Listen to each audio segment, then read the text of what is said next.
Thank you very much as we go live, of course, on Abu Dhabi Sports and our YouTube channel. Good luck to our fighters. طبعا fighters ممثلين 55 دولة من حول العالم, representing 55 countries from all around the world, gathered here in Abu Dhabi for the Abu Dhabi World Professional Jiu-Jitsu Championship. الحكام الدوليين جاهزين. Our international referees are ready. Our fighters are ready. Let's go Jiu-Jitsu. So good morning. Here is Yasmin. And good morning, Christopher. How are you? Good morning, Yasmin. Another day. Another day, the third day of the Abu Dhabi Professional World Jiu-Jitsu Championship. And we're starting here with the female gi purple belt division, adult under 55 kilograms, Ashwak Al-Khouri versus Bashair Al-Matroushi. Al-Khouri is wearing here the white gi and the red belt, and Bashair Al-Matroushi is here on top. We're seeing here Ashwak going here for her guard game.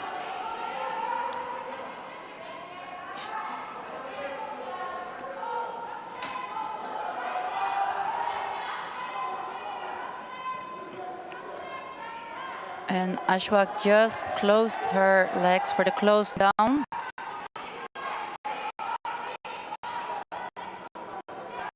Bashair Al-Matroushi having here a very good stable base. And she's able to open the guard from Ashwak, putting her knee in the middle between the guard.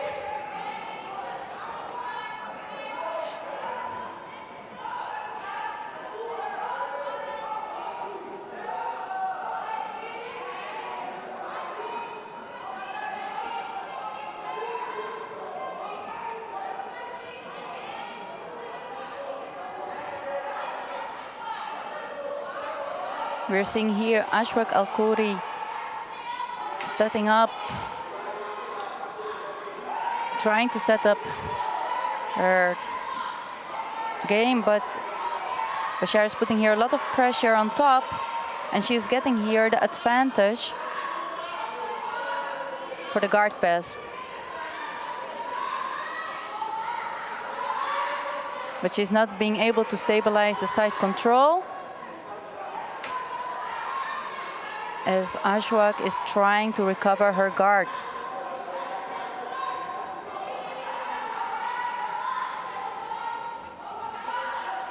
Ashwak is trying to create some space, turning to the third position, having her hips up, and she's here back in her guard game.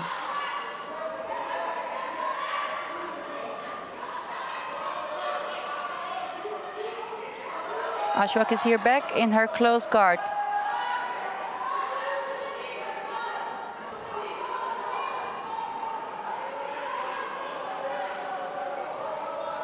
So now for Bashair Al-Matroushi, she is ahead of the game with 2-0, but still with 2 minutes remaining. If Ashwak is able to go here for a sweep from her close guard, and it will end up with a tie of 2-2, then the win would go for Ashwak Al-Khouri.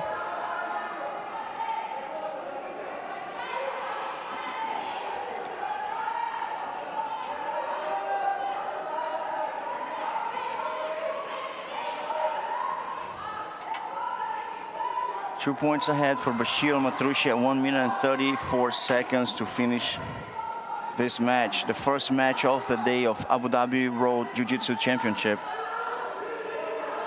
And we're seeing here Ashwak going here for a deep grip in the collar of Bashair.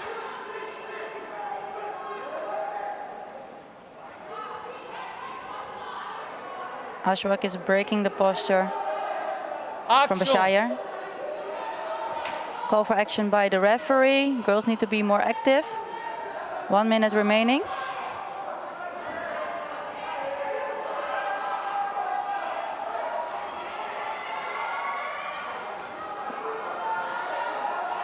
We're seeing here Ashwak Al-Khouri going here for a submission attack.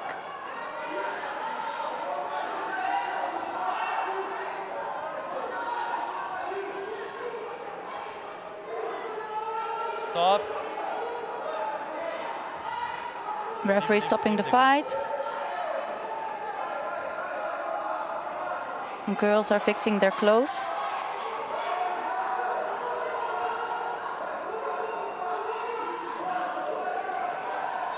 So we have here 30 seconds remaining. Ashwack needs to work hard if she wants to win this match.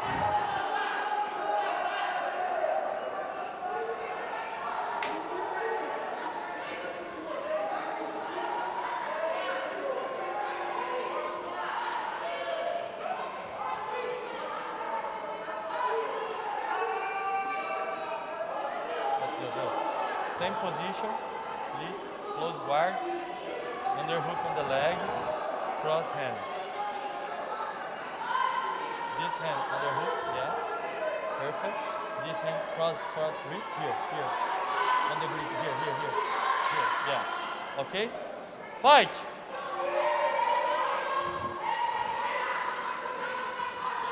And we are back in action with 30 seconds remaining. Bashir is trying to open that guard of Ashwack Al-Khoury.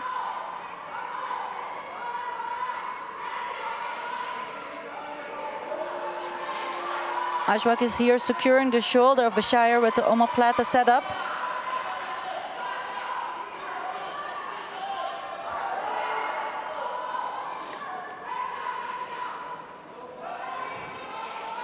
Stop! And we are getting here an advantage for Ashwack. The time is over. The advantage to Ashwack led her to 2-1. Here, move here, please. And the victory.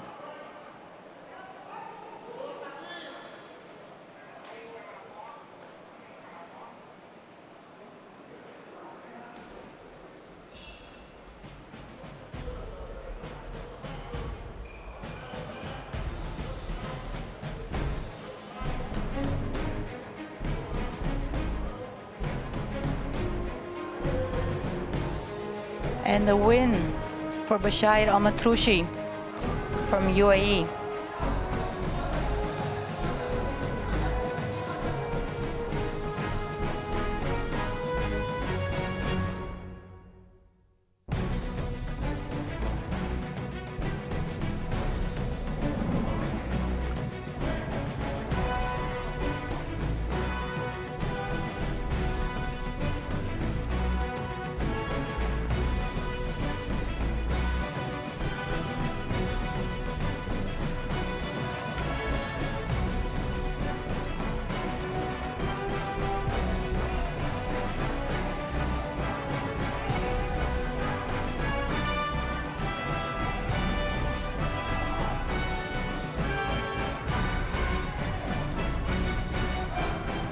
Next on the lineup for mat number 4 that you're watching now on live on YouTube and Abu Dhabi TV, we have Maha Al-Hani versus Mira Al-Majuma Al-Mazri. Both athletes from UAE, under 55 kilograms adult purple belt female division.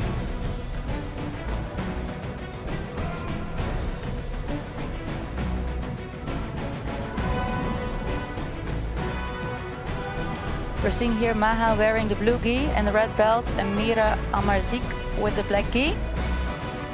Maha from JIU-JITSU club.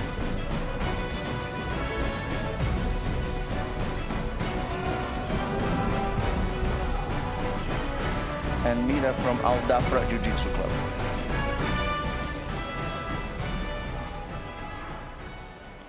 Shoulders, belt, fight!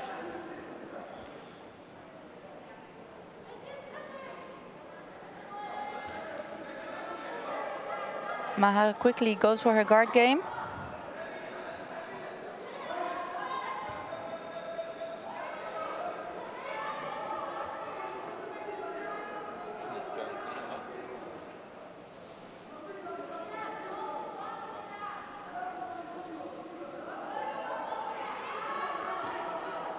So Maha is trying here to break the posture by Mira Al-Marzik and has here a submission attack, setting up a choke.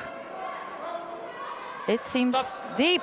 And there was A nice choke attempt. It was deep. It was very deep and it was quick. surprising. She was so calm when she pulled guard, and you could see that she had that in mind from the beginning. That was amazingly played by Maha from Alain Jiu-Jitsu Club. She trained hard for her strategy, and it worked. I believe that. I believe that. I'm sure she does that a lot in training, and I know you caught her opponent like off guard.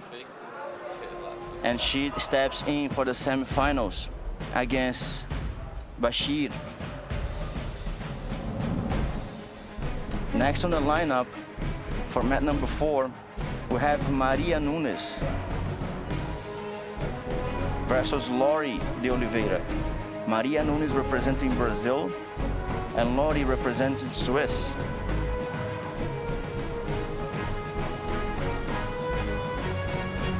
A very nice replay here of the choke setup by Maha, who wins within the first minute by submission of her first match for today.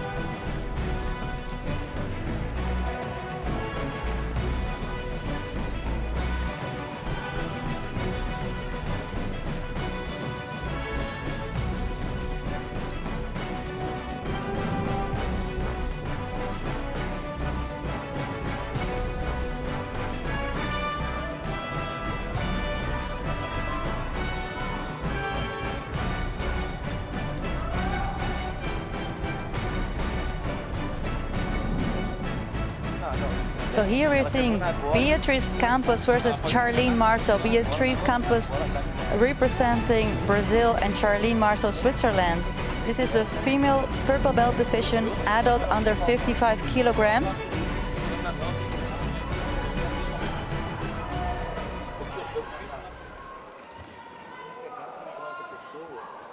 Charlene going here quickly for her guard game. Both girls wearing here the blue kimono with Beatriz Campos here on top with the red belt, putting a lot of pressure here for the guard pass.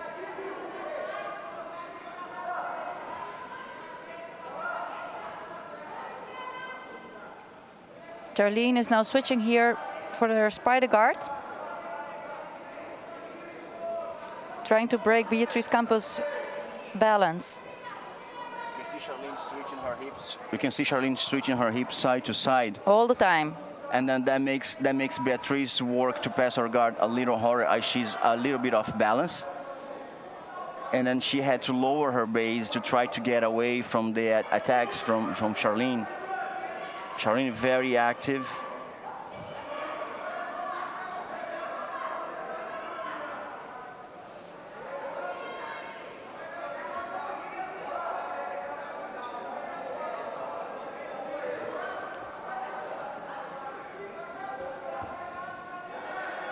And we're seeing here Beatriz Campos going for that guard pass, putting a lot of pressure now here on the legs of Charlene Marceau. Charlene not making it easy for her. She has the underhook on the leg. No, not anymore. It's just a grip now. But she's like placing herself all the way to the other side, escaping her hip. Creating a lot of space. That's going to allow her to either get up or replace the guard. But that as Beatriz has that grip on the right leg of Charlene. Now there is one advantage for Beatriz for the guard pass attempt, but she ended up on top.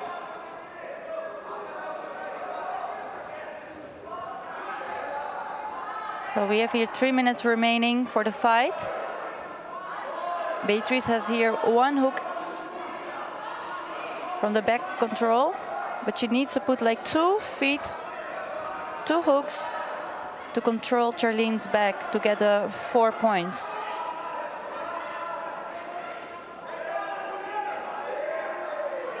Charlene defending very well. Trying not to give like any space to Beatriz Campos.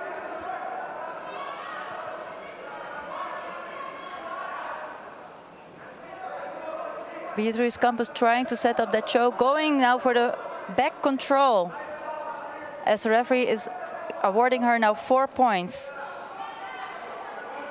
Charlene in trouble behind on the score.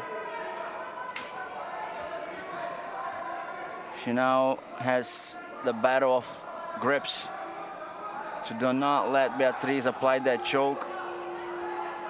She's placing herself a little bit away, but it was not enough to stop Beatriz advances on that choke. Beatriz had a plan from the beginning. I could see that, right?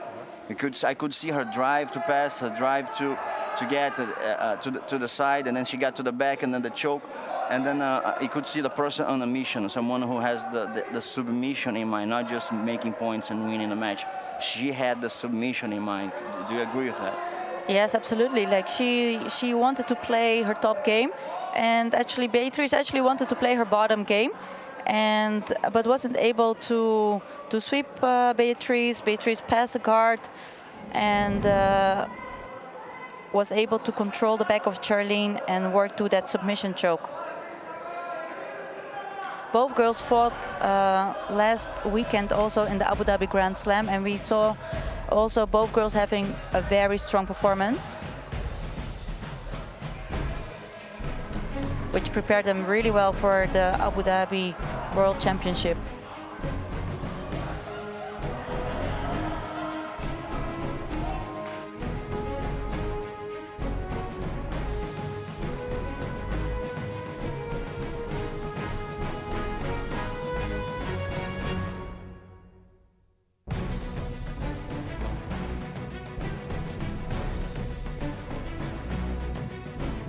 Yeah.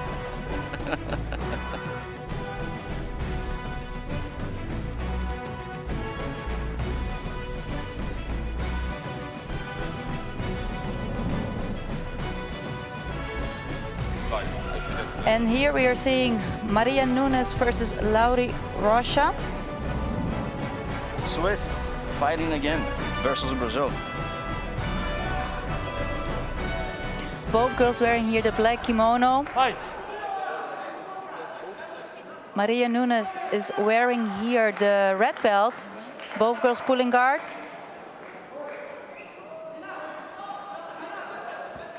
And the advantage for Lauri Rocha, as she is the first one that is coming up.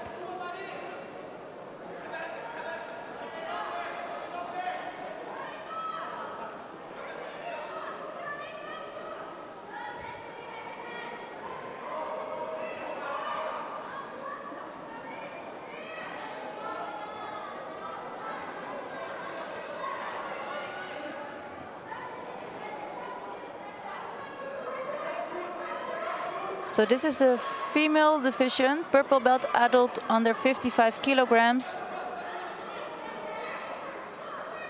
Maria Nunes representing Brazil and Lauri Rocha representing Switzerland.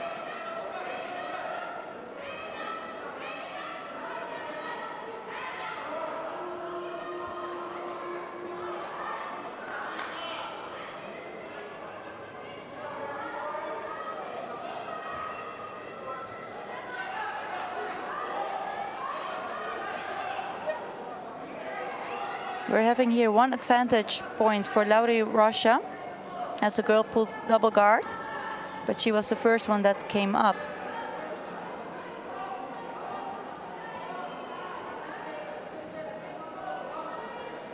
There's here a lot of grip fighting.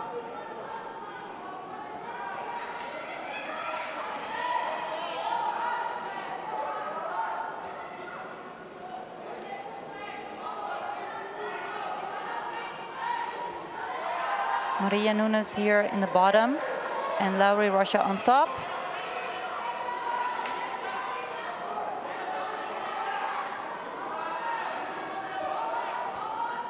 Maria Nunes is trying to break the balance of Lauri Rocha and is now coming on top.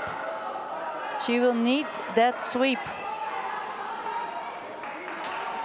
The sweep would award her like 2 points over Lauri Rocha.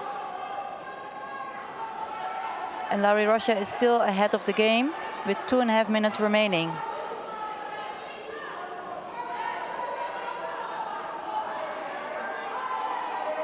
If Maria Nunes is able to sweep, she will have like 2 more points. ahead on Lauri Rocha, and that is what she needs.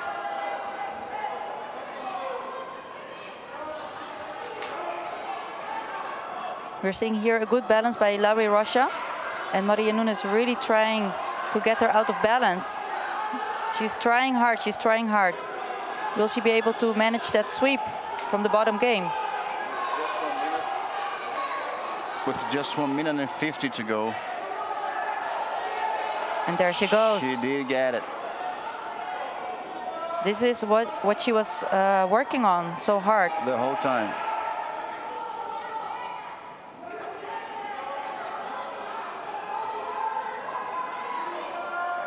Two points for Maria Nunes for that beautiful sweep from her guard game. She's having also like a lot of pressure from her top game. And she's working now on the guard pass. But we're seeing here Lauri Rocha setting up a submission.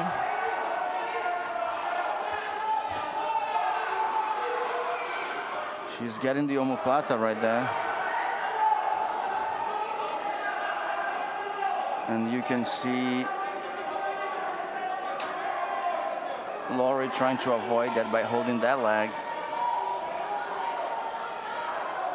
and placing her weight on top of Maria.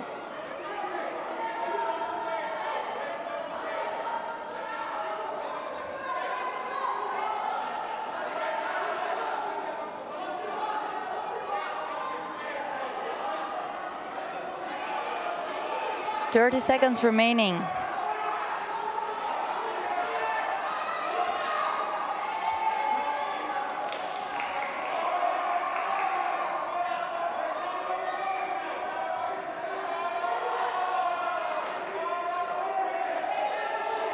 Just to be clear for the ones who are watching, Yasmin, if there is a submission on the way, set up, there's no penalties for inactivity for the athletes, correct? Exactly, because it's a real danger.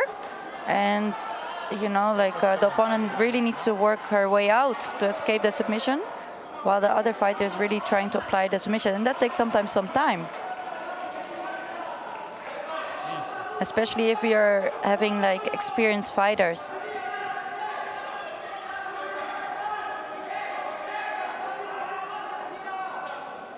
Maria is all business. She is. She was calm before, she's calm now. As you can see, an athlete like breathing through the nose only, not the mouth, and then you can see how calm and nicely played, how technical her game was. Not spending much energy, saving for the next matches. Smartly played by Maria. And we're seeing here the winner by points, Maria Nunes, as she advances to the semi-finals against Beatriz Campos. That will be a very promising match, absolutely. That's a nice match. It's going to be another very strong match. Next on the lineup for match 4, here at the Road Professional Jiu-Jitsu Tournament, we have Bashir Al-Matroushi versus Maha Al-Hani.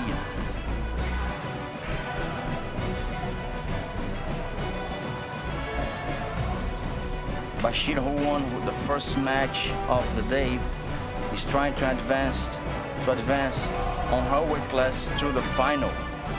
If she wins that match, she goes to the final. You're gonna have UAE, of course, versus Brazil, because both Brazilians advanced to the semifinals. Exactly. We're gonna have for sure Brazil and UAE on the final. That's gonna be a good match to watch. Absolutely.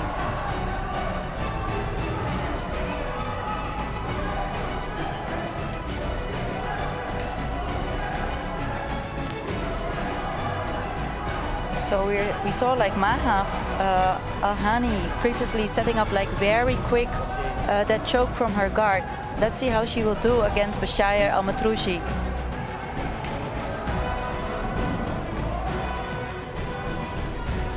Maha is an experienced athlete, Bashir as well. We've been following these girls for a while. Here in the Jiu-Jitsu tournaments, they are very present. They participate in almost all of them. Their team is well present. A lot of respect between them. They have faced each other many times before. They know each other's game. Exactly. So how does that play when you know your opponent's game in such an important tournament like this? Yasmin, why do you see that coming? Yeah, well, the thing is, like, in a competition, there are so many more other elements than when you're just training, because you also are dealing with, like, adrenaline and anxiety, or like other type of factors. But of course, they will be more calculated as they know, like, each other's game, and play more calmly to avoid certain setups from each other's game. Do you think they both know each other's game enough to predict what's the result of that? I believe so. These girls have been facing each other many times, so they know each other's game. Nice. I can see Maha playing the same way that she played before. She pulled guard, put the lasso guard. On her previous match, she won by just a choke that she placed less than a minute before, before starting. Exactly. And right now, she's facing a more seasoned athlete, that is Bashira Matrushi, and Bashir is placing her distance, not allowing Maha to go close to her. And I believe Bashir is going to save her energy a little bit as early on the match. She's not going to try, like, to spend a lot of energy on a sweep. But they cannot be like... As the referee just signed, you cannot hold that much. Otherwise, you're going to get penalties for it. Exactly. So we're seeing here a lasso set up by Maha. None of them doing much. Both of them got penalty. 1 point awarded to each. Yeah, and that's the thing, like, they know each other's game, so they're going to be a little bit more calculated. Since you know your opponent's game, you're not going to let him go to his strong side. That's the most effective defense, is to not let your opponent go to your strong side. I was just speaking to a friend of mine yesterday, who I train with a lot of times, and when I pass his guard to his, oh, there she goes, trying the same choke that she tried before. Exactly the same setup. Exactly the same setup. And there is danger. There is a real danger from Maha to Bashir. That choke is tight. Bashir is feeling it. You can see Bashir in trouble. That is also, again, really, really tight. Maha trains that position a lot. You can see that. She surprises her opponents with that movement. I was just discussing that with Dr. Charles right now, and then I did not dare to say the name of that choke. And the name of that choke, because in my opinion, if you go for the loop choke, you must grab your own sleeve, the inner side of your own sleeve. But and she holds the lapel of her opponent, and she goes deep inside to hold her own arm. So, and then I could see a mix of Ezequiel with a loop choke, but he was explaining to me that is actually a loop choke. Correct, Charles? Yeah, this is a variation. I have learned that from a friend. So you got the cross collar, so you have to pull break the posture. You can do like as you do a loop choke, go with your other arm very deep, or you can just hold your arm and apply. But the big difference is hold your own sleeve or hold the cross collar. Nice. And Yasmin, you could see that as soon that Maha was left, she spent that energy with that choke, but she got an advantage for it, of course. As soon as she was done, Bashir went for the guard pass. Putting a lot of pressure immediately, like she's doing it right now.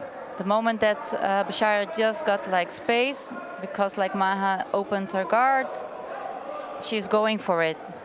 She knows that she's 1 point behind, and she will give everything to go for that guard pass, which would grant her 3 points. And then if she gets an advantage for just the try, she will win the match as well. Exactly. Because she's going to be the last one to score. Absolutely. That's going to be a surprise from Maha. As she was trying the submission, she had it in her hands. And there we go. An advantage point for Bashir. Nicely played. Now 2-2, but that right now Only the 9 way seconds it is, left. and there Pra we mim, go. nada, porque a posição saiu do chão. So the referee is saying there was nothing because the position came from the floor. Stop! Stop!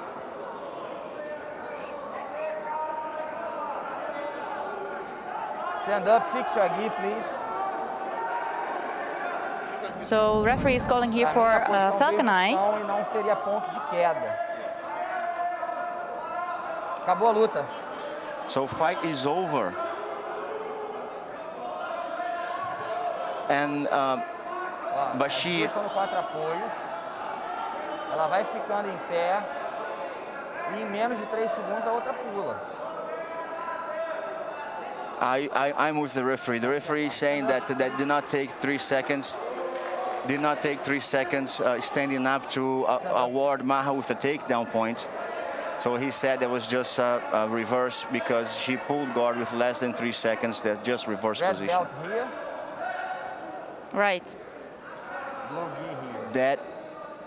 That guard pass attempt, that was amazingly played by Bashir.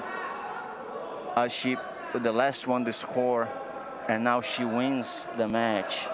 And she's the last one that scored a point. And she's gonna face the Brazilian that wins the other side of the bracket on the final. We have Bashir Almatrouche. She just fought once, she just fought now twice, and she's gonna fight for the gold. We have UAE on the podium for sure. No points for And the there She she is so happy to So go to the happy. finals. So happy to be Amazing. there. Amazingly well deserved. Congratulations, Bashir.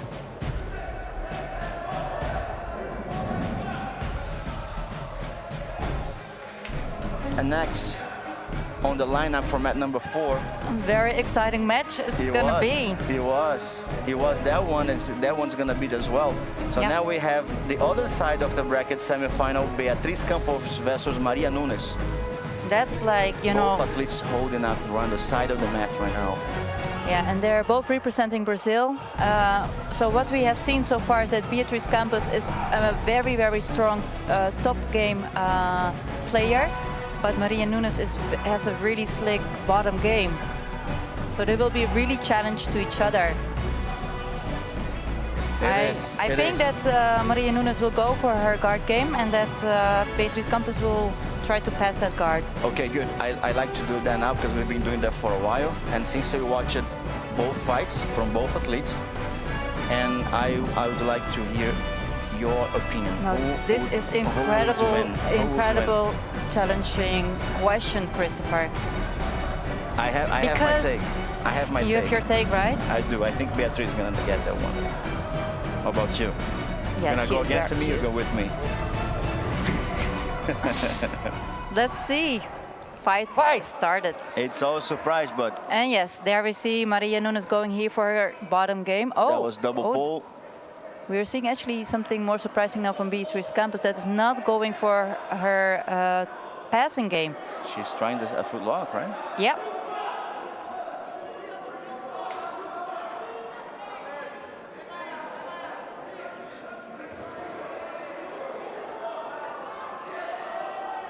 Beatriz holding a submission as Maria does the same on the other side. But it looks like Beatriz has it more, you know, Deeper. it has a little tighter than Maria. But it might be that Maria Nunes might be like more flexible. I think the length of the legs does play a role in that. Yeah. Stop, stop. There we go. The referee stopping the fight to put both athletes standing up. Falta. Deixa um pouquinho pra trás. Falta. Aperta mais em cima da faixa. Só aperta só. So the referee Fight. is giving both girls penalty. Another double pull. Another footlock set up by Beatriz. She goes right away for it. She's trying to tighten it up by holding her own lapel. As she has her arm wrapped around Maria's foot. She must put her toes right behind her back and to try to force a leverage against her joint to force Maria to tap. She has it a little tighter right now. She's representing a little more danger than before. And the same goes for Maria. Maria is trying the same, but it looks like Beatriz has a little bit tighter.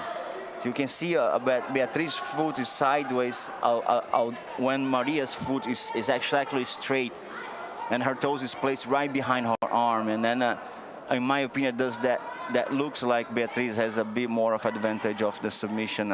Is a little more ahead. You can see Beatriz trying to set free her foot. Oh, and she's freeing that foot. Beatriz is escaping the foot as well, so advantage granted to both of them.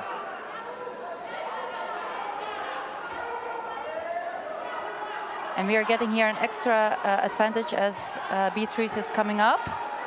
Yes. And now we are back here in Maria Nunes' bottom game.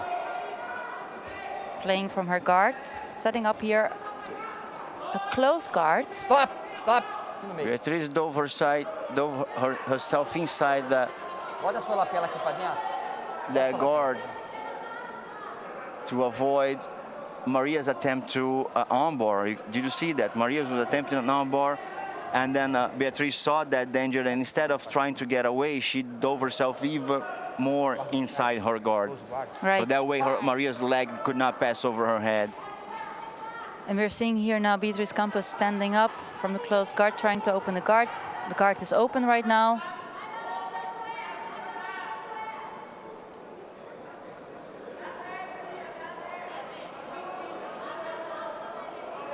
Beatriz Campos putting here her knee up.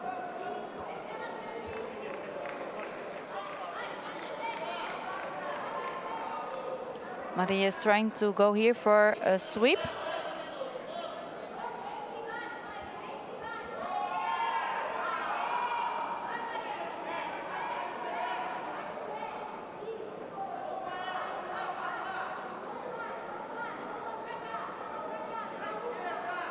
Beatriz keeping here her base. 1.5 minutes remaining.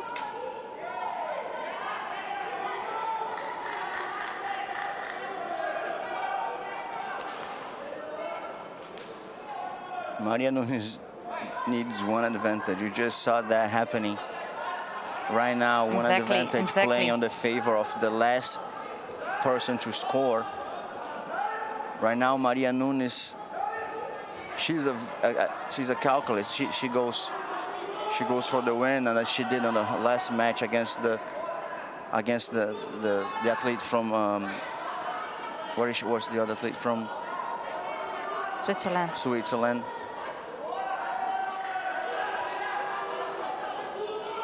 She took her time, and Maria knows by the next guard a sweep attempt. Maria knows that she scores just one advantage, she can win. So see, if she tries something, she must try now. Yes, she has 30 seconds remaining to make it happen. She's making a lot of advances towards Maria's sweep, towards Beatriz, sweeping Beatriz off her feet.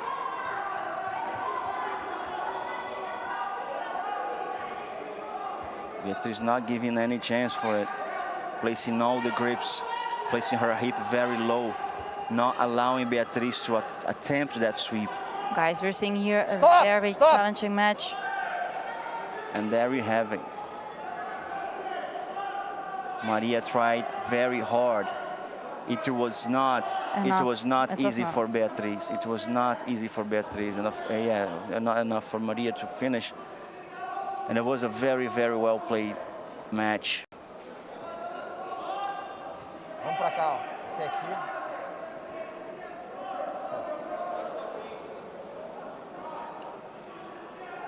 Deixa eu dar o resultado aqui. Next on the lineup. Lapela pra dentro da faixa. Next on the lineup, we have. And we are seeing here Beatriz Campos, winner by points, going here to the finals. Against Bashir. Yeah. So we have Beatriz versus Bashir, UAE versus Brazil on the final of under 55 kilograms adult purple belt female division at the World Jiu-Jitsu Pro Championship. Next on the lineup, 62 kilograms adult purple belt male, Carlos Trujillo Uruena versus Saleh Al-Darbi. We're seeing here a replay of the match. This was the female division in purple belt adult under 55 kilograms.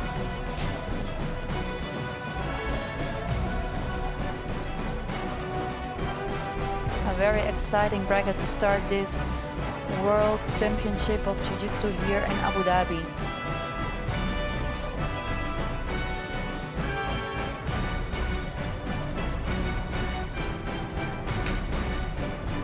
This next match, and even this weight class under 62 kilograms, it's an interesting, and then we have only on this bracket we have UAE, Colombia, Japan, India, Brazil, Oman, so many athletes. It's so nice to see those nationalities, everyone from everywhere in the world coming here to Abu Dhabi to participate in this safe environment tournament set up by UAE Jiu-Jitsu Federation.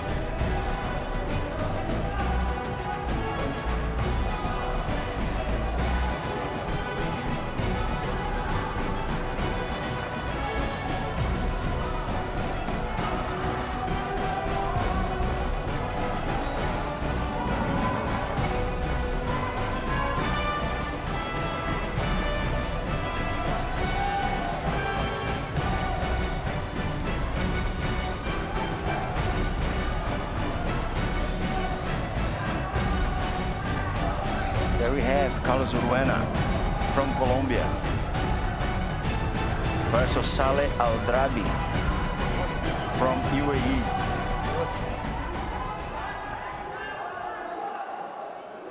Júlio, beleza?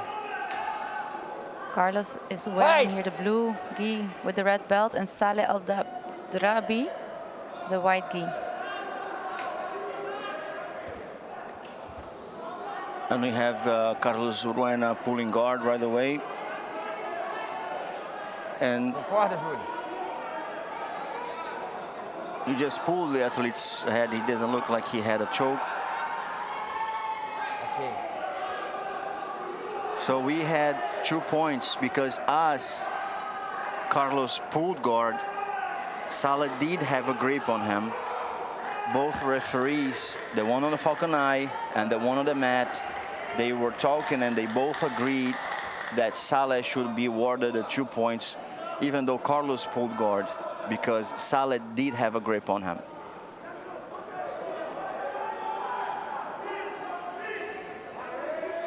Carlos from Colombia is gonna work now on a sweep or a submission. Saleh cannot get comfortable with these 2 points ahead, because we still have 3 minutes and 50 seconds to go.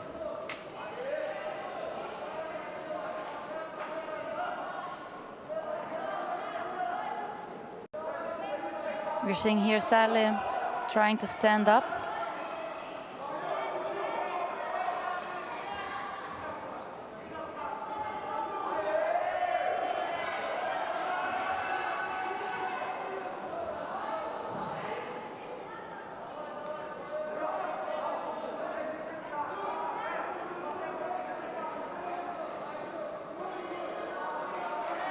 Action.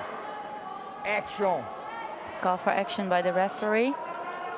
Carlos immediately going here for armbar attack. Saleh is defending well. And he gets out of the armbar attack.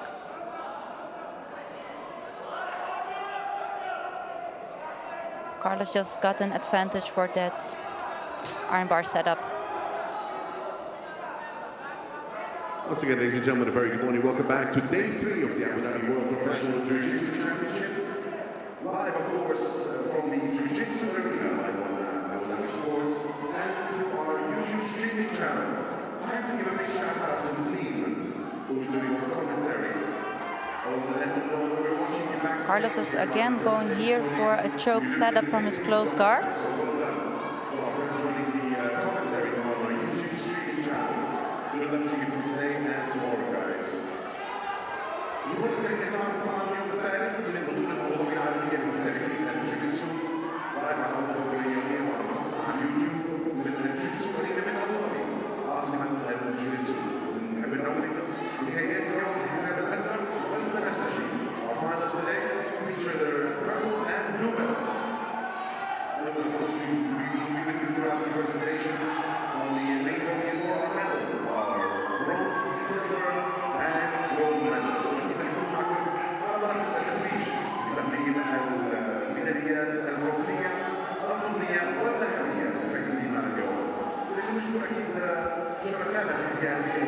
Put your head out. Stop, stop, stop, stop.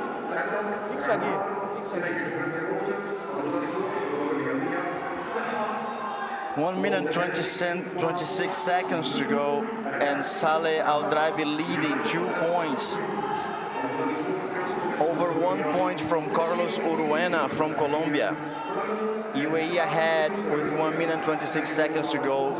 Referee fixing both kimonos. Fight!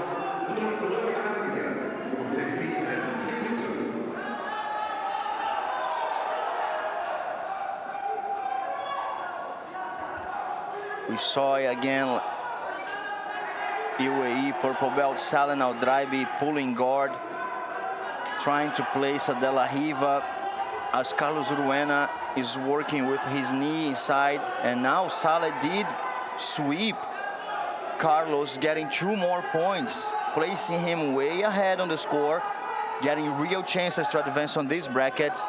Very dangerous and diversified bracket.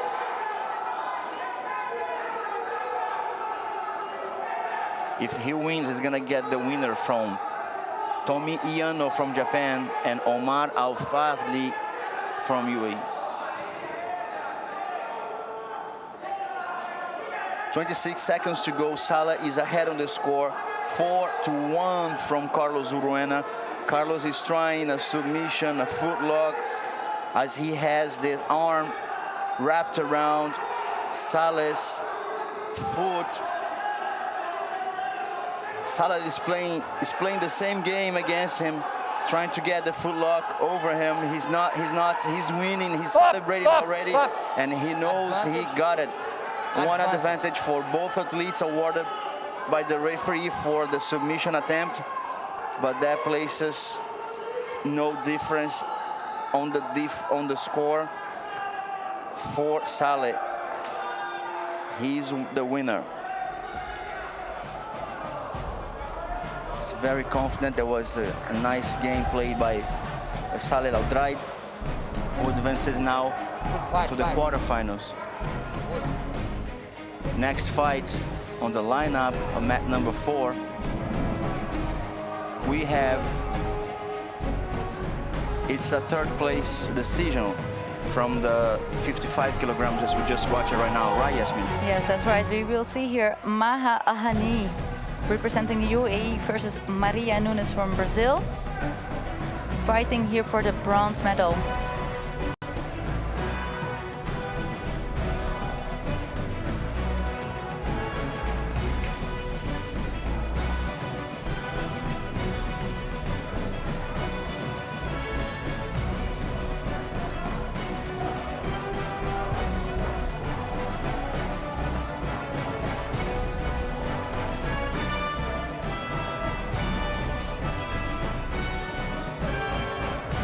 The replay where Carlos tried submission versus Saleh but did not get it. You can see the smile on Saleh's face as he advances on the bracket.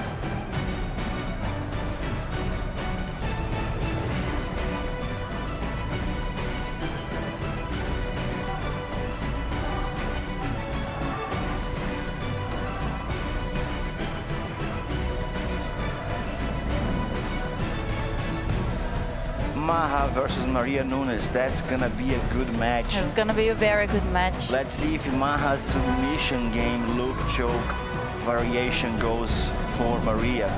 I think Maha's gonna pull guard right away. What do you think? Yeah, absolutely. You don't want to be also like, well, you don't want to be neither in each other's guard game, right? Not at all. Do you think? Fight. Maha here wearing the blue gi. And There's a Maria double quickly pole. just goes for her guard.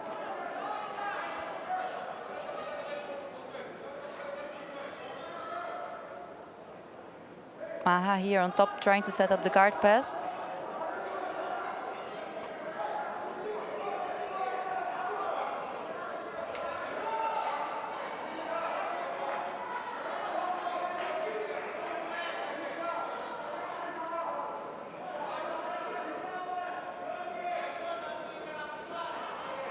You can see Maha trying to get to the side, but Maria Is so flexible. is smartly played, Yeah. going over her own head, placing a danger on the balance from Maha.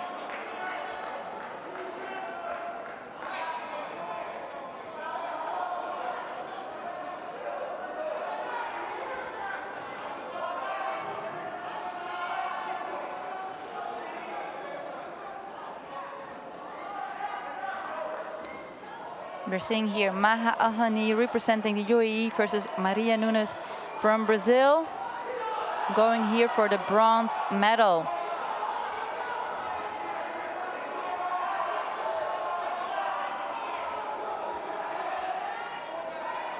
Maha is trying to control Maria's hips.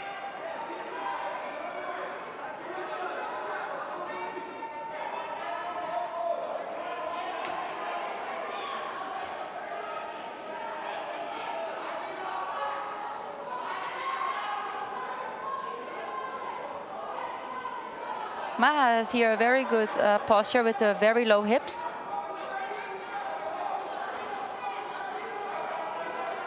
So for Maria to be able to sweep Maha, she needs to elevate Maha's hips.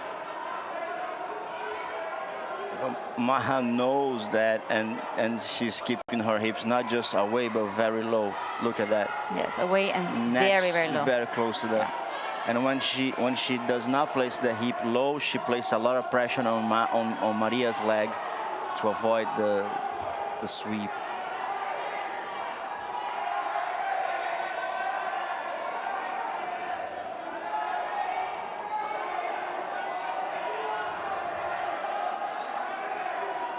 You're seeing here a triangle set up by Maria. Now attacking the arm. Maha seems calm as she has a good posture. And that was a beautiful setup for the sweep by Maria, 2 which points. granted her 2 points. Beleza. Stop, don't move, don't move. Put your hijab.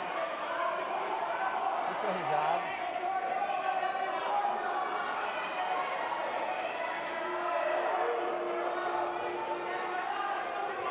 Fight.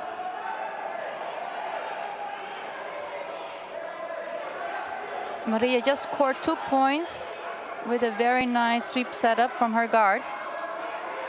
And is here now on top of Maha.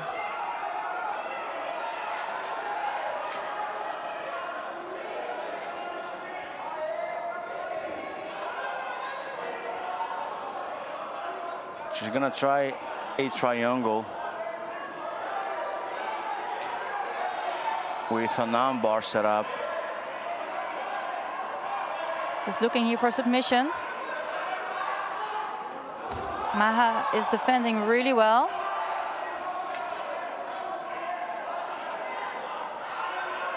This is a very challenging situation. Maha is very calm with 1 minute to finish. As Maria is trying that submission, she did place a danger, and as the referee granted her 1 point advantage.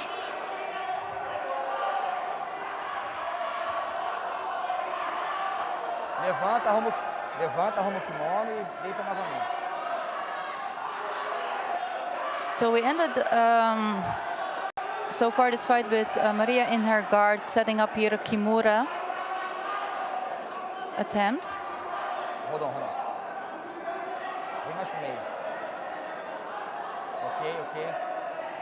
The Kimura is a shoulder Close the guard. manipulation. Fight!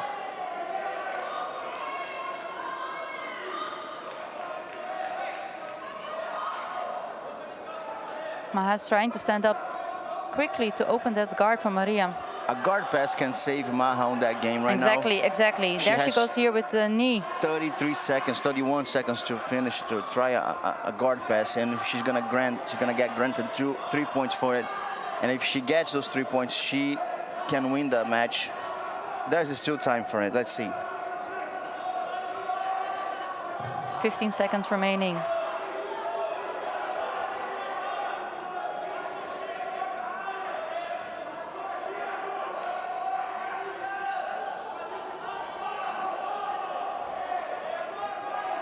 Stop. And that was the end of the match.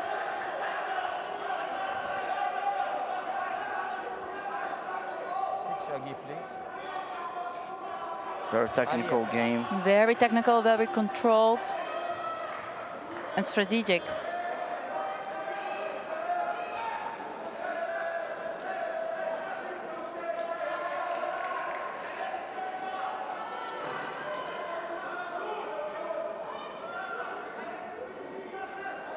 And we're seeing here the winner for the bronze medal, Maria Nunes, representing Brazil.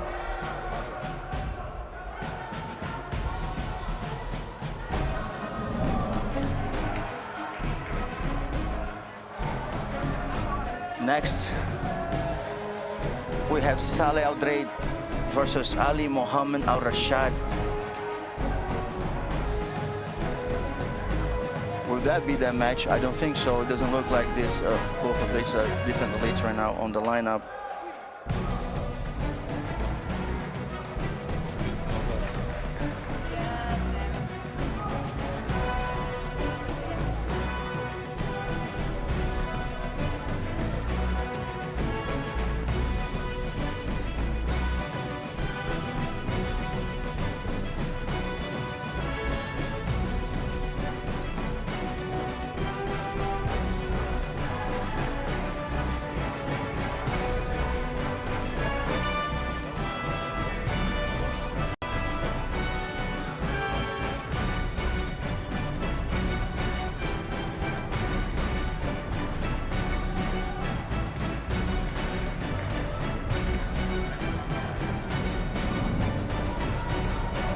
We have now Tomi Iyano from Japan versus Omar Al Fadli from UAE.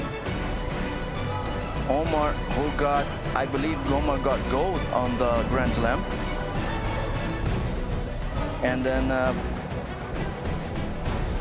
he's a very strong fighter. And then let's see what the Japanese athlete has to offer for Omar, as they both got double pull, but Tomi got up first. Very active game by the Japanese. Tomi Iyano. Japan has a great background with jiu-jitsu. They just, you know. How fast he moves. Yeah. So probably jiu-jitsu get around maybe, I don't know, 40 years for jiu-jitsu. Maybe more.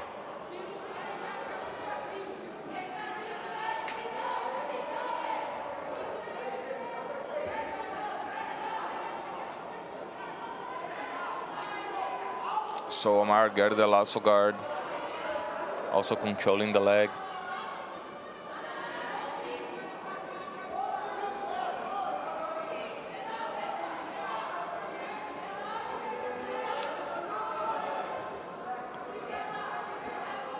Omar trying to get a sweep over Tomi, as Tomi is 1 point ahead, as they They had a double pole, but Tommy got up a fraction of a second after he sat down.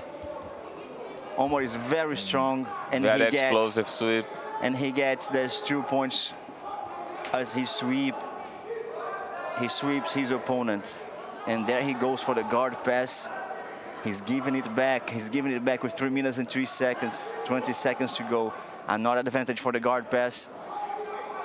Omar is known for his strength. Everybody that trains with him, everybody who fought him in tournaments, they say, how he's strong. Of course, his technique game is amazing. You're not even into that point yet.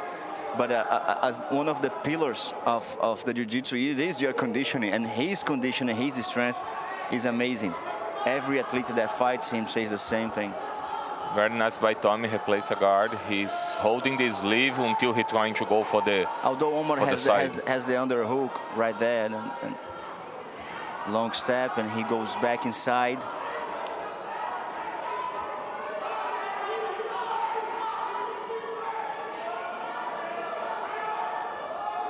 Nice back step by Omar.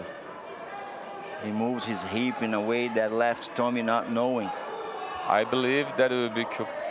No. Very nice play with the rules. He stay 3 seconds on the top and then he pull guard. Will the referee ask for the falcon line? So we get a single X here, single leg X. It's a good setup by Omar because he already control all the legs. So he's going to elevate Tommy to unbalance his opponent. And as he does. Yeah. 1 minute 40 seconds to go. Omar is ahead on the score. 3 points versus 1 point from Tommy Iyano from Japan.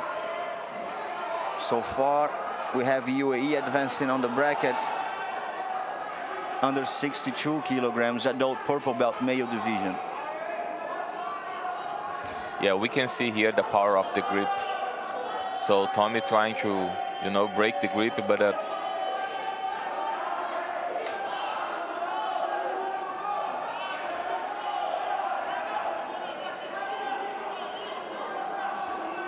he's trying to go under the grip, trying to break that, but he was not able to do that.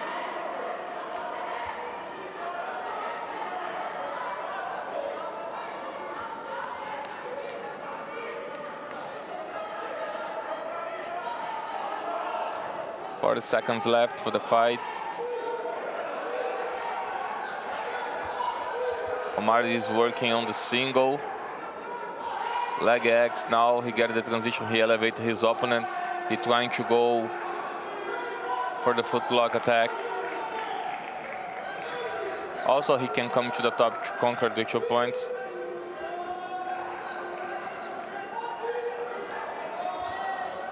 Tano avoid him to come to the top.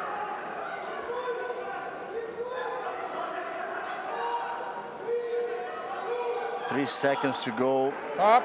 And we have the winner by points, Omar Al-Fadli. He is very strong opponent.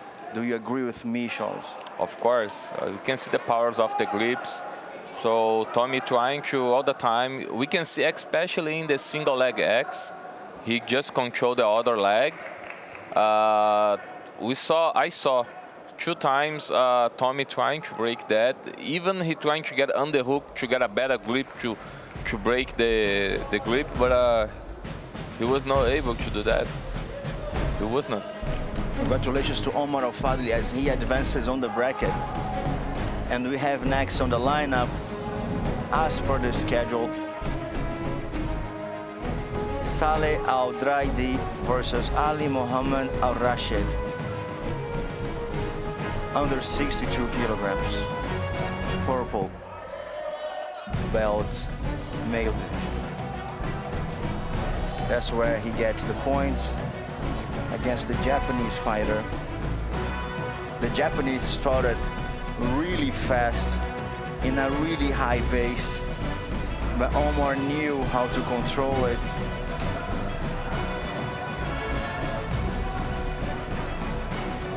How to keep it calm and using his strength on the right time.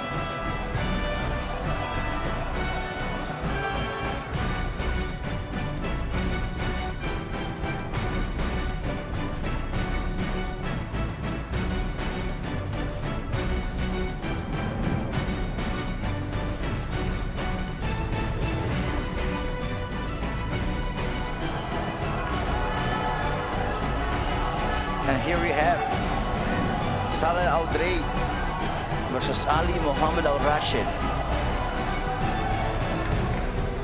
for the quarterfinals of under 62 kilograms adult purple belt male division of Abu Dhabi World Professional Jiu-Jitsu Championship. And right away, You gotta take it down. I take down by Ali Al-Rashid. He dove into it. That was really nice to see. He now opens to try to pass the guard as Saleh gets the De La Riva going to the side and nicely reversed by Ali Rashid, who spins his way around that De La Riva. Now on a single leg sweep, if you can call it a sweep. Now this is gonna turn into a takedown if he takes him down. That's gonna be just an advantage, but now points. 2 points. 2 points for Saleh. It's very nice because we mentioned that in the last fight. Omar just is waiting for the 3 seconds and then sit down to pull guard. But actually, there is no grip in the legs, so we can consider that as a pull guard. But right now, after the 3 seconds, the guy still have the legs. So if you sit down, it's gonna be point for your opponent. So yes, and then you see that Ali realized that halfway, and then he tried to get up. Even if he gets up, there would be 1 point for Saleh, but then Saleh got the takedown anyway. So right now, 2 points for Ali as he swept Saleh, and he gets Saleh on top. trying to set up a choke. It seems it's tight as he. It seems it's tight. Yeah. It was really tight. It surprised Ali. Well played by Saleh. Saleh was so smart. He went down there and he sneakily put that choke right there. As he let Ali try to pass his guard, he was setting up that choke. It was well played by Saleh.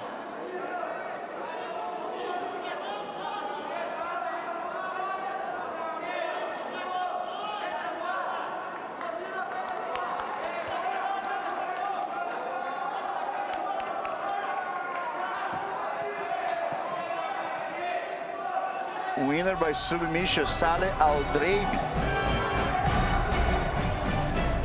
Strong name on the bracket. He's gonna face Yano from Japan on the semifinal.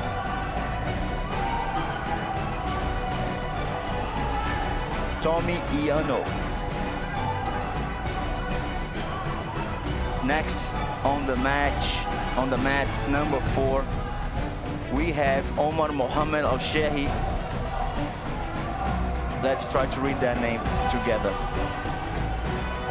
Good. Under 69 kilograms, Yan Chen Lin.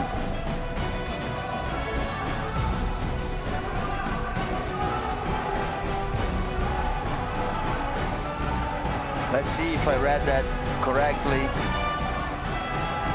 From Argentina, Yan Chen Lin. He looks very Argentinian to me. Yeah.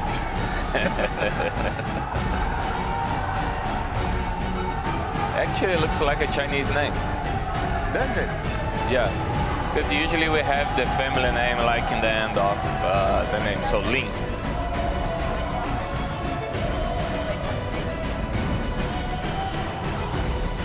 Well, the Argentinian flag is right there. I'll take him, he's Argentinian. If I see him, I would say, hola hermano, ¿cómo está? I would not say ni hao. No.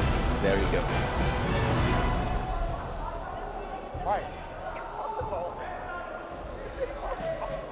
And we have Omar from UAE versus Yan Jianchen Lin. I'm gonna call him Lin. Should I call him Lin? Let's go Lin. Yeah, okay. Usually we say that in Chinese. We take the family name and call him. As Double family name. pole. And let's see who gets up first to get the advantage point. If someone gets up. Otherwise, we're gonna get a penalty. And there we go. Omar getting up to get 1 point. Advantage.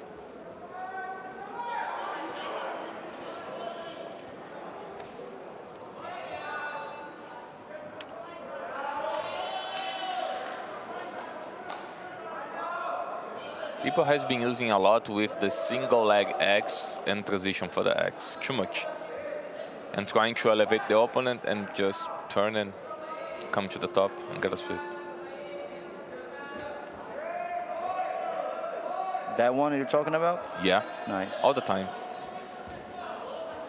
That Charles is talking about that movement that Lin is placing, which is he's right there under his opponent's leg, and he crosses his leg on the opposite leg. That places like an X with his legs. He tried that right now, and you could see that he successfully pulled Omar from one side to another. Omar smartly defended that. But that's, as you can see, Omar was on top of that, did not let that happen. He's not going to lose his advantage. And he goes for a flying triangle. Nice try. So heavily in here with the sit-up guard. Nice Torian attempts by Omar. He engage and disengage very fast. You don't give it any chance to Lin set up grips. We get it here now. Lin set up a triangle, trying to get the transition to move to the legs, but he was not able to. Omar from Alain Jiu-Jitsu Club. Lin from Nova União International.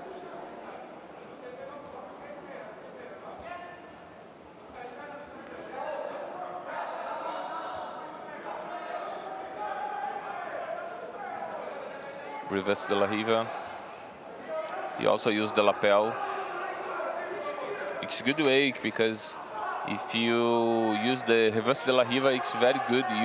You don't let your legs smash on the ground because otherwise the guy's gonna get a knee cut.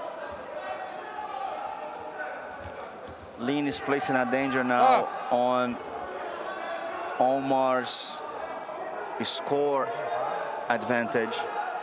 Omar is feeling a little bit of his right knee. There we have the referee is gonna check Falcon Eye to see if Lin started that sweep / takedown before and how that's gonna play, either 2 points or advantage.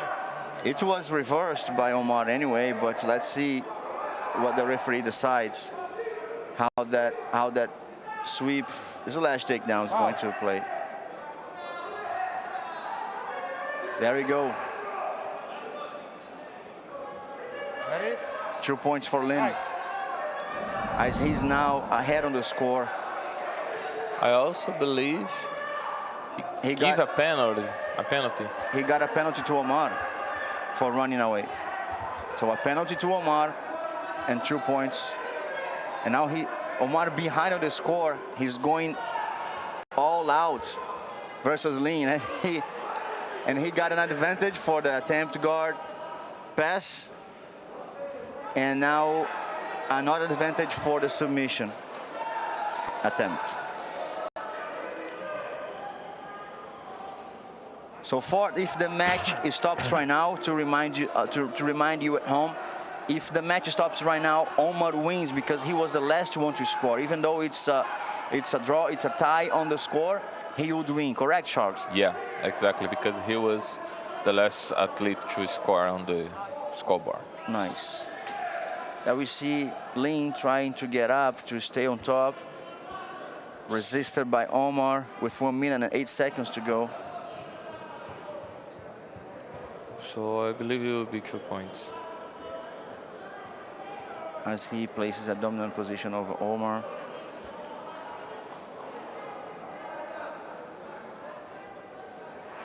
Two points for the sweep.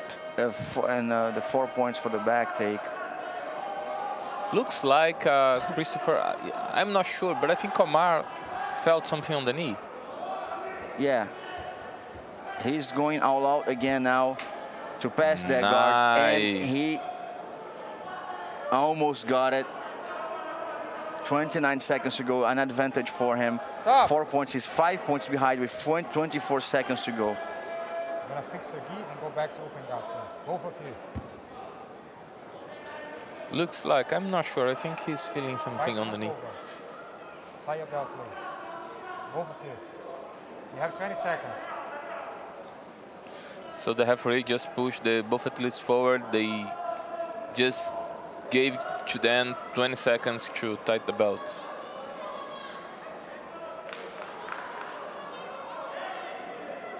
I believe. 5 seconds. Ready? Down, please. Same position. 9 to Lin, representing Argentina. Ready? Fight. And Omar with 4 points. Omar needs a submission right now.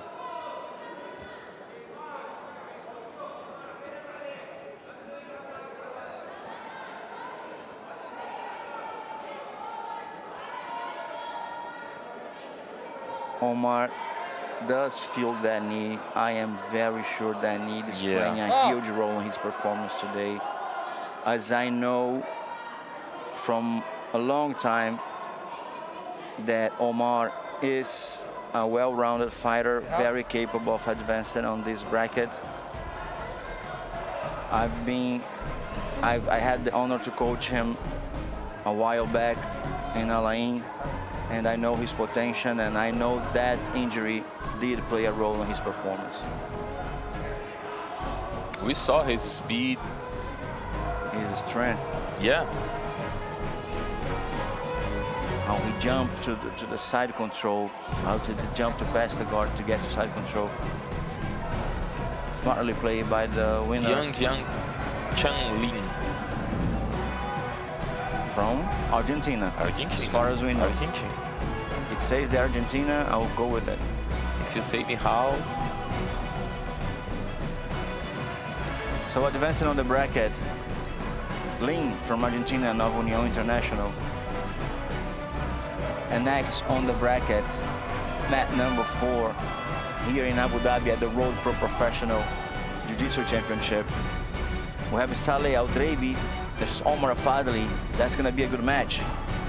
Saleh did play very well against his last opponent, placing a sneaky choke. That choke was sneaky as he was allowing his opponent to pass. He sneakily placed that choke. When the opponent thought he had the guard pass, he got submitted. That was smartly played by Saleh. Saleh is very good. He's a good name in the bracket, I believe. Also, we have a great name here, Omar.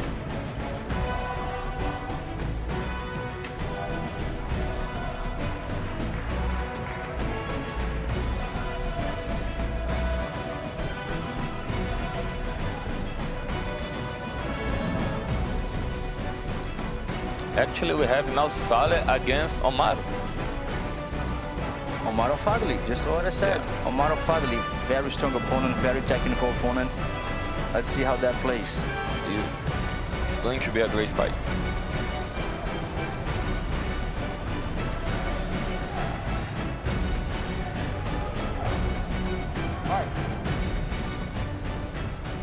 Here we go, guys. Both nationalities, UAE.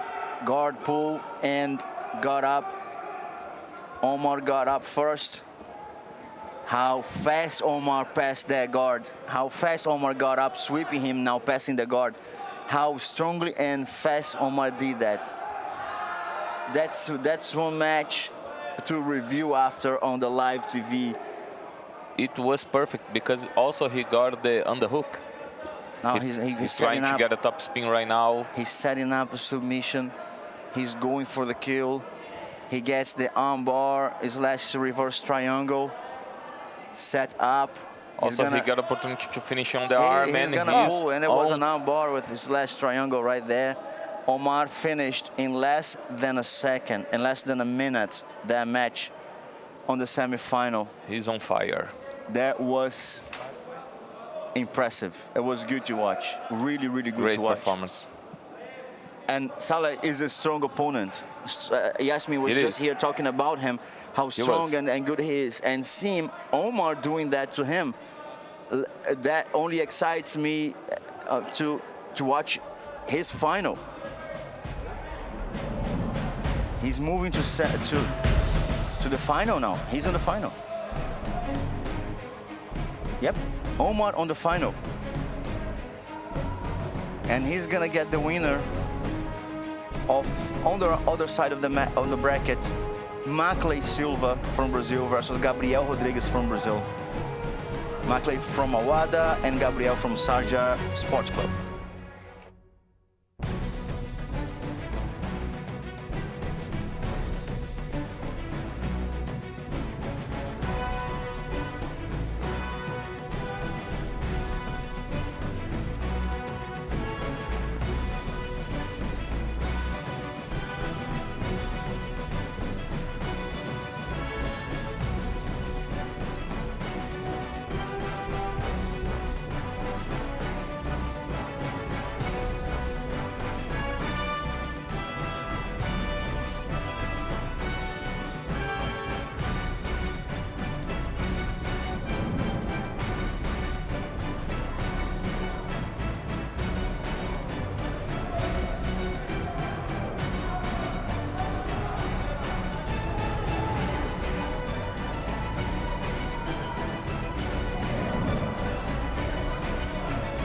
And there we have under 69 kilograms, Mohammed Al-Suwaidi versus Akbar Kudaibergosnov. I said it.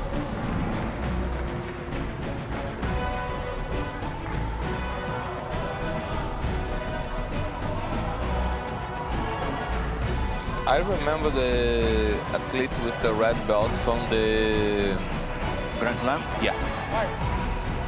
Yeah, he fought Grand Slam. Omar And fought Al-Suwaidi. good.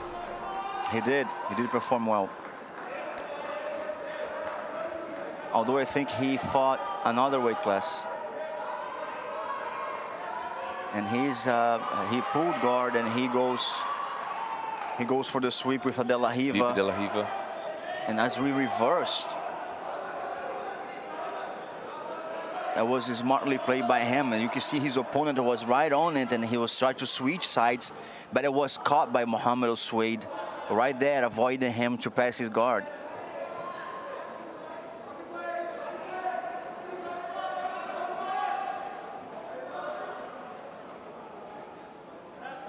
Mohammed Al-Suwaidi get on the hook. Probably he's gonna try to attack the arm, but also you have the attempts for the sweep. Get a colors lead right now, but with close guard. 1 minute from the beginning of the match, 4 minutes to finish. We have Mohammed here switching his hip position to attempt armbar as he had the underhook under Akbar's leg. It's very nice to see about Mohammed because he trying to attack all the time. He trying to be active. He trying to be firing all the time. It's very good to see that.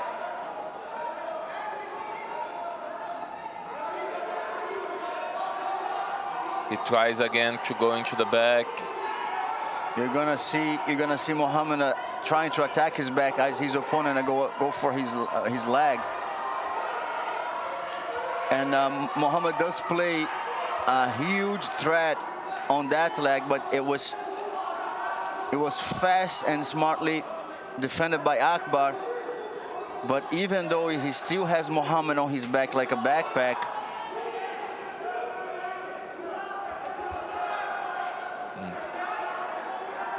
Very nice by Mohammed. Mohammed avoiding the attack from his opponent Akbar.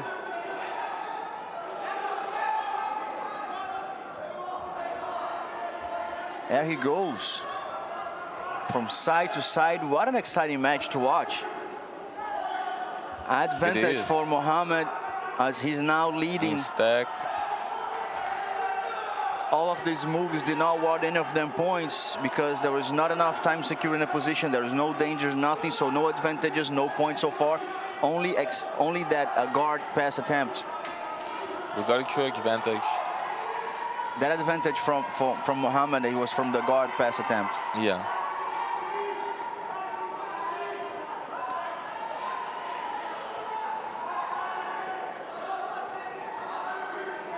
Mohammed trying to set up a pass guard. Some people call that position as a crazy dog, like.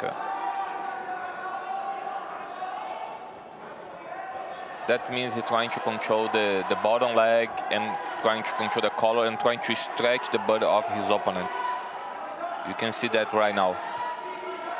And that gives also opportunity for him to go for the leg weave because he's trying to use his legs to defend, to avoid Mohammed's pass the guard. And he's advancing. He's doing good. He's doing good. And there you go, another advantage for Mohammed for the guard pass attempt. Mohammed trying to stay in the city belt, trying to control, to follow his opponent when he's trying to escape.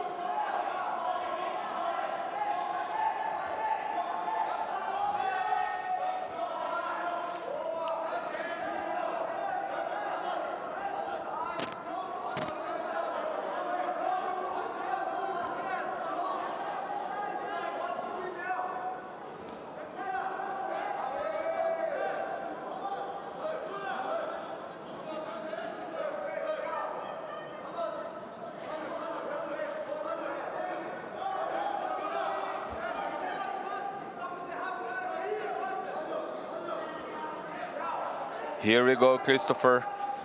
Looks like Mohammed Al-Sweed with one hook. Looking forward to take the back. Very nice by Akbar. Escaping, avoiding the back take. Also avoiding the mount. Stop. And the referee just called the end of the fight. Time is over, another advantage for Mohammed for the back take attempt. Congratulations, Mohammed Al-Sweid. Nice win as you advance on the bracket.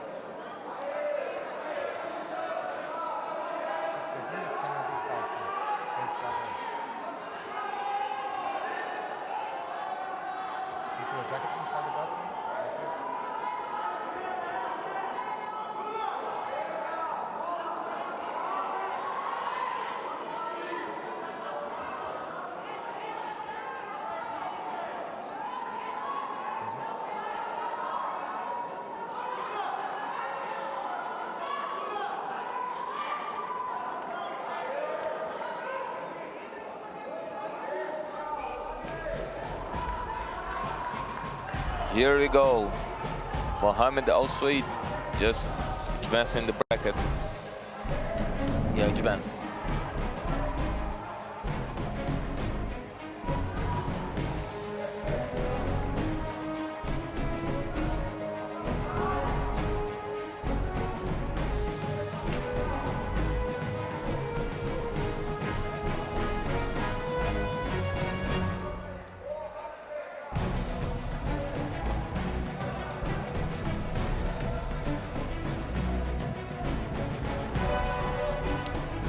And next on the lineup of 2021 Abu Dhabi World Professional Jiu-Jitsu Championship, we have, I believe it's gonna be Saleh Aldrade versus Gabriel Rodriguez for the bronze medal decision of under 62 kilograms weight class.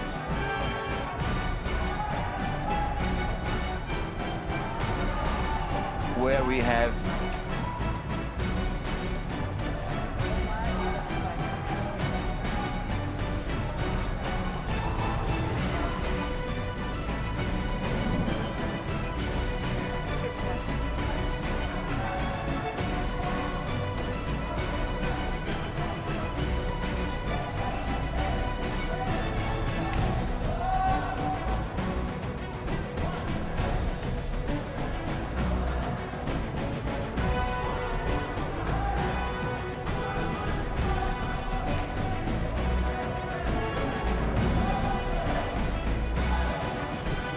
we have here the next fight is gonna be Omar LDN against Elbek Janibekov.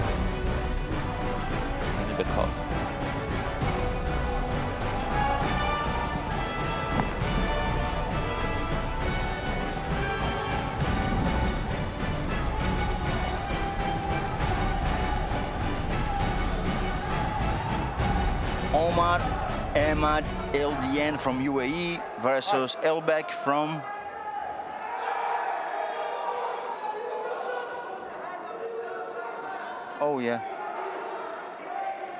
Omar from LDN from Egypt versus Elbek from Uzbekistan.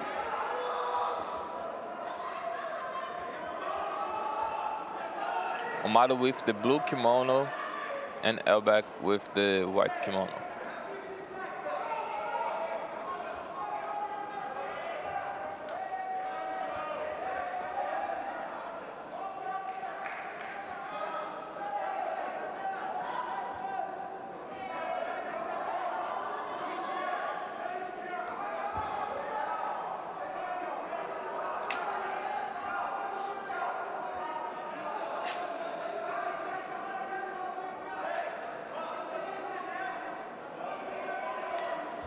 Omar on the top, standing now, looking forward to open the guard.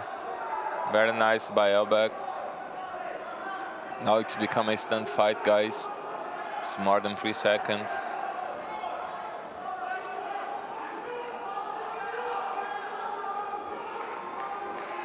Maybe I can see some collar drags coming. Now actually he pulled guard again. He's trying to set up a sweep very fast, and he's able to get that. He's trying to establish that. Also, he already switched for the armbar and it's straight. And that was a fast submission, and Eldian was trying to avoid the mount. He stretched his arm to pull his opponent, to push his opponent away from him. And Elbek was smart enough to take this opportunity to do an armbar, a fast one. It was very nice by him because, you know, he intended to do that because he pulled guard before, but he was not able to get maybe the right grip, the right moment. And the second time, it's fast. It was. A munhequeira me estourou, não tem como usar. Minha munhequeira não tem como usar. Acabou ela. Eles não tem como. Beleza? Então fica até meio de meia.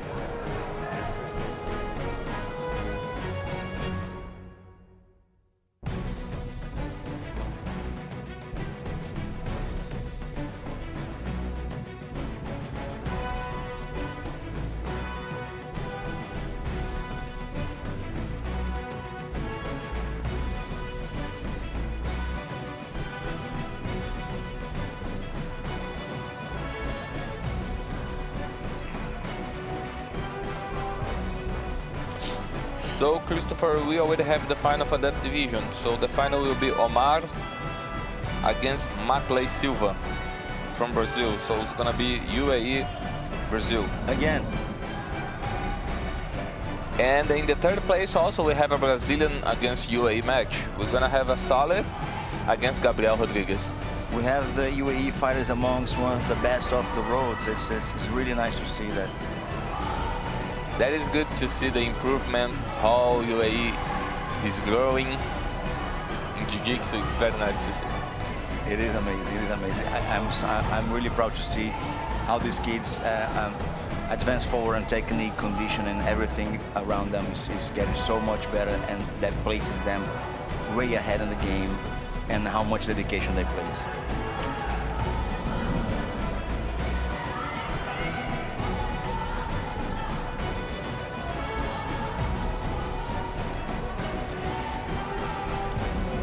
Here we go, guys. Next fight.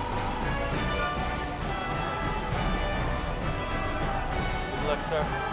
Boa luta. Fight!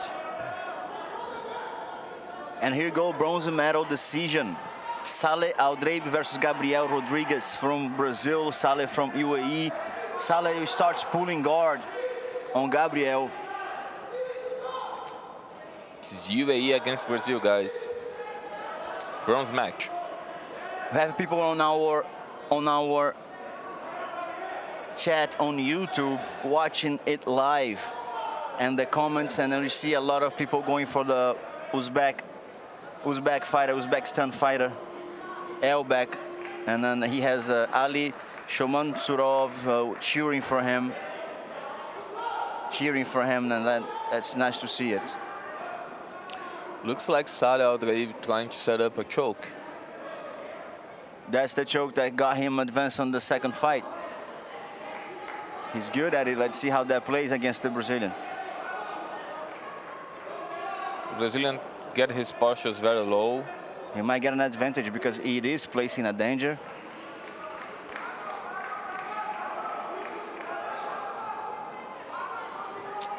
I believe Gabriel should start to move. Otherwise, the referee is coming with a penalty for him, I believe.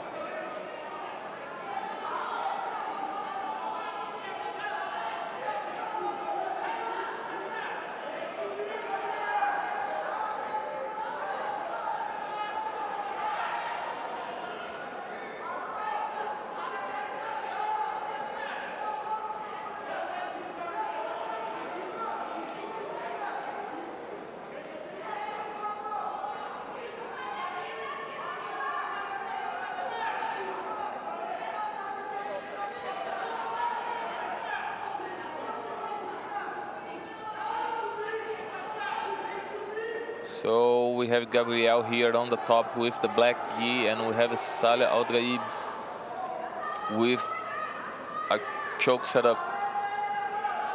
He just let go the choke. Gabriel looking forward to open the guard. And he did. He's on the side and out to pass. He get a reverse half guard right now.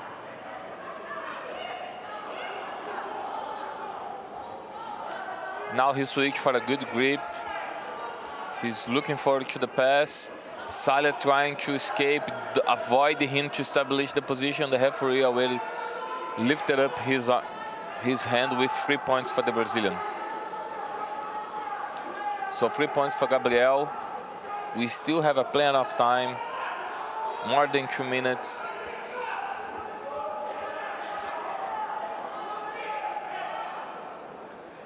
Gabriel now with one hook.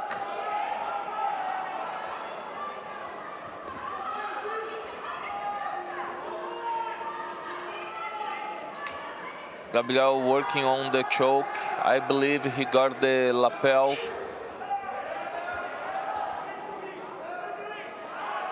Saleh trying to get the right time to escape. He's working very nice to avoiding the 4 points. Nice attempts by Gabriel. But Saleh was able to move in the right moment to give him the best angle for the choke. Right now we have Gabriel on the back, but he crossed his legs, so he's not able to. Actually, he already got that, so sorry guys. He's on the choke now, archbow choke, up. And yeah, he got it.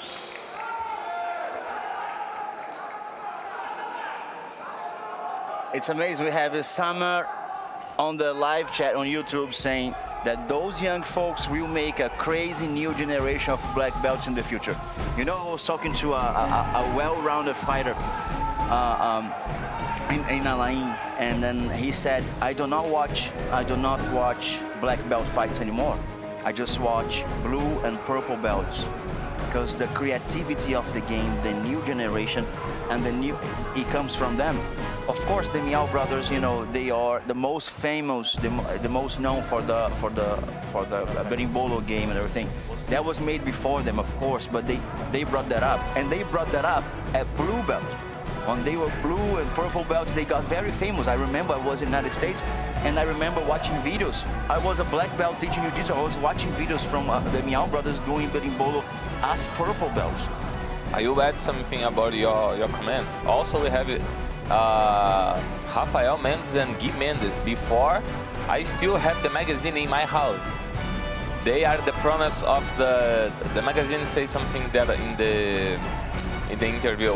They are the future of the jiu-jitsu. So Yes. Gabriel and Gui Mendes with the blue belts in the works. Yes, yes, that's where we see the new generation of champions bringing something new to the game that we can add to our game today, something we can add to our classes today. It's that we watch these boys doing. It's amazing how we see that play and how we learn from them. Jiu-jitsu is an eternal learning journey. You do not stop learning, and we black belts learn from purple, blue belts, and there's no shame on it. On the opposite, it's actually an honor when you see someone who just started and get something that adds to your game, adds something not just to your game, to jiu-jitsu in general. These people are bringing something great and new to jiu-jitsu, so we see that growing. It's good to see. And it is great because you can get a blue belt with more than 6-7 years with jiu-jitsu, and maybe you can get a black belt with 5-6 years. So you have the same time of the jiu-jitsu, but one is black, one is still blue. Yes, of course. Now we have Muhammad Al-Mahali versus Cole Pages. Go, guys. Muhammad from Fight. UAE. Mohammed with the black gi. Carlos Pagers just flying to pull guard. Stop. Põe ali, por favor. Carl from Sweden. They're gonna check if that guard pull had a proper grip.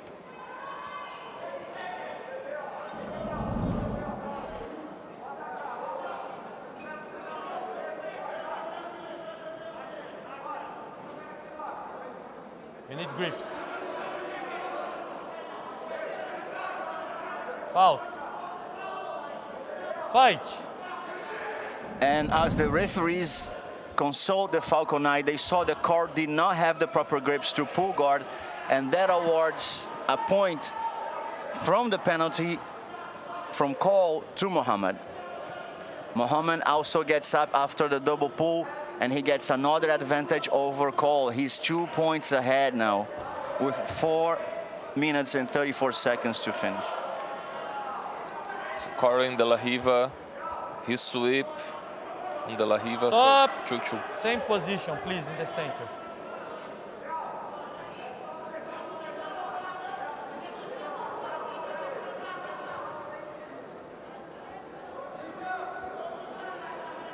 Dois a dois. 2-2.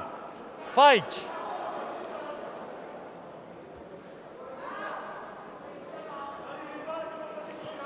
Here we go, guys. We'll have the Imaratu with the cross collar.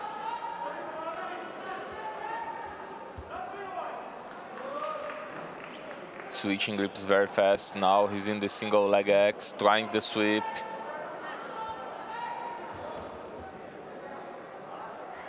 Muhammad Al-Mahali. Mohamed is going to set up, put his foot on the side to set up the 50-50 guard.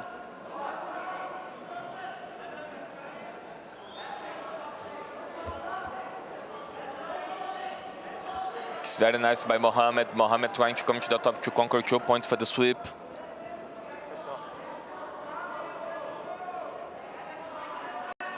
Four-2 now for Mohamed. Mohamed, you need to watch his arm because Carl's on the attack.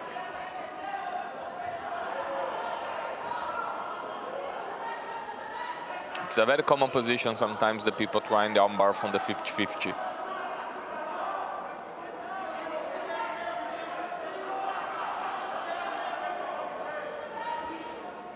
Muhammad Al-Mahali, aka Muhammad Salah. 2 points by Carl for the sweep. He's from Alain Jiu-Jitsu Club. Also from Khalifa bin Zayed School in Alain.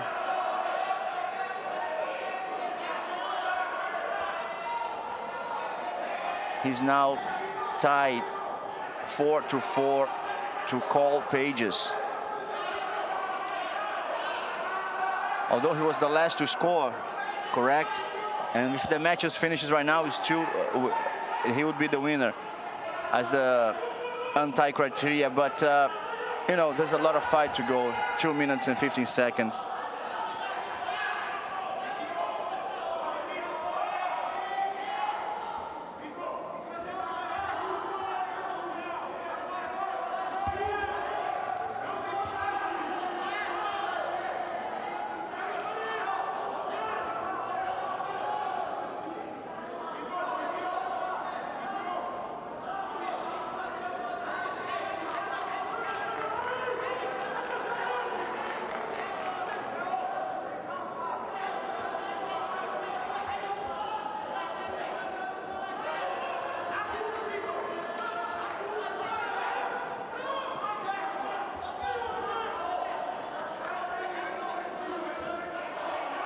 Let's go, Mohammed here. Carl has been working to trying to escape from the 50-50 guard again.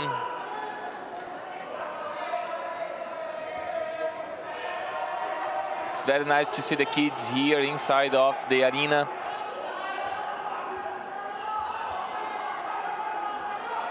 Carl now trying to go, pursuing the back.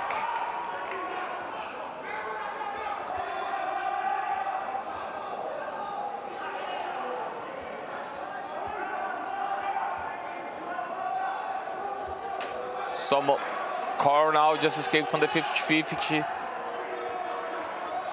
Very nice by Mohammed. He set up a grip and get a shin-to-shin guard. Grips here, okay, attention.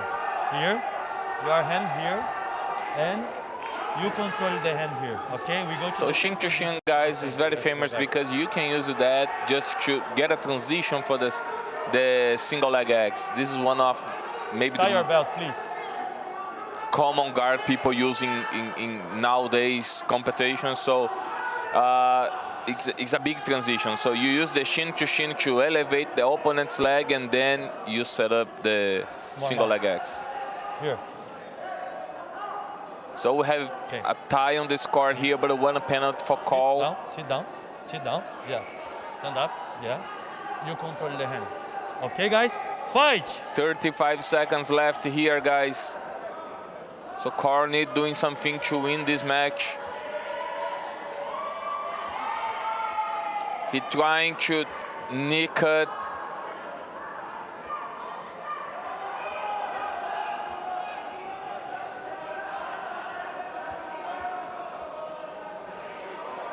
So Mohammed is working very hard to avoiding. We can see his arm here blocking his opponent, going to his back.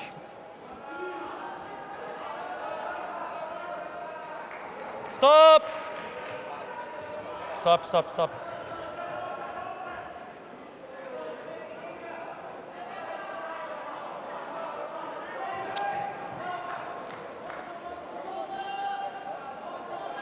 So I believe great fight, guys. Great fight. Carl will be the champ, will be the winner of the fight. Yeah, because he conquered one advantage, so it's 5-4, guys, right now in the score. He had up in the score 1 point. So, but beautiful fight, man. Great work from Mohammed.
now on the next match, male gi purple belt adult division under 69 kilograms. We have Mohammed Al Suwaid from UAE, and who else? And our hermano, Lin. From where? Argentina. There we go. As far as we know. Go. Fight. Here we go, guys. Let's go. Double pull. As the referee looks to the watch and awards Mohammed one advantage for getting up first. We get Mohammed here in the long step, and he's working to establish the position. He's not giving any chance. He gets another advantage. Nice. He's strongly playing against Lin, giving no chance. You could see Lin playing very well on the previous match, although against Mohammed, he's working.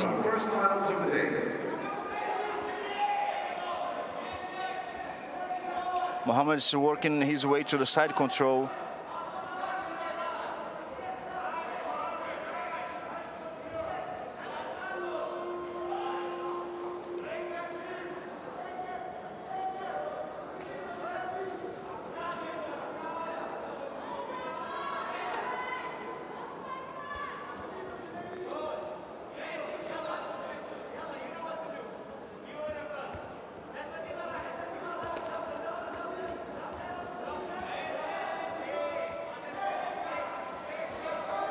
So we have Mohammed Al Suwaid here with 2 points ahead in the score.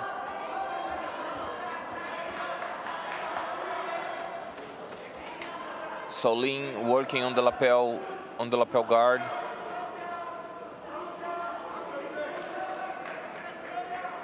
He get the lapel under his leg.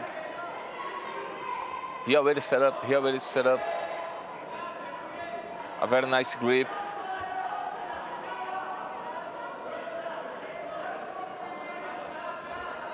Nice by Mohammed, a great escape from the lapel. Mohammed leading 2 points. Again, one more time. Mohammed trying to go for the long step. 2 minutes and 50 seconds to go. Stop. Dominant performance so far. Mohammed from UAE versus Lin from Argentina. Stop.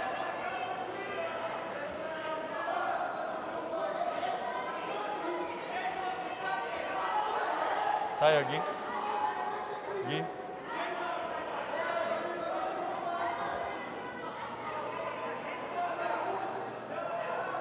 Volta a posição ali para mim, Zimu, no telão.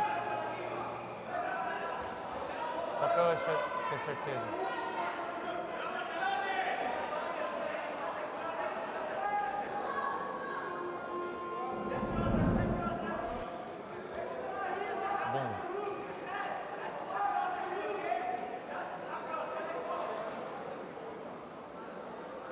Perfeito. Darei a vantagem e volto em pé.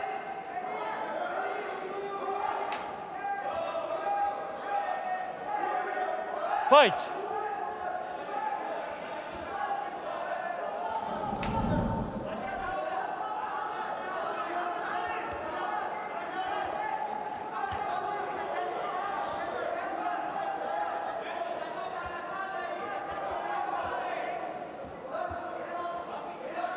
Very good by Mohammed here. We see here he trying to set up his knee cut. He already get an underhook here. It's a good position for him. Good moment for Mohammed.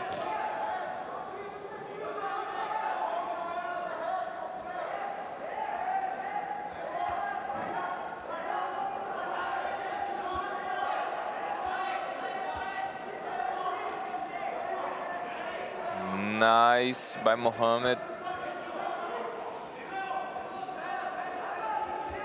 Long step again, one more time. It's very nice. The Mohammed's long step working very well against Lin. Lin working the replacement guard, but I don't believe he's gonna get successful now because Mohammed established the pass and conquer 3 more points. So right now we have 6-1 in the score.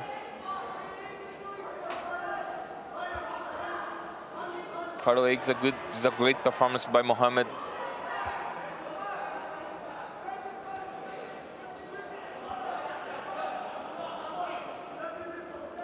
Lin working to find some space,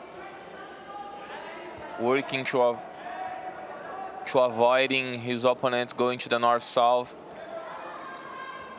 Lin in survival mode right now, as Mohammed has a dominant performance over him. Lin, who did not give an easy job for his previous opponent, now is in big trouble as he advanced on the bracket and he faced a stronger, more technical opponent as Mohammed Al-Suwaid, who shows why he deserves a spot on the semifinals. He's gonna get the winner from Elbek from Uzbekistan and Carl Pages from Sweden. We got a one more event, Christopher, for Mohammed Al-Suwaid. Unless something out of the ordinary happens, I count Mohammed on that semifinal already. Yeah.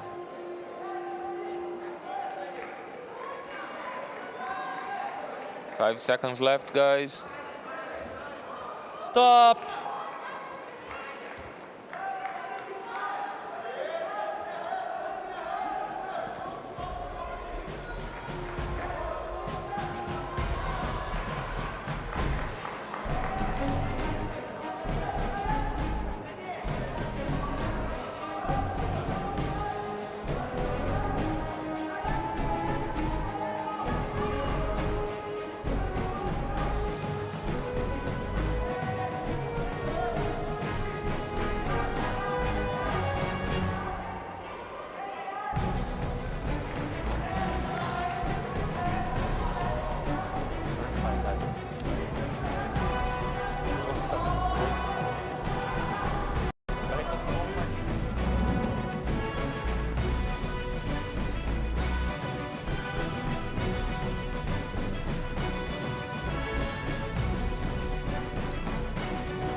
Some nice highlights from the fight, guys, from the previous fight.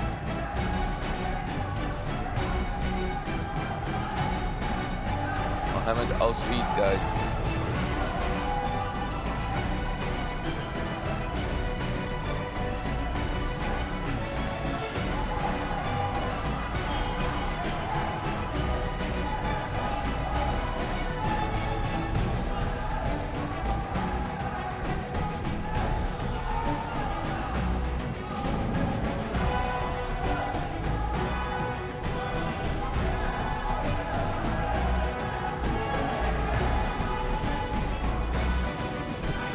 A gorgeous view on the top of the arena here, guys.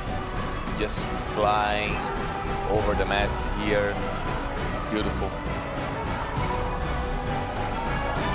It's amazing how from here we cannot see that camera. Yeah. Can you locate that camera? Look at that. Yeah, it's no, that was passing by. It's the cable camera. That one, I think, is that rounded thing right in the center there. Yeah. That is amazing. Amazing how. Let's go here, guys. We have Elbek Honibekov against Carl Pages.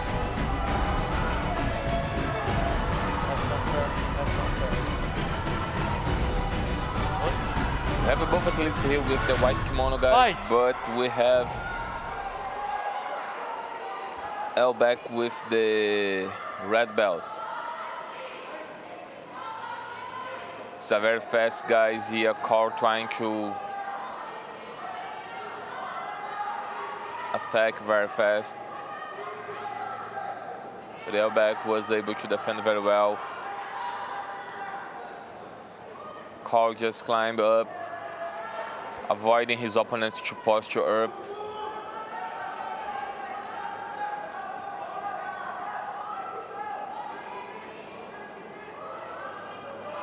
Carl working with the foot on the shoulder, creating space, create a right angle to Stop. Let me just fix the gi here, sorry. Okay, fight.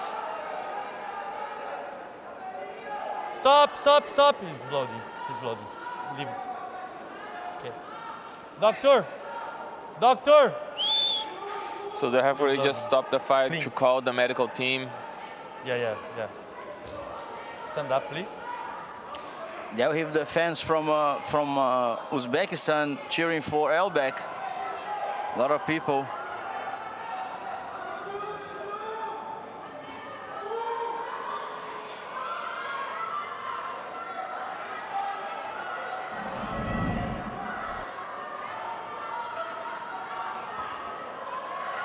We have the fight where Bashir got her win.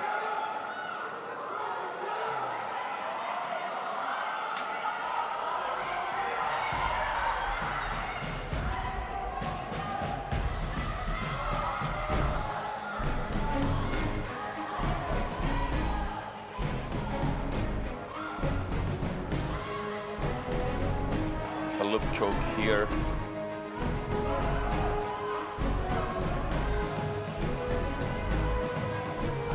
Beatriz Silva, if I'm not wrong. Highlights from her. It was a great match.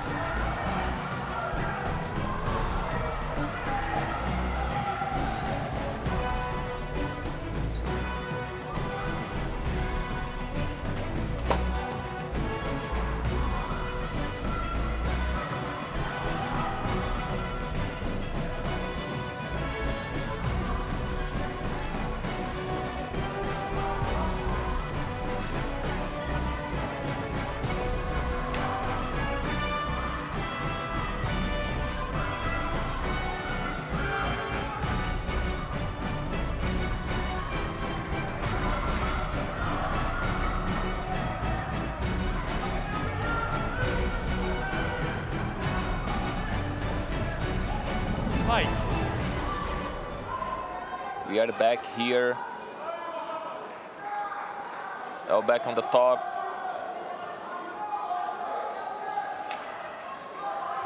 Carl Prages just proved himself a good fighter against Mohamed Salah on his previous match. That was a good match, and now he must get through Elbek from Uzbekistan to get his spot on the final, on the semi-final.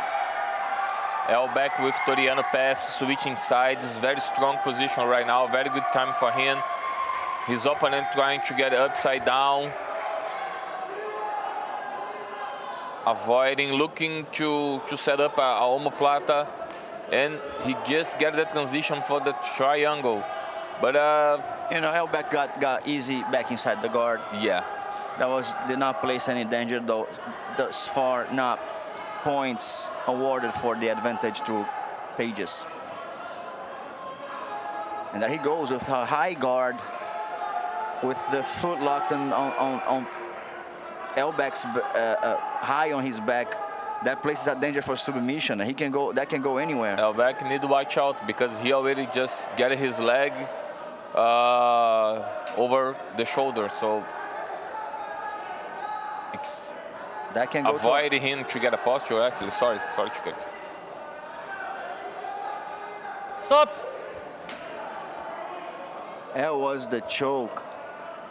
It was the choke that worked because he had the hand right under, holding the collar, and then as he pulled the leg, the pressure on the choke against his own arm. That was well played by Pages.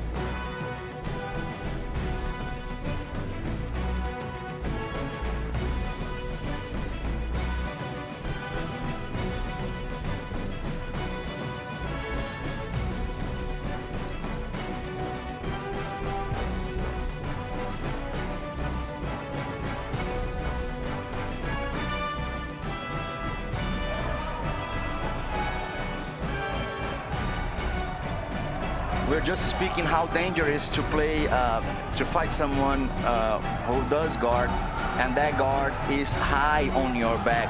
You know, the guy has his hip close to your chest, and he closed the guard high on your back. They call it high guard. How dangerous that is, Charles? It's dangerous because the guy started to climb up, so he's gonna get a lot of attacks like a triangle, armbar, and this switches will be crazy fast. So it's so dangerous. So as my professor said all the time, if someone started to climb you up, avoid that. Don't let him do that. He knows how to do that. Exactly. Now under 77 kilograms, I think that's the first fight you're gonna watch from this weight class here. We have purple belt adult male division at the World Professional Jiu-Jitsu Championship. He's starting the under 77 kilograms brackets. Very active for 77. The athlete from Ukraine is ahead on the score versus Mansour Al-Niyad as he gets the guard pass. Not yet, not quite yet. He's on the side, but he does not get the guard pass. He might get an advantage so far, but he's working on the pass. There is a danger for the pass yet. That's why the referee is waiting for it. It's smartly played by Mansour, who avoids the guard pass, automatically placing a danger of sweeping his opponent, as he does right now. No, not yet. There we go. 2 points for Mansour Al-Niyad. 3 points for Serhii Krasovsky versus 2 points of Mansour Al-Niyad. Mansour Al-Niyad that fights for Al Jazeera Jiu-Jitsu Club. Nice foot movements by Mansour.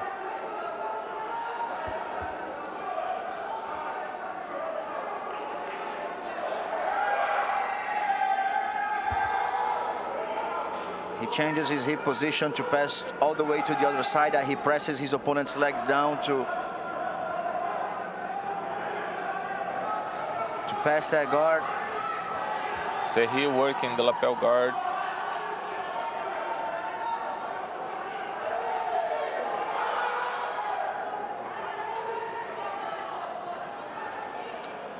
That kind of guard become a problem when he get that kind of transition. When he got that, it's become a danger because he can spinning and going to the back.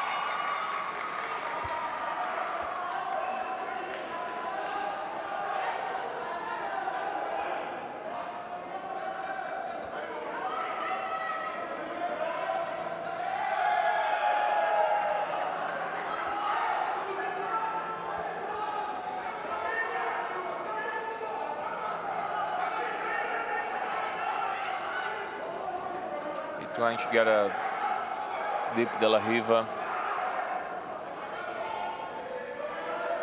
Mansour working well, avoiding the hook, also avoiding the change of the grip in the lapel. Stop, guys, stop.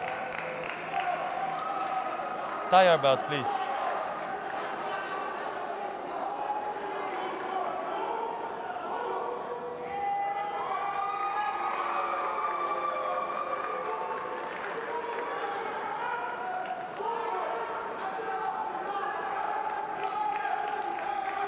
Here.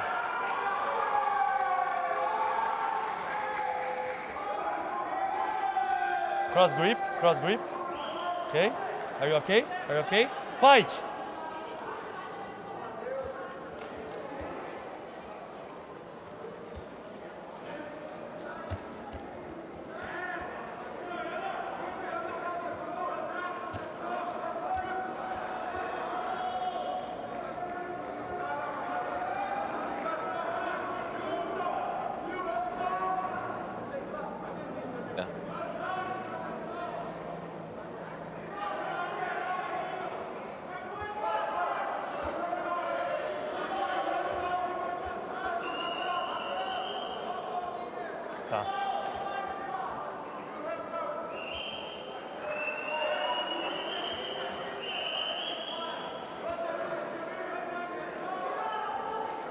Stop!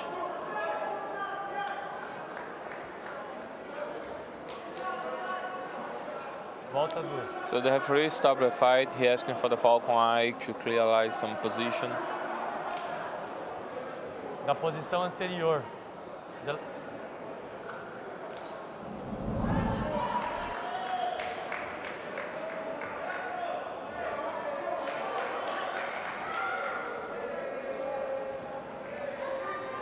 não achei que nessa foi, na segunda foi. Ok? Ok, guys. Close guard, please. Close guard. Guys, look at the score. Okay? 4-3. Fight!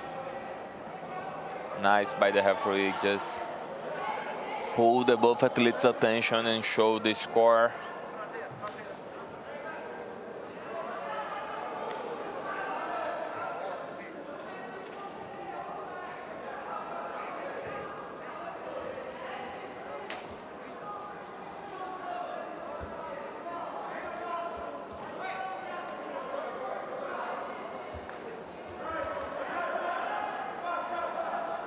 Mansour working the leg drag.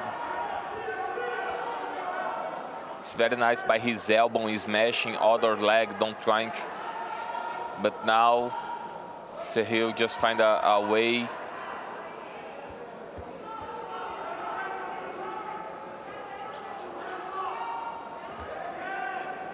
Nice by Mansour. Sehil just switch for the 50-50 position. Escape now, trying to come to the top. But Mansour does not give him any chance to come to the top. Stop!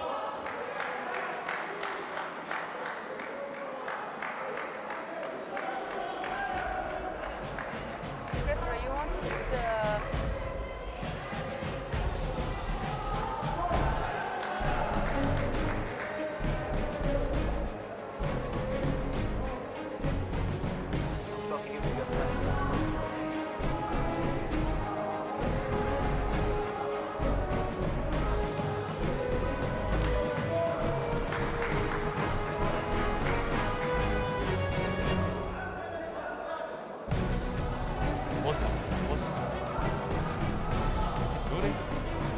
The winner, Mansour. Great work by Mansour here in his last fight.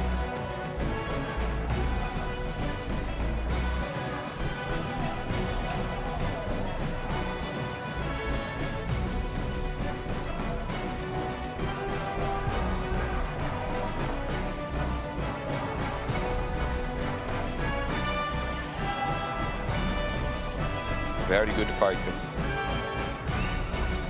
Yes, that was a great match.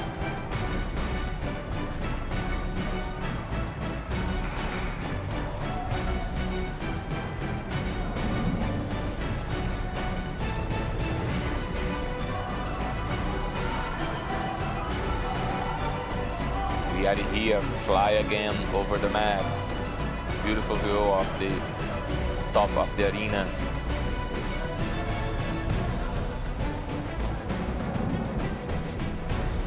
So here we're seeing Mohammed Al-Suwaidi versus Carl Pagers.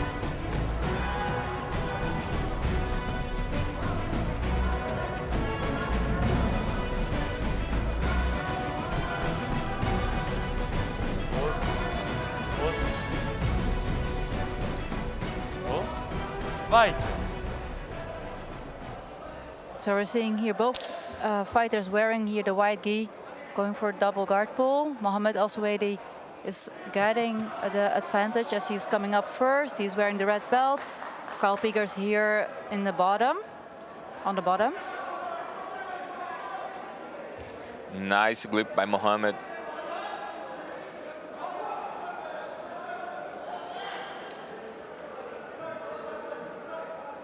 This is a purple belt division, adult under 69 kilograms.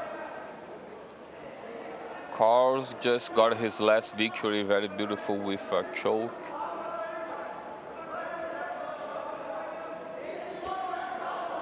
And Mohammed just passed our Argentina friend, Lin.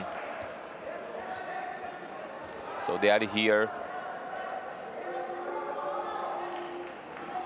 We saw that Carl just brought his opponent in a little bit danger over there with a sweep setup.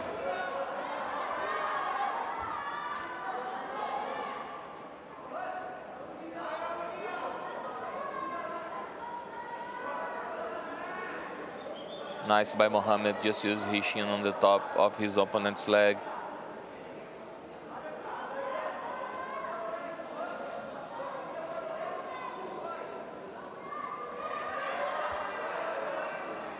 Very nice, he's trying to escape from the lasso.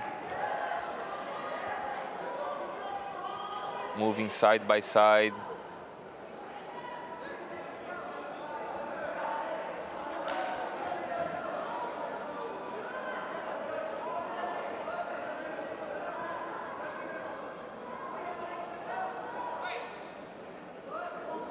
The score is 1-0 for Mohamed Al Suwaidi with 3 minutes remaining. Nice movement by Carl. Right now, he'll get the 2 points for the sweep.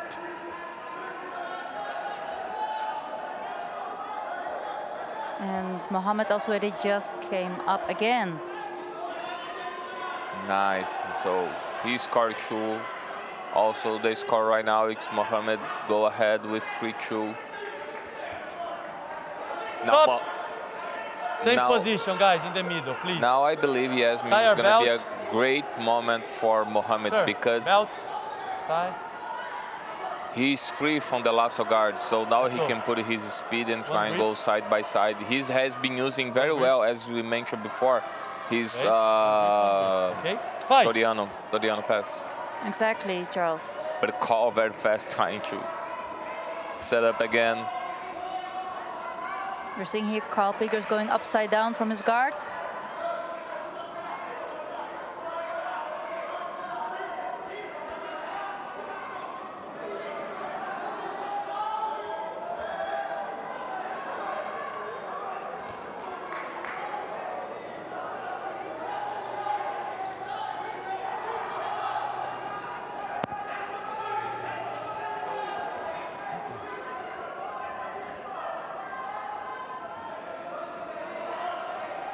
Mohamed Al Suwaidi putting a lot of pressure, trying to close the distance with the likes of Carl Pickers.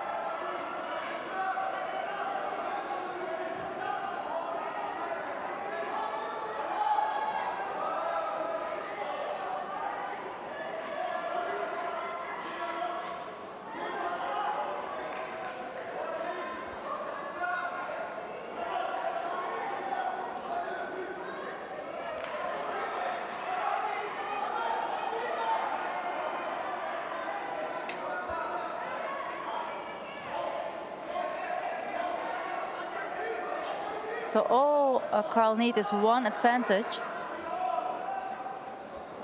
to win this fight over Mohamed Al Suwaidi. He's going to the close guard. He's in the close guard right now.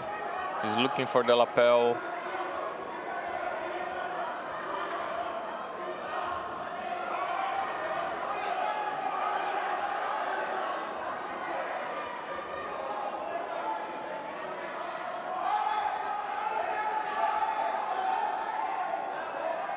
Mohamed Al Suwaidi giving no chance to Carl Pickers to set up that Action. sweep.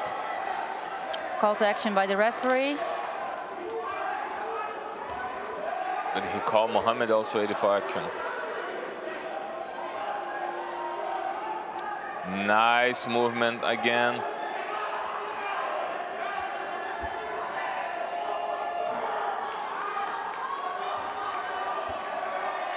Stop.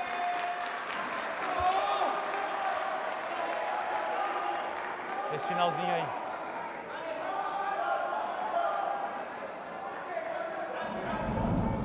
So the referee called for the Hawkeye for the last moment of the fight. That transition, Olha o tempo. the referee just asking for the Hawkeye to pay attention on the time.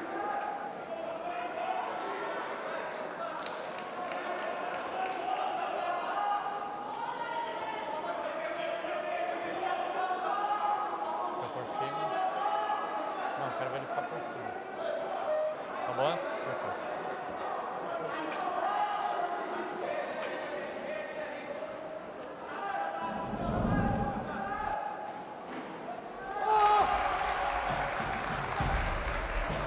And winner by points, Mohammed Al-Kubaisi, Al-Suwaidi from the UAE. What a close match. It was.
Fight! Abdurrahman Al-Barghouti from the UAE versus Adlan Madev.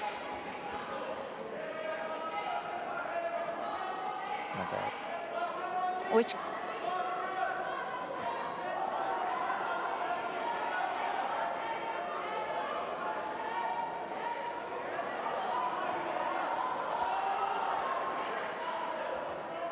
So both guys are wearing here blue kimono. Abdurrahman wearing here the red belt and is playing here his bottom game. Coming here from Al Jazeera.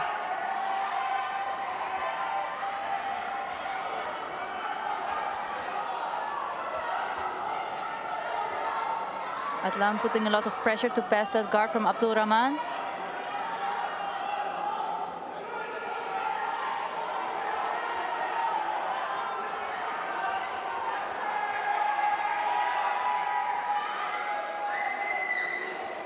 Good guard by Abdurrahman.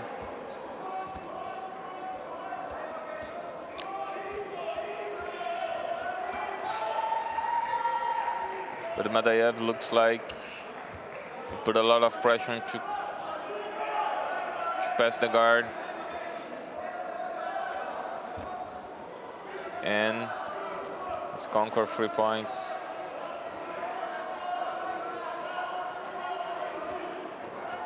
So Adlan is now stabilizing Stop. for Grip here. side control, but the referee stopping now the fight.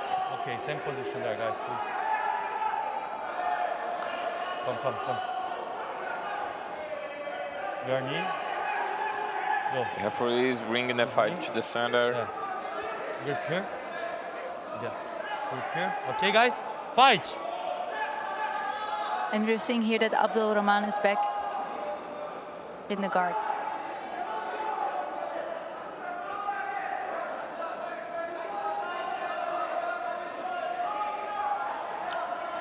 This is a male purple belt, adult 77.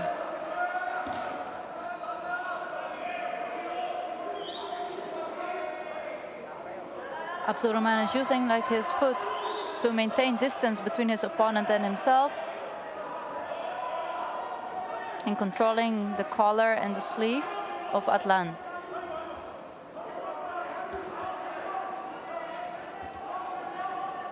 Nice movement, but Adlan.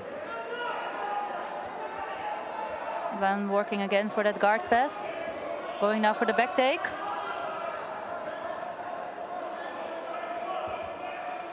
Also attacking with several submission attacks.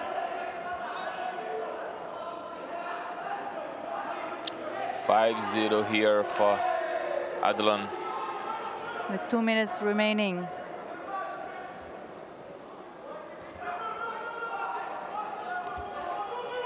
Pull guard by Abdulrahman.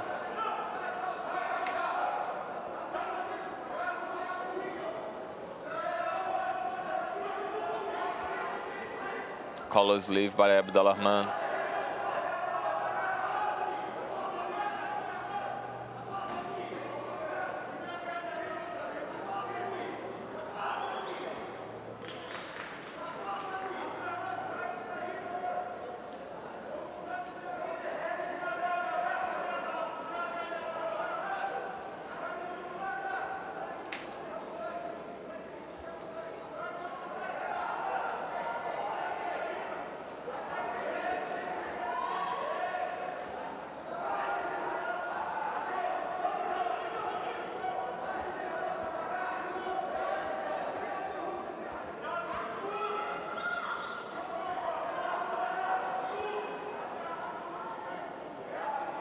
Probably the referee will give a penalty because we can see here a grip inside of the pants.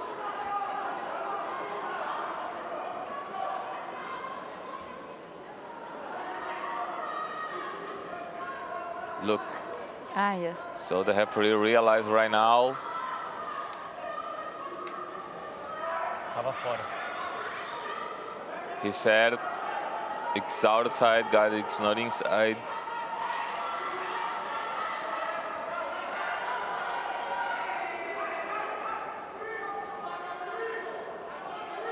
Abdurrahman is checking the time, realizing that he really needs to work hard right now. Which he has been doing the entire fight, though. Like, he has been really trying to attack from the bottom with several setups, but Adlan really controlling his hips. 5 seconds left. Stop.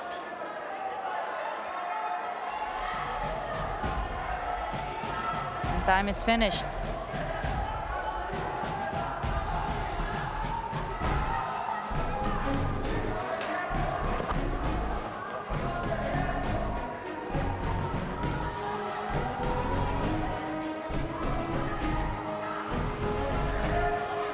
Another time.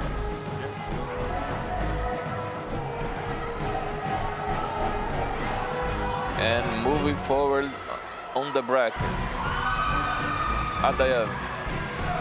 Adlan, sorry guys, Adlan Madayev.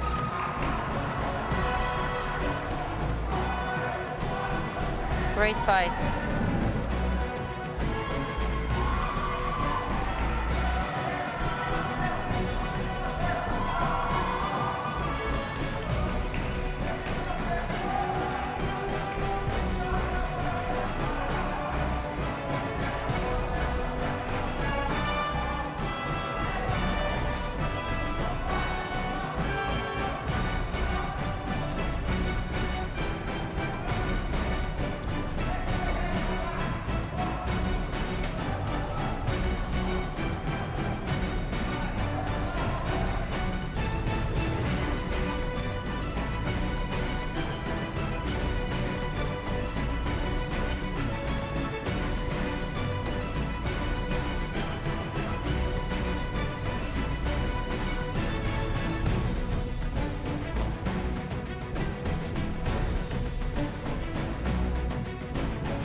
So we're going here for a bronze match for the purple belt division adult under 69 kilograms. Christian Lara representing Brazil versus Carl Pigers from Sweden. Ok.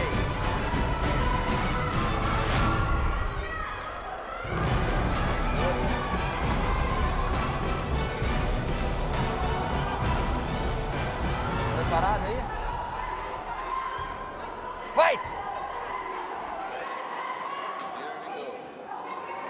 Here we go. Double guard pull. Carl Christian. Pickers first comes up. Christian Lara with the blue gi, and we have Carl with the white kimono.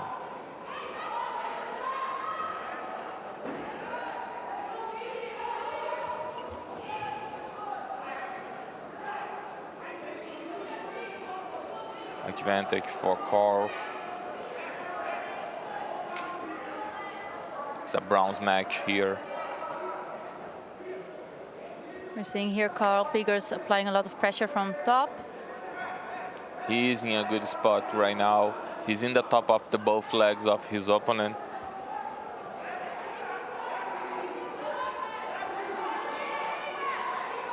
Going for the back take. Now armbar setup. It seems tight. I think it's not.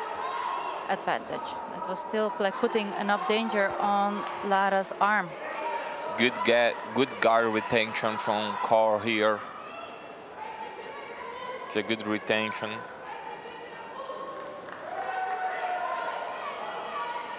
Because he's got his leg there, he avoid his opponent to pass the guard.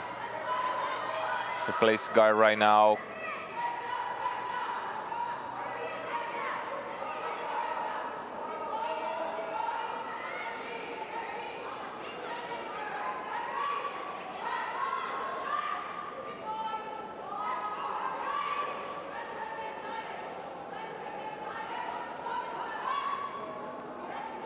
Carl is 3 points ahead with 3 minutes remaining. Referee is stopping the fight.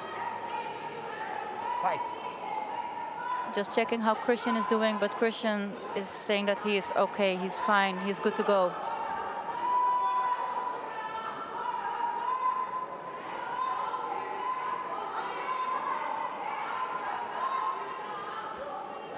Probably the referee is gonna call for action.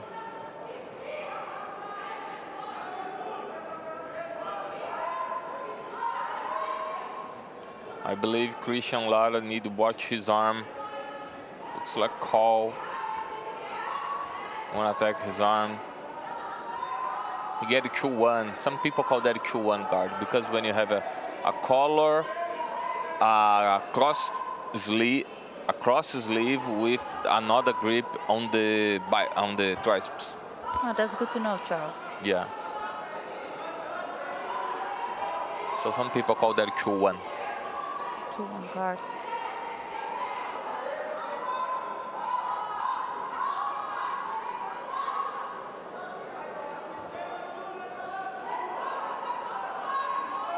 I believe if Carl comes to the top, it will be 2 points for him. Yes, because he started from bottom. Christian now looking here for a leg attack. He wants to go for submission. He's realizing that the time is ticking and that it is like challenging to pass that guard of Carl Pickers from Sweden.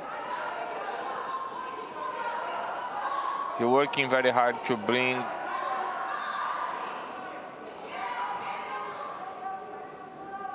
when he Tá fazendo guarda, ok?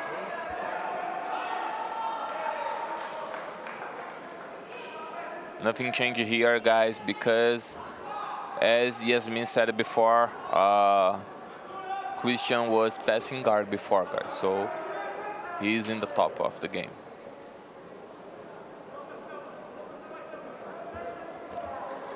$50-50 here by Carl.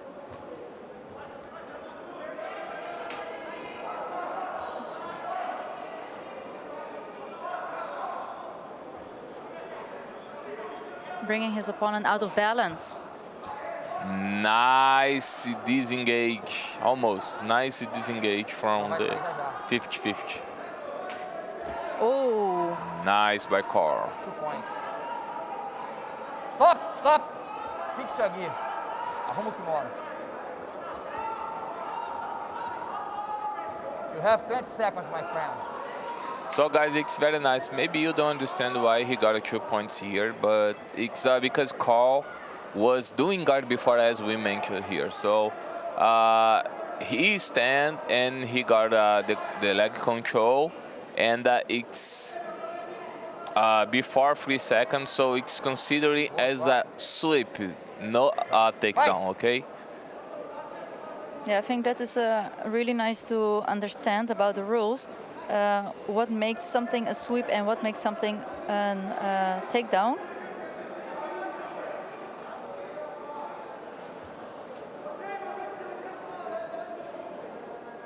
Just to clear eyes here, guys.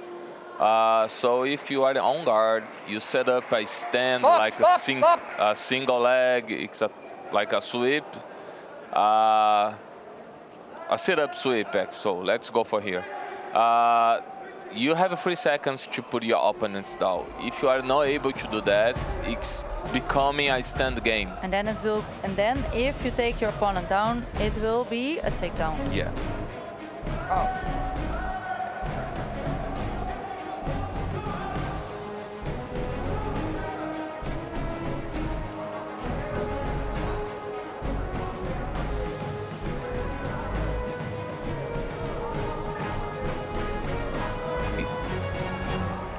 So we have here the end of the match.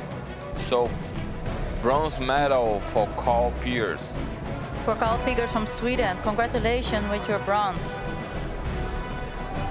Beautiful fight. From Sweden, yeah? Yes.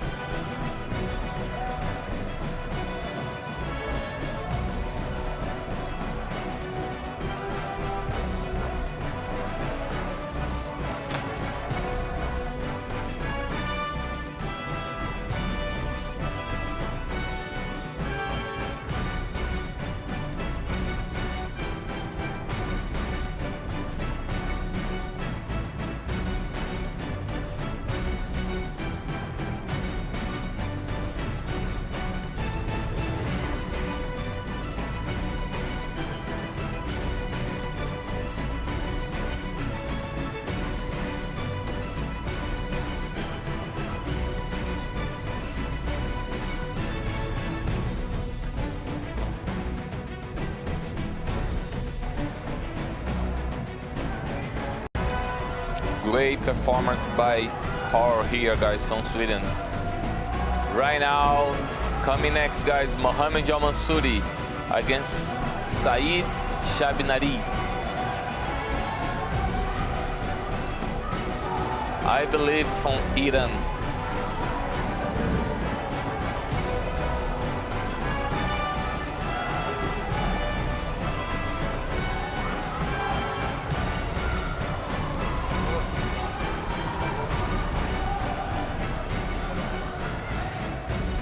Very nice, guys. It's always very good to see here the sportsmanship.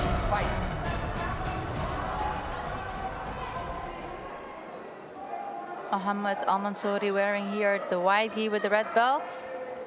His opponent wearing the blue gi on the bottom. So we have here Saeed. Setting up here a sweep. Yeah, sit up guy.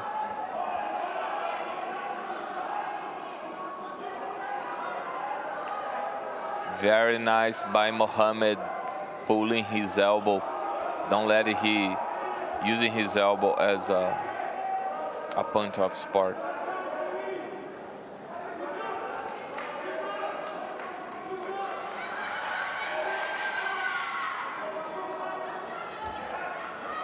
Nice attempts, the collar drag.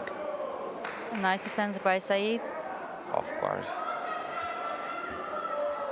Going again for his guard. Bullet guard by Saeed.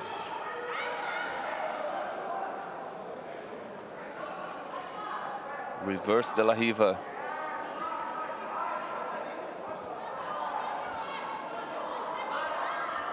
Defended Probably well. Mohamed is gonna get a one advantage for that. Yes. Fixa aqui.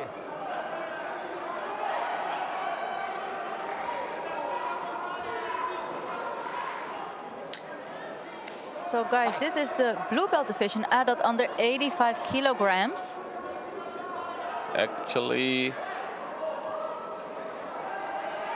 There is not any advantage here, guys. So 0-0.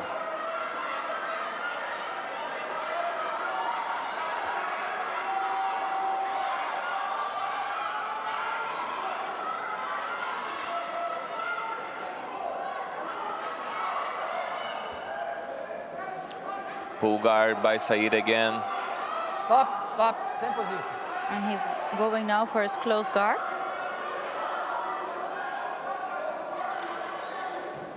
Same position. Lay down. Close guard, close. Fight!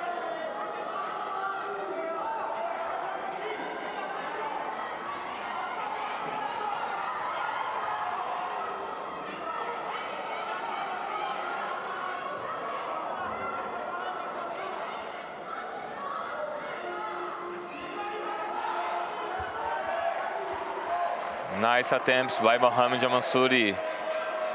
And he's going to establish to conquer 3 points for his pass guard.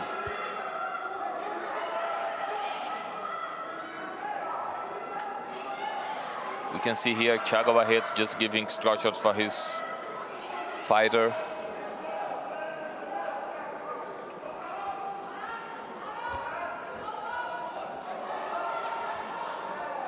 Nice escape by Said.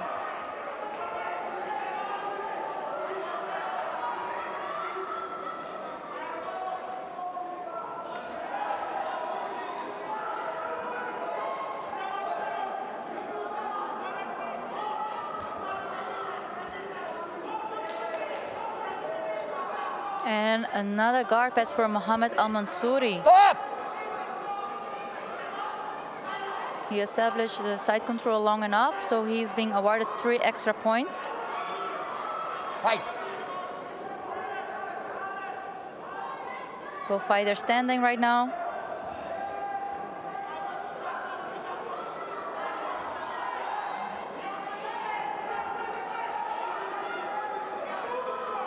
One and a half minute remaining.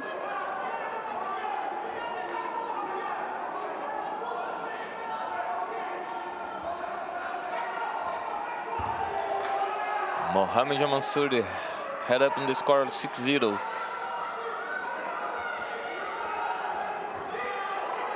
And Said is still going for his guard game, trying to score points on Mohamed Al-Mansouri. But not much time is left.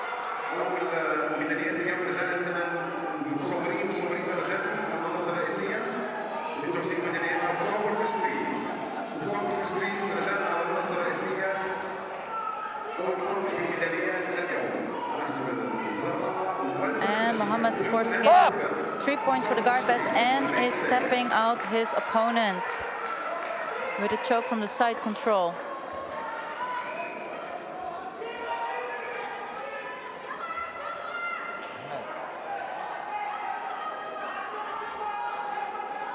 Good fight by Mohamed Mansouri.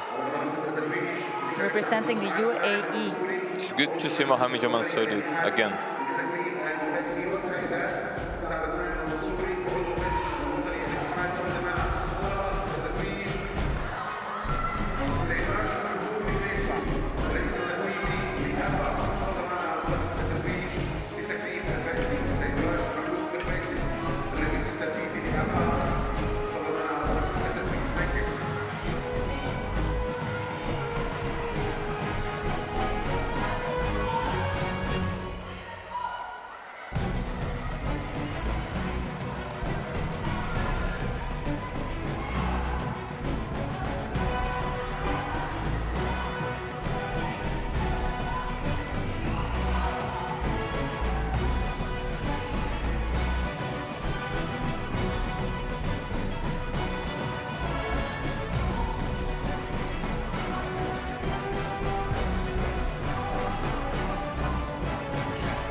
Coming next, guys, Mohamed Al-Landi. against Mansour Al-Nayati. Both fighters representing the UAE. This is the male purple belt division, adult under 77 kilograms. My co-worker really likes the strategy of Mohammed. Tá pronto aí em cima? Fight! So we have Mohammed here. We just got some information here. He also is a black belt in judo. And there we can see his judo techniques in action. 2 points for Mohammed. Al-Amri is wearing the black gi with the red belt. Working on the guard pass. Mansour here working to recover the guard.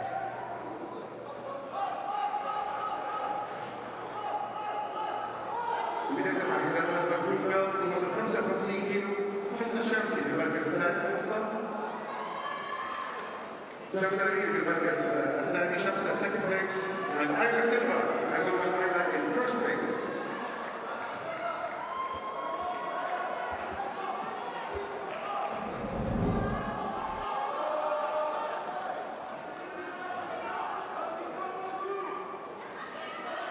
Mohammed Al-Amri working here on his guard pass.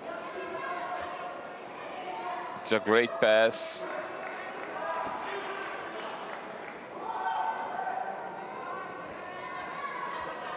Very nice by Mansour, avoiding the pass guard.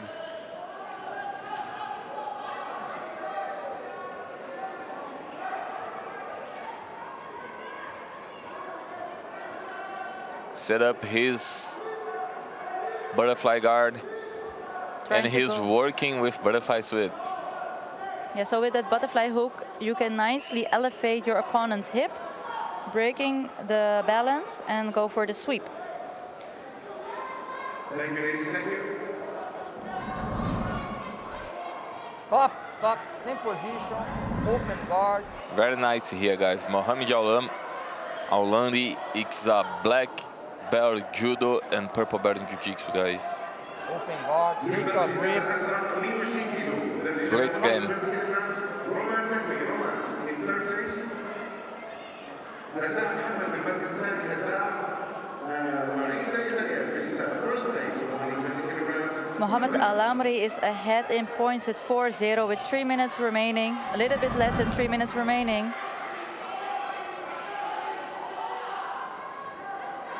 Not only a purple belt in jiu-jitsu, but also having the black belt in judo, which granted him like the advantage of starting the fight ahead with a beautiful takedown. It's a good fight. Mansour still get a lot of time to work. He gets a lot of time to work. Stop, same position.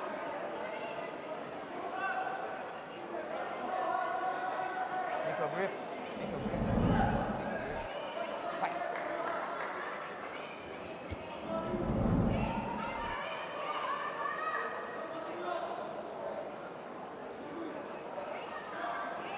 Thank you guys, congratulations. Mansour trying to work on the sweep, butterfly sweep, and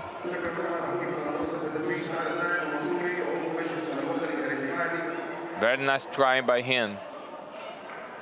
Yeah, he put definitely some danger here on Al-Amri, and that grants him 1 point.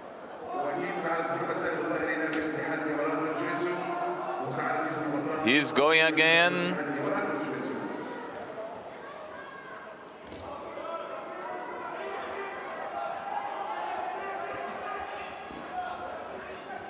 Mansour working really hard, very aggressive right now. It's very nice. Stop, stop. It's very nice, Yasmin. We have 2 advantages for Mansour. So right now it's 4-2. Exactly.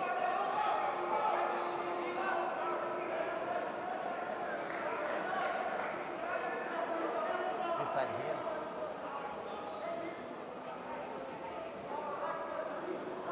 And with like a bit more than 1 minute remaining, a lot of exciting things can still happen Like either Mansour El Nayari managed to succeed his butterfly sweep setup.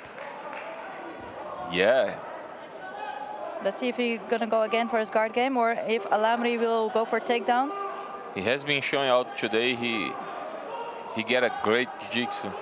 And we are seeing here Mansour again in action with his butterfly guard. Going again for that butterfly sweep. It's very nice by Mansour. We saw here now he using his butterfly sweep as a start, like as a fake position to going for another transition, for takedowns. Right. Trying to manage coming to the top and get successful in his sweep. Very good by him. But Mohamed also showing good defense. They have a recall action for Mohamed.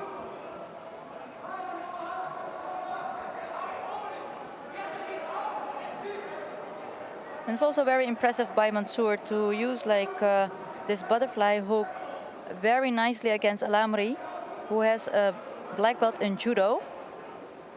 And it's known that judo fighters have a very, very strong base when they're on top. Mansour now going here for triangle setup. Referee stopping the fight. I believe the time is over. And yes, time is over.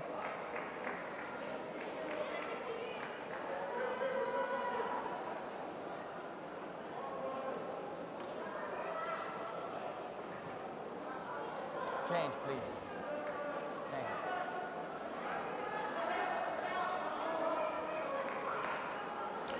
Mohamed Alamri is gonna advance in the bracket. We're seeing here the victory for Mohamed Alamri. Winner by points. 4-2 for him. In the male adult purple belt division under 77 kilograms. It was a great also performance by Mansour. Absolutely. Showing a very dangerous bottom game with the butterfly sweeps. Really, really nice. Beautiful takedown here by Alamri. Probably coming next, guys, we have Adam Madayev against Hazar Alkubeis.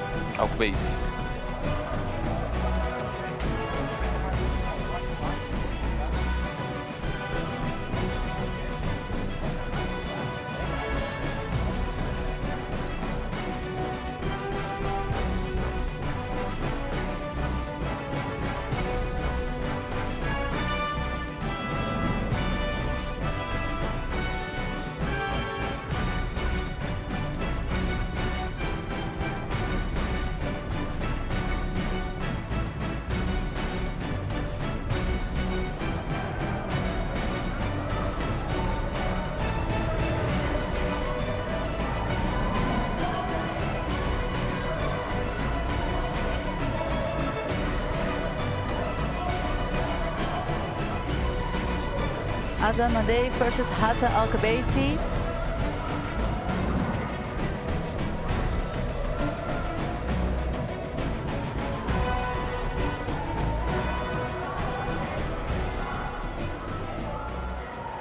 Velho, tá pronto? Fight! We're seeing here Atlan with the red belt and Hazar Alkubeisi wearing here the white gi. Yasmin. On bottom. Yes, Hazar Charles. Alkubeisi has a very dangerous game with the footlock. Right, and he's here in a good position to set up a footlock. Yeah. Atlan got one advantage.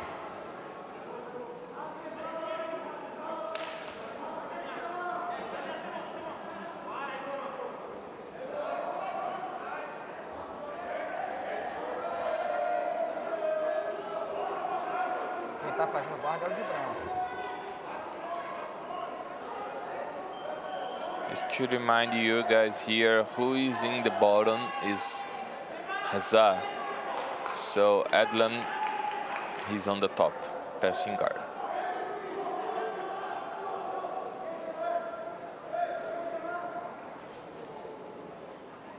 Adlan trying to put his leg out to don't give him any chance to set up the foot locks.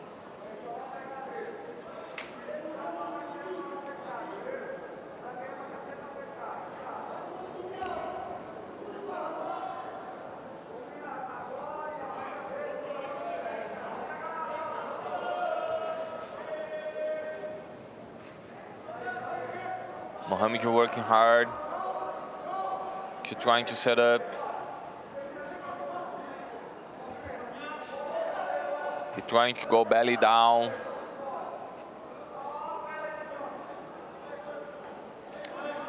Adlan has to watch out.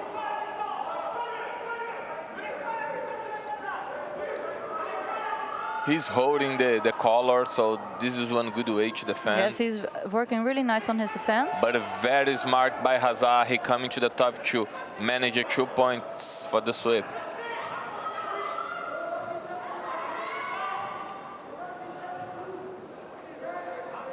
Hassan Al-Kubaisi scored 2 points against Adlan Madev. Hassan representing the UAE and Adlan Madev, Kazakhstan.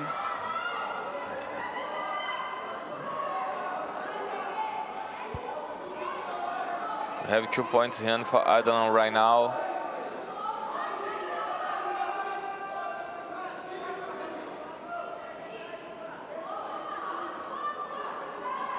A little bit more than 2 minutes left here, guys. Very nice by Adlan. Trying here to pass Hassan's guard.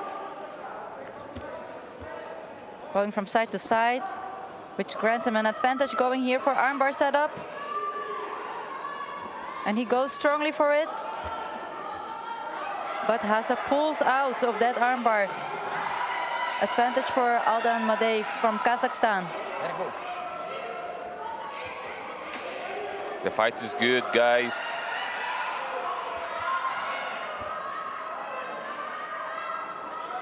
Adlan wants to have an arm. He wants, I think, to bring the arm back home. He wants. But also he need to watch his foot. Yes. Hassan Al-Kubaisi controlling his opponent's leg.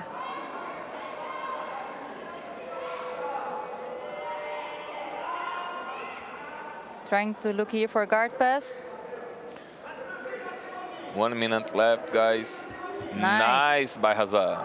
Very nice work. Going strongly now for that guard pass. With less than 1 minute remaining.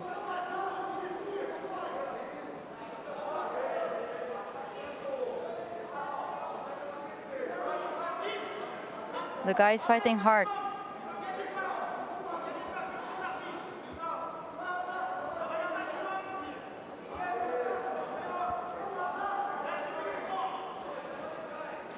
If Hazard is able to get his pass,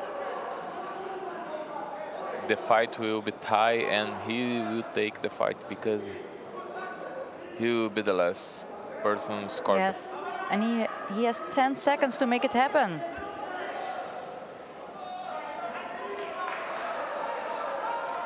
Stop! We have Adlan here, guys. 5-2.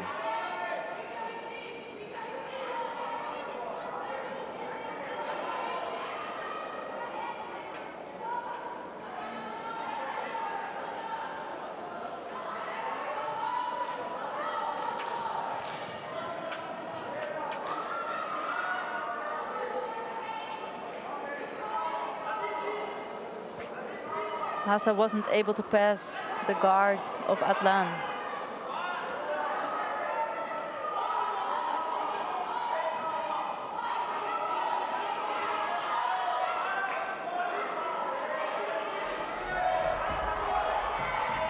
Winner by points, Adlan Madev from Kazakhstan.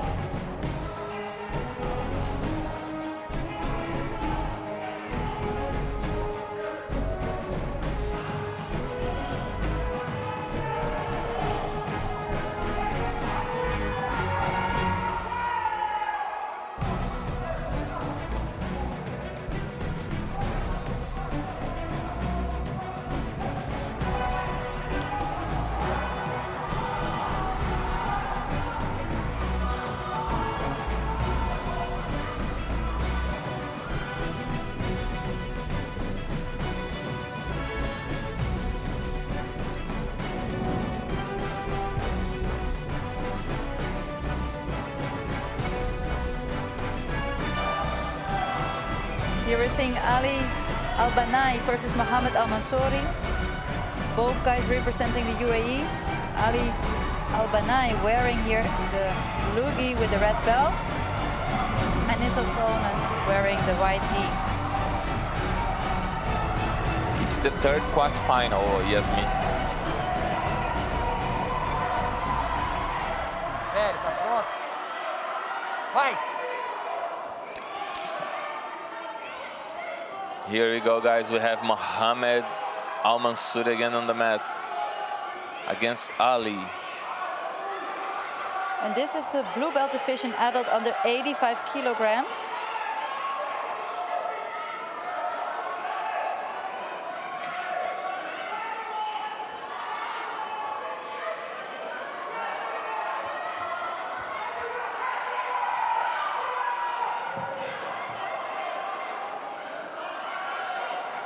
That is one advantage for Mohammed Al-Mansouri. Mohammed Al-Mansouri now in the knee cut.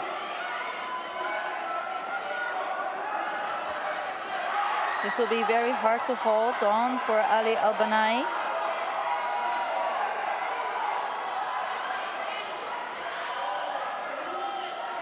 He's trying now to set up himself in a deep half guard.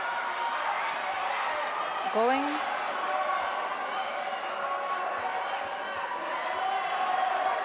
Mohammed is working on the establish of the pass guard, but in the right moment, Ali just turned the knees on the ground. So one more advantage for Mohammed.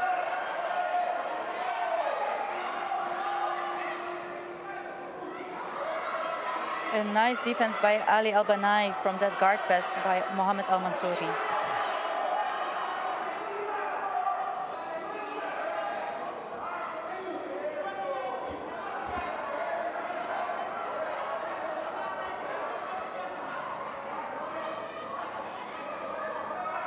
Mohammed trying to go for the back, setting up already a submission. Ali Banai defending well. Ali trying now to push a little bit forward. Stop! So Ali Al-Banai was able to get one advantage. Mohammed is ahead in this, head up in the score with 2-1.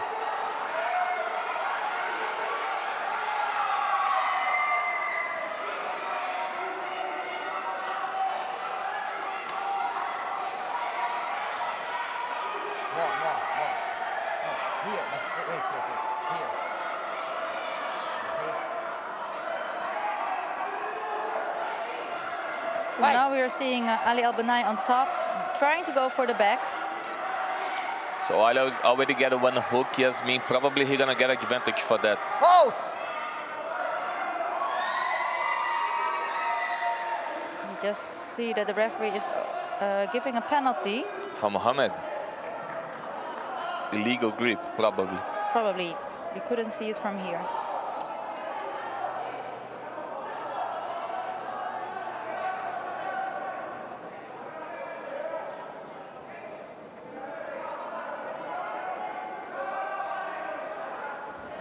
Ali got a very good grip right now. He got both hands in the lapel, in the collar, and he's able to get the 4 points with the hooks now.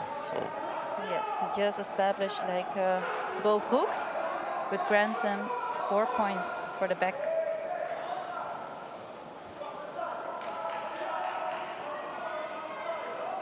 So we are seeing now here that Mohammed's arm is isolated, but he is defending. nice work by Mohammed Al-Mansouri. He escaped it from the back very well. 1.5 minutes remaining.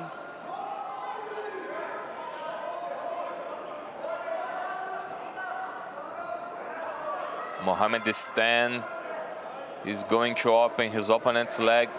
Very nice work by Ali, but Mohammed take Middle. opportunity, Fight! trying to get the leg.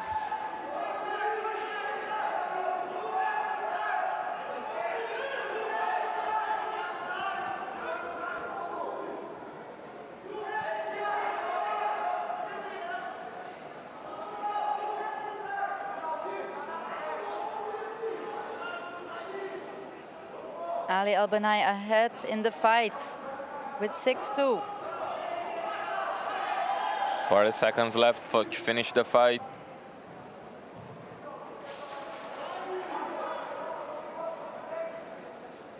Albanai.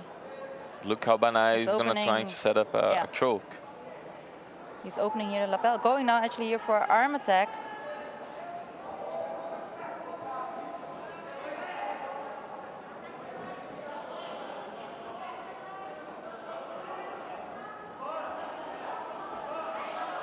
Mohammed trying to open the guard of Ali Albanai. 6 seconds remaining. Stop! Good work by Ali Albanai. He's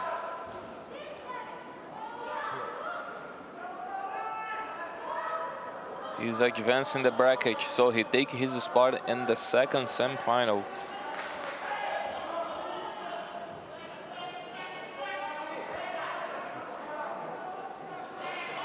Great respect from the fighters to each other. Both athletes by UAE, guys from UAE. And we're seeing here a happy Ali Hassan Albanai from Al Jazeera Jiu-Jitsu Club. It's beautiful to see the respect, guys. Respect on the mat, with the referee, with the opponent.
Next fight, Everton Celio versus João Silva. Purple belt division adult under 56 kilograms.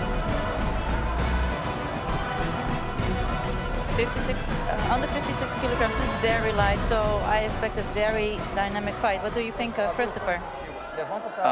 You know, I'm a fan of the lightweight guys, although I'm not one of them. This is the first fight of the under 56 kilograms, Everton versus João Vitor from Brazil. A segunda é que a tua faixa está frouxa. Isso, aperta bem. Referee is warning them as the kimono is not fixed properly. He does instruct the athlete to do it properly, and he commands the beginning of the match. Mat number 4, Everton from Brazil and João da Silva also from Brazil, both with a very low stance. What are you saying? No, I just wanted to mention that Everton is wearing here the red belt.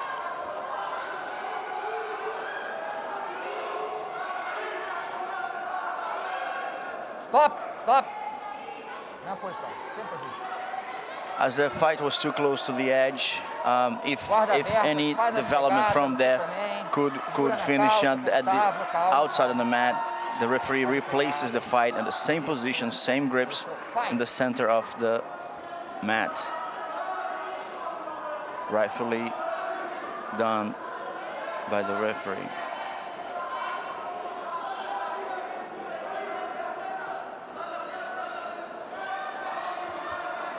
We are seeing here a strong collar grip by Everton, and with the lasso. You can see João keeps keeps his knee, always a knee in the center of Everton's body.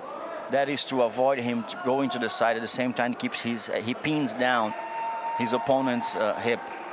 If he let that go, his opponent is gonna place his guard high up, and then is gonna place a danger, even a submission or a sweep. So there you go. João running to the side, trying to go for that guard pass by stretching his opponent. What an active game. You could see Celio like wide opening his legs to not let Everton go side to side. And he ends up in the middle of his guard, right inside his guard. So the referee is actually making sure that the other referees there are 3 referees watching this fight. They have 3 referees deciding. You can see on the screen the Falcon Eye, the referee on the mat, another referee on the Falcon Eye, and the second Falcon Eye. As you're gonna see tomorrow, it's gonna be the same thing. The black belts, they will have 3 referees to kill any doubts that the fighters, the coaches, and the referee have along the way. 0-0, 3 minutes and 30 seconds to go. And we're seeing here the close guards.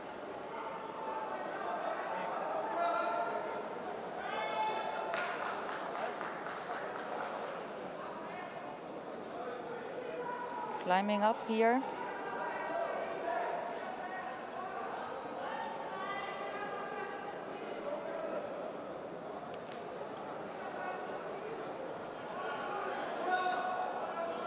You can see Everton battling for the collar grip.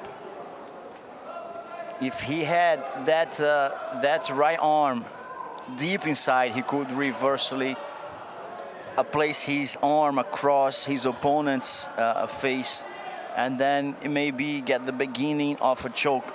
It could be the beginning of the end for João Silva. But Everton did not get it, as João was very defensive about it. And as you can see now, João got up and he got his knees together, trying to tighten up Everton to open his guard. Everton is not giving up.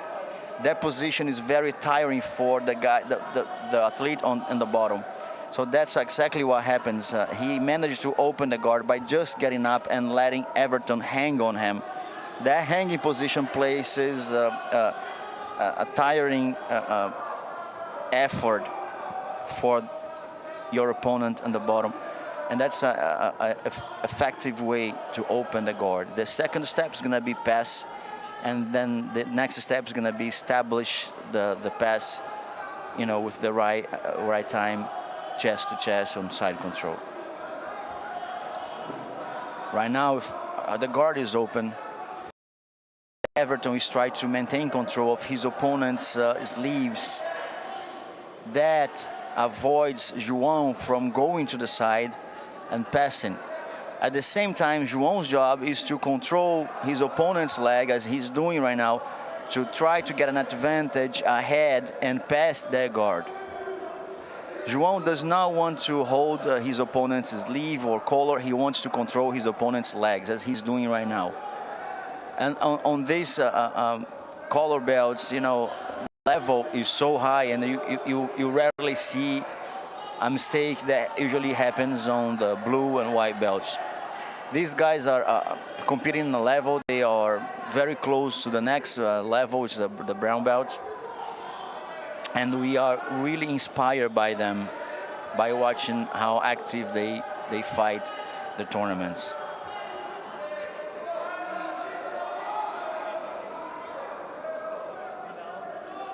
Yeah, and you can also see during the entire fight how João Silva is very calm and in control by all the attacks here from Everton. And with the score 0-0, it seems that we're going to go here actually for the golden score. 0-0, it goes for the golden score. Although no points awarded to any of them, but we are sure that was a very active time at any point, even though there is no points awarded, even though they scored in the move, you could see the referee did not call for action, not even once, right? Absolutely. The fighters were the entire time very engaged in the game.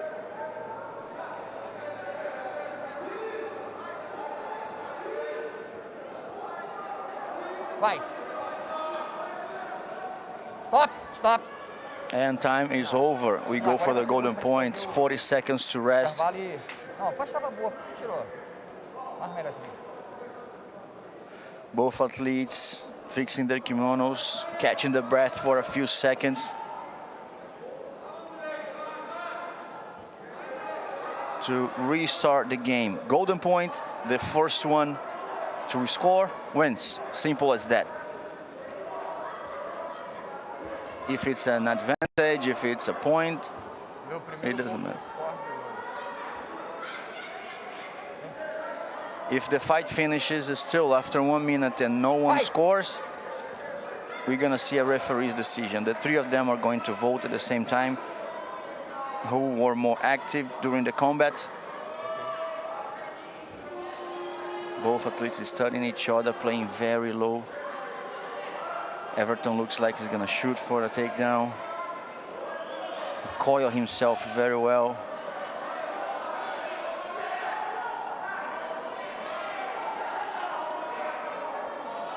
The head battle is very interesting. If you get face to face, right straight ahead of your opponent. If you manage to get on the side of his head, you can control his head, pushing him forward and then going for the leg. It's a very interesting game. It looks like two bulls facing each other. So there we have one advantage for João. He gets up first from the double pole. Para mim, tinha uma dupla puxada ali em andamento. Para mim, Múzio tinha uma dupla puxada em andamento ali. Referee calls the falcon eye as he saw the double pole. The athlete Everton is actually claiming that there was no double pole,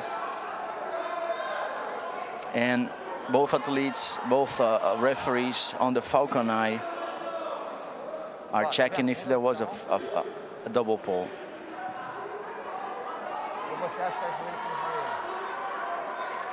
So knee to knee, it doesn't look like they're sitting down. So far, no double pole. As per my opinion, let's wait on the falcon eye decision. But so far, now it was a pole. So the referee is going back on his decision of giving the point. And even though João celebrated his victory, there is more fight for him to go. 10 seconds.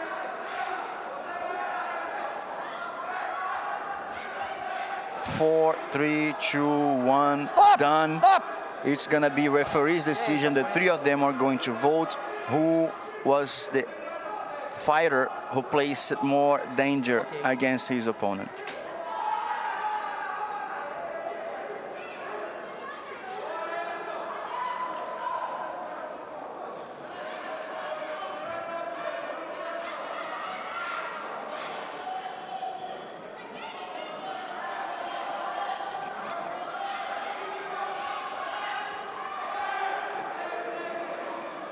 And the winner by referee decision, Everton from Brazil. Yeah, I believe during the regular time he was more active. During the extra time, João was more active. So extra time was just 1 minute. The regular time was 4 minutes, I believe. And then, therefore, Everton is the winner. And I agree with the referee's decision. Do you think that too? I don't think so, right? We could see that Everton played really, really hard.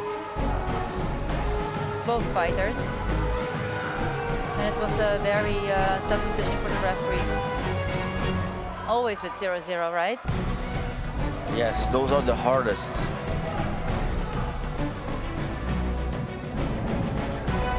And next, Next on the lineup, we have Mohamed Al-Amri versus Adlan Madaev. Mohamed Al-Amri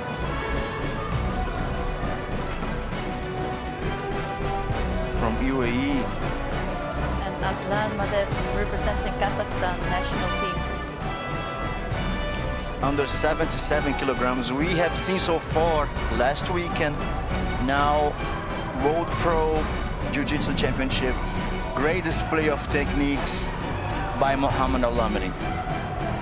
Mohamed Al-Amri, who fights for Awada Club, he's now in the semifinals versus Adlan Madaev. And if he wins, he gets to face Victor Lima on the final.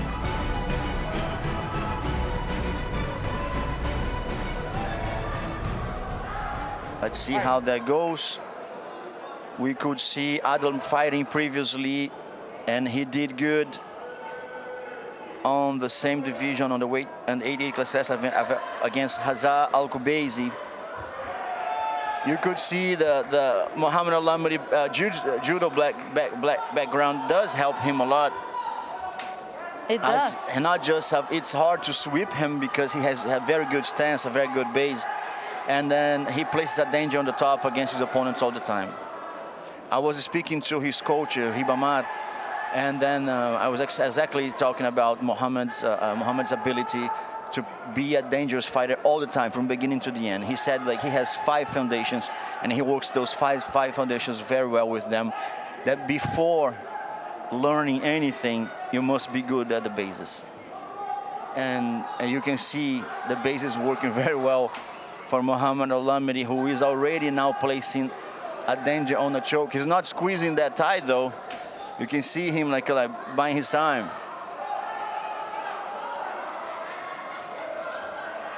But he definitely places Adlan in a very uncomfortable position over here. He saw there was a tiny chance of his opponent to escape. He reversed position to not lose his advantage on the score. On that position, if he tried the submission, goes really hard, he would get tired. Of course, it's the beginning of the match. And secondly, he would give his opponent maybe 2 points for getting up.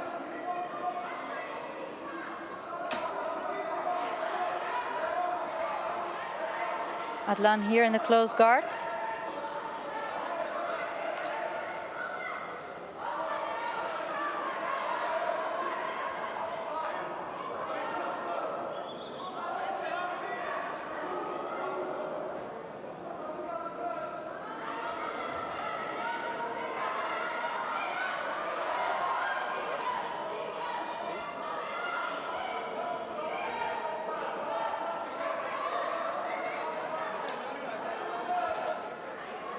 Three points ahead, Mohamed Al-Amri versus Adlan Madaev from Kazakhstan. And Madaev trying to place his legs on Mohamed's shoulder to do exactly what he did to Hazza in his previous match.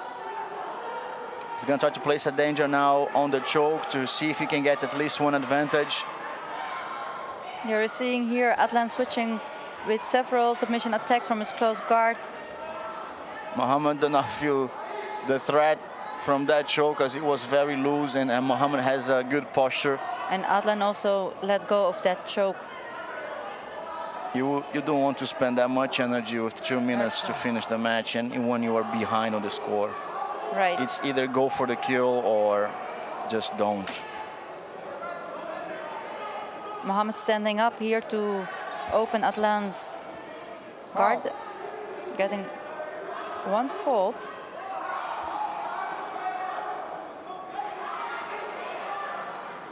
Which gives a 1 point for Adlan.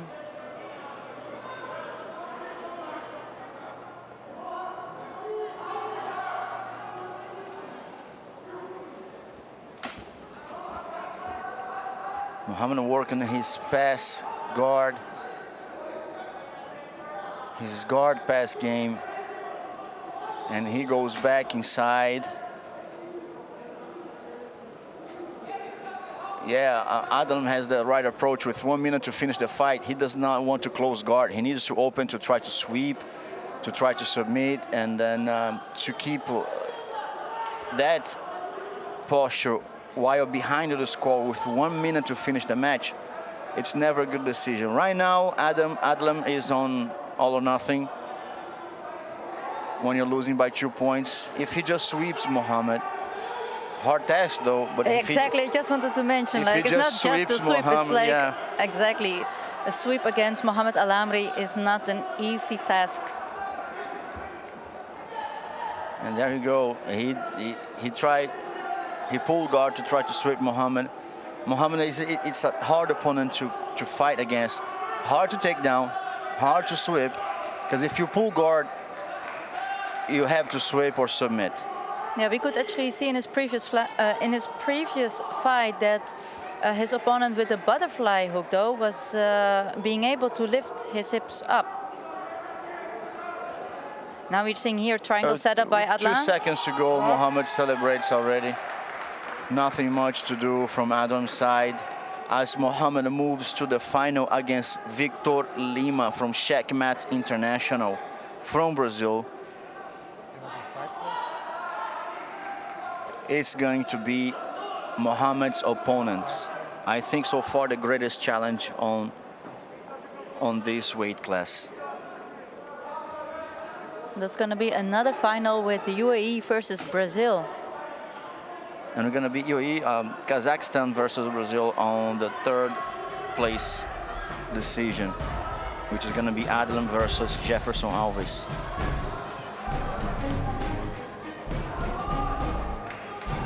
Winner by points. Mohammed Al Amri representing the UAE.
So we're here back with Hamid Abloushi and Zayed Al-Khatiri, both from the UAE.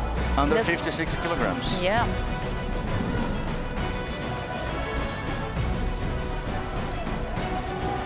And that's the battle for a place on the final. And the one that does not get to the final will fight for the 3rd place against João Vitor from Brazil.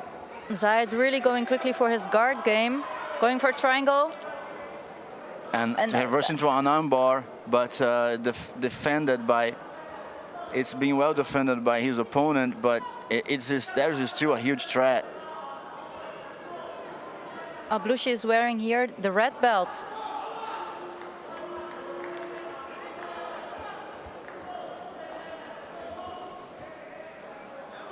And there we have Zayed Al-Khatiri with 3 points ahead on the game. Now one more advantage for him, 4 points for Al-Khatiri. Although Hamid Abloushi was placing a good threat from the beginning, Al-Khatiri gets the points. That was a lot of action in the first minute of the fight, but as expected in the under 56 kilograms.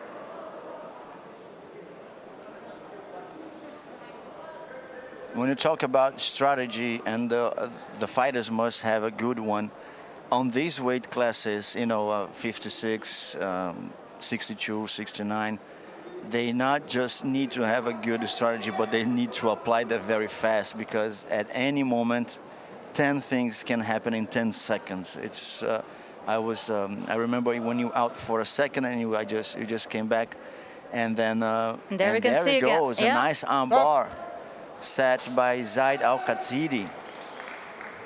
Zaid Al-Khatiri ahead on the score, showing his technical advantage over his opponent, advancing to the final. That's gonna be a great match to watch.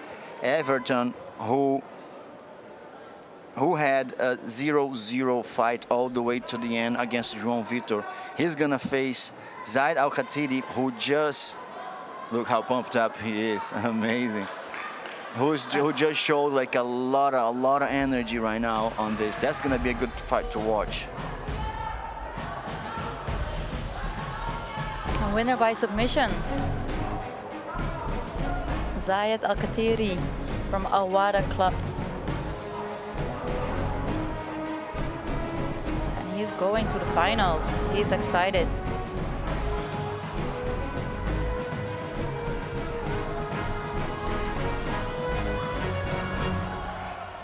Today we're gonna have all male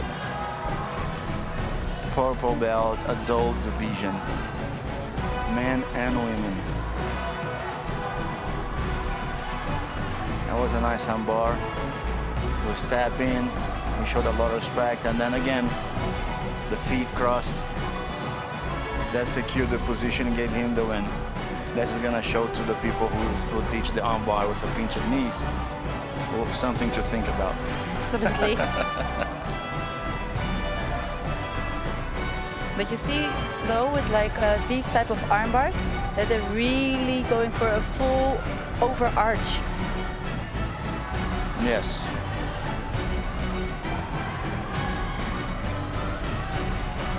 His schedule for bronze medal match right now is Adlam Madaev, but he just fought. Let's see that if that's the fight that's coming up, versus Jefferson Alves Goto.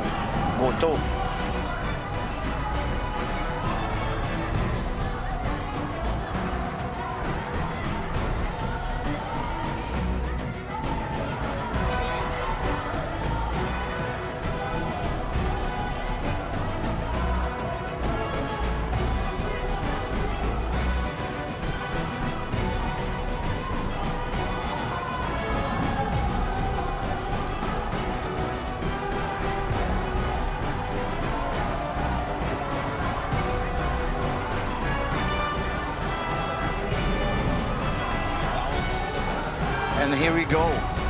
This is the bronze medal match for the 77 kilograms, where we have Adlam Madaev from Kazakhstan versus Jefferson Goto, or Goteu. Yeah, we just actually saw Adlan in action.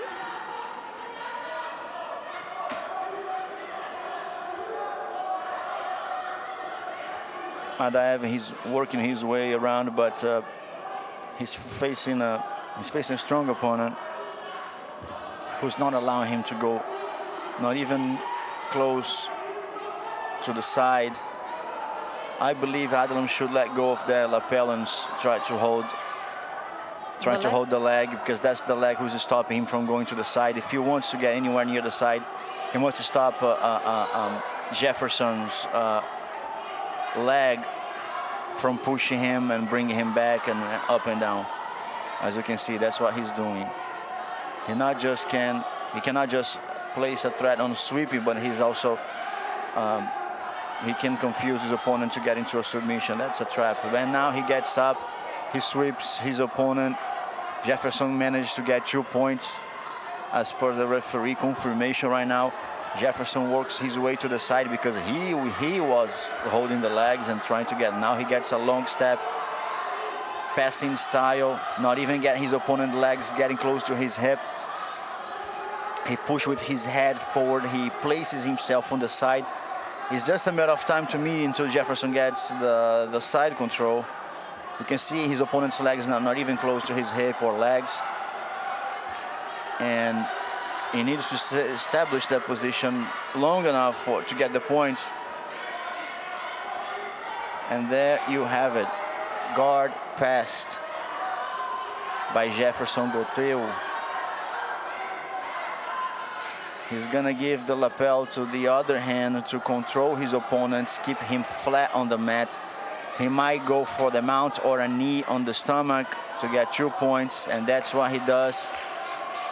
There's development of the techniques. Now he gets not just 2, but the 4 points for the mount. Referee stops the match.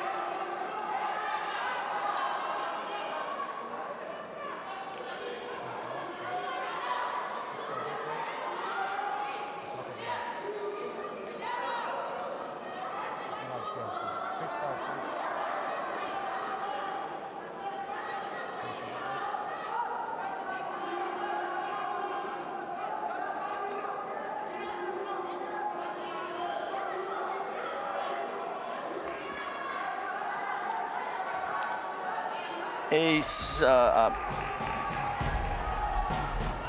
quick match for Jefferson, who grants his position on the podium, 3rd place, while Mohamed Al-Lamidi and Vitor Lima are going to decide 1st and 2nd place. Next on the lineup, João Vitor versus Hamed Al-Balushi for the 56 kilograms bronze match. That's what's scheduled right now. Let's see if that's the fight coming up. And there was a lot of pressure on that mount. A lot of pressure placed by Jefferson's shoulder on Adlam's neck. He's a big boy for 77, right? He is. He will go to the finals. No, he's in 3rd place this year. Oh, this was a 3rd place. Yes. Sorry.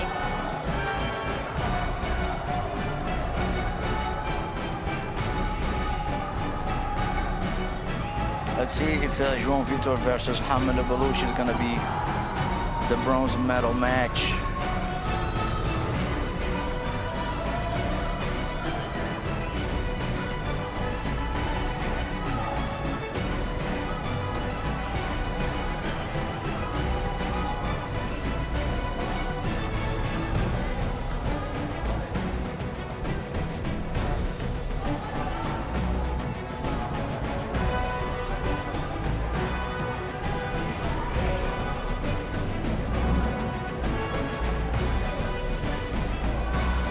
And here we're seeing Stanislav Shmargun from Ukraine versus Hossam Mohammed from Egypt in the blue belt division under 94 kilograms adult.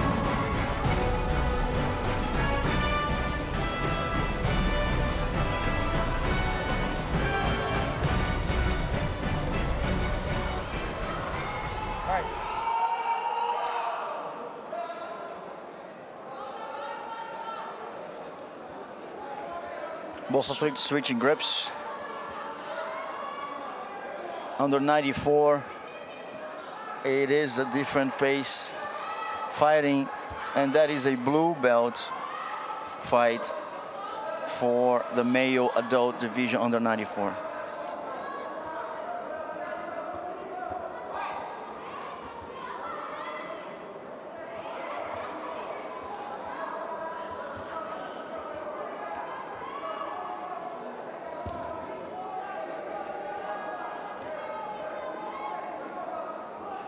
Stanislav Shmargun from Ukraine versus Hossam Mohammed from Egypt. We could see a takedown placed by Stanislav, but it was mostly Hossam Mohammed who pulled him to his guard that gave him the 2 points, that gave Stanislav the 2 points. Now you can see Mohammed going for a deep half to try to get his 2 points and get close to Stanislav.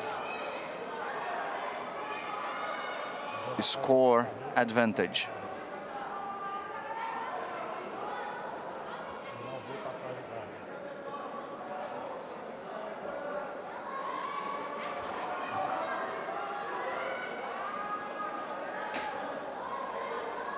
Going to see Stanislav attempts to pull out Hassan's arm and maybe work on an armbar, something that's going to stop Hassan from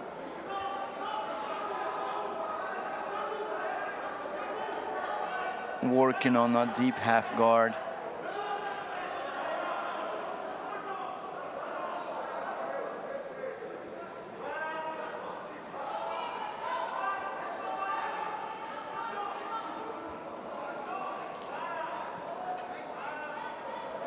Again, as we said before, we've been saying that on the studio interviews, it's a different pace fight on a 94, although these guys, they keep the technical level on top. A wrong movement on this weight class can cost the fight. He does not have that much chance to lift our opponent out of view or to move around him without spending that much energy. You can see smartly played by Hassan Mohammed, who tried to go side to side, faking one way, going to another. He still has 2 minutes and 7 seconds to get anywhere close to Shmargan advantage on the score.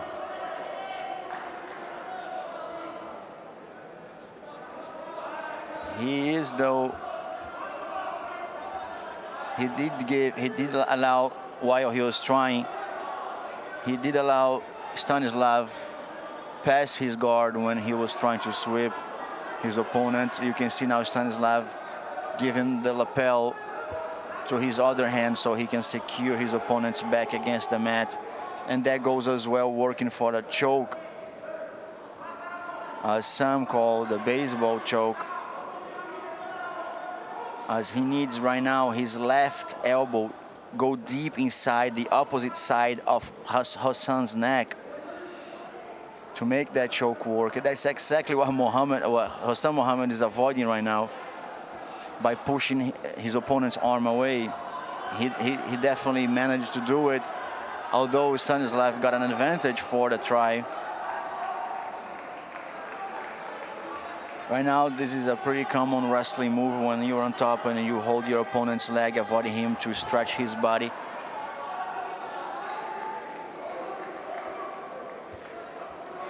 Now Hassan Mohammed reversed the position, getting on top. He's gonna be awarded 2 points for it. Or it was just a reverse. Was just a reverse? It seems like just a reverse, yes.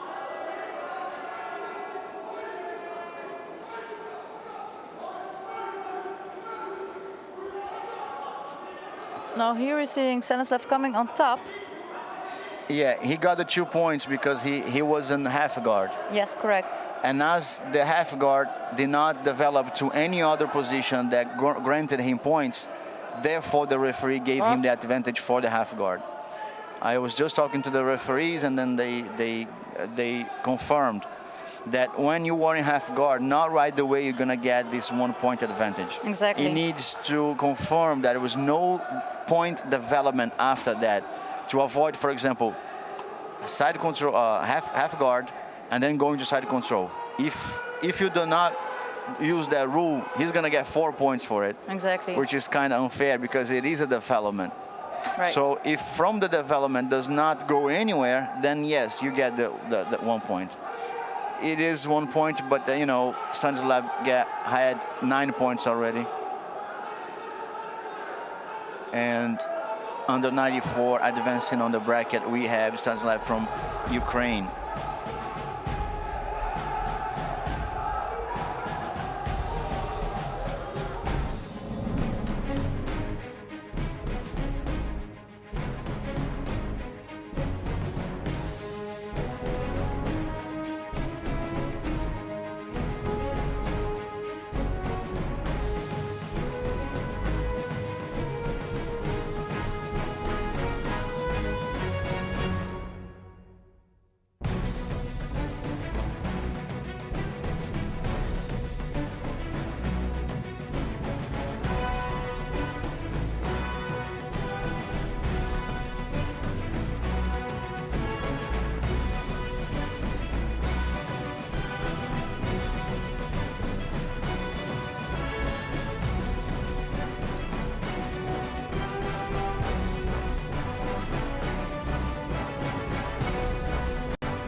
And that's the third place. And that's the third place decision for the under 56 kilograms bronze match. João Silva versus Hamed Balushi.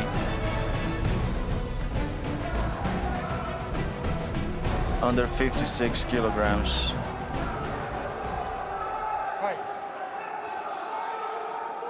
João Vitor from Brazil and Hamed from UAE.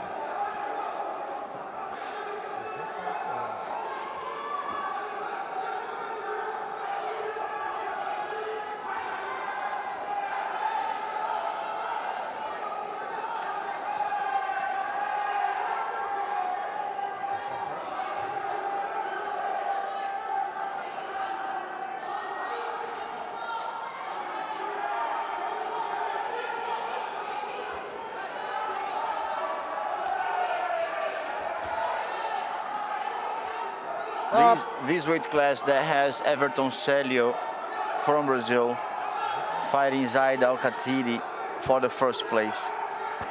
Now this fight is the fight for the bronze medal, the third place on the podium. Brazil versus UAE. The Brazilian João Silva wearing the blue kimono and the red belt, working on his guard pass against Hamed Balushi. Christopher, looks like now João, he don't want to give the decisions for the referee. He's hungry. He's hungry for the he's fight. much more active than his fight against Celio for sure.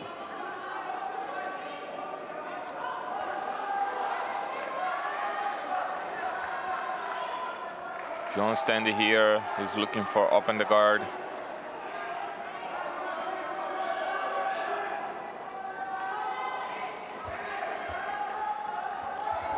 Very nice trick by Hamed. Mohamed Balushi not just placed that takedown right there, but he just developed that game as his opponent tried to escape to the side. I believe the referee is gonna grant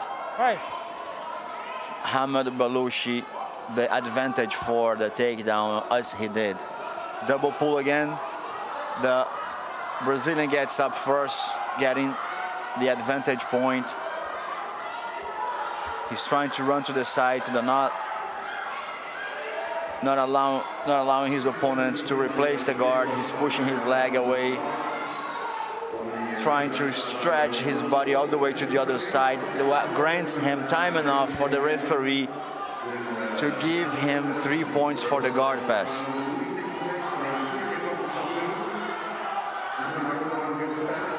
So 6 to João Silva from Brazil versus 1 from Hamed Balushi from UAE.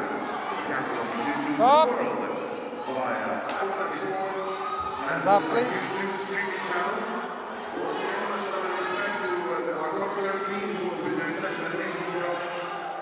First 2 days, and of course today and tomorrow. Tomorrow will be the final day. It was a beautiful day. The final day tomorrow. And again, the reminder will start at 10 o'clock.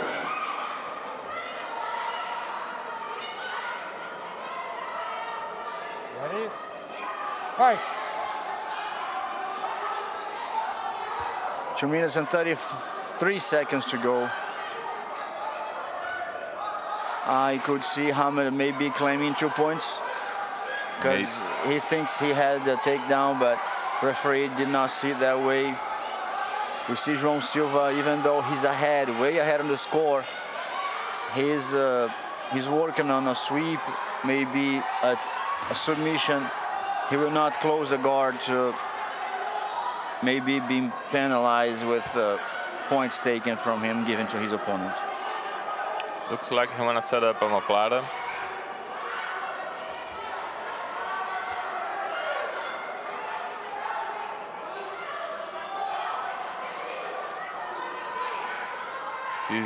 He's on the triangle attack right now. But a nice defense by Hamed.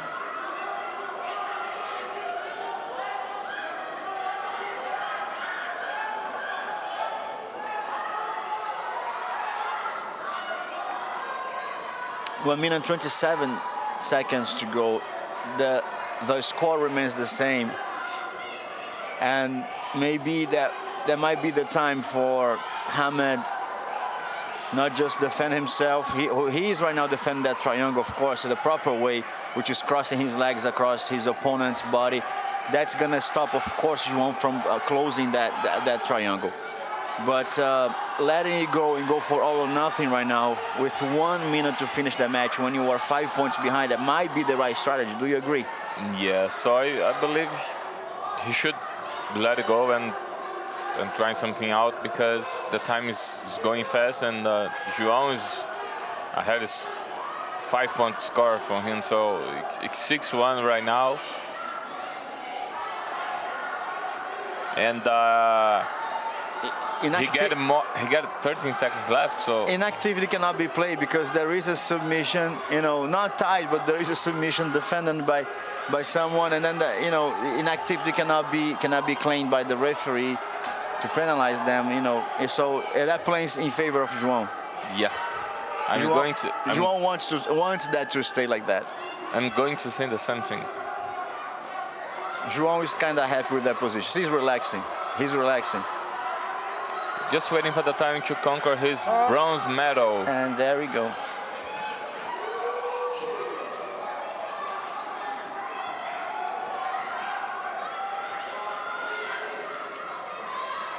It was great performance by João. He was more activity than before, so he deserves right now this third place. Definitely. Although Hamed Balouche did give him a hard time. Bronze medal from João Vitor. And next on the lineup for mat number 4 here in Abu Dhabi at the World Professional Jiu-Jitsu Championship, we have Brad Williams versus Conor McGregor. It was almost Conor McGregor. Almost. I read that name, I was like, what?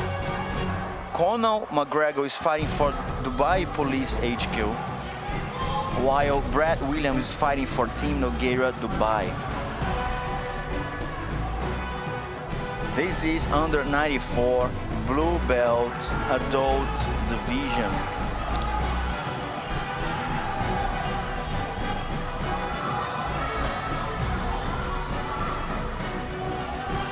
Nice highlights by the previous fight.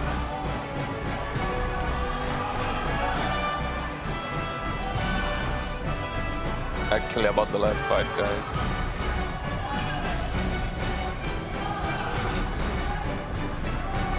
It was the João celebrate for the victory for the bronze match.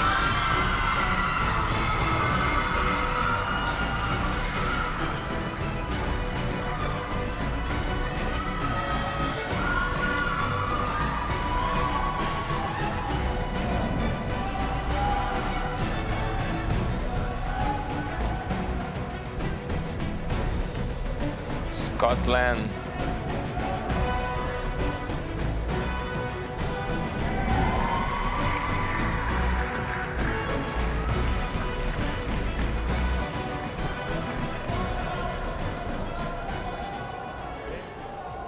Fight.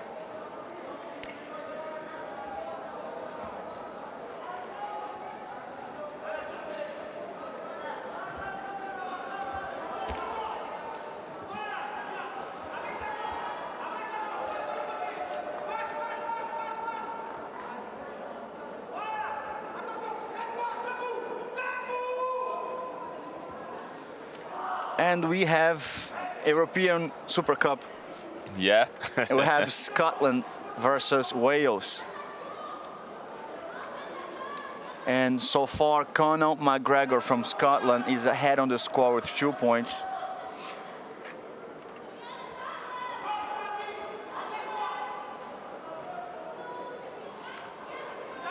Conor with Buddy Triangle, almost Buddy Triangle.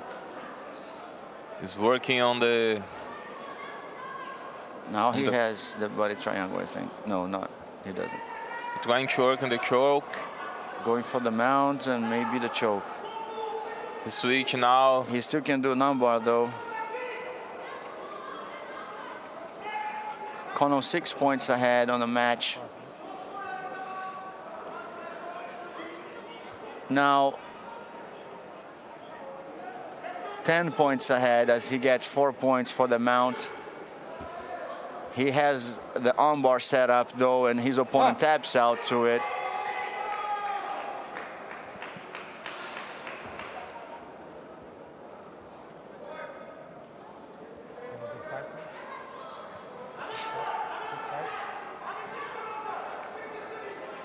There we go, we see Scotland heading ahead on a blue belt under 94 male weight division.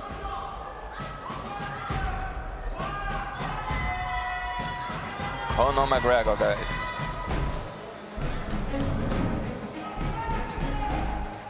If it was McGregor and from Ireland, we would have a lot more audience right now. Definitely. That was a nice armbar set up by him. Beautiful.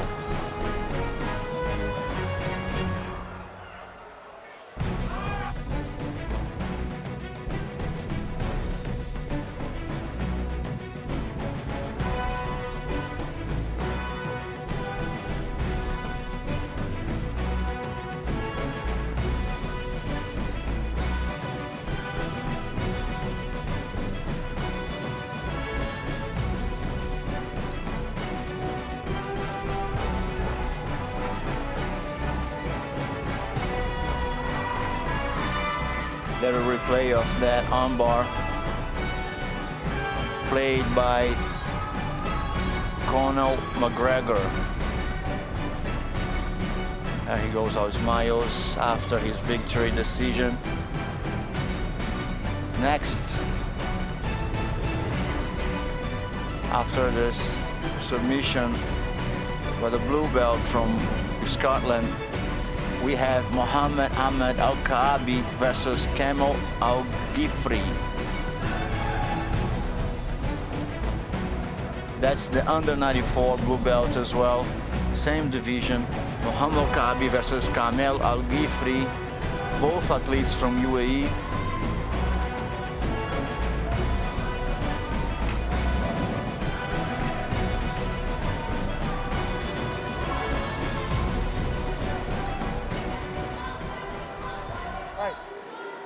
The winner of this fight is gonna face Obeid Salem from Al Ain Jiu-Jitsu Club. We see right there Al-Kaabi wearing the red belt. Is it an 8th final? Eighth final, yes. Oh, okay. Al-Kaabi wearing the red belt and Kamel Al-Ghifri the blue belt. Al-Kaabi on the top, guys. With the knee inside, already placing a danger against Kamel's guard.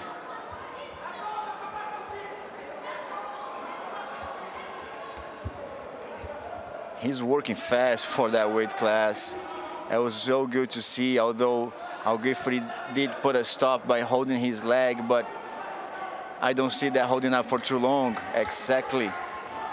He's working side to side all the time, not letting him have a grip of her leg. He's gonna place himself right there to grant the points. It's a good spot right now The to get a referee touch. just gave him the 3 points for the guard pass. He goes back inside the guard. He has the chance to do that again and get points again. Referee is asking for the falcon eye to check about, let's see.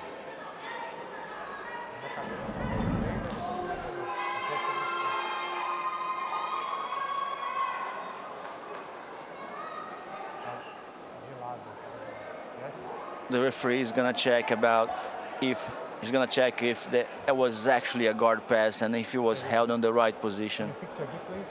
Stand up, put the trouser up. Stand up, please. Fix your gi, put the trouser up and fix it. Tight it up. No problem.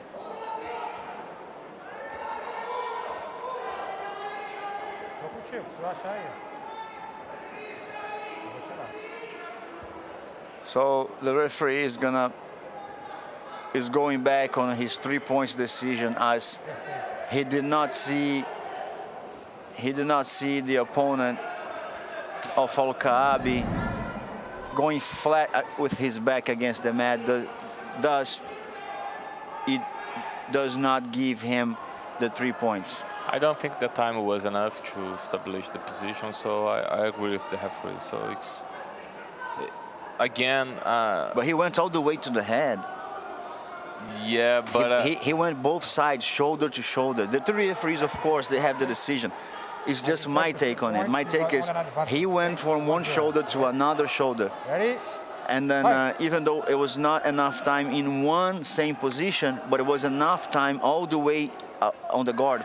He went from one side all the way to the other side, passing by the head. So, you know, call me crazy. Of course, three referees decide opposite, but he went from one side to the other side. He placed one shoulder blade, and then his opponent went to his head, and he placed the other shoulder blade.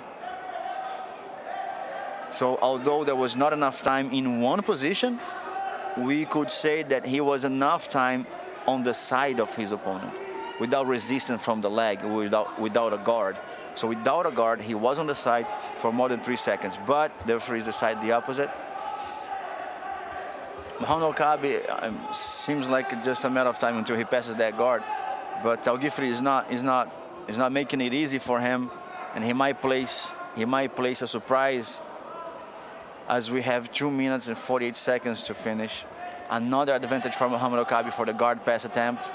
He now has the side control, and as we spoke before, the side control grants you a point advantage, although only if it does not advances to another point position or a mount or a guard pass. And good point, Christopher. So right now, if you have this Mohamed going back to the guard, he gonna got one more advantage to get on the side again, correct? Correct.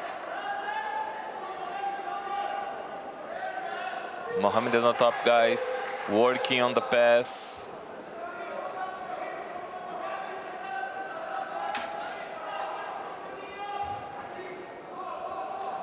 Kamel trying to set up a deep, but actually I think he wants to attack the leg. He wants to attack the leg.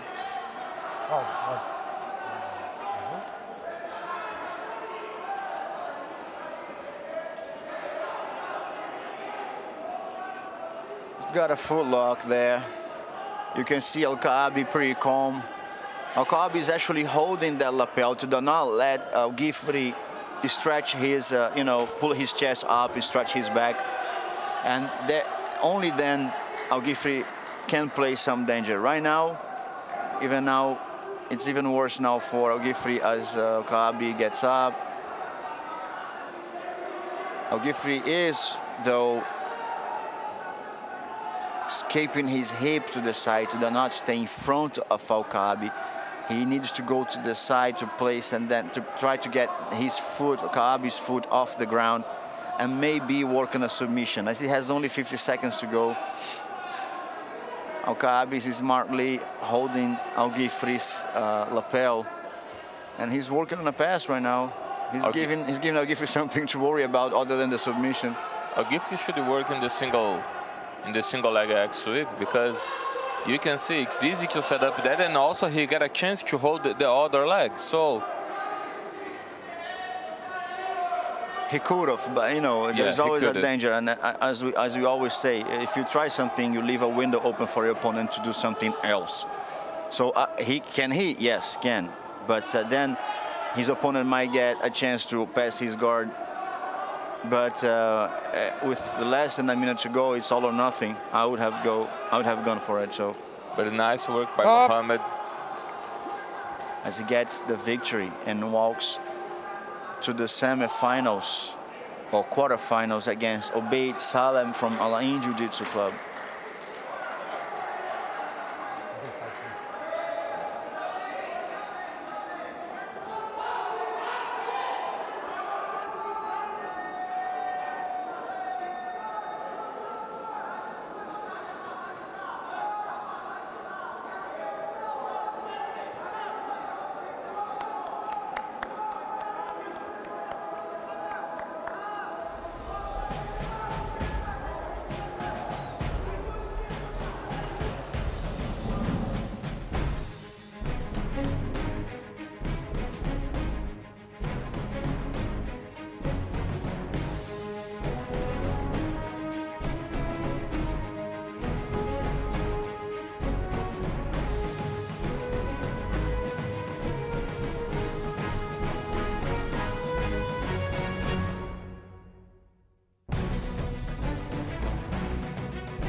We have people in the live chat here discussing the Falcon Eye, the VAR. And you know, some people agree, some people does not agree. I would say, eu vejo algumas pessoas aí no live chat comentando sobre o VAR, se ele é bom, se ele é ruim. O que você acha disso? I see some people commenting if it's VAR is good or bad. What is your take? What do you think about it? Just leave your comment there. What do you think about the video help to the referee in the center? Fight. Deixe seu comentário aí para saber o que você acha do VAR, se é bom, se é ruim e por que você acha que é bom ou que é ruim. Right now we have a blue belt male adult under 94 division, a very active game for under 94 division. It's Telmo Castro against Camis Belkuhul. Telmo from Portugal and Camis from UAE. You can see Telmo with a lot of strength. Placing a danger on Camis' neck. He does not care much about passing that guard. He wants the submission. He's going for it. Now it seems like he's going to work on the pass. There was an advantage granted for the choke.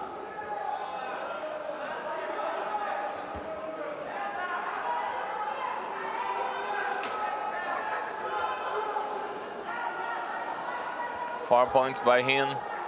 Telmo now with 7-0. Actually, it's 10-0. 4 more points, guys, because he got the back mount. And he's going for the... Stop. Let it go.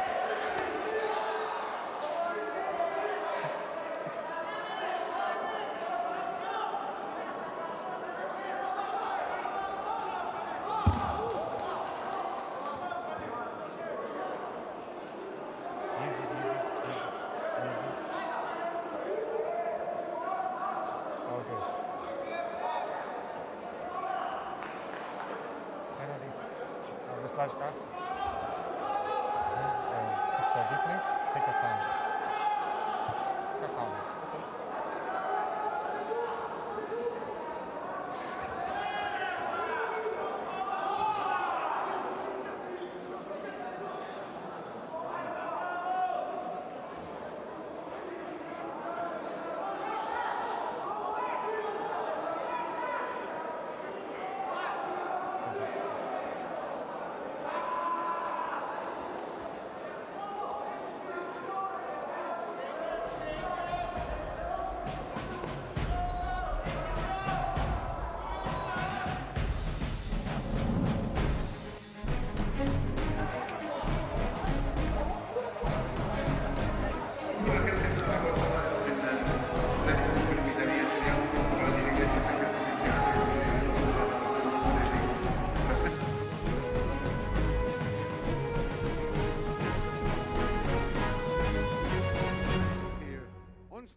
So we have people commenting on our live chat on YouTube about the Falcon Eye, and some people say that the athletes get to rest too much. For example, if the referee calls the Falcon Eye twice in a fight, for example, they get to rest at least 3 minutes.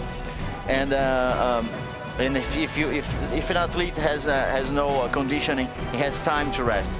But hey, the rest goes both ways. You're not gonna see the other athlete doing push-ups while the other one is resting. If one is resting, the other one's gonna be resting as well.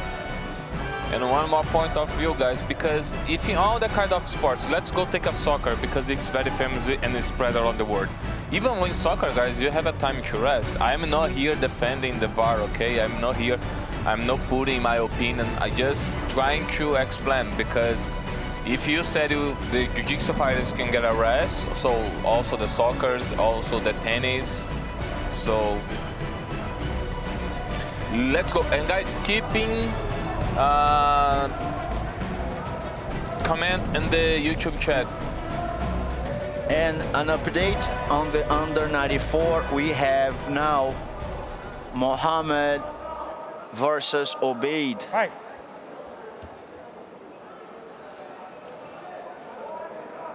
It is very good because Mohammed just fought a few minutes ago. And Obeid is a well-seasoned fighter. He's been fighting for a while. I've seen this boy since since white belt, of course. And he has a really strong base. He pulls guard and he goes for the sweep against Mohamed Al-Kaabi. A principal preocupação da galera no live chat aí sobre o VAR é que os atletas têm muito tempo para descansar, né? Eles falam que o lutador que está levando pressão e não tem gás, ele tem tempo para descansar. Mas a gente falou aqui que realmente isso vai dos dois lados, né? O atleta que descansa, o outro também descansa. Então o cara que está levando pressão descansa e o cara que estava dando pressão também descansa. Então pode ser, concordo com vocês, mas vamos considerar que estão os dois atletas descansando. Well, I just sat here discussing with the people in the live chat that discussing about the Falcon Eye and how that plays. And some of the people here in the live chat are saying that the Falcon Eye gives a chance for the athletes to rest, the athlete who does not have good conditioning to rest. But at the same time, the other athlete who's putting on the pressure, who is in a good condition, has a time to rest as well. So the rest goes both ways. So I think that equals, you know, the athlete without the conditioning rest and the athlete with conditioning rest, he's going to put even more pressure.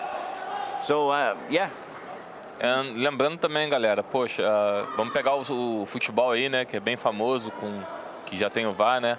E você também tem um descanso para os dois lados também. Então, assim, se a gente quer a tecnologia do nosso lado, não estou aqui defendendo, mas se você quer a tecnologia do seu lado, a gente às vezes acaba tendo esse ponto aí, né, de tipo, os atletas têm que descansarem. Mas também a gente tem a confirmação se realmente o momento a ser analisado, se ele realmente era válido ou não como ponto.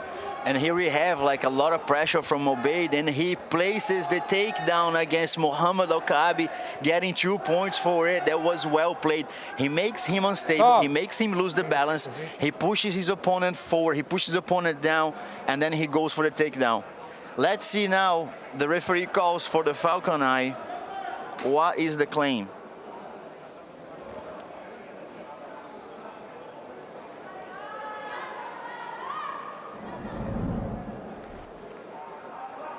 We are here, guys, with the Falcon Eye one more time.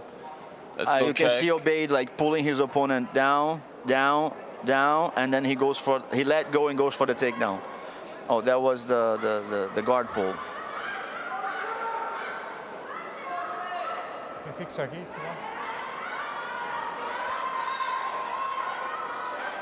And about the VAR, there's some people saying that that stops the referee from compromising, but that is actually a good thing, because do you want the referee to compromise or to give the right decision? Of course, he compromised giving the wrong decision. That's going to be bad for the athletes, bad for the sport, bad for himself, of course, lately. But you don't want him to compromise. In my opinion, that's not a valid argument, because you want the referee to not compromise, although giving the right decision. So a gente está falando aqui sobre o VAR, né? E teve gente que falou aí, o Léo Silva falou que isso acaba que o juiz não se compromete, né? Acho que na verdade a gente quer que o juiz se comprometa com a decisão certa. Se ele não se comprometer, mas com a decisão errada, isso vai ser prejudicial ao atleta, vai ser prejudicial ao esporte, vai ser prejudicial ao evento e no final a ele. Mas na verdade, se ele se comprometer com a decisão certa, decidida pelos dois outros árbitros, vai ser na verdade bom. O que você acha? We have here the pass guy right now by Mohamed.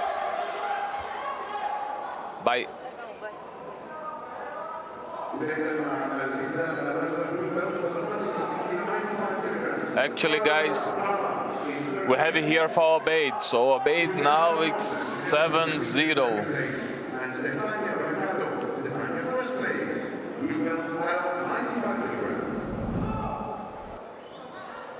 Yeah, guys, about the discussion about the VAR, I think I agree with Richard, guys. We are not here to give more or less work for the referee. The referee is there to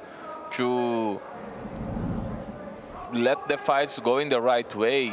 So we are not there to penalize or going for one side or other side. So, but good, guys. Just put your comments in the YouTube chat and let's go see what's the reason why why do you think the VAR is good or not good?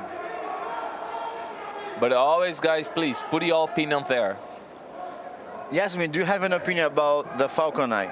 What do you have to say about it? We have here Yasmin Tahira, for a well-seasoned black belt who has trained and fought in Europe, Brazil, US, and now teaching here in the UAE. She has a good experience to tell us her opinion about the Falcon Eye. Action. Well, Action. definitely, like the Falcon Eye is a very good tool here for the referee to make just like a better job. And of course, it does influence the dynamics of the game. So it will change the fight. But the thing is, like as Christopher previously mentioned, it goes for both fighters that they both get the rest. But I do agree. I do have to say that it will change the dynamics of the fight. That is true.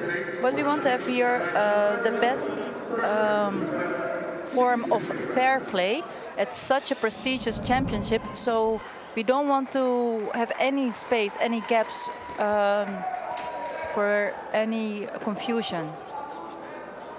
And sometimes that happens in Jiu-Jitsu because the referee cannot see the fight from every angle, and that is why the Falcon Eye helps greatly.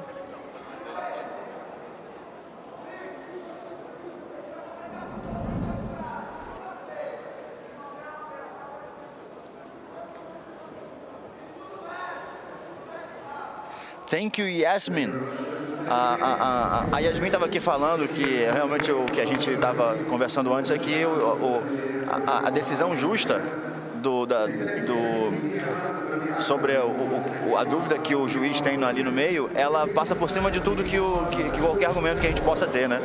Que por mais que o atleta descanse, o juiz não se comprometa, todas essas justificativas são válidas, porém, ter uma decisão justa no final, sem que nenhum atleta saia injustiçado com alguma decisão errada, ela é maior do que qualquer argumento para ela. And there he goes, Obeid going for, he's gonna face a tough opponent ahead. He has Telmo Castro from Portugal who just fought. We saw him fighting, and that was an explosive fight.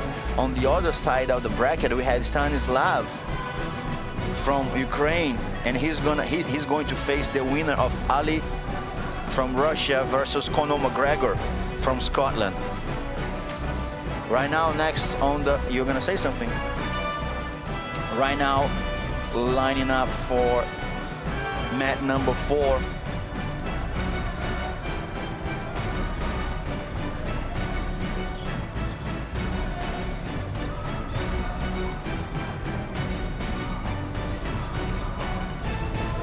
We have here the comments on our live chat, and then there we go. We have Douglas Silva. We have Douglas Silva saying that the Falcon Eye does reduce the chances of mistakes for the referees. A gente tem aqui o Douglas Silva falando no live chat, falando que o VAR diminui a chance de erro aí dos árbitros e com certeza diminui quase zero os erros dos árbitros. E só lembrando vocês que a gente tem em todos os tatames, não só o tatame da televisão, nós temos o VAR. Em todos os, não aparece pra gente aqui, não aparece também no telão do evento, mas todos os tatames têm decisão do VAR. Qualquer referee, qualquer árbitro de qualquer tatame pode pedir auxílio dos outros dois juízes. Now we have female fighter Haya Al-Jahuri versus Sarah Faniza. So we are here, I think, here with our first finals here on the mat. It's going to be a female finals in the blue belt category. The UAE Where is versus Sarah from? Belgium. Sarah is from Belgium. These three-colored flags from Europe always get me, because it's just like Germany, but standing Right. It's on horizontal, vertical position. Yeah, pretty much like Germany, but horizontal, right? Correct. If I'm not mistaken. So we're seeing here Haya Al-Jahuri wearing the red belt. Remove your patch on the back, it's coming off. The patch on your back, yes. please. Okay, the referee is stopping the fight because the patch of Haya is not secured enough on her kimono.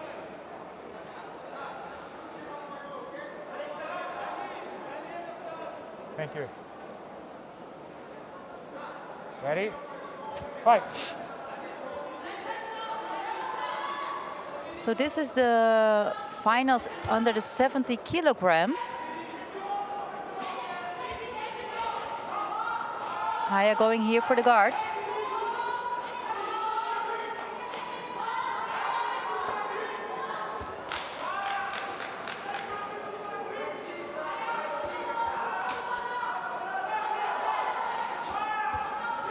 Trying to bring her opponent out of balance. But Sara here has a good base, good strong base.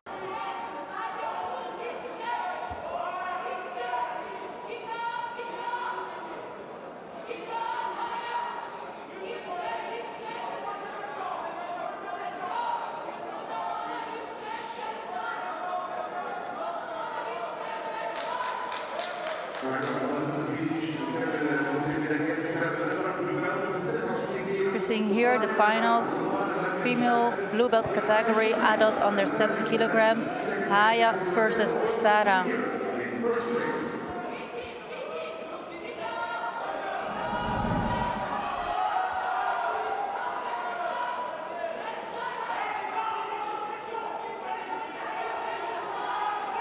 Sara applying a lot of pressure from the top.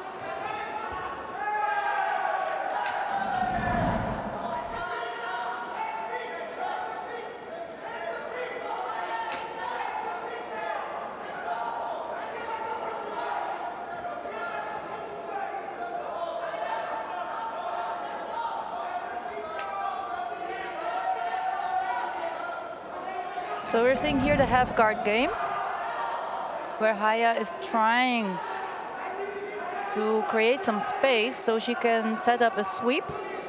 But Sara is putting a lot of pressure from top, working on her guard pass. If Haya will be able to replace to her guard, then I believe that Sara will gain an advantage.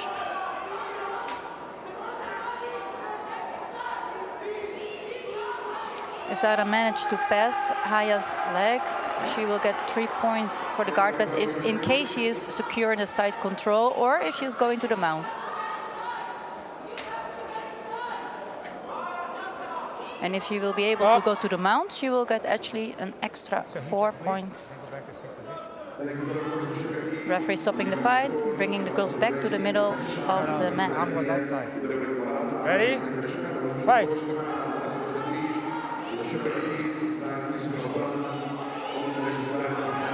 Sara applying here a lot of shoulder pressure here on Haya. Haya trying to create some space.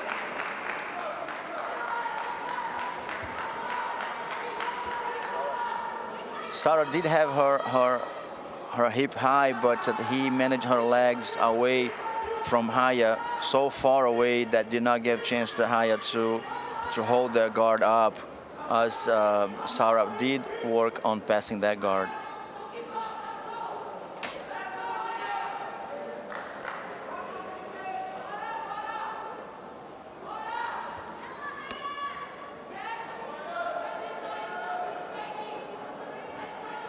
Sara Vanessa from Belgium just got the 3 points for the guard pass.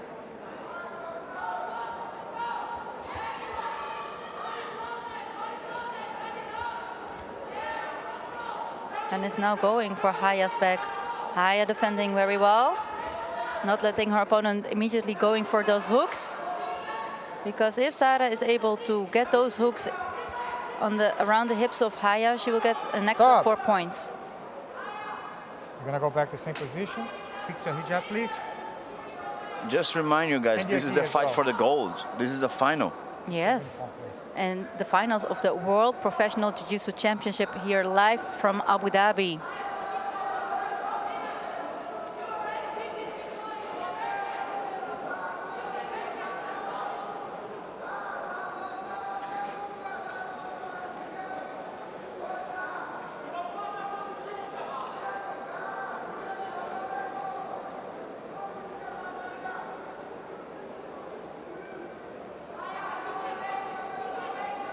Can you please tidy it up? Your belt? Thank you.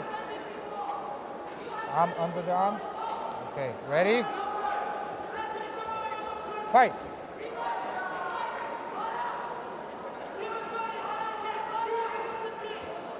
One minute remaining.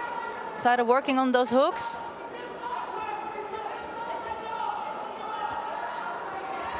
But Haya escapes very nicely, defends well, places herself on top.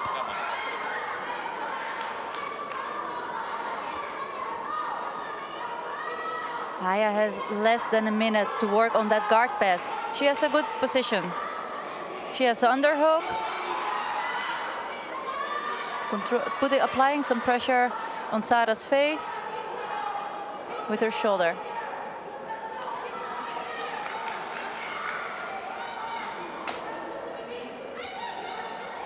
Haya has 14 seconds to try something.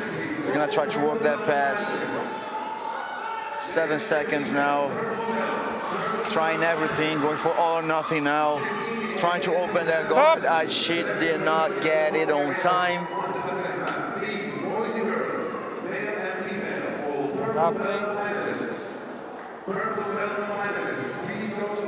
Haya fought hard against Sara from Belgium.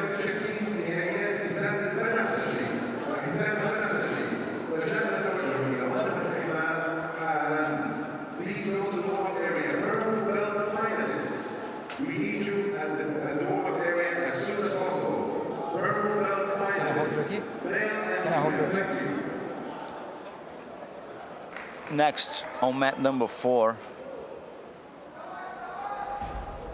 we have Telmo Castro versus Obeid Salem Shamsi. That's a fight to watch, as it is a fight for a place on the finals. Because we have Telmo, who won on a nice way against his last opponent. It was Khamis Belkouhoud. And Obeid, who placed amazingly against Mohamed Ahmed. And now Telmo from Portugal and Obeid Salem from UAE.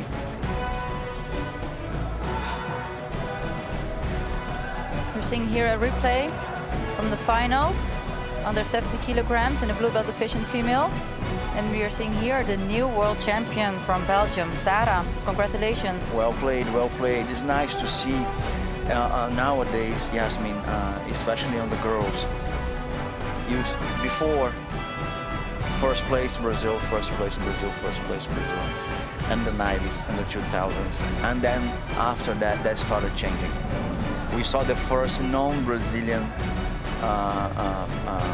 BJ Penn, the first non-Brazilian world champion, when he fought versus Edson Diniz in a world tournament, and then he placed first. For the first time you saw a non-Brazilian, and then that has been breaking over and over, and the hegemony of the Brazilian flag on the podium has been fading out. Of course, there is still a strong presence, but for example, Belgium world champion, yeah, blue exactly. belt on the females. Yeah, I have seen it happen like firsthand, you know. So this is the power of jiu-jitsu. And here we go, Telmo Castro versus Obeid Shamsi. Obeid with a strong and strong game. Both athletes are very active, even for this weight class. Absolutely, absolutely, Christopher. Obeid does get 2 points as he gets swept by Telmo Castro. And now Telmo does get the mount with 4 more points.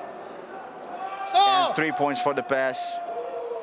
And he works on a choke and he gets the victory in under 1 minute. It was a display. That was actually less than 30 seconds, I believe. No, it was 4:25, so 35 seconds. Oh, so yes, you're correct. Yes. In less than a minute, Telmo Castro walks out with the win, and he goes to the final with a statement behind him. And that statement is be careful.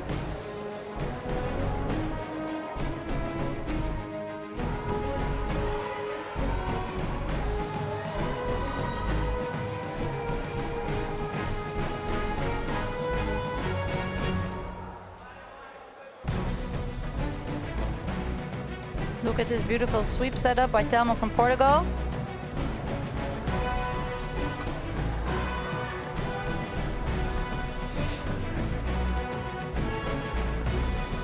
Very explosive guard pass going straight to the mount.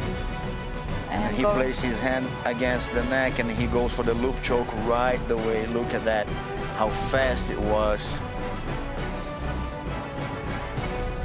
He looks a bit smaller for a 94. I see the comparison between him and the other guys, and although he's a bit taller, but he does not look like fully 94. Maybe I would say close to 90, around 90, but he does not look like someone who cuts down to 94. Do you think that? Yeah, exactly. Yeah, maybe he walks around at 91 kilograms, and as you discussed like yesterday, weight cutting versus like being a little bit like, or being already in your own weight or going one weight division up, like every strategy has its own advantages. Yes. If you cut the weight, you might be a bit more tired. If you don't cut weight, you're gonna be lighter, but more agile and less tired. Right now we have Fight! under 49 kilograms at the blue belt female division. And this is the finals, UAE versus USA. Ahoud Al-Kaabi versus Shelby Murphy. And you're seeing here Ahoud Al-Kaabi wearing the red belt. Shelby Murphy here in her close guard. Going here for a Kimura setup, or perhaps for a sweep.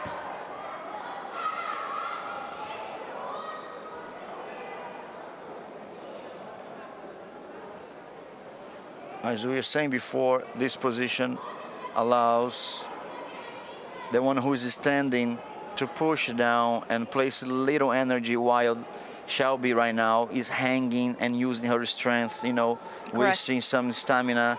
And he opens the guard. That's what Ahoud Al-Kaabi wants, so she can work on her guard passing.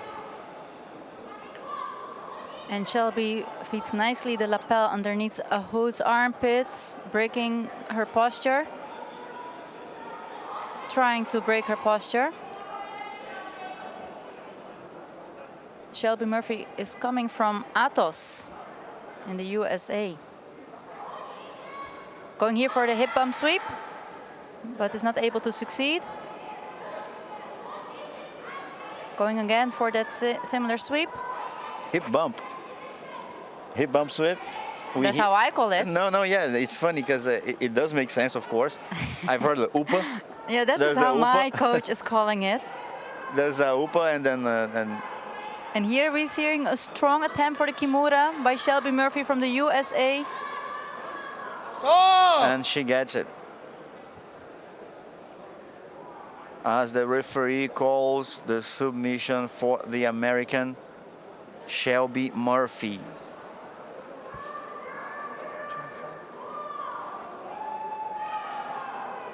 I was just saying because it was curious, because we see the translation of the names of the, and it's not. And we are seeing here the new world champion Shelby Murphy from the USA in the female blue belt adult category under 49 kilograms. Congratulations, Shelby from the USA.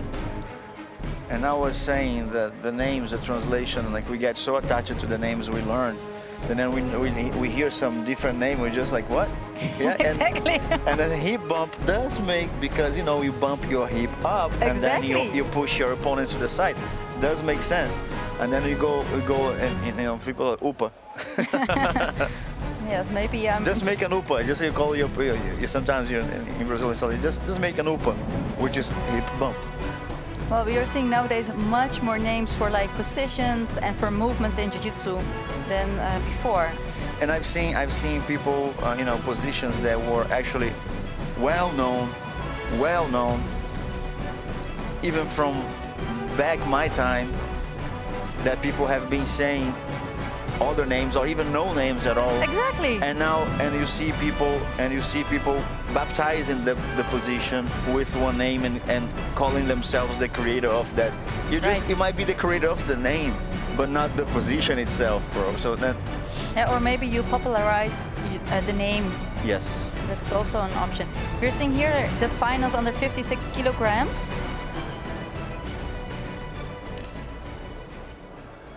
Fight! This is the adult blue belt division under 56 kilograms, India versus the UAE. And Ali Abdullah wearing here the red belt and is here on top.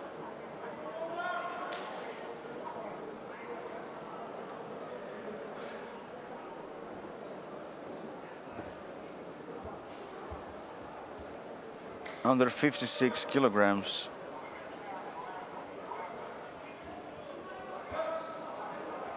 Blue belt male adult division.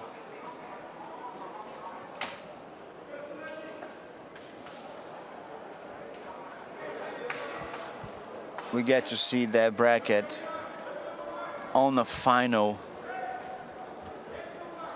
We have India versus Omar.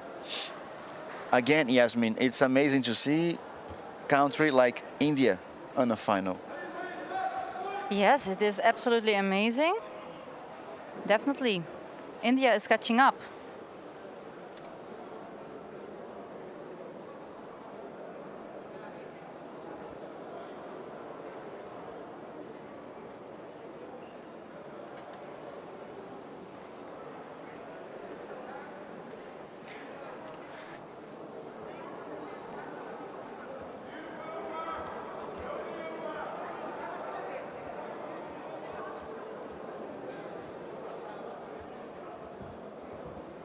Stop, stop, stop. Please, put up your pants, please.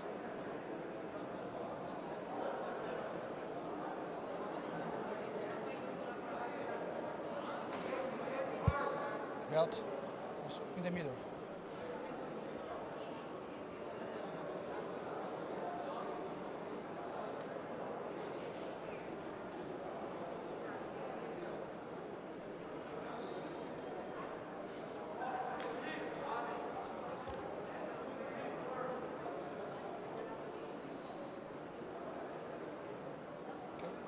Fight!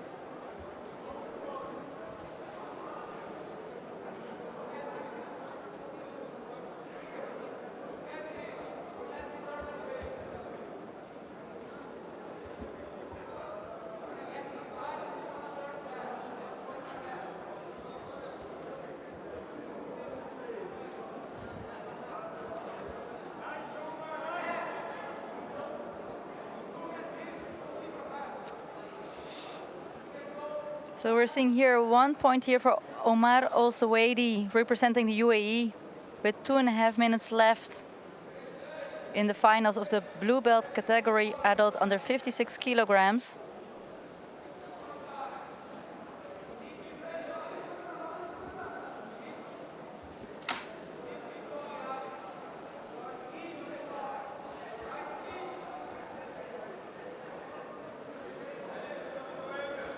Omar Al Suwaidi versus Ali Abdullah.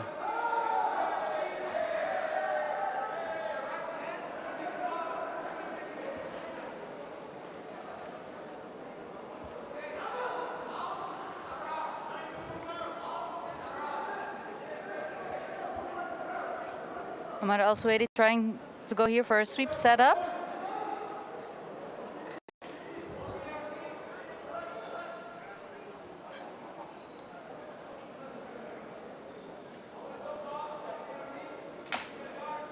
Omar Suwaidi having the right grips to place that sweep, but well resisted by Ali Abdullah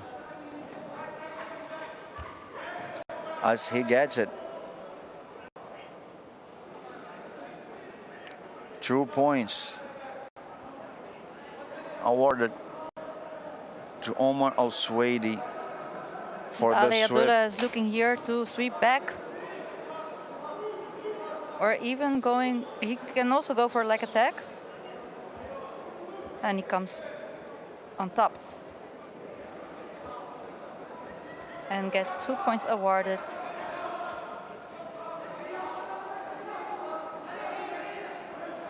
Now he has 38 seconds to get at least 1 point. If he gets 1 point, he, who was behind on the score all the time, gets the win. Exactly. But it looks like Omar is setting up And omoplata. an omoplata who is going to maybe grant him something, even the omoplata itself, or a sweep, or even 1 point for the attempt. Let's see what's the referee interpretation to it. If he saw any danger on that omoplata, or if it was just a position. Referee looks like he's not giving him anything for the omoplata. He's still 3 points against 2 from Ali Abdullah. And Omar Al-Suwaidi walks out with the win. Under 56 kilograms blue belt final. He gets the gold, Ali the silver.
We have the finals now, all lined up. All fights from now on are going to be final. Starting with the blue belt division. Blue belt adult under 94 kilograms. Stanislav Smorgan versus Telmo Castro. And, okay, bad placing time. Blue belt Stanislav from Ukraine versus Telmo Castro from Portugal. Can I place my bet first? Yes, you I can. would go for Telmo Castro. Look at him, look at him all pumped up. Yes. He has the rhythm. He wants to dictate the pace of the fight. He's all pumped up. Yeah, he wants to go within, like, for a submission within a minute. That's his game plan, I believe. I agree with you. Fight!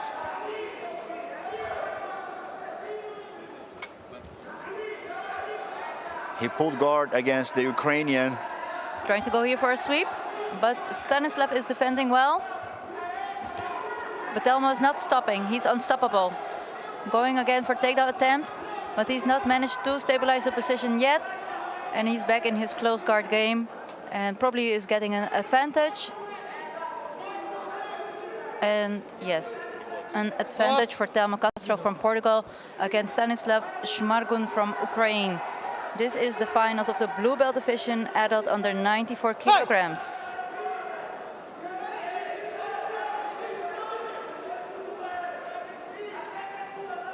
We are here at the World Professional Jiu-Jitsu Championship, live from Abu Dhabi.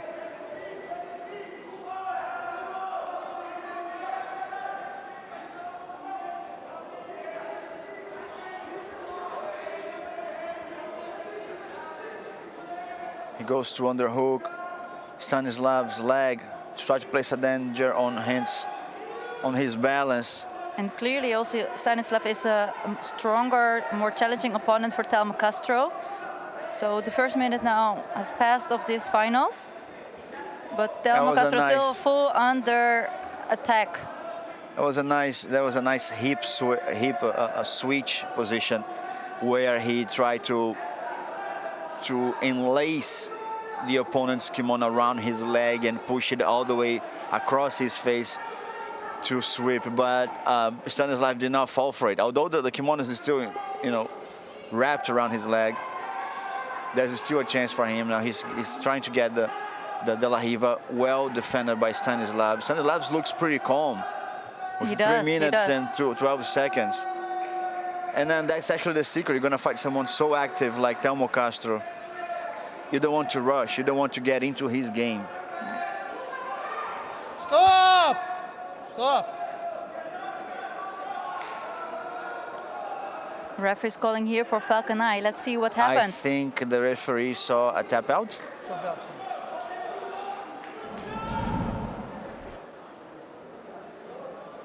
As Telmo had the foot lock. That was the sweep attempt by Telmo. Well defended by Stanislav.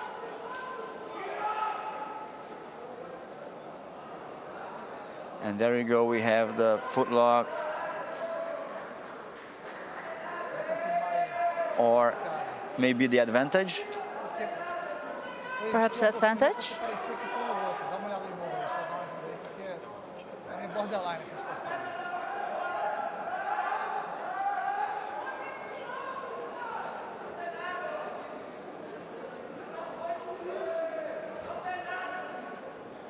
Pô, Sada. Tá bom.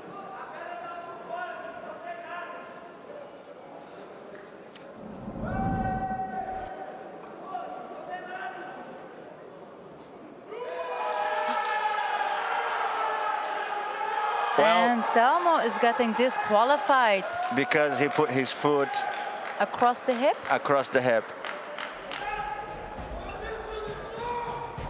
Yeah, so in the VAR, it's not VAR falou que você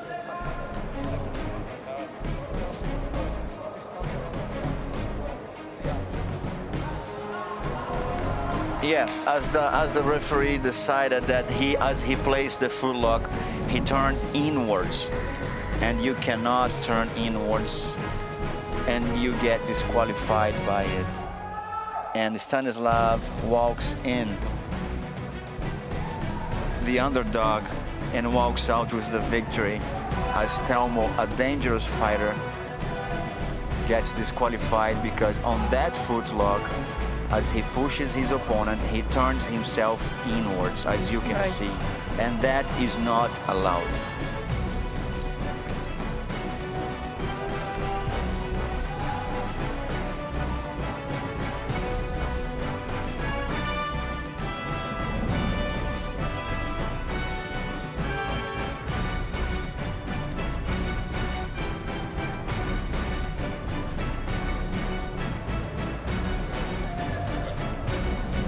Só para vocês entenderem aí, quem apostou que o português ia ganhar, o português ele fez a chave de pé e virou para dentro, isso não é permitido.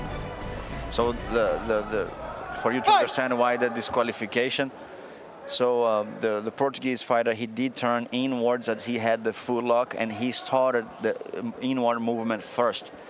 His opponent did not try to defend turn inwards, it was him who turned inward first, so that granted him disqualification. There we have Khaled Al-Sherhi, under 62 kilograms final versus Felipe Silva from Brazil. Stop! Stop, please. Same position center.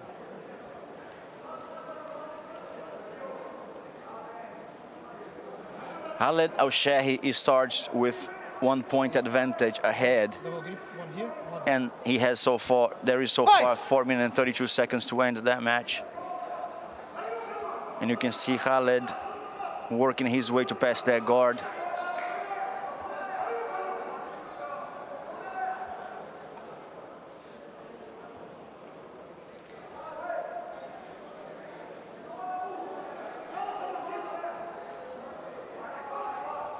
Stop! Stop.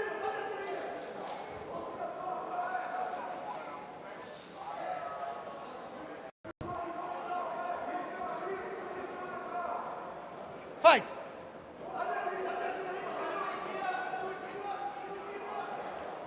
Felipe Stiefel turning around to stop advances from Khaled El-Shehi on passing his guard. Although now they fall on maybe a 50-50, but El-Shehi is on the side. He's not in front of his opponent. It's hard to say that it's a 50-50 position.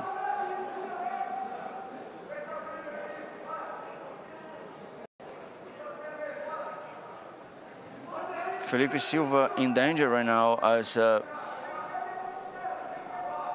he must maybe turn inwards to stop exactly what he does, to stop El-Shehi advances towards his guard, and maybe Birimbolo his way to the back. And although so far he's stopping El-Shehi from getting up by holding that leg, El-Shehi smartly pushes his opponent down. Stop!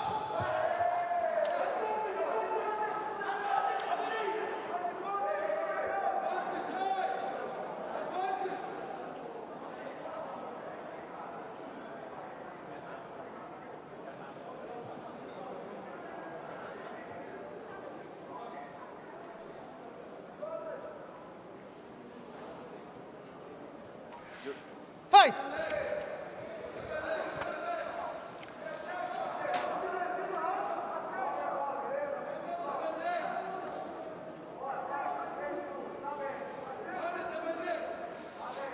And we have Omar here, Khaled El-Shehi, 1 point ahead. In the finals, blue belt, adult under 62 kilograms. Fight!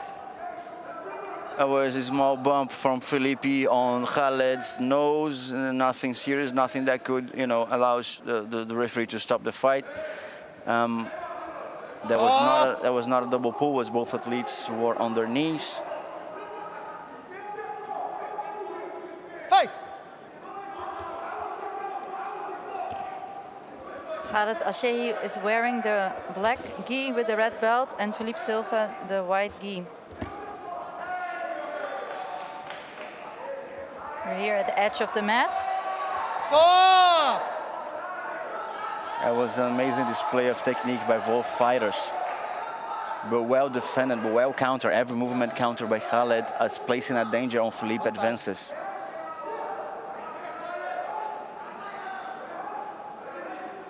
Referee's calling here for Falcon Eye. Vantagem é passagem. Zagueiro de costa que ele tá passando, depois eles foram pra fora. Diz aí se você confirma isso.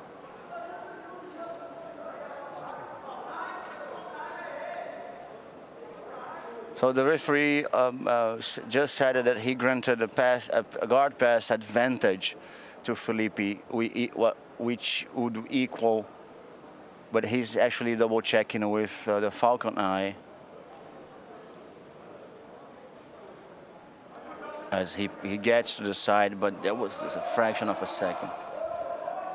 And the score remains as it is, 1-1. Felipe is the last to score, which places him ahead as the criteria of the rules. Fight! And Fight. Felipe and Khaled get both penalties, 1 point each, for not being combative. They both place Stop! Stop! Stop! a little bit more action from Khaled right now as he attempts some sweeps against Felipe's foot. Eu vi isso amarrado.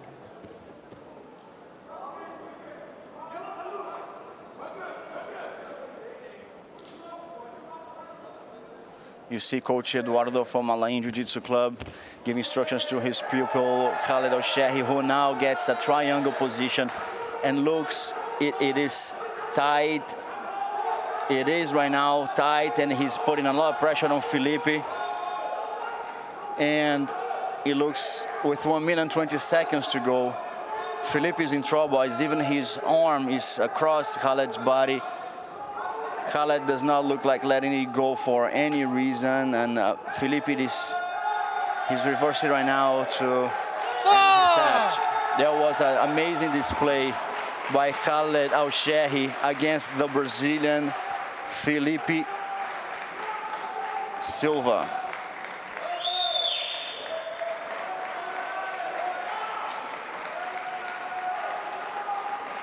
Khaled Mohammed Al-Shehi is the gold medalist of the blue belt adult. from the UAE.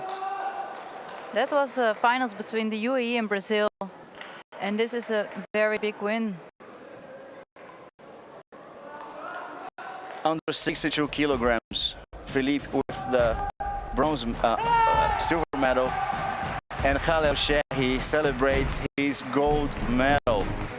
Congratulations, Khaled, Alain Jiu-Jitsu Club.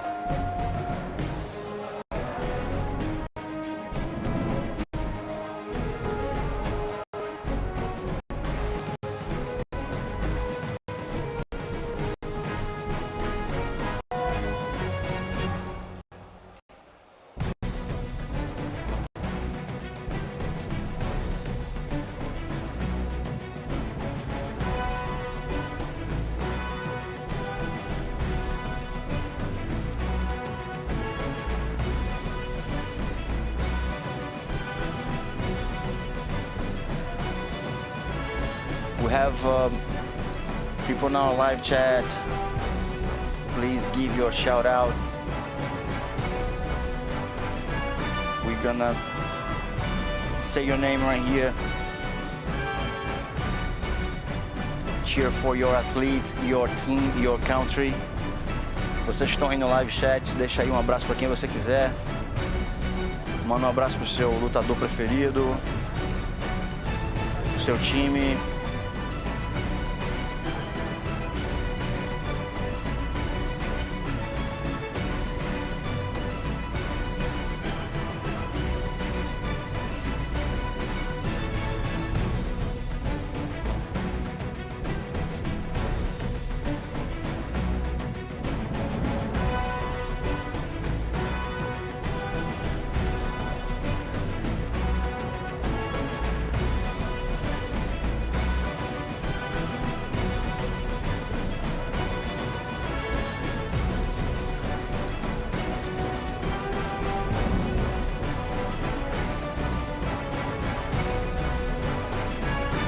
World Professional Jiu-Jitsu Championship.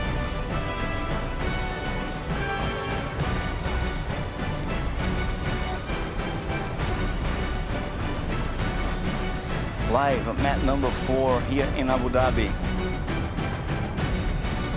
Over 55 countries participating on this tournament. Even amongst this pandemic, we see a tournament of this level being placed. It's amazing to see that. We just have amazing thoughts and say thank to Abu Dhabi, His Highness Sheikh Mohammed bin Zayed, Your Excellency Abdul Manan Al Hashmi, Chairman of JIU-JITSU Federation, for putting the sport and the athletes and Jiu-Jitsu in such a high place where we can participate in a great fashion here in the UAE in Abu Dhabi. Now we have Fight. on mat number 4 the final under 77 kilograms adult male division. We have Mahdi Al-Awlaki versus William Tregart. Al-Awlaki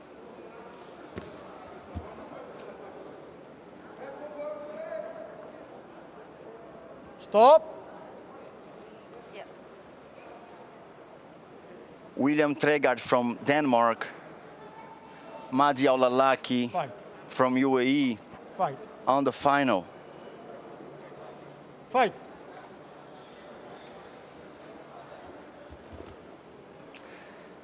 A galera aí no live chat no Brasil aí, mandando um abraço pro pessoal.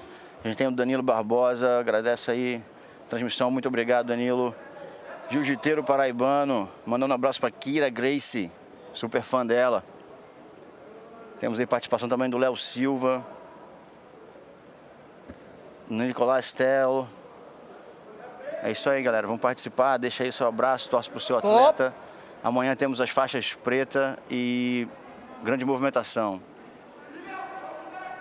There we have right now Alolaki ahead with 2 points. And behind William Tregart with 1 point. William from Denmark. UAE, Denmark in a final under 77. Fight! And we've been talking about it, like how diversified is the finals right now. You do not just see Brazil or usual countries, the usual suspects in the finals. Now, UAE and Denmark. That's amazing. We just saw an athlete from Belgium. We just saw the Indian flag. We saw so many countries. It's amazing. And we have some threat from William on a triangle, but Alolaki does get his head out. He will hold to that leg to not let William get up. You gonna say something? No.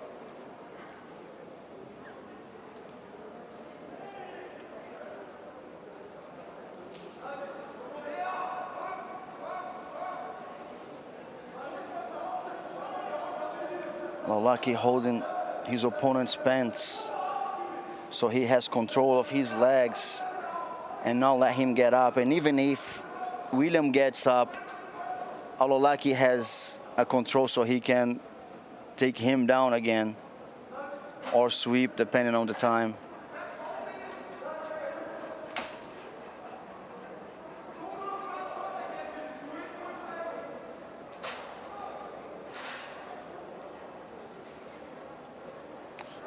Two and a half minutes.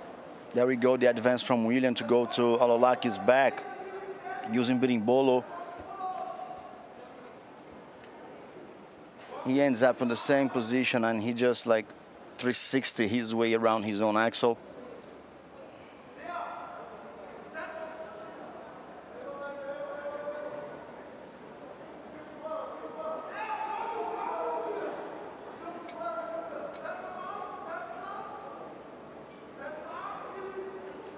Stop. Fight.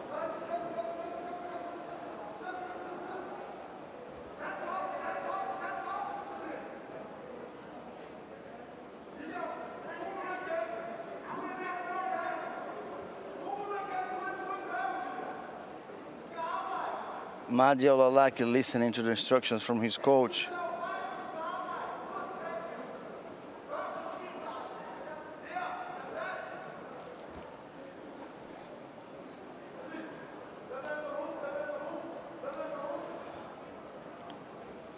Get Madi now here with double under.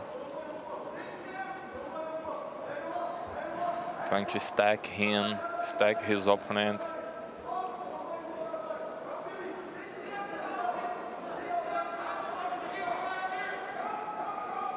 William now working on to set up the triangle. Madi trying to work on the defense, but he's not able to. Not allowed him to come to the top. His head, he's down, but I don't think his head is on the right place. That place is, yeah, he escaped his head out. He was almost out anyway. So William go down again. Stop. A gente tem aí no live set o Dayan Marinho, mandando um abraço pro mestre Júlio da GF Team. Só pra você ficar sabendo, o mestre Júlio tá aqui. A gente entrevistou ele uns 4 dias atrás. Ele está aqui, ele é um dos árbitros principais aqui do evento. So we have Madi Alolaki, 2 points, now 4 points, William Tregart with 41 seconds to go. Madi, who was leading until now, sees the fight goes through his fingers as William Tregart gets 2 points ahead of him. And what could save him, Charles? It's a sweep. If he gets 2 points... Actually, he's on the top. He gets 2 points if he ties. So he need now pass the guard. At least 2 points for Madi to win that match. Sleeve collar.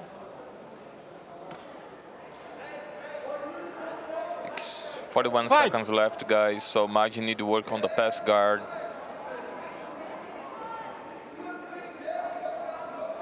or at least get 2 attempts to pass.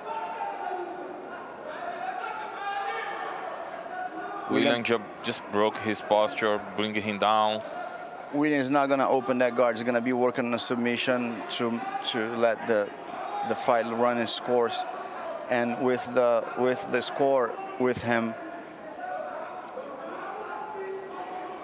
trying a crazy movement right now, allowing Alolaki to pass, it would not be the smarter decision, but 4 seconds to go. Looks like that's going to be the result. Stop. William Tregart from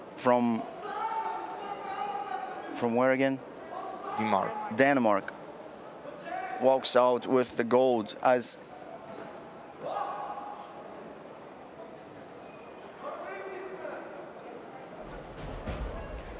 Hey Charles, we have Oshina Albuquerque, que tá lá na China torcendo para todos os brasileiros.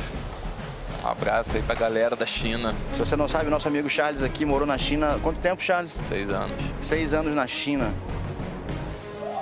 E temos gente de todo o Brasil aqui que já morou em vários lugares. Eu, por exemplo, já morei nos Estados Unidos, o Charles morou na China. Nós temos aqui a Yasmin, que ela é da Holanda, já morou nos Estados Unidos também. Então, já treinou em tudo quanto é canto. Já foi bastante lugar. So we're just discussing here right now how globalized Jiu-Jitsu right now. And we just have people in our live chat from China. Brazilians living in China saying, giving a hello to everyone watching this video. And I was just mentioning that Coach Charlie is here with me. He used to live in China as well. And we have Brazilians everywhere in the world teaching the gentle art. JIU-JITSU.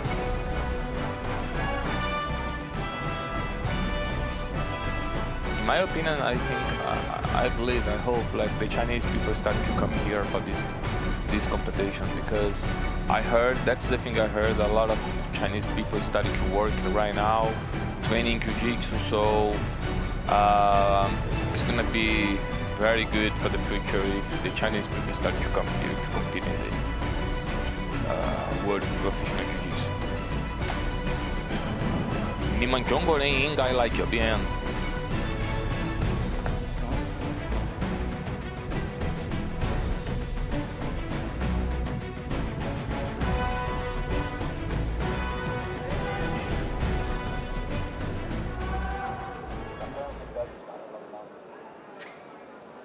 Fight. And there we have UAE versus Belgium. José Nduwazulu Indulu versus Ali Albanai from UAE. Up.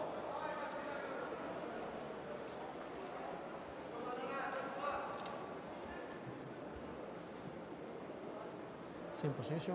Open your legs. Open your legs. Fight. So far, 0-0 on the score. 4 minutes and 40 seconds to go. We have José here attempting against the guard of Ali Albanai as he gets on top, threatening the back, and as he gets on top, he gets 2 points for it.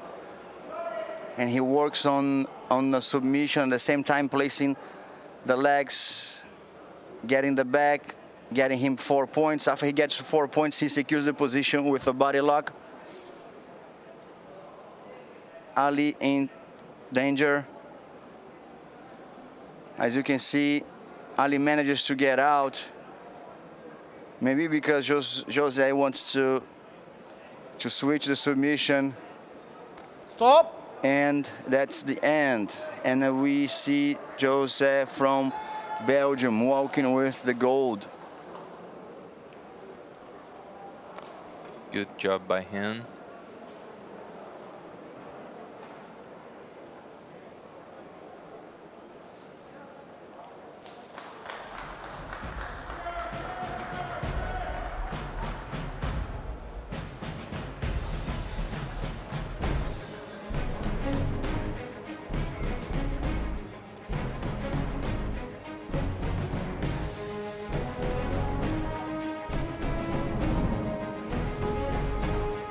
Coming next, guys, will be a very good fight. It's gonna be the final for the Purple Adult 56.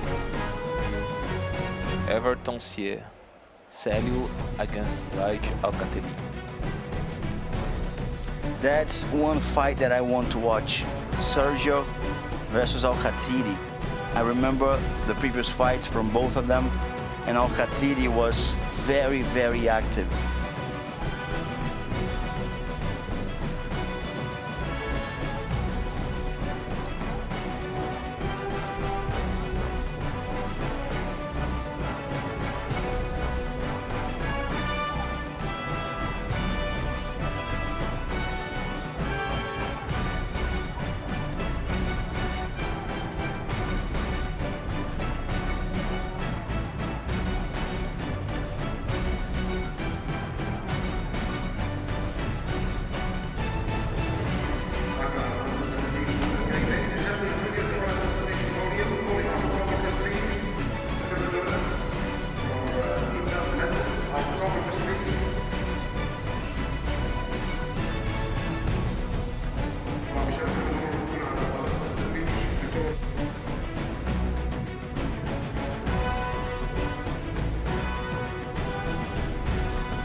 بداية مع الحزام الأزرق بلو بيلتس ميدانية الحزام الأزرق وزن 70 كيلو for the ladies. هاجر جليلي هاجر من تونس المركز الثالث. هيا الجاهوري هيا second place, and Sarah Fanitza from Belgium. Sarah in first place, blue belt, 70 kilograms.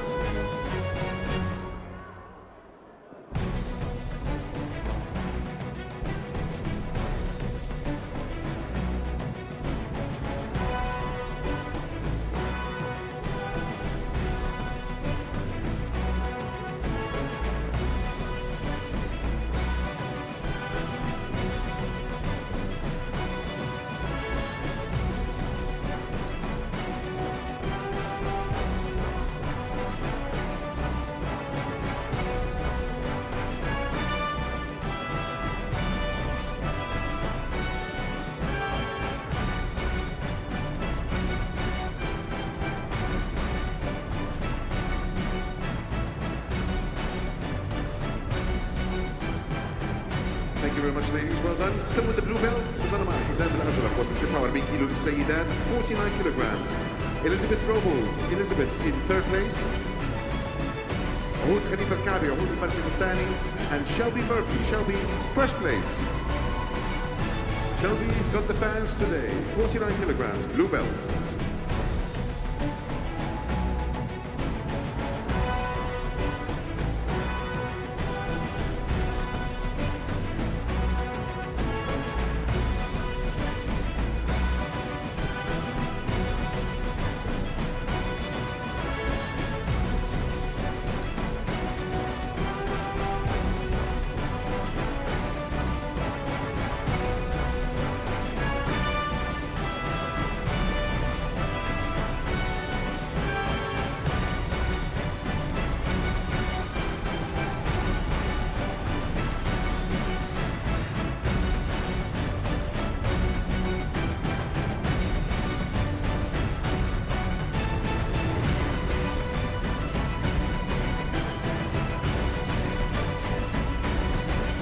مع الحزام الأزرق الأزرق. We continue with the blue belt, 94 kilograms, 94 كيلو.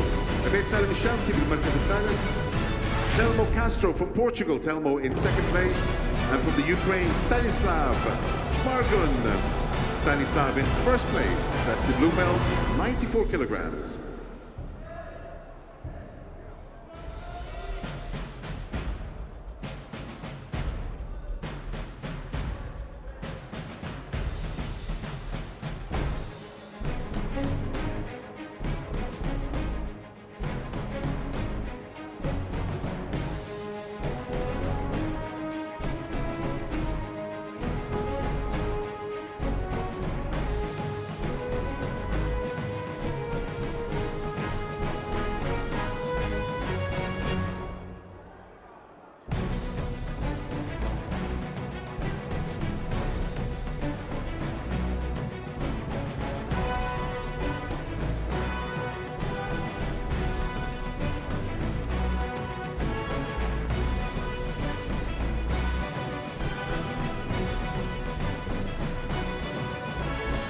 With the blue belt الحزام الأزرق 85 kilograms 85 كيلو. ماتيوس بايفا, Mateos in third place. علي حسن البناي, علي المركز الثاني.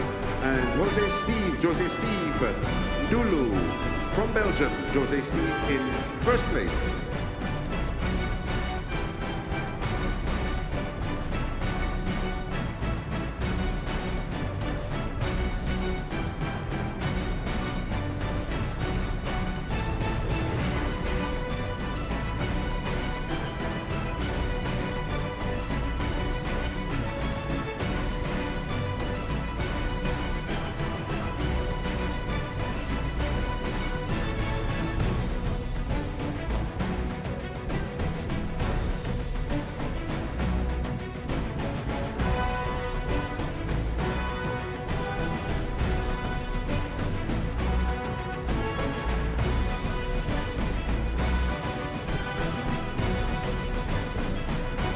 Guys, thank you very much.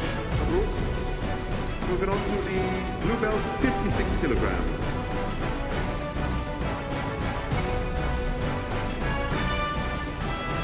المركز الثالث, third place, محمد أحمد عامري, وزن 56 كيلو. علي عبد الله in second place بالمركز الثاني, وعمر علي السويدي, عمر المركز الأول. Blue belt, 56 kilograms.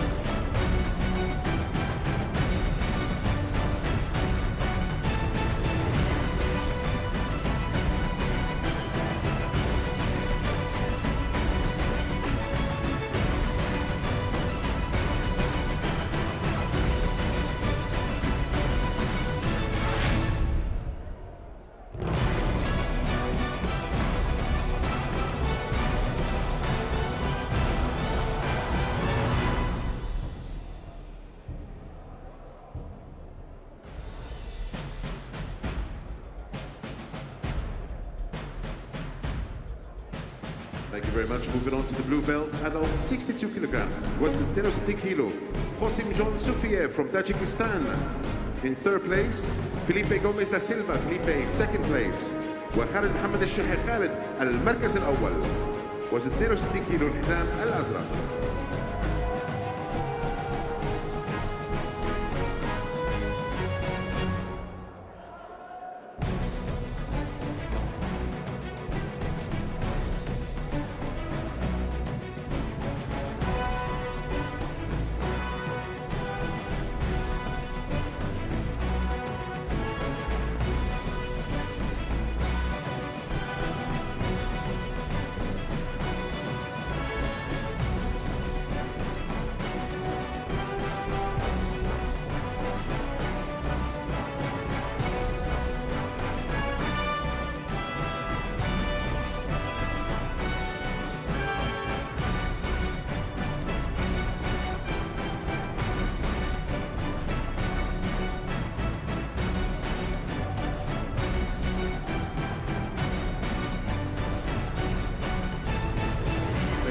Blue belt 77 kilograms الحزام الأزرق وزن 77 كيلو.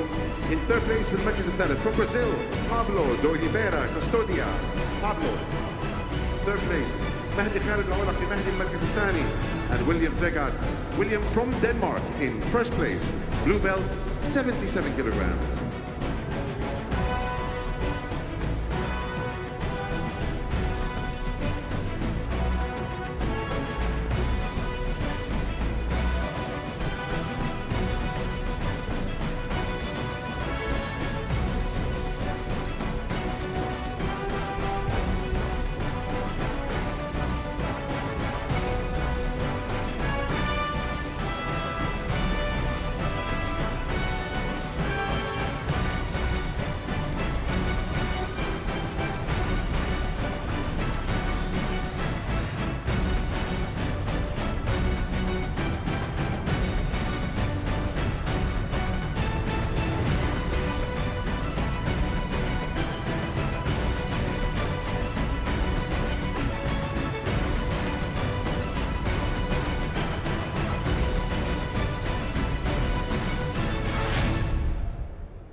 Thank you our photographers. شكرا اكيد دكتور مروان الكعبي المدير التنفيذي للعمليات بالإنابة بشركة أبو ظبي للخدمات الصحية، وسيد طلال الهاشمي المدير التنفيذي لقطاع التطوير الرياضي في مجلس أبو ظبي الرياضي. شكرا لحضوركم معنا على منصة التتويج، وشكرا أكيد لسعادة يوسف البطران عضو مجلس إدارة اتحاد الإمارات للجوجيتسو. شكرا لكم.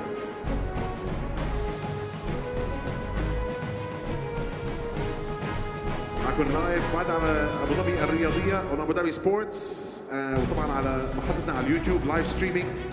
It's the Purple Belt Finals. Good luck to our fighters.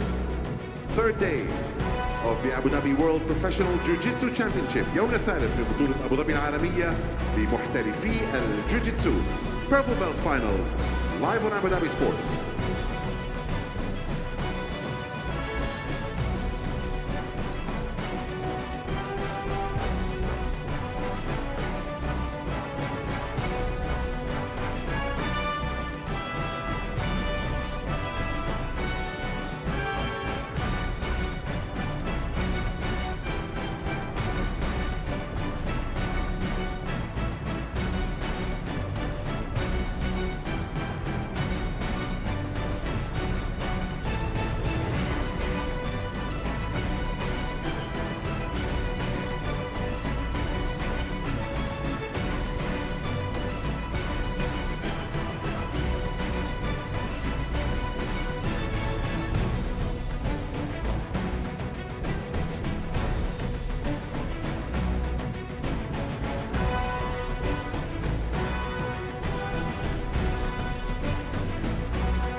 Here we go, guys. We have a very good fight coming right now, guys.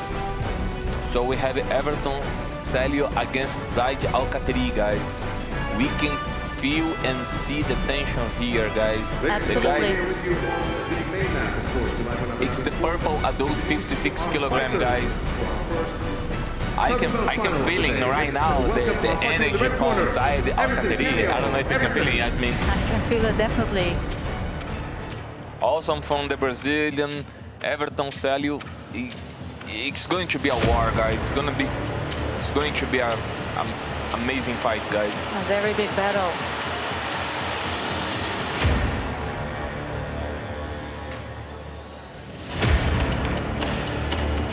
Everton coming to the mat, guys.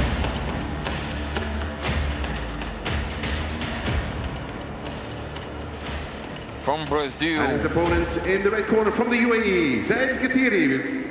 Red corner, Zaid, let's go. Zaid Al-Qatari, guys, coming to the mat from UAE with white kimono. With confidence to the center of the mat.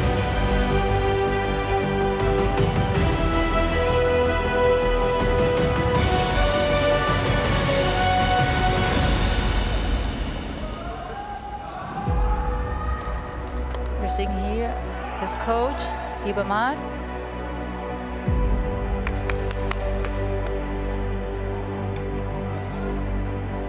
It is very good to mention, guys, in the finals we are able to have the both red coats on the corner give instructions for the fighters.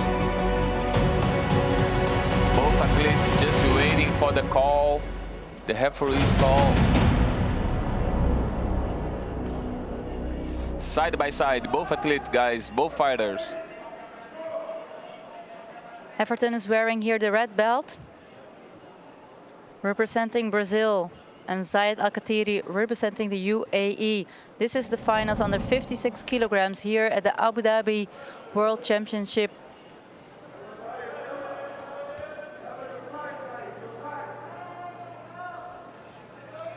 Fight. Here we go.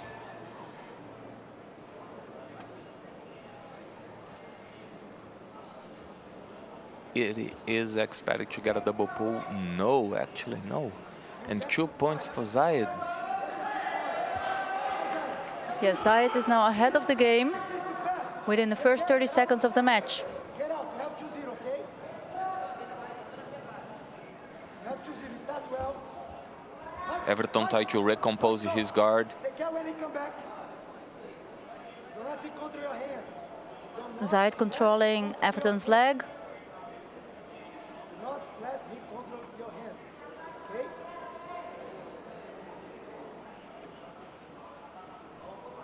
Still aggressive. Still aggressive.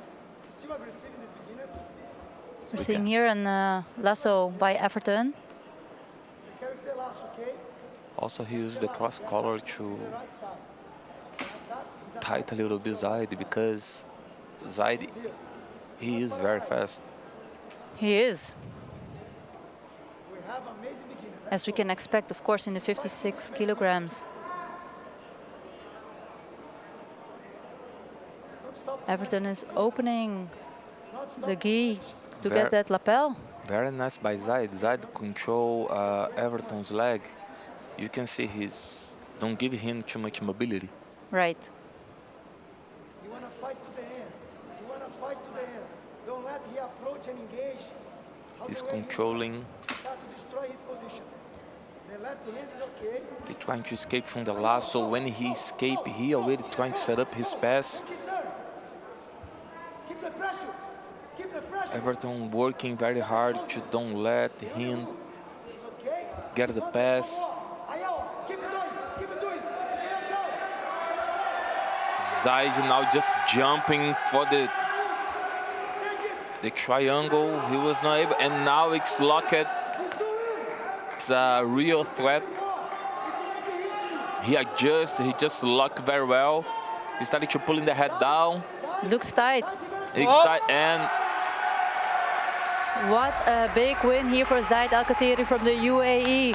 The new world champion here, under 56 kilograms in the purple belt division. it is a big victory. He just defeated the Brazilian. The coach is absolutely right. That was beautiful. What a start for the purple belt.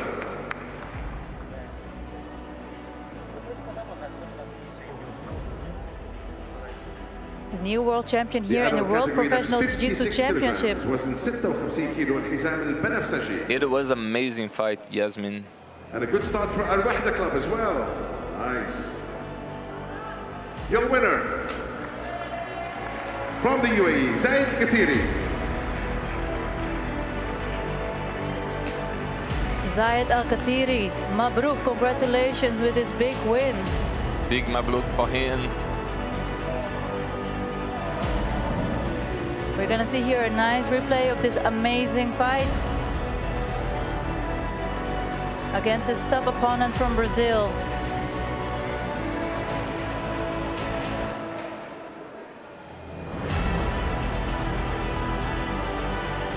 Yes, you can see that Zaid is definitely not giving any space here to Everton. Being very dominant. He came so confident, with a great energy, And here we're seeing the triangle. and gave us no doubt about his victory. He just came and conquered. He is the new champion. He is the champion for the 2021.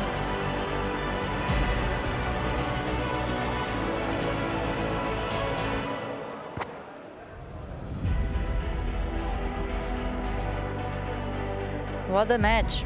Yeah, with a beautiful triangle.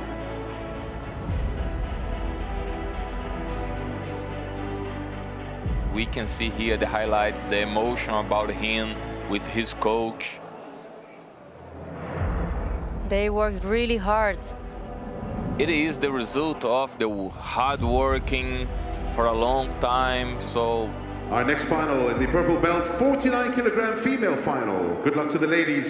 and Introducing first, Yasmin, we have in the here red again corner, from the UAE, Grand Slam. Wadima So we Niafei. have the great name, Yes, the we do. 10, KC10, yeah? Yes, from Thailand. And here we're seeing Wadima walking with a lot of energy. Also, she's coming with a confidence. Yeah, she's pumped She's up, very focused. focused and pumped up. She will use that energy in And her her fight. opponent in the blue corner representing Against her Cicero strong Costa. opponent here, She's from KC10. Thailand. It's KC10. What can you expect about this fight? Can you comment a little bit, Yasmin? Well, both girls previously also fought here in Abu Dhabi Grand Slam. So So they got like some extra preparation here for this finals over here. And Casey Tan won actually in the Abu Dhabi Grand Slam. So now let's see if she is able to pull it off again. Against her opponent, Wadima. Great athlete, great fighter from the UAE. It is a final, so we can expect a great fight. Yes.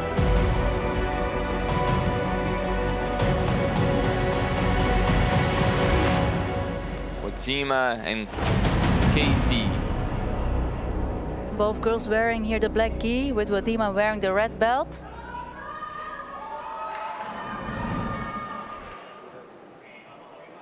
See 49 the kilograms calling for the from the ladies in the referee. purple belt, Wadima Al-Yafai and Casey Tan. Fight. The referee just started the fight. Pull guard by Casey. Quick pull by Casey Tan from Thailand.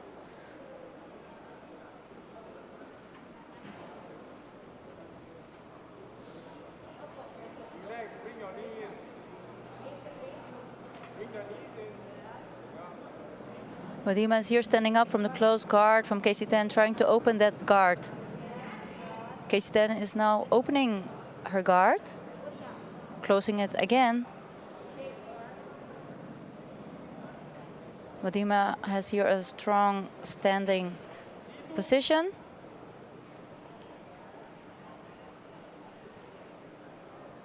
And it's hard to keep the guard closed when the fighter is standing up. Definitely.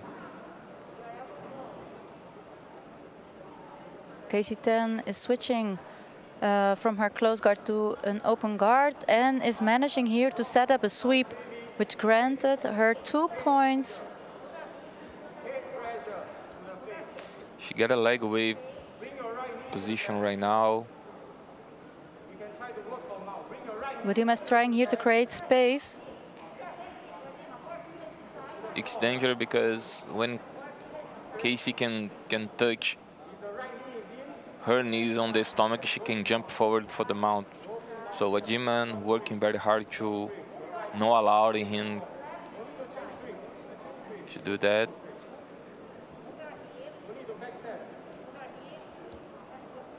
So we are seeing here Casey Tan working on that guard pass.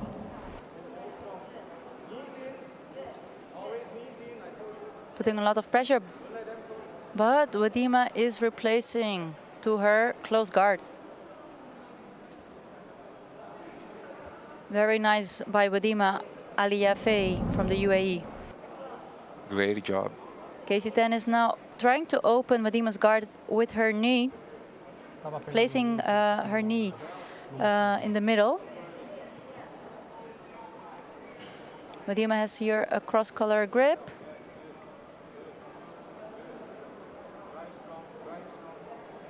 It is the final for the purple adult 49 kilograms.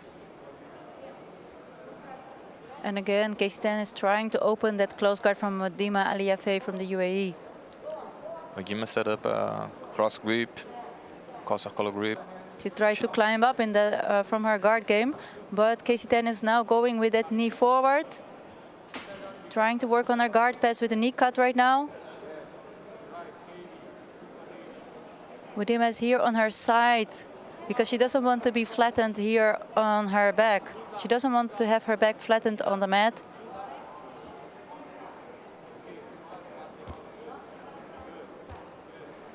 Casey putting now a lot of pressure here on the legs of Wadima.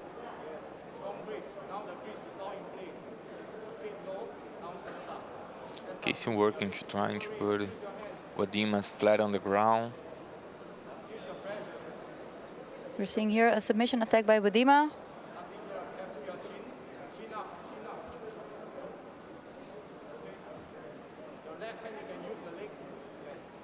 Wadima is controlling Casey Tan's knee, trying to avoid that guard pass because there's a lot of pressure from here. Casey Ten feeding the lapel underneath Wadima's armpit. Now left leg. Okay, good. Put your right knee maybe. Go. Yes. She got a cross grip, just forcing Wajima looking opposite. But Wadima is not giving up, working hard on her defense. So nicely. hard. She's one more time avoiding Casey Ten to pass. Para agora no meio da passagem? Casey Ten did not receive yet her points for the guard pass, as she didn't secure yet the side control.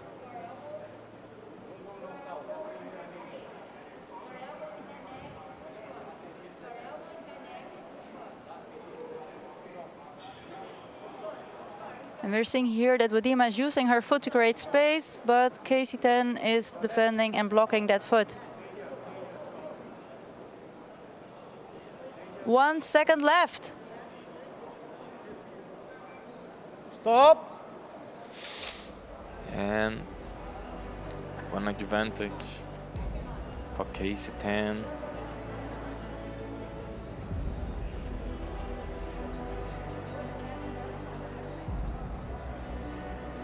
Foi sim.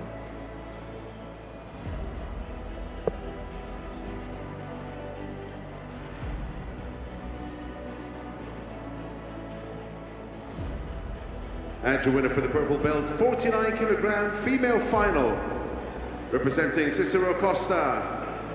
Hailing from Thailand, it is Casey Tan. Casey Ten, she's the champion. We can see and feeling the emotion from her.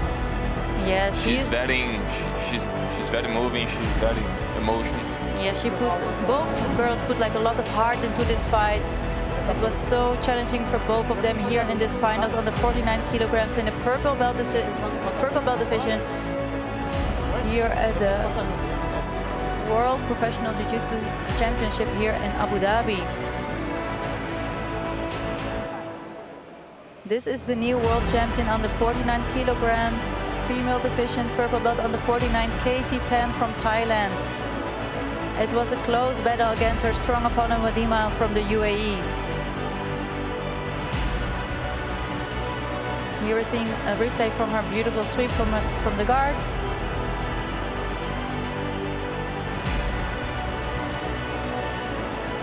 And the emotions here of Casey Ten. This was a very strong performance. Yasmin, coming next,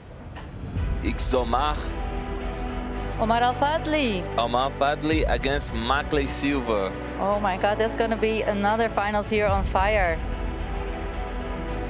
Yeah, I'm waiting for that fight, actually. Yeah, likewise.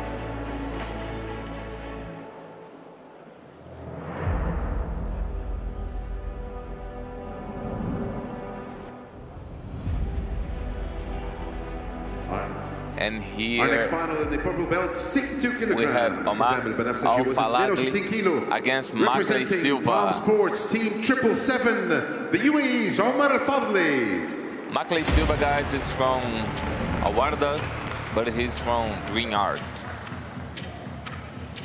You're seeing here Omar Al Fadli walking, full confident towards his final match. Very confident. Very confident.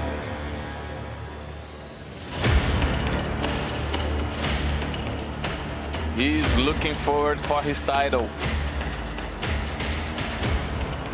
And his opponent representing Al Wahda Club Jiu-Jitsu, Mackley Silva. We have Mackley Silva now coming to the mat. Guys, this is the final for the purple adults, 62 kilograms, okay? I don't know if you guys remember earlier before I was speaking about how strong Omar is on his game. It is. And this is the ultimate test of his purple belt. This is the top of the game, the top tournament, and this is the top athlete for him to compete against. Exactly. It's a great fighter also from for the other side. So it's a big test. it is a big fight, guys.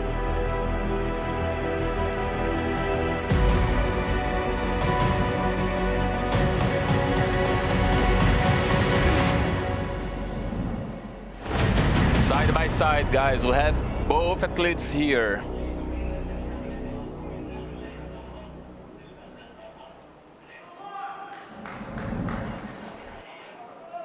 Referee command both athletes to step on the mat.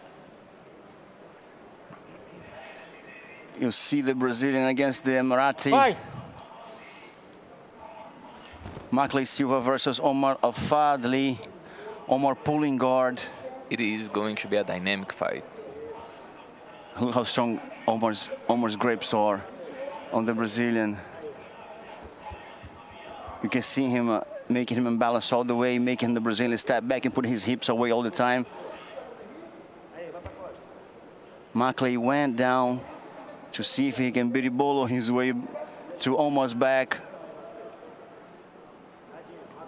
Omar calmly defending it. He does have his tricks too. Mackley one advantage ahead. As the referee considered a double pole and Mackley got up first. Mackley trying to recompose, trying to adjust himself on the top. We have here Omar with the single leg X.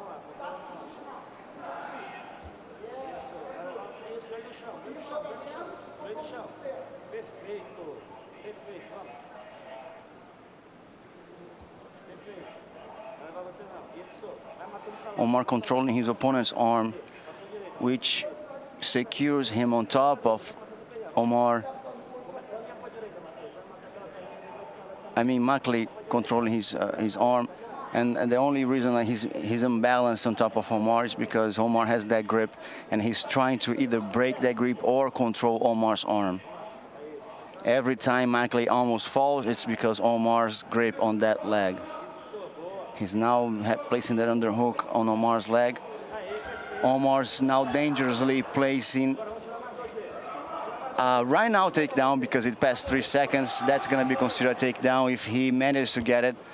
But I think that's going to be a attempt sweep, therefore a advantage for Omar.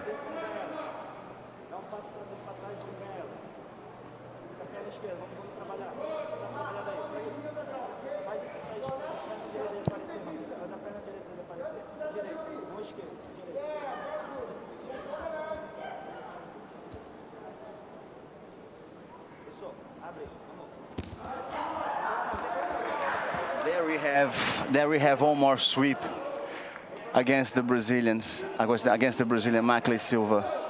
Now Omar leading 3-1 on the score with 2 minutes and 9 seconds to go. Omar representing UAE versus Mackley Silva from Brazil.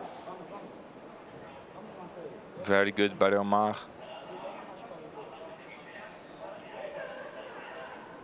Very nice by Omar. You can see he trying to reach Mackley's arm to pull that and don't give him any chance to. At all.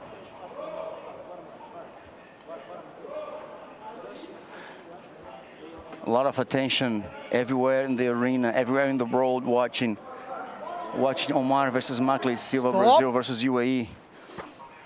We have people in our live chat saying Wesley Pereira mandando abraço para todo mundo aí aqui do Brasil competindo aqui, em especial Thales Soares e o Manuel Júnior, 2 faixa preta fera na opinião dele.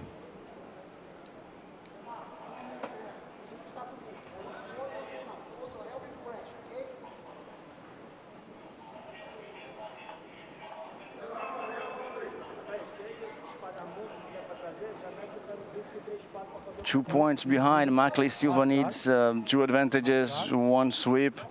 Anything that would put him on a tie against Omar. And a tie on the numbers, but as per anti-criteria, he's going to be the last to score, therefore making him the winner. Close here, yes. Control here.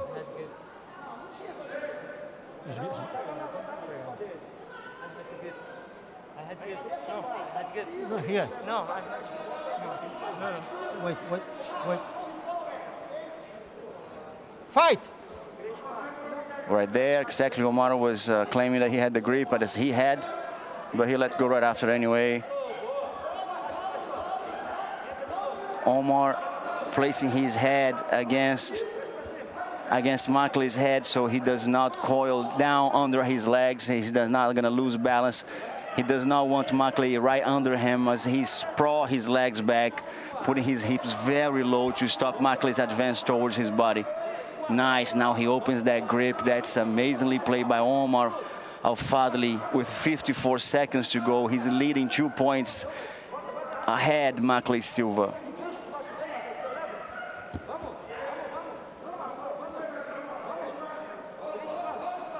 Again, Makli goes back in the guard. Very nice grip by Omar. Omar, the way he puts grip. his head, he stops the Makli from going under him. And of course, he must move. The referee is going to ask him to move if he stands there for too long. Only 24 seconds to go.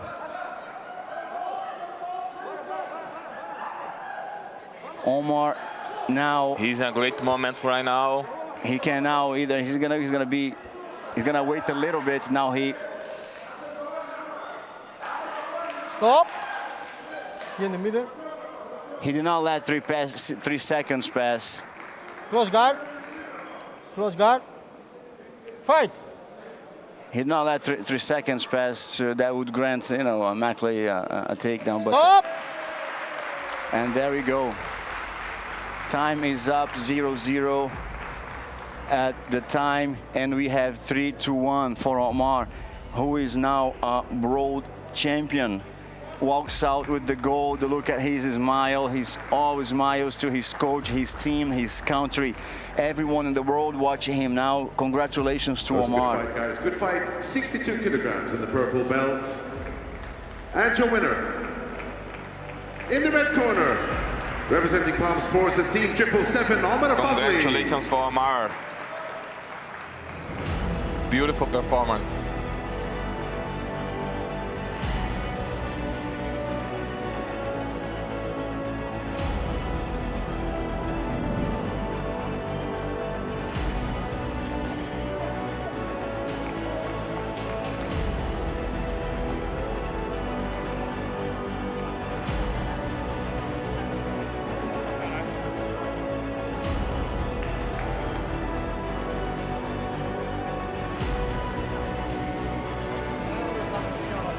No.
So we're moving now. Our next purple belt fighter in the 62 kilogram to the next category finals, was female in finals. 16 kilo. Representing first in the red corner, please welcome Sabrina Gondim. We're seeing here Sabrina Gondim from Brazil.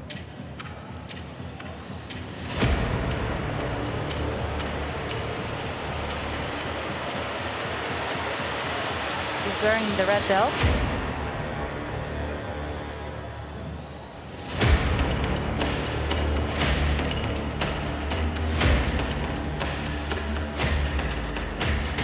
And her opponent opponent representing Frontline Academy, hailing from Sweden, it's Astrid Scholén.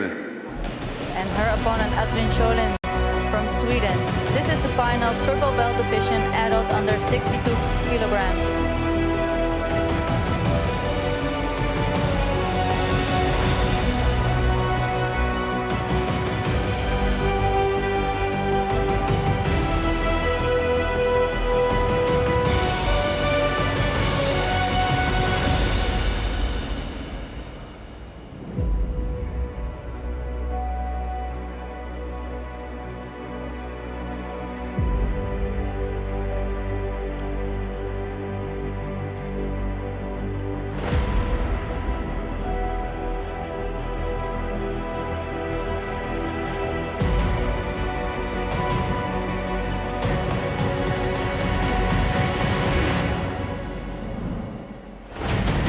This is a match, Brazil versus Sweden. Both girls wearing here the black gi, with Sabrina Gondem wearing the red belt. Both girls very focused to start their final match.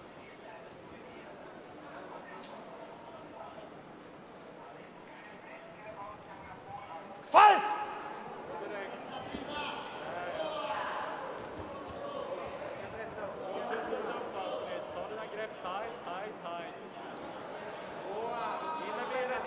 We're seeing here Sabrina going here for the guard pass.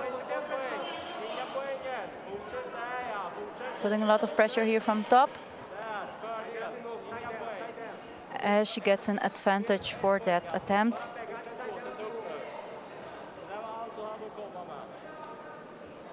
Stop, keep your grips, mantém a pegada. Just turn inside, please, okay? Just turn inside. Yes. Dá a volta nela, Sabrina. Ok, tá bom. Pronto? Ready?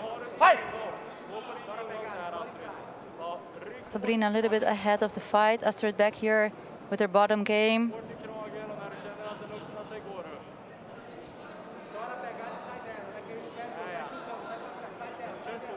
I see Sabrina placing more danger on the passing than Astrid on sweeping since from the beginning, actually. Even that advantage was granted to Sabrina due to the attempt, and I can see that the pressure on that guard passing is way stronger than the pressure on the sweep attempt. But it could be that Astrid is like just like studying a little bit like her opponent's game, and maybe she is coming in action strongly in a little bit. We are still having like 3.5 minutes remaining to see that happen. Astrid putting now here a lasso and controlling Sabrina's knee.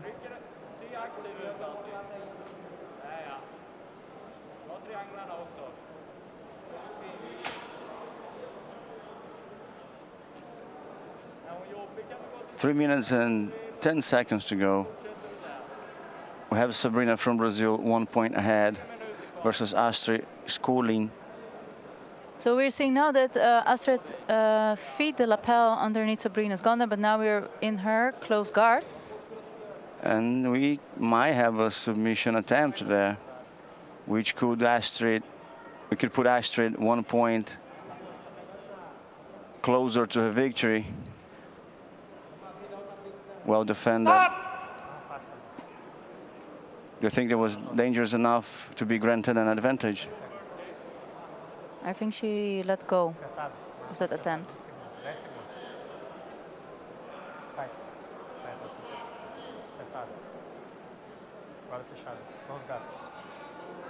Okay, she's going back here with the cross-collar grip from her close guard. Now trying to control Sabrina's Gondem's sleeve.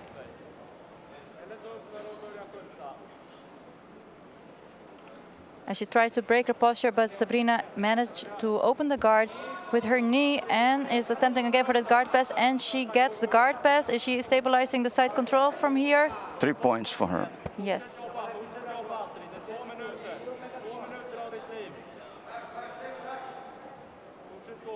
She has the control of the arm and she can go to arm bar, and that's exactly what she does.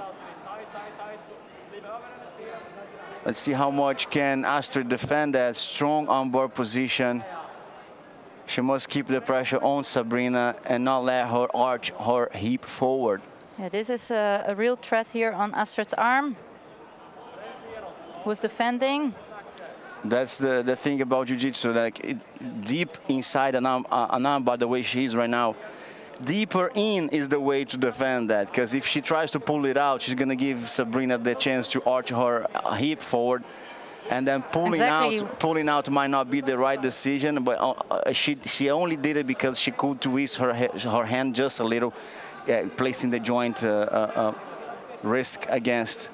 Now Sabrina is 5-0.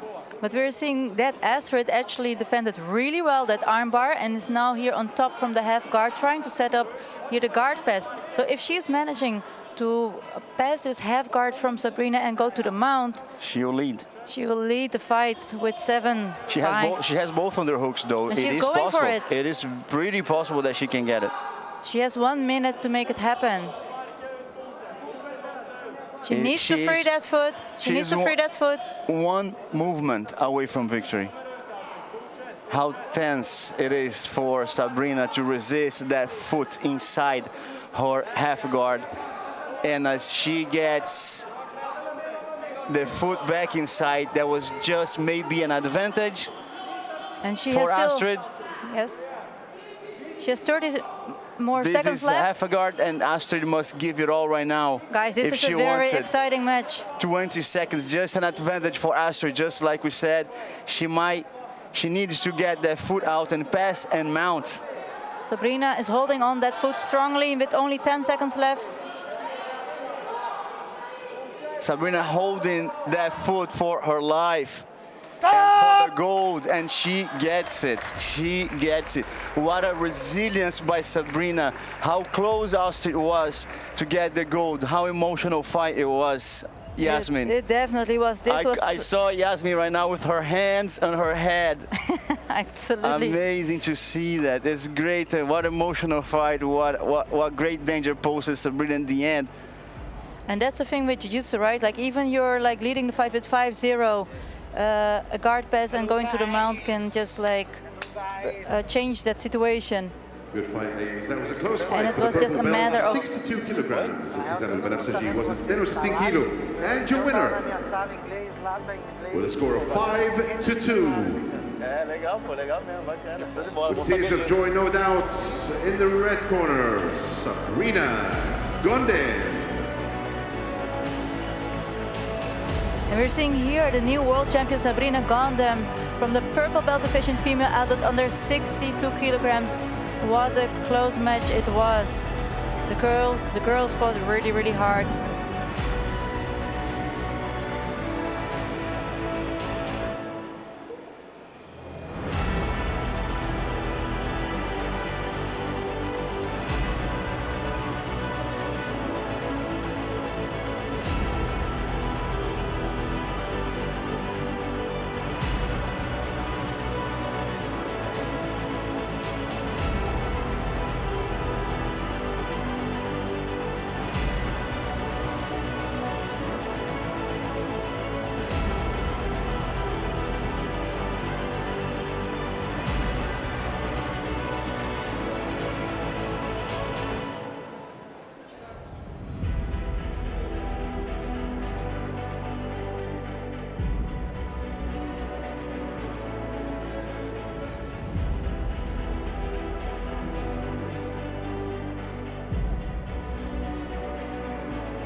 Next up in the male adult division, purple belt, 69 kilograms, representing Al Wahda Club Jiu-Jitsu in the red corner, Carlos Enrique.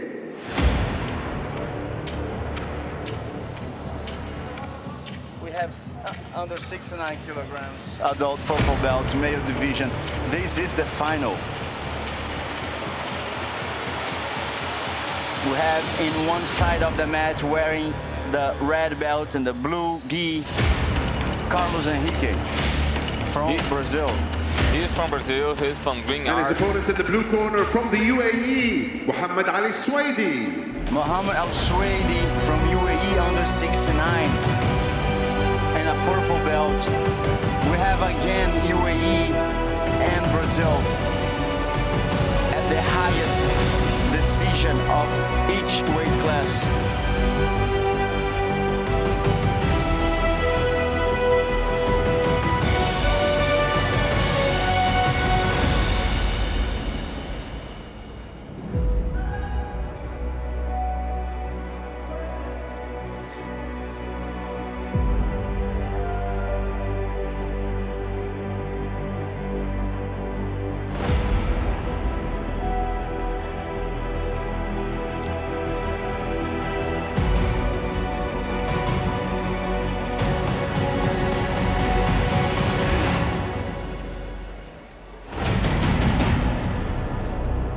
It is the purple belt, guys, adult, 69 kilograms, as Christopher mentioned before, guys.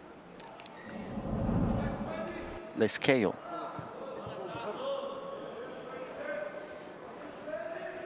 It is going to be a great fight. Fight! Under 69 kilograms. Actually, today, guys, all the fights was very nice, and the final is Amazing crazy. takedown attempt by Carlos Henrique. He did try, and he placed himself right under Muhammad Al Swaidi. And that made it easy for him to sweep and get 2 points.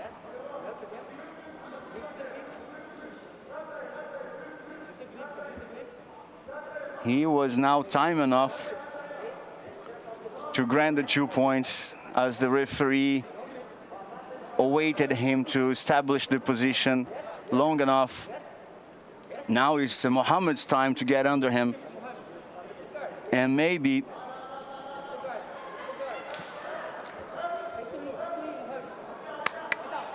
it's Muhammad's time now. Now you can see Muhammad's getting right under for the takedown.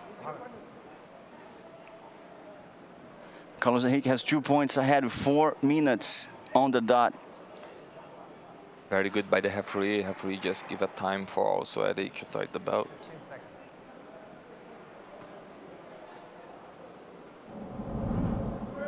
10 seconds. Tight, tight, please, tight. Fight!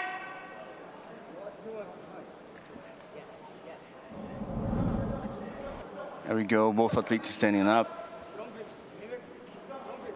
The pace is very high for this fight.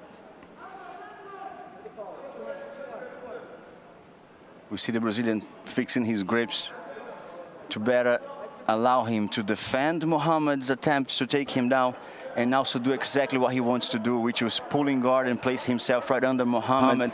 That's what granted him 2 points at first place. And now he sweeps Muhammad again. Maybe 2 more points, and there we go, 2 more points for him.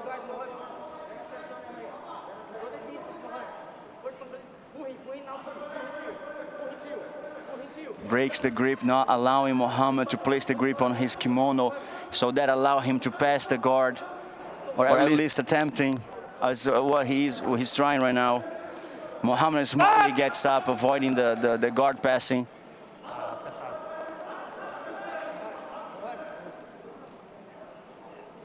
As you mentioned, very good, Christopher.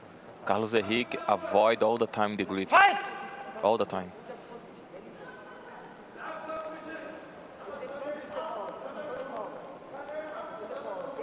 He's gonna push to the side, and he goes right under, exactly as he pulled guard. He pulls guard in a way that makes it very hard to defend. That makes it very hard for your opponent to defend the position, because he goes right under. See, like he placed guard and he finishes on top, in front of the opponent. The way Carlos Henrique did, he pulled right under. He goes right between the legs. He does not place like the foot on the hip, and he makes the grip and goes right under. He dives right under. That is dangerous, because you can end up having your opponent right on your chest, like mounted on your chest. Because that is a danger. But if your opponent does not know your game, then you were so far unpredictable. And also maybe you can get a going under sweep. He's walking and the referee Overhead asked sweep, them, guys. Sorry, the correction. as Overhead the referee stops the fight because gets too close to the edge. If there is any development from there, it's going to be very hard to decide if it's going to be in or out. So the referee securely and rightfully placed the fight in the center again. Carlos Henrique leading 5-0 Mohamed Al-Suwaid. Ready? Fight!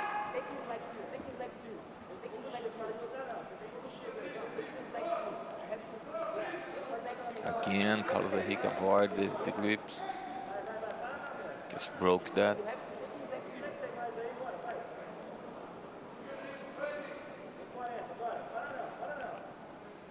See, he breaks the grip and then he places his body in a way, then he places the grip in the his grip in the right place, which is Mohamed's legs. And then he's gonna pull guard right away. Let's see. He's gonna go right under. I think now Mohamed is aware, and he pulls guard first. He does not want to give him Carlos Henrique the chance.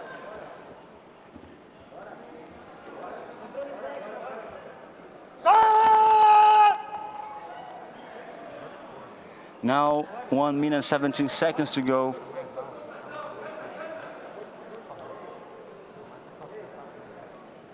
The referee asks him to fix the kimono And tight. a little tighter, and he's gonna give 20 seconds for the pants and 20 seconds for the vagi. That's how you call it we call it pants and the upper part of the kimono vagi. The whole kimono is called gi, and the upper part is vagi. That comes from judo. Have you heard of that? No, I haven't heard. Fight!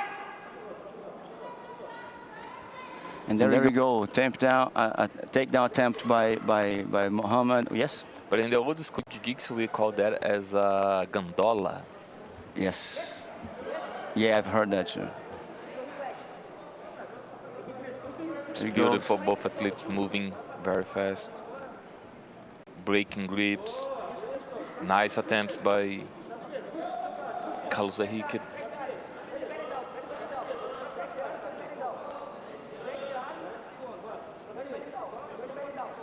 You're going to see now Carlos Henrique getting to the side of Mohamed. That grants him 3 points. Now he jumps to the other side, getting a reverse half a guard to get to the back, and he gets 4 more points for it.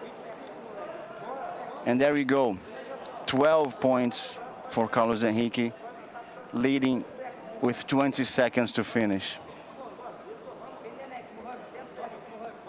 And now he's working, and there's no time to count. He's working on the submission. He wants the finish.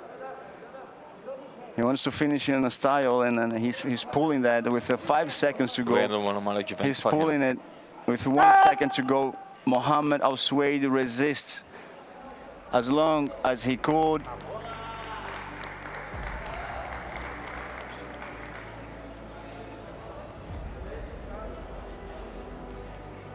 Carlos Henrique, first place of under 69 kilograms.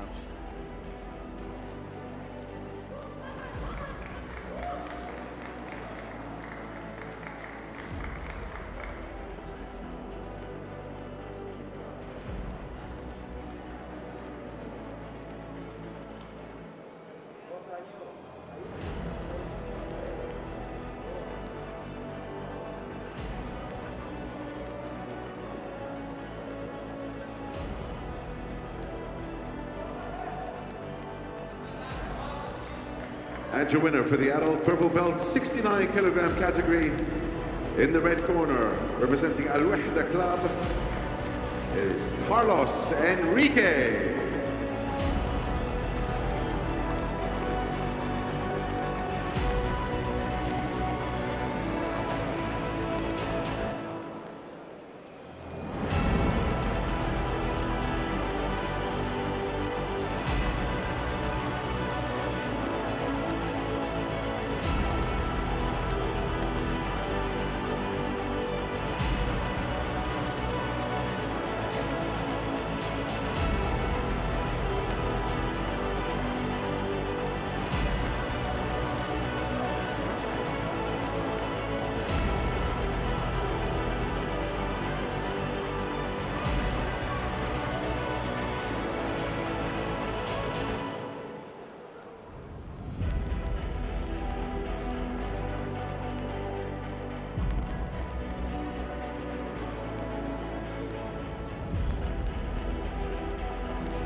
Next fight in the 55 kilogram So category we're going purple here belt. We're back to with the the females. female finals. Representing JIU-JITSU from the red corner.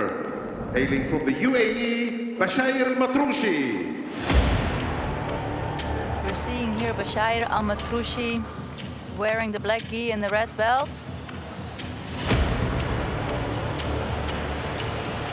This is going to be a very exciting finals under the 55 kilograms. The UAE versus Brazil. And her opponent from Brazil, representing Al Wahda Club Jiu-Jitsu, Beatriz Campos.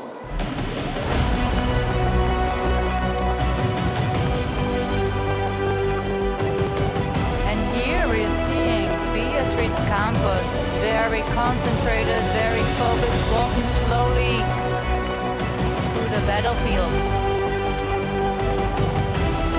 Face her opponent from the UAE.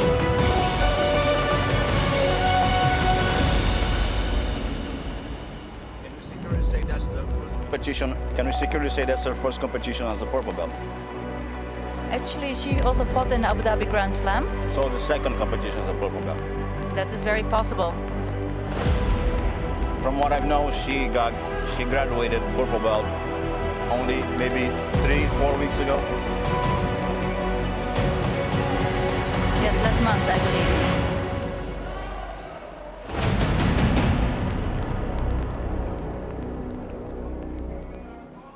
And she's already placing very well in a high-level competition that shows how much of a fighter she is.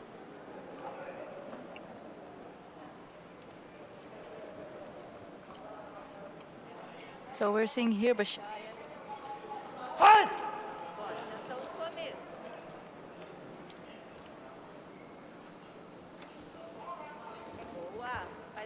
Beatriz Campos is here going for her guard game. Standing up from bottom, ending on top. Going here for takedown. And Beatriz is getting here 2 points awarded.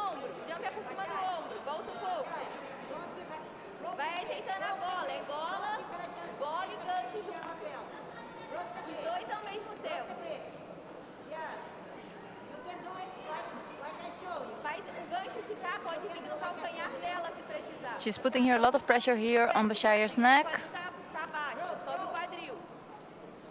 Tem que voltar o quadril, Bia, tá se atrasando. Tá atrasando a cabeça. Cola a orelha com orelha. And Bashair defended really well. Ends up here in Beatriz Campos' guard. Já tá 3-0. Vamos se ajeitar.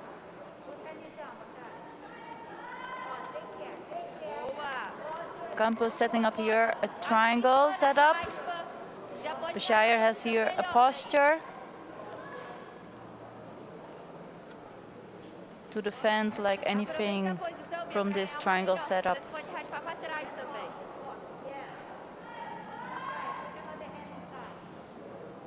Beatriz returns to her close guard. Deixa a mão dela presa dentro da guarda. Pode ir na americana no braço de lá. Isso. And she's going here for another attack. Se quiser, pode até raspar. Vai. Pode ir. Trying here to go for a hip bump sweep. Switching to Kimura.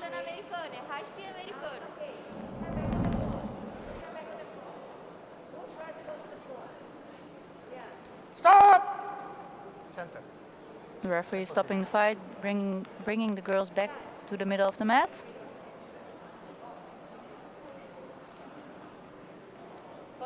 This is the female finals in the purple belt division under 55 kilograms. Fight! 3 minutes remaining.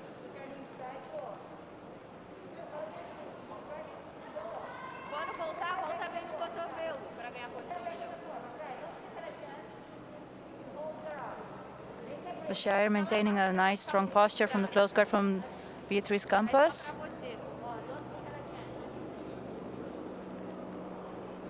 Tá na metade da luta.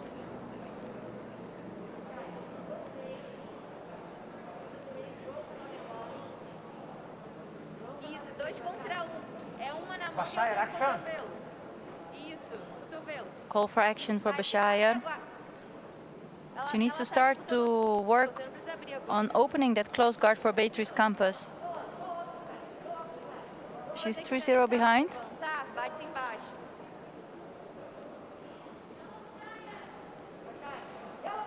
Isso, vai, vai. Traz a mão pra cabeça. Essa sua pegada tem que ir pro cotovelo. Isso. Tem que ajeitar essa pegada.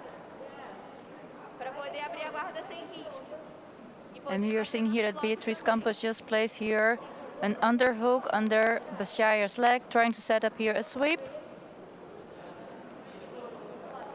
Isso, sacode, sacode. Isso, escala, escala, escala. Climbing up here, going here for an armbar setup. Bashayar's defending nicely. Ajeita já a pegada de agora, já ajeita a pegada agora.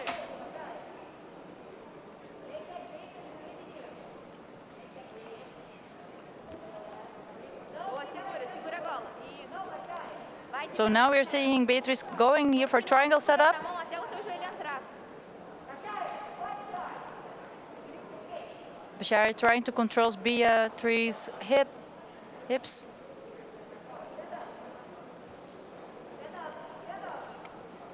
A lot of threats coming here from Beatriz's guard. Bashayar, please cover the head. 1 minute, 1 second to finish this match. Beatriz Campos is leading 3-0.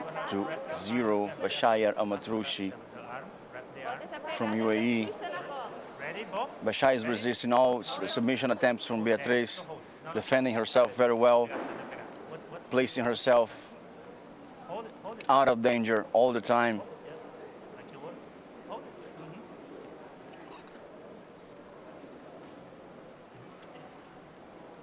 Okay.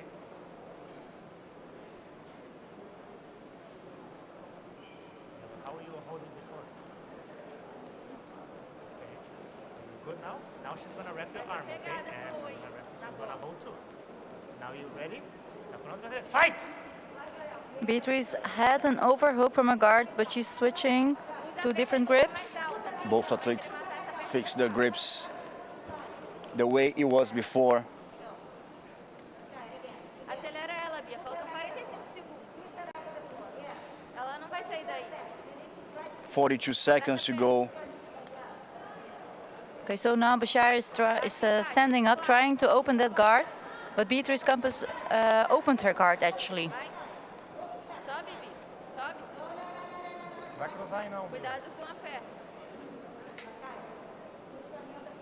Vai na botinha, vai na sua. Abraça a perna e vai na sua. Isso. Pra trás. Empurra ela. Cuidado com o pé. The referee warning Beatriz to not cross the leg across Bashayar's body. We could have her disqualified from the tournament. And this happened before here today. And time is over. Beatriz Campos walk out with the win and the gold medal for Brazil. Congratulations to both athletes for placing such an amazing fight that shows how much Bashayar deserved to be on that spot in the final. Absolutely, Gracefully getting the silver medal for UAE and herself and her team. absolutely. And that's your final for the purple belt, 55 kilograms. Yet another win for Al Wahda Club here at the Abu Dhabi World Professional Jiu-Jitsu Championship. Your winner,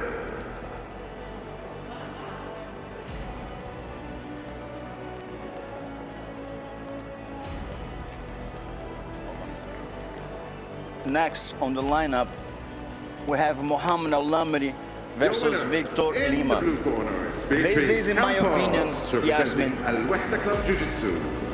the fight that I've been waiting for. Oh, You know, there's a let's see, lot of let's see. fights coming up. We saw Al-Shehri fighting. I liked his fight very much. But Al-Lamri, he's a well-rounded fighter. Absolutely. And I would like to see him being challenged by someone on his level, by someone who does place a threat to him. Exactly. So far, I've seen him so far walking through the bracket. He walks through the bracket. He walks in the bracket, all the way to the final in every tournament.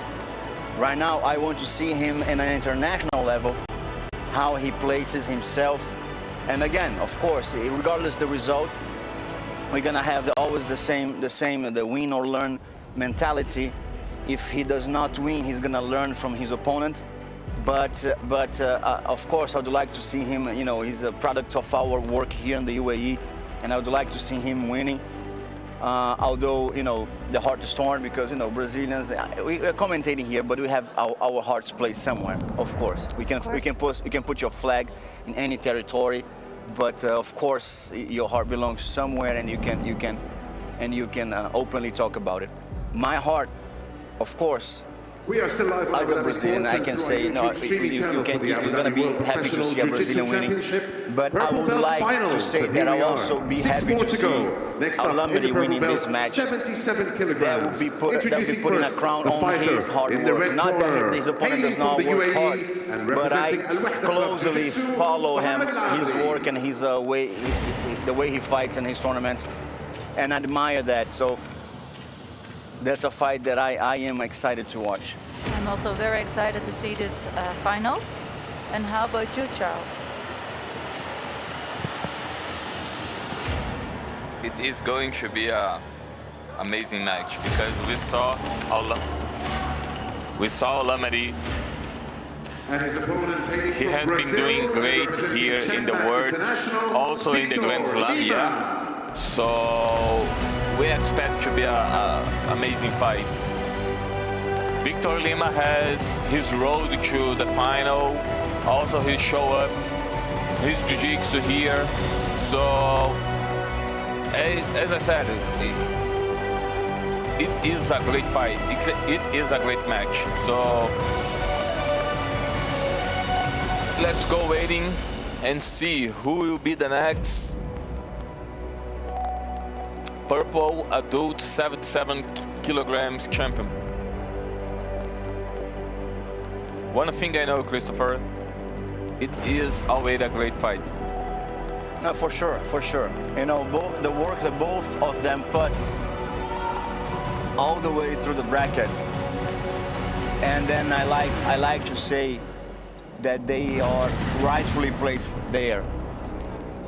They both belong in the final. I would be sad to see any other athlete. And of course, they all deserve, but any other athlete not on their level fighting each other on the final. We already become big fans from him, yeah, from the Emirati. Al-Lamri, yes, of course.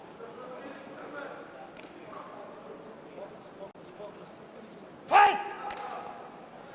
And here we go, under 77 kilograms, purple belt, adult male division, and the World Professional Jiu-Jitsu Championship. And we see again Al-Lamri with the Shibarais, and Vitor Lima does not give him any chance. Does not give him any chance to play the takedown game. And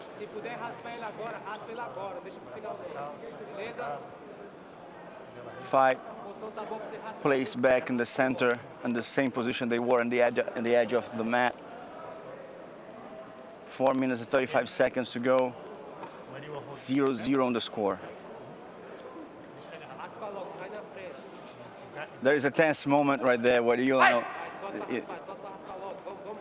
you must be the referee must be fair with both athletes and place the grips exactly where they were, so none of the athletes get any advantage.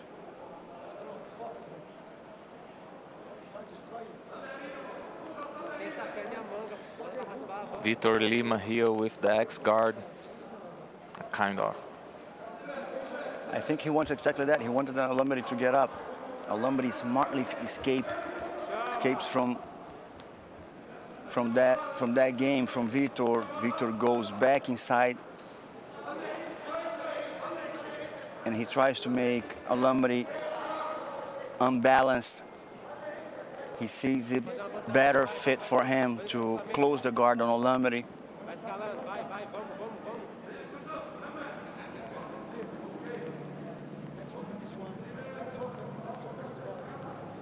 Stop! Center, same position. Fight again goes to the edge of the mat. The referee trying to avoiding problems, so bring the fight again to the center. You know, that's an important fight. You don't want to get, you know, a position that's gonna roll out of the mat, and then both of the athletes, one's gonna be claiming that didn't work, the other claim that was inside of the mat, and then call the Falcon Eye. And no, let's just avoid that and just put the fight back on the mat. That's why they do it. You're You right. see that Coach Hibama shout instructions to his students, Mohammed Al-Lamri, you're saying? You're right. You are totally right. So the referee just don't want to take the compromise for anything. So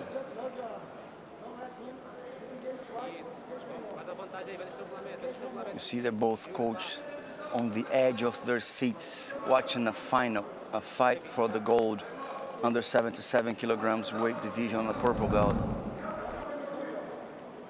There we go, Mohammed Al-Lamri holding the arm for avoiding the Brazilian to place the underhook. Now he's placing his hip away, trying to make a grip on the leg, trying to break. There you go, fighting the grip of Vitor. 0-0, 2 minutes and 30 seconds to finish the fight. Interesting haircut by Vitor Lima, by the way. He wins the haircut fashion design medal so far. yeah. Yes, Yasmin agrees with me. There we go. Mohammed attempt to pass that guard, placing his hip away, trying to get away from the reach of Lima's leg. But again, going back inside his guard. Placing the right grips. You see Lima trying to place his hip a little bit off the ground to place a little danger. And there you go. You have that underhook that Mohammed just stopped Lima's attempt to get. There is a very interesting technical fight, although you didn't see the referee calling for action at any time, even though there's no points. Action! Action! Now, the first time, just because I said it.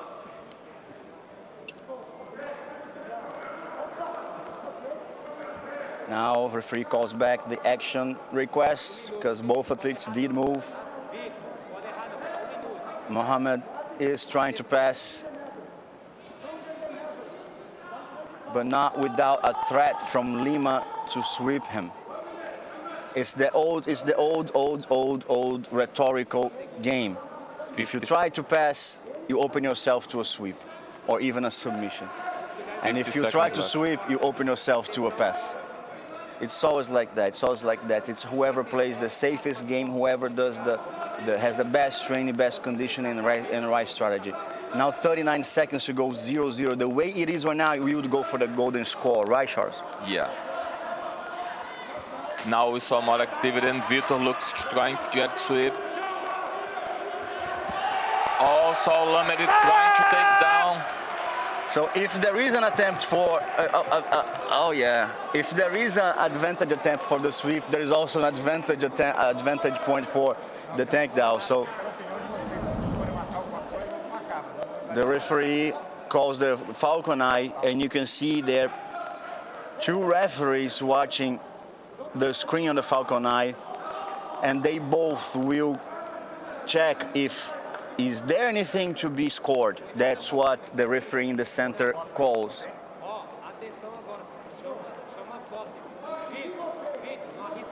Let's wait to the Falcon Eye's decision. They're going back a little.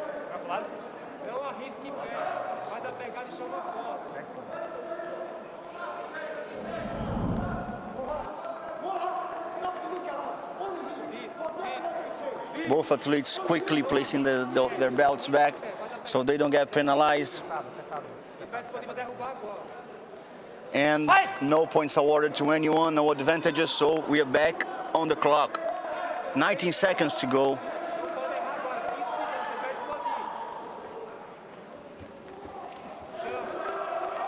Ten seconds, and we have a takedown by Mohammed Al-Lamri that did not hold long enough, but awarded him 1 advantage. And that grants him the victory and the gold medal for UAE on the last 10 seconds. That was an amazing fight by Mohammed Al-Lamri. who does get his strengths on the right time and places the strategy exactly where his strength is. What a victory for Ribamar, his coach. What a victory for victory for UAE. Congratulations on Al-Amari. Congratulations for him. Congratulations also for his team. It's a beautiful movement by the judo black belt, purple belt champion, Mohamed Al-Amari. There is for sure a fight to be live on TV. We're gonna be talking about the fights later on the studio, placed right here at the arena. We're gonna have Mohammed from Abu Dhabi TV, Yasmin. We're gonna be talking about the fights, and that for sure is the fight that we're gonna be talking about. That's a name to be. You can see that he puts the shibarai as he unbalances his opponent. He advances forward. You can see his body all the way leaning forward. That's when exactly the points were awarded. The point were awarded for the attempted takedown. Although he did not manage to hold his opponent down. I don't think there is even time enough on the clock to hold his opponent down, right? Less than 5 seconds. Less than 5 seconds. He placed that. When he trying the takedown. He placed that takedown over a well-rounded fighter that is Victor Lima. There we go. Now we have Stephanie Vieira versus Larissa Santos, both purple belt division. It's an all-Brazilian final. Introducing first, representing Al-Wahda Club Jiu-Jitsu in the red corner, Larissa Santos. Here we're seeing Larissa Santos, ready for the finals, wearing the red belt.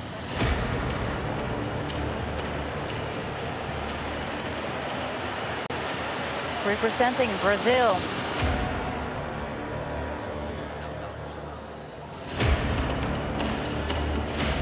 And her opponent in the blue corner, also a Brazilian, Stephanie Helen Vieira. And here we're seeing her opponent, Stephanie Helen Vieira, also representing Brazil. This is a Brazilian finals in the purple belt division, under 70 kilograms.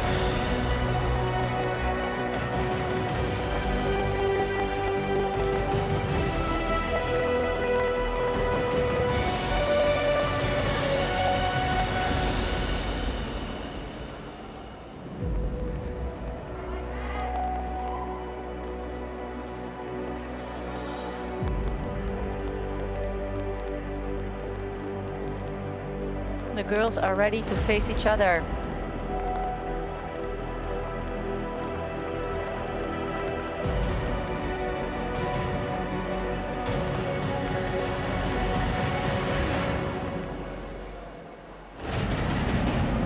A few more fights to go. Under 70 kilograms in a purple belt female division. Stephanie Vieira versus Larissa Santos. Larissa wearing the red belt.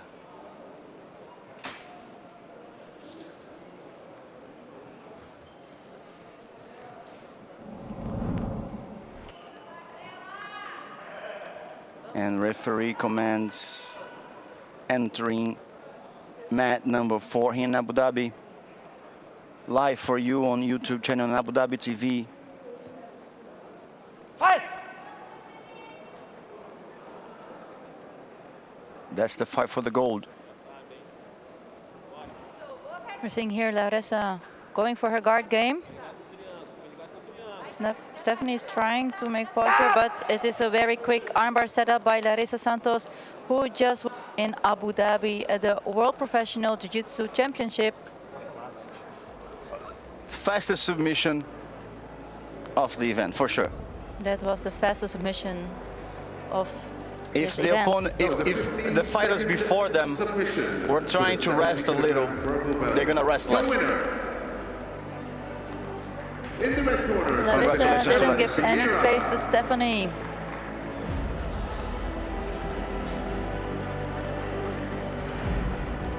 The new world champion in the female purple belt division under 70 kilograms, Larissa Santos from Brazil. Congratulations.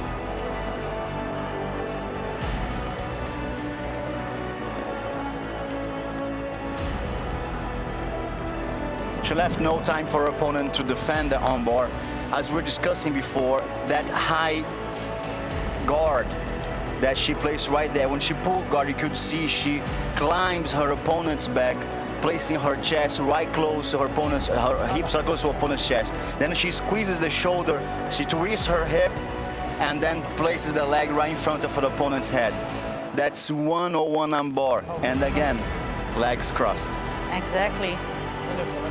See? But with that full arch. Yeah, she had the space to arch. You see, like there's no pressure against her hip. Therefore, she could actually, her opponent actually pulled her up. That even gave her more space More to leverage arch, for that to armbar. arch. Yeah, Right. so then the armbar works pretty well on her favor. There's Bia Mesquita, who fights tomorrow, right? Yeah, she will fight tomorrow. Tomorrow we have brown and black belt. Together. All adults. Yeah. That's gonna be an amazing For the day. women. Amazing, amazing, amazing. 4 more to go in our purple belt finals. There we tonight have in the 85 Anderson kilogram Ferreira from category. Brazil versus Luis He's welcome in Silvestre the red corner, Anderson from Angola. Ferreira.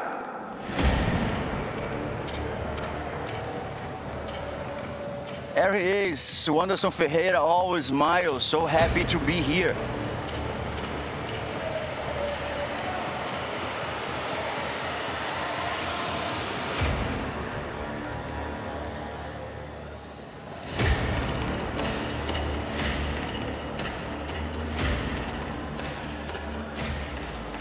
And his opponent in the blue corner, representing Gracie Baja from Angola, Luis Silvestre. Luis Silvestre from Angola, just announced by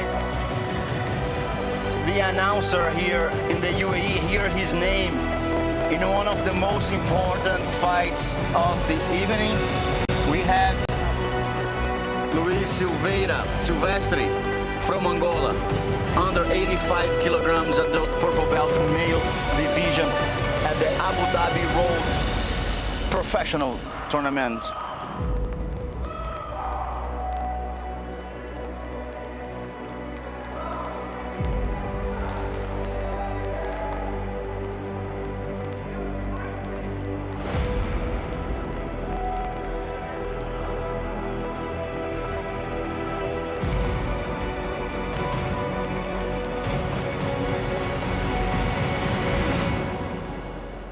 There we go, Anderson Ferreira versus Luis Silvestre, under 85. Both athletes very, very focused as they waited for that moment. Since they left their home in Brazil, he left his home in Angola, he looked up for this moment. And here both on the spot, under the lights. Fight!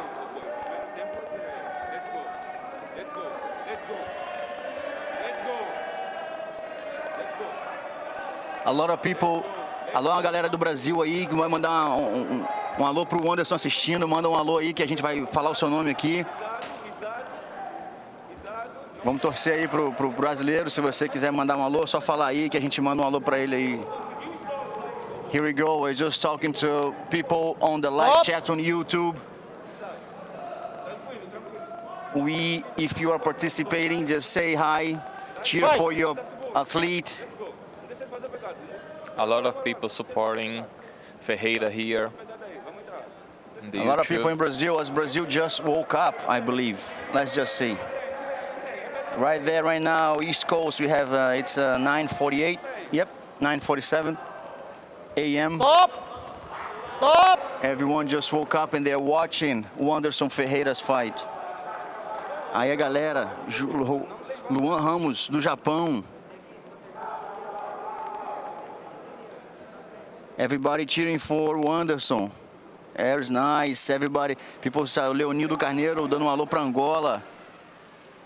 Niurka Chaves para Angola. David Flora para Angola. Chamando, they are calling, I think the nickname of Luis Silvestre is Hellboy. That's why they're calling him here on the live chat on YouTube. And I believe that's his nickname. Pessoal dando um alô aí para Hillion Grace, Santa Catarina, São Luís do Maranhão. Stop! 0-0 so far. Nice attempt. Fight! Nice attempt here.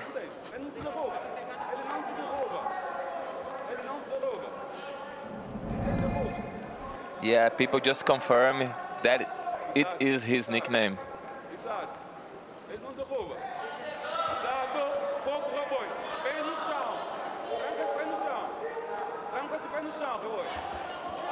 Nice flying bar. Nice flying bar attempt. A lot of people from Brazil and Angola. O pessoal do Brasil e Angola, todo mundo fala português, todo mundo assistindo a gente aqui. Vambora, manda um abraço pro seu lutador aí. 0-0. 0-0 on the score, but we had a nice fly-on bar attempt by Wanderson Ferreira over Luiz Silvestre.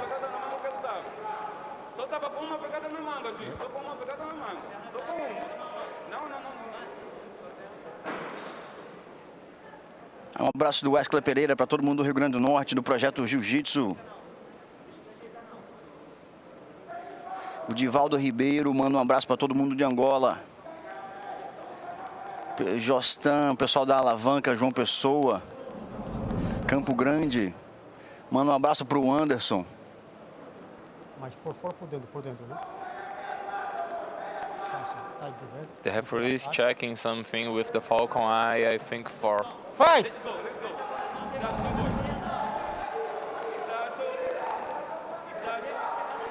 For something, but definitely for... Not strong enough to get a penalty or advantage. Advantage, yes. Silvestre here, guys, on the top. Looking to put some pressure. Wanderson here, Ferreira with the grip. With the cross collar right now.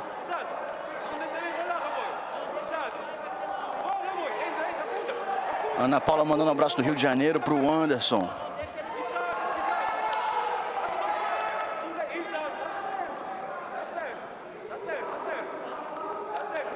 Ferreira here with long legs, just go very high to close guard again.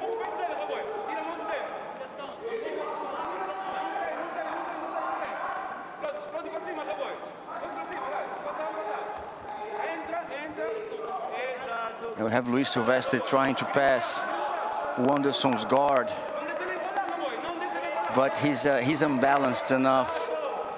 He spins his way around to set free of the grips, but here back again, Wanderson right under him. And there go back, and all the time, Wanderson places a threat on against Luiz Silvestre's position.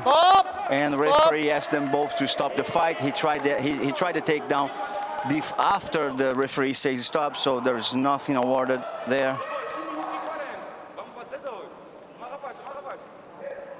1 minute 46 seconds, guys, to finish the fight. Aí o Jostan Lima mandando um abraço para todo mundo de João Luiz. Um abraço para João Luiz. Vanessa Gomes, um abraço para todo mundo aí do Brasil. Fight! Restart the fight.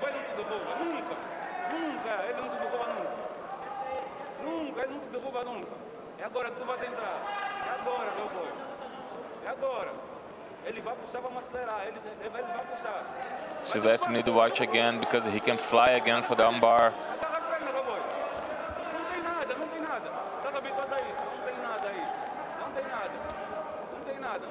He slowly, slow motion takedown attempt right there. It was seen from far away by Luiz Silvestre. 1 minute and 5 seconds to finish this match, and no points awarded so far, although hype that fight. And there you go, he fakes one takedown, goes to another, he does that again, and one after the other, putting Luiz Silvestre in defensive mode all the way. Ferreira is pushing very hard. You know, I can see now, a família inteira do Anderson está assistindo ele ali pelo YouTube. A família inteira dele tá mandando energia boa para ele. That's amazing to see. And in the live chat, the entire family of Anderson from Brazil, everyone in Angola watching his fights as well. That's great to see, like the whole road tune in on this fight. So far, no points awarded, 33 seconds to go. And we have right now maybe something for Anderson. If he gets up, he does get something. And there we go. 2 points for Anderson. 2 pontos pro Anderson. 2 points for Anderson with 18 seconds to go. That's getting very hard for Luis Silvestre to overcome that. The way it is, Anderson does grant his victory and the highest place, a gold medal. 2 and 1, and that's medal for Anderson. He is the champion. Who comes all the way from Brazil and gets the victory. Congratulations, Wander's amazing victory. Well done against a great fighter that is Luis Silvestre. A very strong, very technical opponent. That was not easy for Wanderson.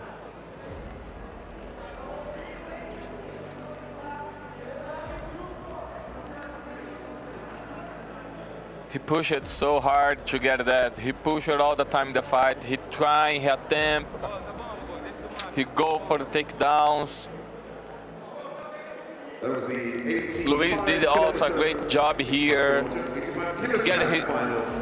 He got his road here to the final, but Wanderson Ferreira is the champion. There we go. He's all smiles. He's all smiles. Pessoal aí do Brasil, Alexandre, mandando um abraço pro pessoal da Game Fight. Zé Márcio, mandando um abraço pro pessoal da ZR Pirangi. Professor Zé Márcio. A família toda do Anderson, mandando um abraço para ele aqui, mandando muita força. It was an amazing display. A lot of people now live chat on YouTube. Tune in to say hi to your athletes, to cheer for them, to say a hello to your game, your country. Look at the flying armbar attempt by Wanderson. Well defended. Look how he goes around. They're not giving the chance to Wanderson to place that armbar. That is the moment for the sweep. That's when he grants 2 points.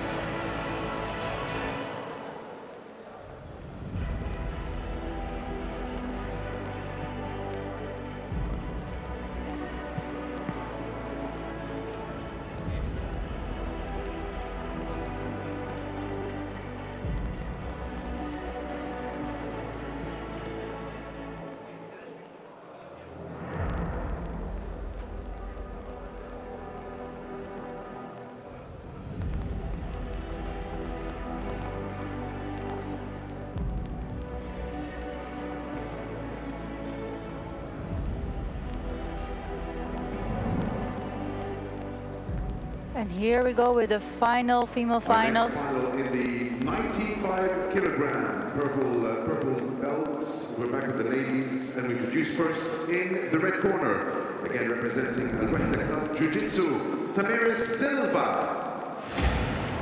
Here we are seeing Tamira Silva representing Brazil under 95 kilograms in the female purple belt adult division.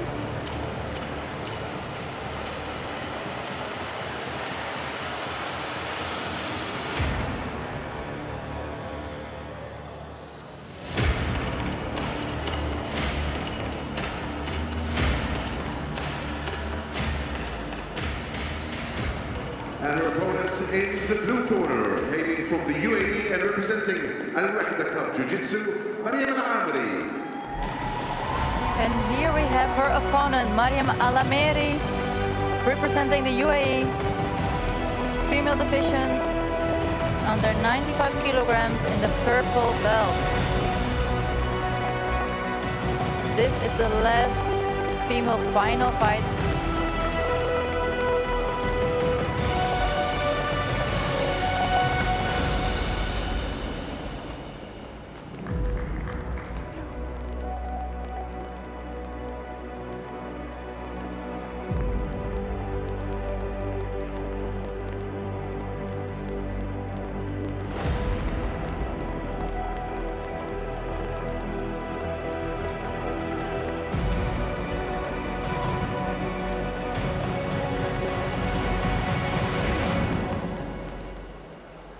we go.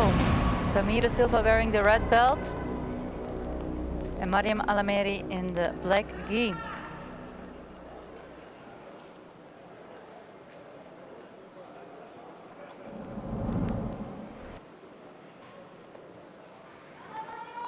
And this is the final for under 95 kilograms.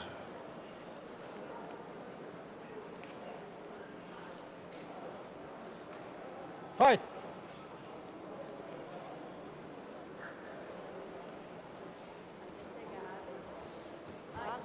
Mariam going quickly for her guard. And Tamira Silva going for the guard pass. And she is 3 points granted for that guard pass, being ahead within the first minute of the fight. With 3-0 for Tamira Silva from Brazil. Who switches side to side to avoid Mariam from replace their guard, but Mariam smartly does get her guard in place. But Tamiris is going to the side again.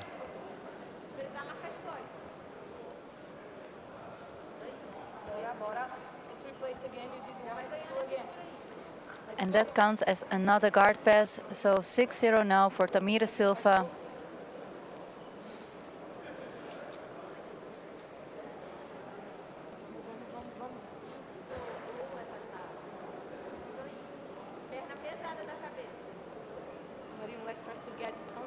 We're seeing here that Tamira Silva is going for a setup for a submission, attacking Mariam's arm.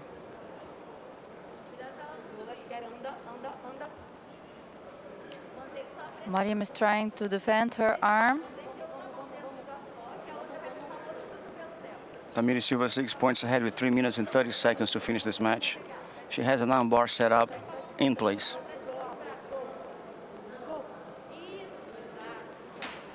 Pessoal do Brasil aí mandando um abraço para o pessoal do Cícero Costa, Pernambuco, Projeto Sem Fronteiras. Paulinho, Nova União, Belém do Pará, Brasil. And let's see if she gets to get the arm bar. Stop. And she does. Winner by submission.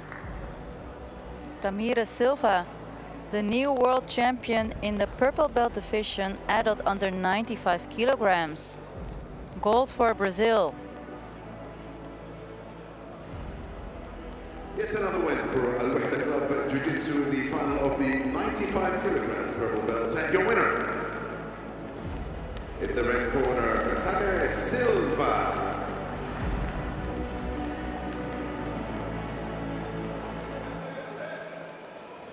Congratulations, Tamira Silva.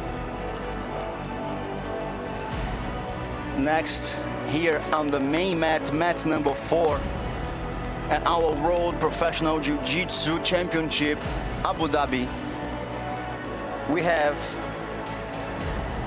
Mauer Antonio from Brazilian Power Team International versus Lucas Lira from Banias Jiu-Jitsu Club.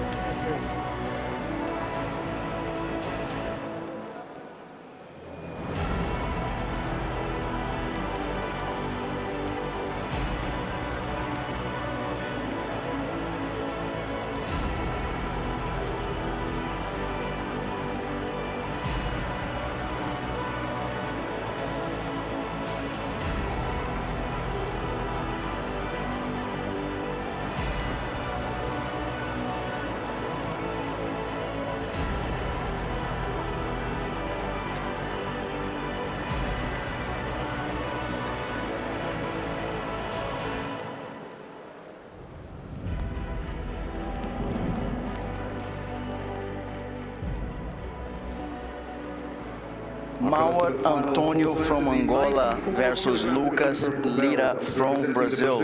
Power team in the red corner, Mauer Antonio.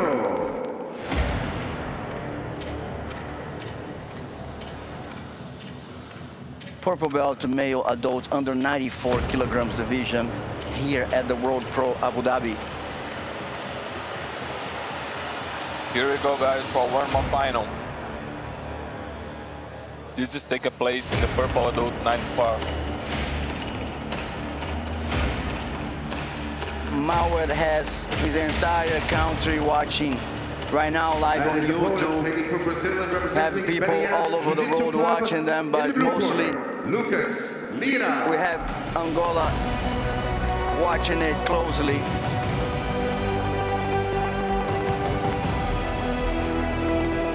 Lucas Lira.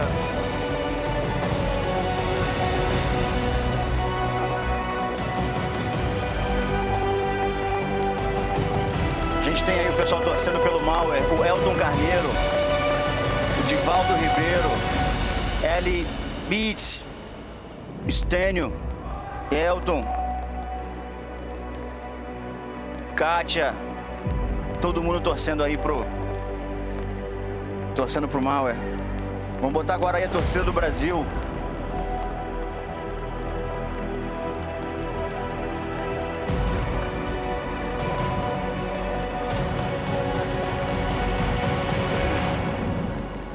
A torcida do Lucas Lira. Side by side.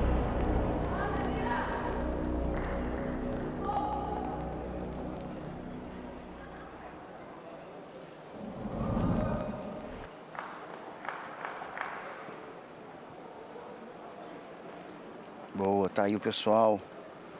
Roosevelt Souza, Júlio Pinato, todo mundo torcendo pro Lira.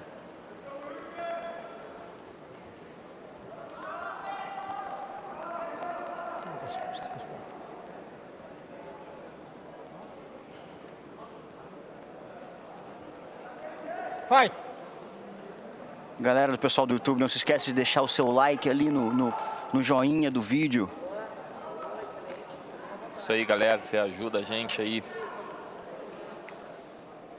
Tá curtindo a transmissão, a gente dá um alô pra você aí, dá um likezinho ali pra gente no YouTube. Nosso tráfego vai melhorar. Mais gente vai tá divulgando, vai estar vendo essa luta. So for now we have Lucas Lira ahead with 30 seconds from the beginning of the match. Under 94 kilograms, Lucas Lira is ahead with one advantage. That was awarded from the double pole, right? Yeah. He got up as that was a double pole. Antonio on the bottom here with a pant grip. Also, he trying to set up the lapel.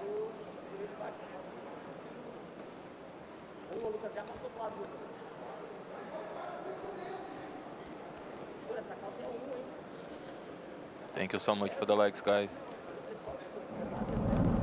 Stop! Stop! And we see both coaches closely on the edge of their seats, watching their athletes on the fight for the gold.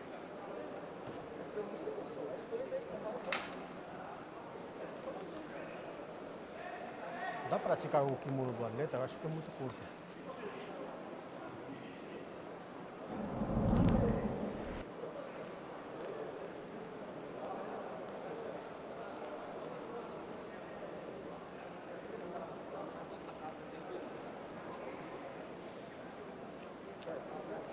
It's very nice to see the referees. He just realized maybe the size was not enough.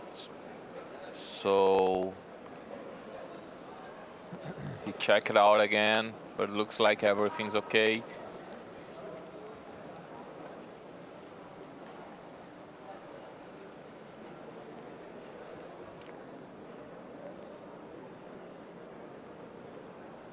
Isso. Segura a lapela. Fight!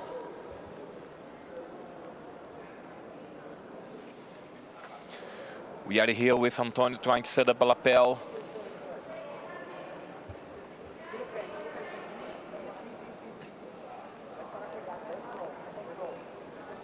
Lucas holding the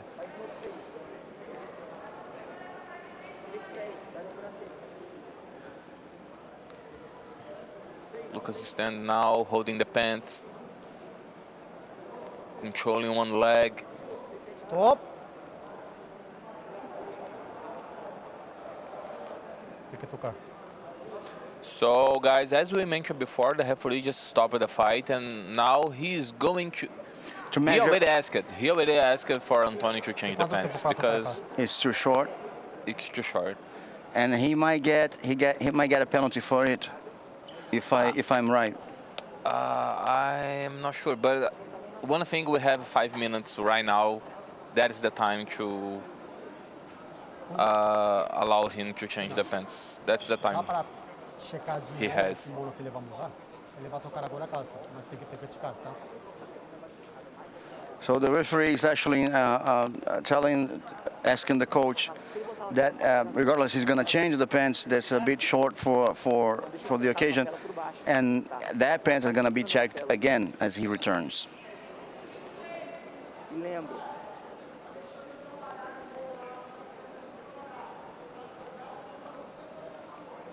Qualquer coisa, se sentir muito perigo, senta, tira o pé de dentro e sobe de novo, tá ligado? Mas ó, lembra, essa calça tem que controlar, tá? Pra ele não subir de qualquer maneira, se ele tentar subir. E se tu achar que ele vai subir, espera um ponto e depois raspa de novo. É sempre o lado oposto. Se ele botar a pela com a perna direita, vai pro lado oposto. Porque a gente quebra o long step, entendeu? Que aí quebra a lapela, quebra o guardeiro, quebra a guarda. Lita's coach passing on some E aí o que acontece? last-minute information about the match as he saw how his opponent worked against him. His coach from outside has a better view to tell him, to give him some advice as he saw how his opponent work against his work. Obrigado, Vagão, aí, por perceber aí nosso trabalho, cara. Um abraço pra galera de Algarbia, pelo pessoal de ontem, o trabalho que fizeram aqui. Parabéns, pessoal. Um abraço também aí pro pessoal do grupo aí do Rodrigo Otero, grande amigo. Mais conhecido como Rodrigo Otero, cara de Kombi. Cara de Kombi. Por que será, hein? There we go, that he changed his pants. It was a bit too short as per the rules.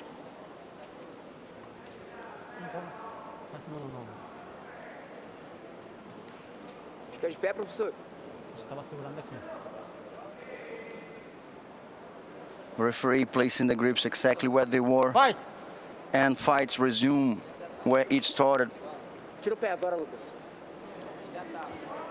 Tira o pé. Isso. Vai tirar, vai sair boa. Agora pro outro lado. Passa pro outro lado, Lucas. Well, we have here Staniel actually saying that he's a big guy, you know, and that's why the pants does not fit as it should. So that's why it looks shorter. On the YouTube chat, we have this discussion here. Well, I've seen bigger guys with the right kimono, so I believe that that can be circled around. If you have big legs, thicker legs, and it doesn't matter the shape you have, the kimono must fit at the right length. If you have a long legs or a big leg, you should wear a long kimono or a big kimono.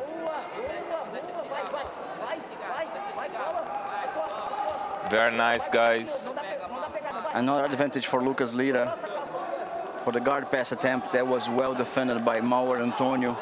Antonio using the lapel. Nice now. He did transition for the 50-50. He didn't balance very well the stance of Lucas Lira. He made Lucas Lira defend himself from that. And he does have that grip again. They are now rolling on 50-50. 1 minute 40 seconds to finish the fight. Obrigado, galera, aí pelo apoio. Elogiando a transmissão aí, muito obrigado, valeu mesmo. Valeu, galera. É o feedback de vocês que faz isso aqui ficar perfeito, bem e prazeroso. Thanks so much, guys. Your feedback help us to keep doing the good job. There we go. We have on fire. It was almost 2 points for Mauer Antonio from Angola. but Lucas Lira, because it's just 1 minute to go, he does not want Lucas to get 2 points. Because if Lucas gets 2 points and, you know, successfully holds those points to the end, Mauer gets out with the victory as he is the last to score.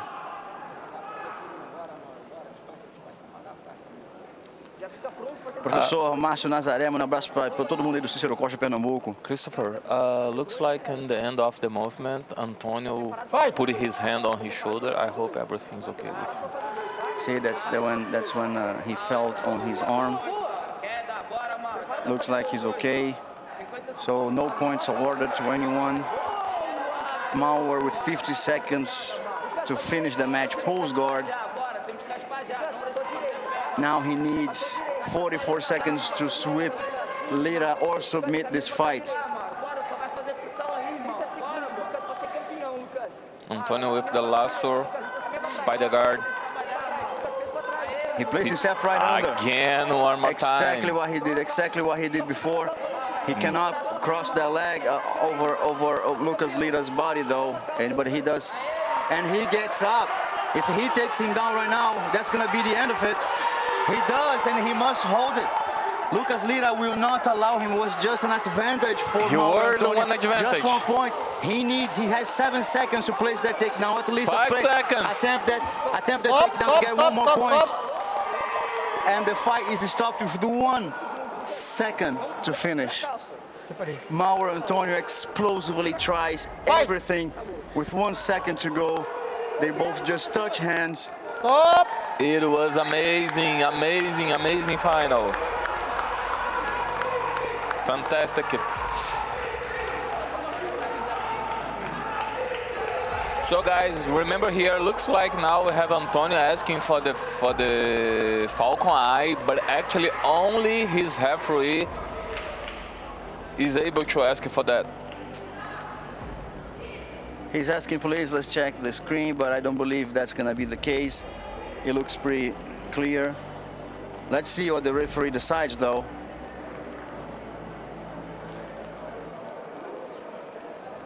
What's gonna be his claim? We have a lot of pessoal aí mandando abraço para o pessoal de Márcio Nazaré, Cícero Costa, João Pessoa, Paraíba, Graciete Santana. And there we go. Victory goes for Marcos Lira from Brazil. And respectfully, Mauer agrees with the referee's decision. Nice sportsmanship, emotional. Marcos Lira walks out with the gold on tears on the highest place of the podium. There we go, Marcos Lira, nice sportsmanship. Congratulations to both athletes.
And for our final fight tonight in the 120 kilogram purple belt final, we've got in the red corner, please welcome Helder Jose Rodriguez Jr.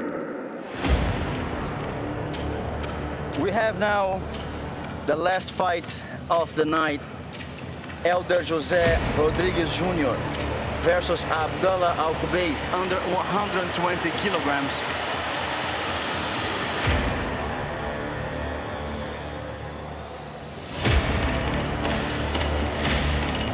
Super heavyweight, yeah? Tem aí o professor Yuri Alves falando que o Nordeste está no And his topo do mundo opponent, como mira. representing Al-Wahda Club Jiu-Jitsu professor. from the UAE, Abdullah Kubaisi. Abdullah Kubaisi from UAE, all pumped up.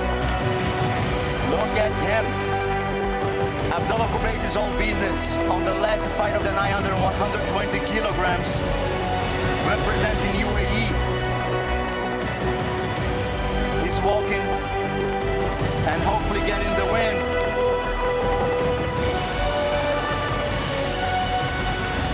Carrying a lot of respect for the mat, a lot of respect for the country, a lot of respect for his teammates inside the mat.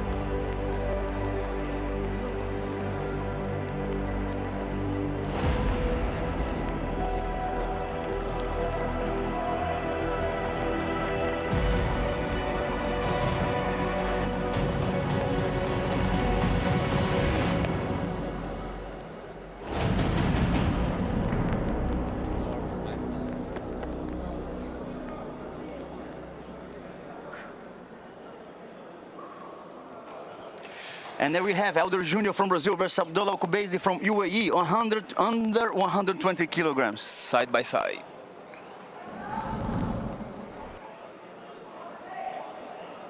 The referee asking for both athletes to step inside of the mat. Fight! 5 minutes, guys. Yeah. 5 minutes. Was an amazing double leg takedown by Abdullah Kubaisi from UAE, who starts off with 5 seconds for the fight. Starting the fight, he goes for a takedown and he gets it. Now Elder Jr. is working on a sweep Use the other foot to kick his ass. as Abdullah Kubaisi is resisting. Use the other foot to kick his ass. He's trying to place the grips to avoid Elder to place his elbow on the mat and so he can get up. Go for the sleeve. He fakes a submission to force Abdullah to change his grips, but Abdullah, he remains on top as it does not grant Elder any points. And there he goes, switching positions again this time now.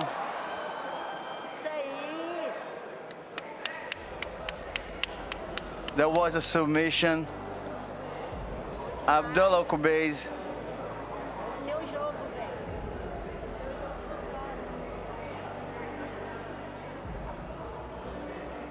Abdullah Kubaisi taps out. I believe it was full lock. Straight foot lock. Belly down. Good. I'm here with you. We're together. It's okay.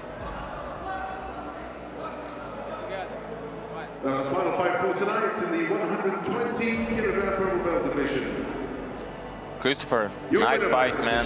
It was a nice fight. Also, it was a great takedown. That was an amazing takedown by Abdullah Kubaisi. Of course, amazing submission by Elder Jr. From Brazil, who grants the gold for Brazil. That was a quick finish. It was a high pace for 120 kilograms. You usually expect, the exchange of head-to-head, maybe a shy takedown, sweeps, and look at that. Look at what great takedown. He placed his arms, his opponent's arms up, and he dives in for the double leg takedown. He gets a 120 kilograms guy up in the air to take him down. That is the moment for the submission. That's the moment of submission. You can see a lot of pressure on the shin. Look at the takedown. You lift 120 kilograms guy up in the air. That's not easy. Elder was amazing on the sweep. There's a lot of pressure. It was not even the foot, it was on the leg. You can imagine how much pressure that was. Look at him. The fight was crazy. So good, guys. Thanks so much, guys, to stay tuned with us. It's a pleasure to spend a time with you here, guys. Stay tuned for tomorrow, guys. Tomorrow will be black belt and brown belts. Amazing, guy. Thank you very, very much. And see you guys tomorrow. And Yasmin. Yes, see you guys tomorrow. Stay tuned. It's going to be a very exciting final day tomorrow to the highest level. All right, guys. See you guys tomorrow. Bye. Ciao. تتويج لو سمحت السيد خالد هنائي العضو المنتدب لشركة الوحدة للألعاب الرياضية. تفضل معنا على منصة التتويج سعادة محمد سالم الظاهري نائب رئيس اتحاد الإمارات للجوجيتسو وسعادة يوسف مطران عضو مجلس إدارة اتحاد الإمارات للجوجيتسو. تفضلوا معنا على منصة التتويج لتكريم الفائزين.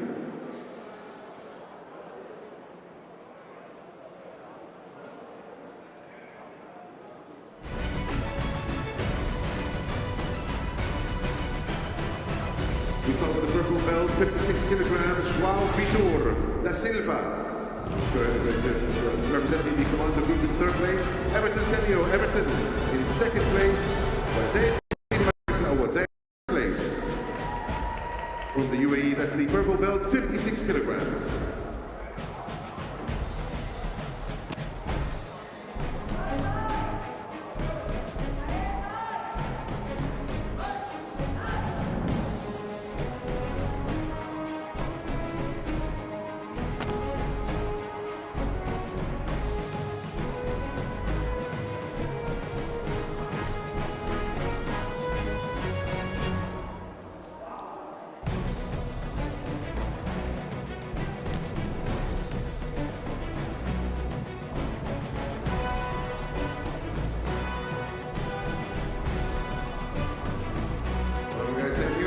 Next up, the purple belt, 62 kilograms.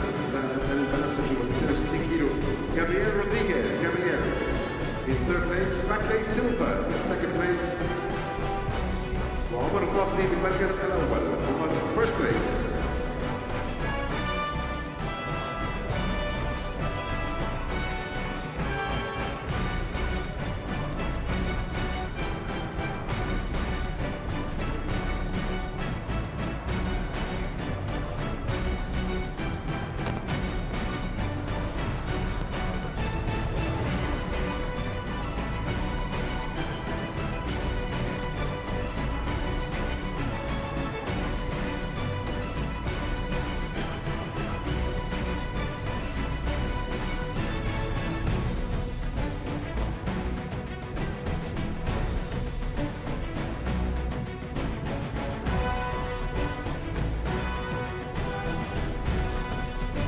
Thank you guys, thank you.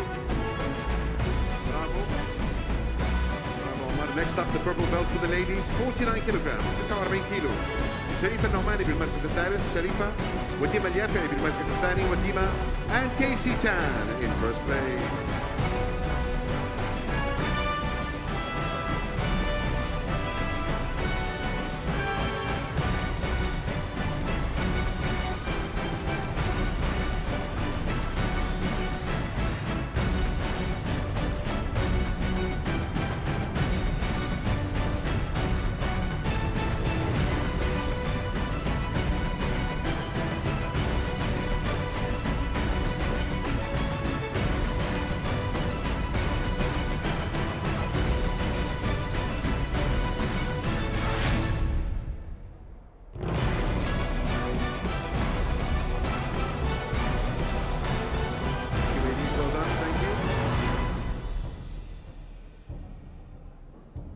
Moving on to the purple belt, 62 kilograms. 62 kilograms. Lina Patricia Rodriguez. Lina in third place.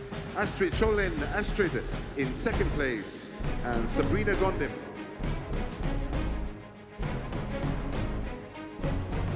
Sabrina Gondim in first place. This is the purple belt, 62 kilograms.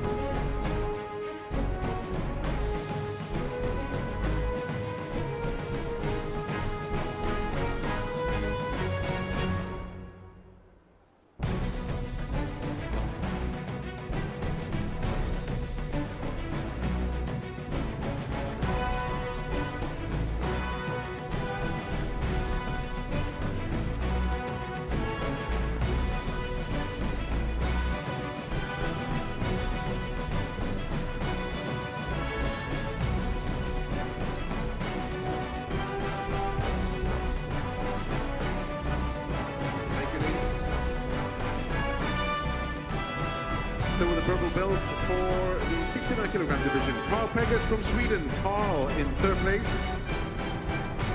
محمد علي السويدي بالمركز الثاني. محمد علي second place. And Carlos Enrique from Brazil in first.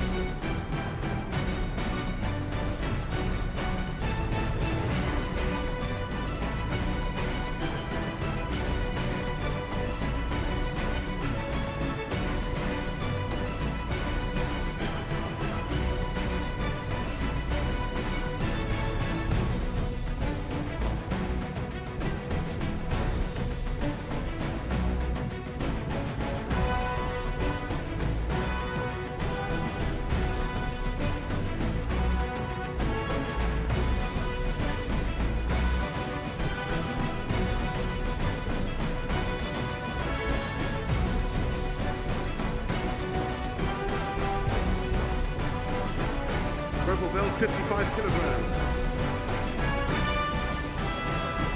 وزن 55 كيلو. ماريا نونيز in third place. ماريا نونيز. بشاير المطروشي بالمركز الثاني. بشاير and Beatriz Campos in first place.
Moving on to the 70 kilograms female purple belt, Valeria Karaseva.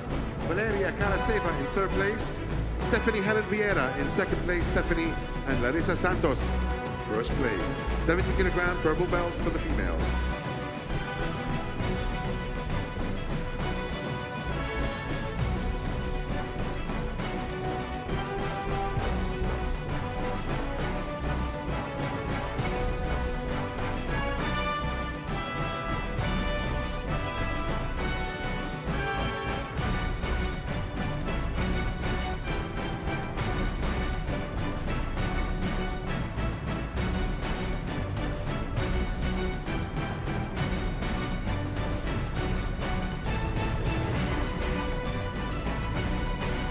Purple belt, 77 kilograms for the men. Jefferson, go to Jefferson in third place. Victor Lima in second place, Victor. And Mohamed Al-Amri, المركز الأول, Mohamed Al-Amri.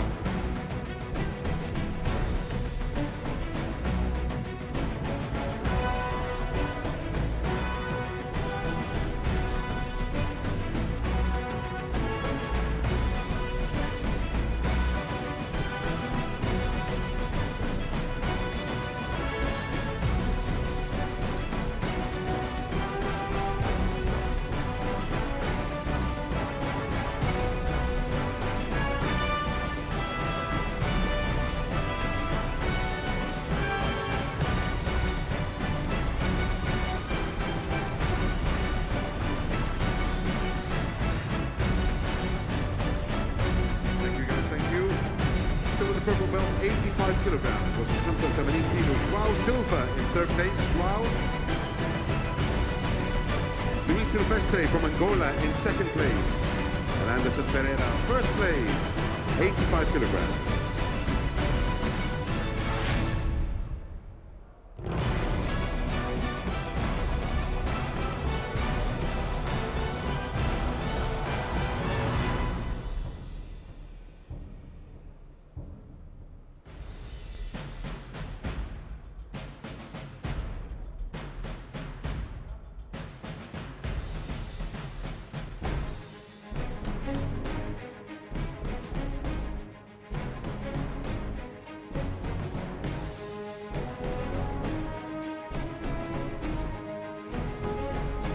Thank you guys. 95 kilograms. وزن 95 كيلو. 95 kilograms.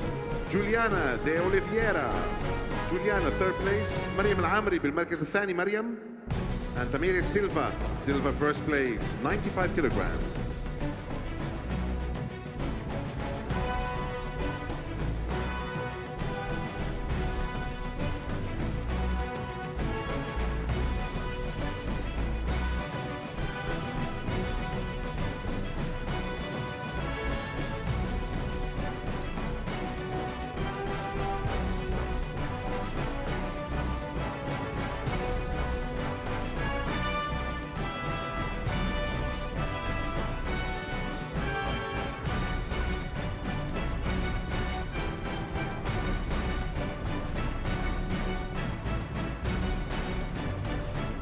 Thank you guys. Moving on to the 94 kilogram for the male.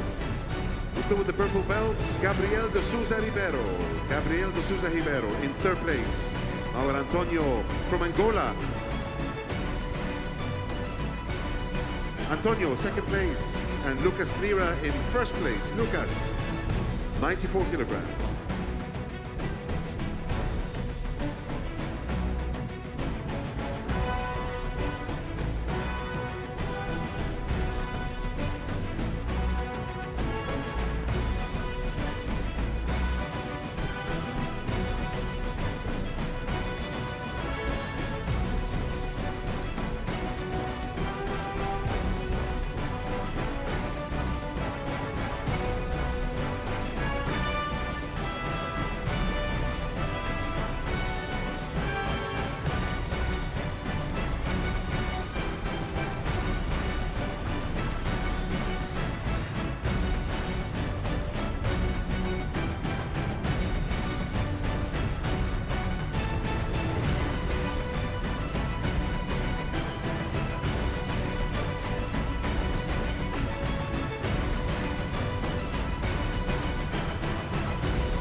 بكم مشاهدينا الكرام مع ختام اليوم الثالث من بطولة أبو ظبي العالمية لمحترفي الجوجيتسو، والذي ظهر في مستوى رفيع في رياضة الجوجيتسو، حيث تنافس كل اللاعبون لتقديم أفضل ما عندهم والحصول على الميداليات الملونة سواء الذهبية والفضية والبرونزية. بكل تأكيد مشاهدينا الكرام هذا اليوم الثالث الذي خصص للمحترفين ولتحديدا في فئة الحزامين الأزرق والبنفسجي، وتألق إماراتي كبير في تحقيق الذهب في هذا اليوم الثالث من هذه البطولة العالمية. مشاهدينا الكرام، وللحديث أكثر عن هذه التفاصيل ورحب بضيوفي المتواجدين معي كالعادة في الاستوديو. بداية الترحيب سوف تكون بياسمين طهيري المتخصصة في عالم الجوجيتسو. مرحبا يا ياسمين. Thank you so much for having me. شكرا جزيلا، من دواعي سروري التواجد هنا. كريستوفر دا سيلفا المتخصص في عالم الجوجيتسو والخبير والضليع بكل شيء في هذا العالم بكل تأكيد، وتألق إماراتي. كريستوفر في هذا اليوم الثالث من البطولة. Yes, I believe that. Thanks for having me first. في البداية شكرا لكم على هذه الاستضافة. بالفعل كان يوما رائع ومميز، ليس فقط من ناحية القلائد والفوز بها، لكن أيضا من الحركات الفنية. كان بالنسبة لي يوم مميز بالنسبة للإمارات وللجوجيتسو بشكل عام. التميز الإماراتي مشاهدينا الكرام نتابع في البداية مع زميلي كريم الطرهوني الذي أجرى هذا اللقاء مع النجم المتعود على أن يتوشح بالذهب دائما وأبدا عمر الفضلي. إليك يا كريم لنتابع هذا اللقاء الذي أجري في نزالات وفي ختام هذا اليوم الثالث من البطولة مشاهدينا الكرام. شكرا محمد، أكيد سعداء بميدالية ذهبية جديدة تضاف إلى سجل الميداليات لدولة الإمارات العربية المتحدة في بطولة العالم لمحترفي الجوجيتسو. معي المقاتل المميز عمر الفضلي. عمر، ألف مبروك الميدالية الذهبية وزن 62 كيلوغرام. الله يبارك فيك الغالي، شكرا. عمر، يعني حدثنا عن مشاركتك في هذه البطولة العالمية لمحترفي الجوجيتسو التي تعود لأبو ظبي عاصمة الجوجيتسو العالمي. بسم الله الرحمن الرحيم. أولا أحب أتوجه للشكر لصاحب السمو الشيخ محمد بن زايد على كل دعمه، وسعادة عبد المنعم الهاشمي على توفيرنا كل هذا. طبعا هذه بطولة عزيزة جدا على قلبي، والحمد لله اليوم قدرت ألعب فيها مستويات صعبة، يعني الناس من بايا، فالحمد لله كان شيء تنافس وانا مستانس في هالشيء. وهذا بالنسبه لي هذه احد ثلاث اهداف اللي حابه احققها في الحزام البنفسجي. بطولة أبو ظبي العالمية المحترفة في الجوجيتسو، وبطولة العالم في الاتحاد الدولي، وبطولة IBJJF العالمية للجوجيتسو. فالحمد لله اليوم قدرت أخلص واحدة من الثلاثة، وتهيأ الجايات إن شاء الله، وأنا جاهز وبلعب كل شيء إن شاء الله. كل شيء إن شاء الله. شو بالنسبة ما شاء الله يعني فهمنا كونك عندك حتى تخطيط للمستقبل عمر. الحمد لله طبعا أنا حاب أطمح إني أكون أحسن واحد في العالم في حزامي، وأنا يعني بعدني قاعد أمشي على هالدرب. اليوم الحمد لله قدرت أحقق هالشيء في بطولة أبو ظبي العالمية المحترفين جوجيتسو، لكن بعد طموحي للعالم وافعل على أعلى بطولات العالم واكون احسنكم. اذا شيء تحبونه استمروا فيه. انا الجوجيتسو غيرت حياتي، فتقدر تغير حياتكم انتم بعد لو اشتغلتوا على هالشيء. انا الحين صارت اسلوب حياتي مو بمجرد رياضه، والحمد لله مستانس في هالشيء. واحب اتوجه شكر لاهلي ولامي خاصه اللي تابعني الحين على التلفزيون. شكرا جزيلا لك. شكرا لك، شرفتنا والف مبروك. ايضا سيداتي وسادتي احد طرفي المباراه النهائيه وزن 62 كيلوغرام ماكلي سيلفا من البرازيل. ماكلي بنفينيدو. ماكلي مرحبا بك. كان صراع قوي ونزال قوي ضد عمر. أنا سعيد جدا، أنا سعيد جدا لأنني لعبت النهائي مع عمر وهو لاعب جيد، وأنا سعيد جدا بتواجدي هنا للمرة الأولى في هذا الحدث الكبير. وعندما أرجع إلى التدريبات في بلدي مرة أخرى للاستعداد. ماذا رأيك في هذه البطولة خاصة في تفشي جائحة كورونا؟ حلم بالنسبة لي. نحن نعيش واقع خطير في العالم كله، لكن اتحاد الإماراتي بالفعل قدم لنا هذه الفرصة وتنظيم عالي ورائع، وأنا بالفعل ممتن لذلك. شكرا جزيلا وحظا سعيد. كان هذا ماكلي سيلفا سيدتي وسادتي. محمد تفضل، أعود إليك إلى الاستوديو. مبروك مرة أخرى للإمارات وهذه الميدالية الرائعة للمقاتل المميز والرائع عمر الفضلي.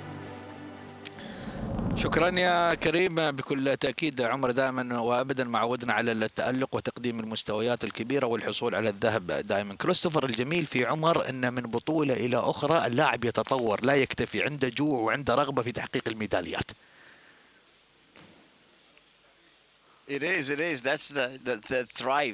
نعم هذا هو النهم والجوع الذي يريده لكي يتحصل دائما، لأنه يشعر بأنه البطل أو الترتيب الأول، يود أن يفوز أكثر وأكثر، يود أن يكون دائما على منصة التتويج كالترتيب الأول. إنه لديه هذه الرغبة، إنه بالفعل يشعر بأن هناك المزيد أن يحققه. لديه كثيرين بالفعل طلبة وتلاميذ لعبوا ضد عمر الفضل، دائما يقولون بنفس الشيء، إنه دائما لديه قوة ولديه نهم وجوع وقوي من الناحية الذهنية، من الصعب إيقافه. وهو اليوم لعب ضد لاعب قوي، وأيضا وبالفعل اختبر نفسه بشكل كبير. إنه هنا في هذه البطولة بالفعل تستطيع أن تختبر نفسك ضد الأفضل، وهو قام به وأثبت ذلك وفاز بالفعل ماكل سيلفا، وهو لاعب جيد كما قال هنا. قال بأنني سأرجع إلى بلدي وسأستعد من جديد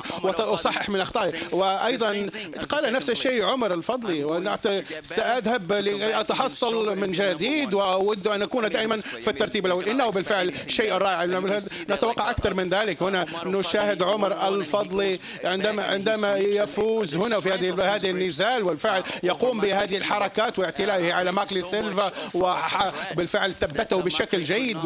وهناك ماكلي لم يستطع المقاومة، ولكن عمر كان بالفعل متقدما في النقاط بنقطتين، ولكنه لم يتوقف إلى عند نهاية النزال. هنا نشاهد ماكلي لم يستسلم وحاول أن يقاوم عمر، لكن مرة أخرى النهم والقوة والجوع لعمر هذا ما لعب دورا مهما بالنسبة له في هذا النزال. بالفعل كان حدث رائع ونزال رائع. هذا شيء رائع، كل شيء يحدث عندما تلعب ضد عمر. دائما يقولوا لي يا مدربي إنه قوي، إنه خارج المنظومة، إنه يلعب في مستوى آخر. تهنينا لعمر.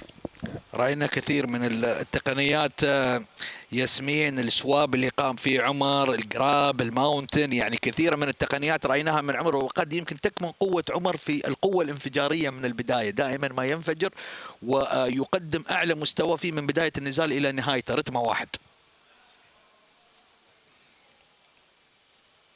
Yes, absolutely. Like نعم بالتأكيد عمر ولديه خطة معينة ويمتاز بهذه الخطة وتطبيقها بشكل قوي، وهذه نقاط قوته.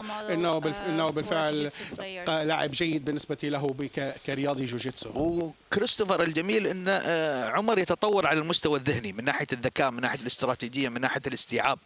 في عنده ذكاء خططي على البساط.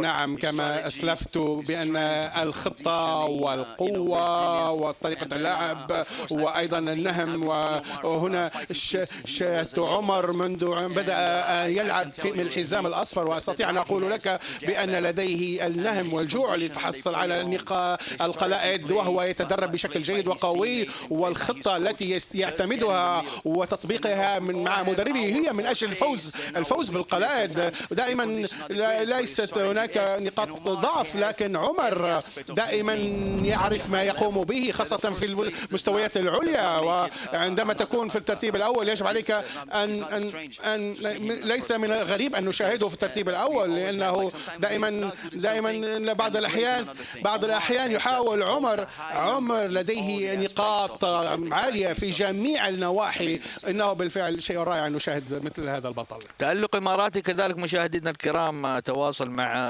المقاتل علي البناي الذي تألق بشكل كبير، ونتابع لقاءه مع كريم الطرهوني والذي توشح كذلك بالذهب. نتابع.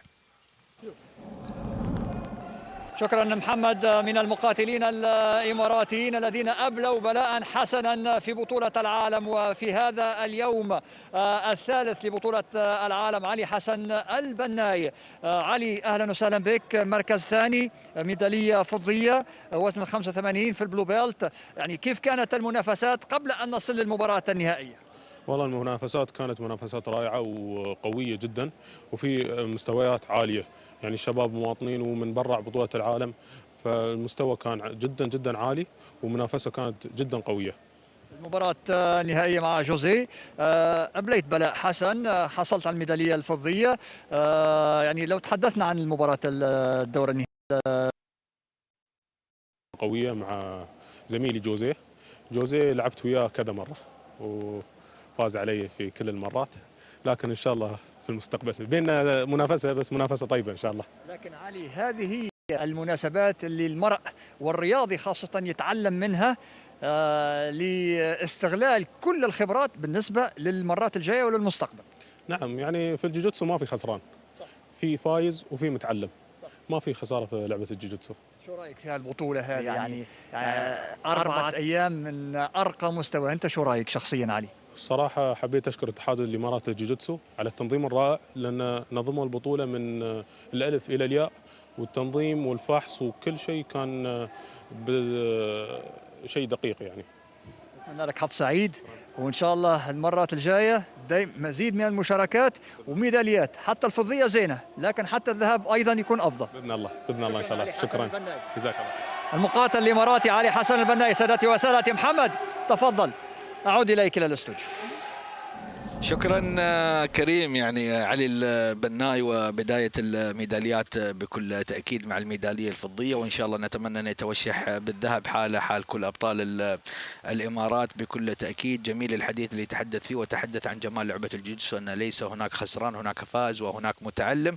وبالنسبة لتنظيم البطولة كالعادة اتحاد الإمارات لرياضة الجوجيتسو ما يجيد في تقديم كل شيء، ودائما ما يبتكر ويتحدى الظروف ويقدم أفضل نسخ من بطولات الجوجيتسو على مستوى العالم، ليس فقط على مستوى دولة الإمارات العربية المتحدة. ياسمين، محمد العامري تألق كذلك، لاعب إماراتي تألق وتمكن كذلك من الحصول على ميدالية، ورأينا مستوى رفيع من هذا اللاعب يعكس مستقبل كبير لرياضة الجوجيتسو. Yes, we have seen like really great performance. نعم، شاهدنا أداء جيد بالنسبة لكل اللاعبين في المنتخب، وأنه من الشيء الجيد أن نشاهد كيف يؤدي في مستوى عالي، خاصة في بطولة عالمية في مستوى رفيع. أعتقد أنه هنا عقلية الفائزين بالنسبة أيضا للاعبين المواطنين، لديهم أنهم دائما يودون أن يصلون إلى أعلى القمم ويقدمون أداء جيد من أجل إعلاء راية بلدهم، وهذا شيء رائع رائع بالنسبة له بالنسبة العمري بأنه في الحزام البنفسجي في الجوجيتسو، لكنه كان لديه حزام أسود في الجودو. بالفعل كانت له أسبقية في بداية النزال وتحصل على نقطتين، وكان قريبا أيضا وأن يأخذ الأسبقية بخلال الإسقاط، وبالفعل كان قويا وكان أيضا جيد، وليس من السهل أن تلعب في ضد نزال ضد محمد العامري القوي الذي قدم أداء رائعا، وهو بالفعل وهو فخور ويريد أن يعلي راية بلده في الأعلى. بالفعل إنه فخور جدا، وهذا فخر كبير للإمارات، وبالطبع يلعب ضد مقاتل قوي جدا من البرازيل، وهو أعتقد هنا بالفعل يستطيع أن يتطور من ناحية المهارات، خاصة في بطولة أبو ظبي المحترفة الجوجيتسو. وهذا يمكن كريستوفر اللي تحدثت عليه ياسمين. محمد العمري الجميل في أنه يتطور مستواه، اللاعب هذا تطور مستواه من السنة الماضية إلى السنة هذه، جميل جدا. أداءه كان في الجراند سلام، كمله في الورد برو. إنه أعاد ما قلناه عليه خلال مباراة جراند سلام عندما كنت أعلق أيضا. بالفعل قدم عمل جيد بالفعل، وأنه سيفوز في النزال. أنا دائما سأراهن عليه، أنا بكل صدق أنا بالفعل مشجع له، وأعرف ومدربه، وأعرف العمل الذين يقومون به، وكيف محمد كيف تحصل أيضا على الحزام الأسود في الجودو، وكيف يقوم بأداء الخطط وتطبيقها في النزال. هنا في هذا النزال تحصل على الذهبية. مهمة انتظر إلى عند 5 ثواني الأخيرة لكي يحاول الإسقاط بنجاح، والفعل كان لديه بنقطة واحدة فقط.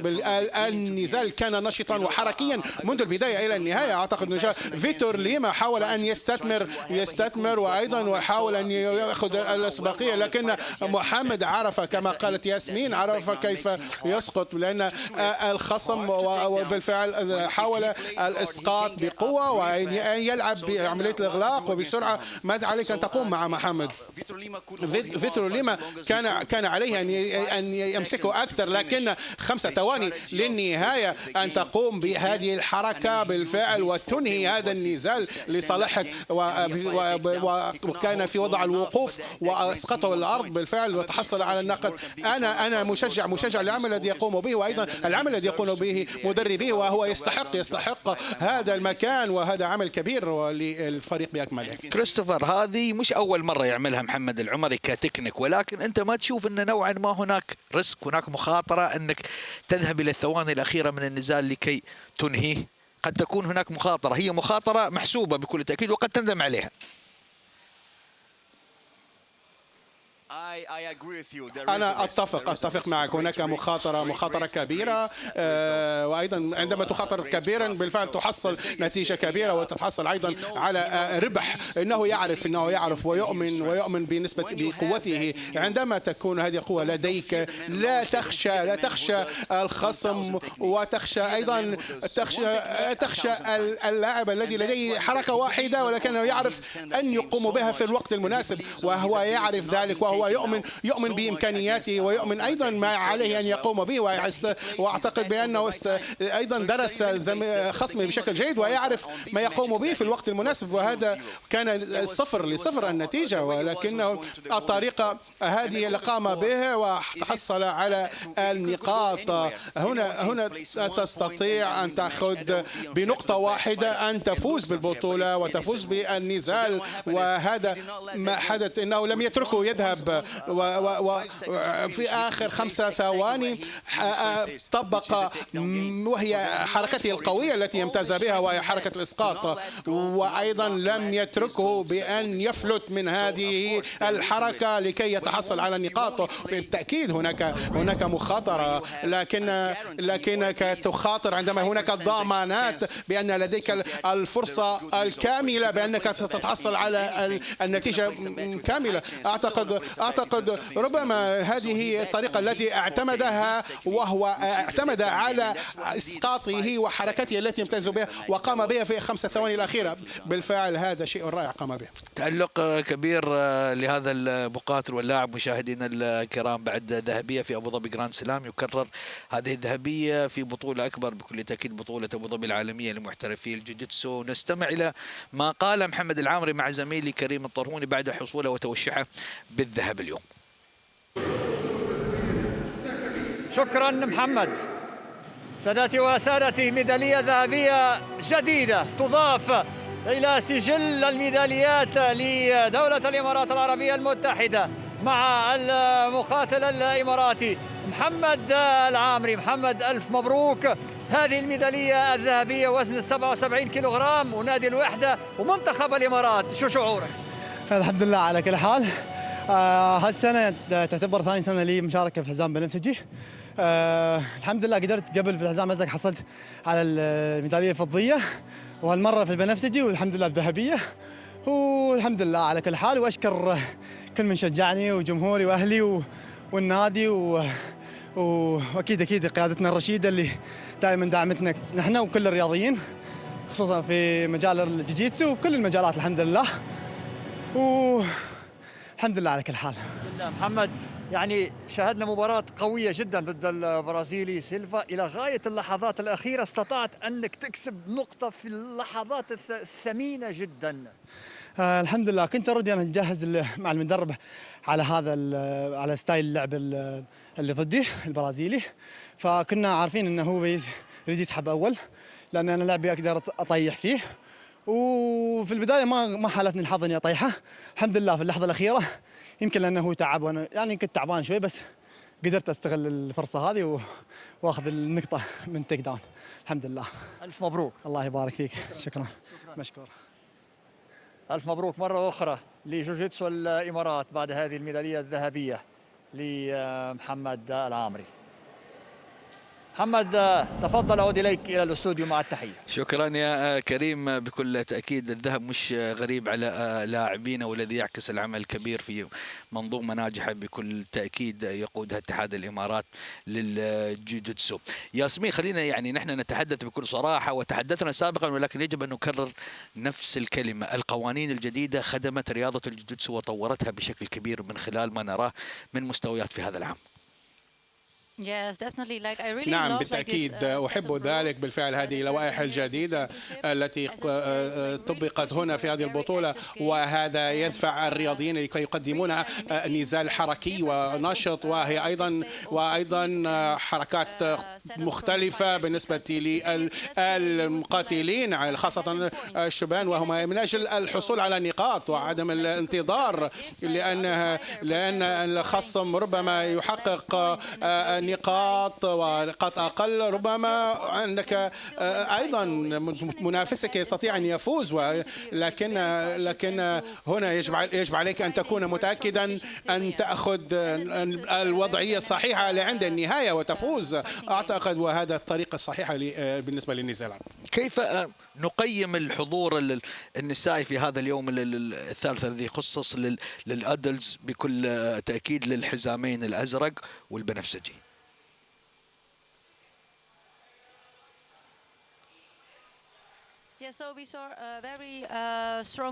شاهدنا بالفعل تمثيل وحضور كبير وقوي بالنسبة للفتيات، وأيضا بالنسبة للمقاتلات الإماراتيات. بالفعل قدمنا أداء جيد ووصلوا أيضا للنهائي، وأيضا وديما أيضا هنا في هذا النزال لعبت ضد كيسيتان هنا بالحج تحدي كبير، وأيضا نزال محتدم الوطيس بينهما. وهنا نشاهد هنا اعتلاء من وديما، وايضا وحاولت ايضا ان تثبت خصمتها. بالفعل هنا اثاره كبيره في نسبه النزالات هنا على المستوى العالمي، وايضا هنا كيسي حاولت عمليه انتقال وتغيير الحركه. كما ذكرت مسبقا كيسي لم تتحصل، ربما كانت او تحصلت على نقاط كاسبقيه، حاولت ان تضغط وتسيطر الى عند نهايه النزال. لكن والشيء المثير والشيء مدهش في هذا النزال انهم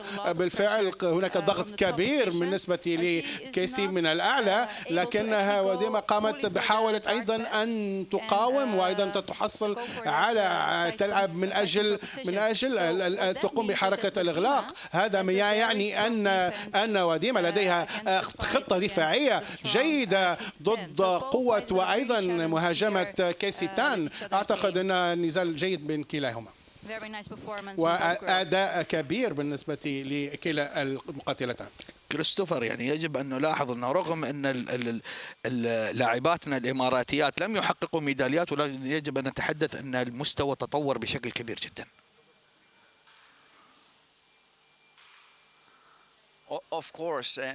بالطبع عندما تصل إلى النهائي أي مقاتل يستطيع أن يفوز، لكنك أن تصل للنهائي هذا ما يعني أنك وصلت إلى أعلى مستويات، والمنصة أنت على منصة كبيرة وهي المنصة التي تسمح لك بأن تفوز بالذهب. أيضا ربما أنها لم تفوز، لكنها بالفعل كانت جيدة بوصول أيضا للنهائي. وهنا نشاهد أيضا مثل الحلوى التي على الكعكة عندما تفوز بالميدالية الذهبية، لكن بالفعل مسألة نقاط. وأيضا أعتقد أن هنا بالنسبة مثل الكيس الممتلئ بالثلج الذي بالفعل عندما تفوز وتصل إلى النهاية هذا شيء جيد. أنت في المنصة وأنت أيضا على المنصة التتويج وأمام الكثيرين. دائما كما نناقش أعتقد أن تكون في الثاني أفضل من تكون في الثالث. وأيضا عندما تتحصل أعتقد هنا هذه معضلة. أعتقد هذا اختبار جيد بالنسبة لكنك موجود في القمة، موجود وأنت في الطريق الصحيح، وأن تلعب وتتحصل على الفضة. هذا بالفعل مسألة أن تفرح أيضا وتحتفل وأن وتشارك في هذا الحدث ليس بالشيء السهل. أنت أعتقد هناك نشاهد أيضا هناك من يفوز ومن يلعب. هناك اختيارات، ليس من السهل أن تصل إلى بطولة العالم المحترفين، أن تصل إلى هنا وتفوز وتصل إلى منصة التتويج. الكل بالفعل لأنك في القمة وأنت من الاختيارات الرائعة، وأن تصل إلى هنا وتفوز ب4 نزالات لتصل إلى النهائي هذا شيء رائع. هذا يعني أنك وصلت إلى القمة وأن تصل وأن تفوز ذهب أو فضة، لكن بالفعل عليهم الاحتفال لأنهم بالفعل قدموا أداء جيد. ما دمنا نتحدث مشاهدينا عن العنصر النسائي، دعونا نتابع لقاء زميلي كريم الطرهوني الذي أجراه مع أحد البطلات التي تألقنا بكل تأكيد في هذا اليوم الثالث من هذه البطولة العالمية. نتابع. شكرا محمد، تحياتي لكم سيداتي وسادتي مشاهدينا عبر قنوات أبو ظبي الرياضية. مراسم التتويج ومعي المقاتلة الأمريكية الشابة شيلبي ميرفي. Shelby, congratulations first of all. You won the gold today in this prestigious championship. في هذه البطولة الكبيرة كيف تشعرين؟ أشعر بشعور رائع. تدربت بجد بالفعل، جئت إلى هنا في آخر لحظات بغض النظر أنني جئت إلى هنا، لكني دائما أنا كنت مستعدة وأتدرب في كل يوم. بالفعل أنا سعيدة وأتدرب دائما بشكل يومي، وتدربت هنا بالفعل إنه شيء رائع. تفوزي بالقلادة الذهبية في هذه الفئة، وهذه الذهبية ستعطيك دافع للمستقبل بالتأكيد. إنها بالفعل بطولة فخمة وبطولة رائعة في أبو ظبي. إنها المرة التي لي أنا سعيدة ومتحمسة بتواجدي هنا. إنه رائع بالنسبة لي وبالنسبة في المستقبل. ما عليك أن تقولي بالنسبة لبطولة العالم من ناحية التنظيم، خاصة في ظل جائحة كورونا؟ إنه شيء رائع ما يقومون به للجوجيتسو. ليس هناك فرص أخرى لكي نلعب، خاصة هنا أيضا من الجوائز المالية وتطوير الجوجيتسو في العالم، ويسمح لي كل الدول أن يأتوا للعب وليس فقط المواطنين. وهذا ما يحدث هنا في هذه البطولة شيء رائع. كلنا نأتي إلى هنا ونجتمع ونفوز. أعتقد أن هذه البطولة سارت على أجمل حال. هل ترجعين؟ نعم سأعود إلى هنا. شكرا جزيلا ورحلة سعيدة إلى الولايات الأمريكية المتحدة. إذن كانت هذه المقاتلة الأمريكية شيلبي ميرفي. محمد تفضل، أعود إليك إلى الاستوديو. شكرا كريم. ياسمين، يمكن الجميل الفوز ليس فقط بالذهب، ولكن الثقة بالفوز في الشورت نوتس، لما تأتين في الوقت الأخير للمشاركة في البطولة وتحققين الذهب، الطعم مختلف في الميدالية.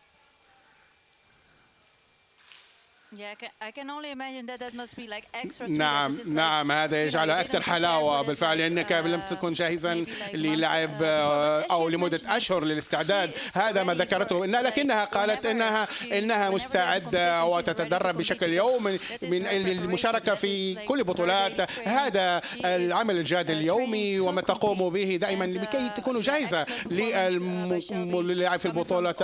إنها تأتي من الولايات المتحدة الأمريكية من أكاديمية آتوس. هذا ما الأداء الذي قدمته في هذه البطولة. إن بالفعل وهذه المشاركة الإماراتية ياسمين، يعني يجب أن نشيد بناتنا واللي قدموه من مستوى. ليس فقط الهدف الحصول على الميداليات الملونة، هدف اتحاد الإمارات للجوجيتسو واضح، هو بناء رافد قوي للعنصر النسائي لتحقيق الإنجازات في المستقبل. وهذه المنظومة يبين العمل فيها أنه ناجح بشكل سريع وشكل واضح من خلال وصول بناتنا إلى أعلى الدرجات في التنافس في هذه البطولة العالمية التي تعتبر من أعلى المستويات على مستوى رياضة الجوجيتسو. نعم بالتأكيد هذا الشيء ما شاهدناه أيضا في الحزام الأزرق والبنفسجي، وهذا بالفعل يمهد الطريق للنجمات الجوجيتسو في المستقبل، وأعتقد بأنهم سيكون لديهم أيضا باع في المستقبل. وهنا خاصة اللاعبات الاثنان سنشاهدهم في المستقبل. أعتقد هنا نشاهدهم هنا في النهائي. بالفعل يجب علينا أن نضع عليهم ونسلط عليهم الضوء، دعنا نقول، خاصة عندما يذهبن إلى المستوى الآخر والمستوى الأعلى. أعتقد هنا اللاعبة الإماراتية بشاير قدمت أداء رائعا في هذا النزال ضد بياتريس كامبوس، وهي لاعبة جيدة وحركية ولديها أيضا حركات خطيرة من ناحية الإغلاق ومن ناحية الاعتلاء. لكن هنا نشاهد بشاير كيف كانت ردة فعلها وكيف لعبت ضد هذا الخصم. هذا مشاهدينا يعني أحد الظهور للعنصر النسائي ولاعباتنا الإماراتيات اللاتي قدمنا مستوى رفيع في هذا اليوم الثالث الذي يتخصص مشاهدينا الكرام بالنسبة للمحترفين، والذي حضر في فئة الأدلز بالنسبة للبلو بيلت والحزام كذلك البيربل البنفسجي. بكل تأكيد هذا التألق مشاهدينا الكرام يعكس المستقبل الذي ينتظر بكل تأكيد بناتنا وفتياتنا في عالم الجوجيتسو من خلال منظومة وسياسة وعمل مدروس ومحسوب من قبل اتحاد الإمارات للجوجيتسو، الذي يقدم كل الدعم لكل من يتواجد في العالم، ليس فقط في دولة الإمارات العربية المتحدة. يقدم الدعم لكل من يريد أن يمارس الجوجيتسو على مستوى العالم من خلال إقامة هذه البطولات العالمية بالتنظيم الكبير والرائع والمحسوب وسط أعلى معايير الصحة والسلامة وبروتوكول صحي كبير جدا وخارق بكل تأكيد يضمن سلامة كل المشاركين. مشاهدينا الكرام، جنسيات عديدة حضرت في هذه البطولة، تكاد أن تفوق 50 جنسية. بكل تأكيد زميلي كريم الطرهوني التقى أحد الفائزين من الزوار والمشاركين بكل تأكيد والمتوشحين بالذهب في هذه البطولة العالمية. نتابع كريم. شكرا محمد. معي المقاتل البلجيكي جوزي سيلفا حائز على الميدالية الذهبية في فئة 85 كيلوغرام البلو بيلت. جوزي, congratulations, the gold medal. How do you feel after this win? كيف تشعر بعد هذا الفوز؟ أنا أشعر بشعور رائع، ليس فقط من ناحية الفوز وأيضا بأننا عدنا للبطولات، وأنا سعيد أن ألتقي بزملائي مرة أخرى وألعب في هذا النزال. أنا بالفعل سعيد جدا ومحظوظ. كيف ترى هذه البطولة هنا في أبو ظبي؟ كما هي العادة أبو ظبي تنظم أفضل البطولات وبحضور أفضل الرياضيين في العالم. من رائع، أتمنى لك حظا سعيدا، أتمنى أن نشاهدك مرة أخرى هنا للاعب والمنافسة. سأكون هنا. شكرا جزيلا. محمد. إذن هذه البطولة تعطي الأمل للجميع وخاصة مقاتلي الجوجيتسو مثل جوزيه البلجيكي. تفضل، أعود إليك إلى الاستوديو. شكرا كريم. وابو ظبي بكل تاكيد واتحاد الامارات للجوجيتسو وضع المتنفس لهذين اللاعبين ليطلعون امكانياتهم ويتوشحون بالذهب ويستمرون في ممارسه رياضتهم المفضله رياضه الجوجيتسو. كريستوفر، العمل الكبير الذي يقوم فيه اتحاد الامارات للجوجيتسو وعاصمه الجوجيتسو العالميه ابو ظبي وسحب البساط من البرازيل، بكل صراحه الحين نرى ان في تقارب كبير بين من يتميزون بهذه اللعبه وهم البرازيليين واللاعبين الاماراتي للبدو ينافسونهم بشكل كبير على المراكز الأولى وعلى الذهب.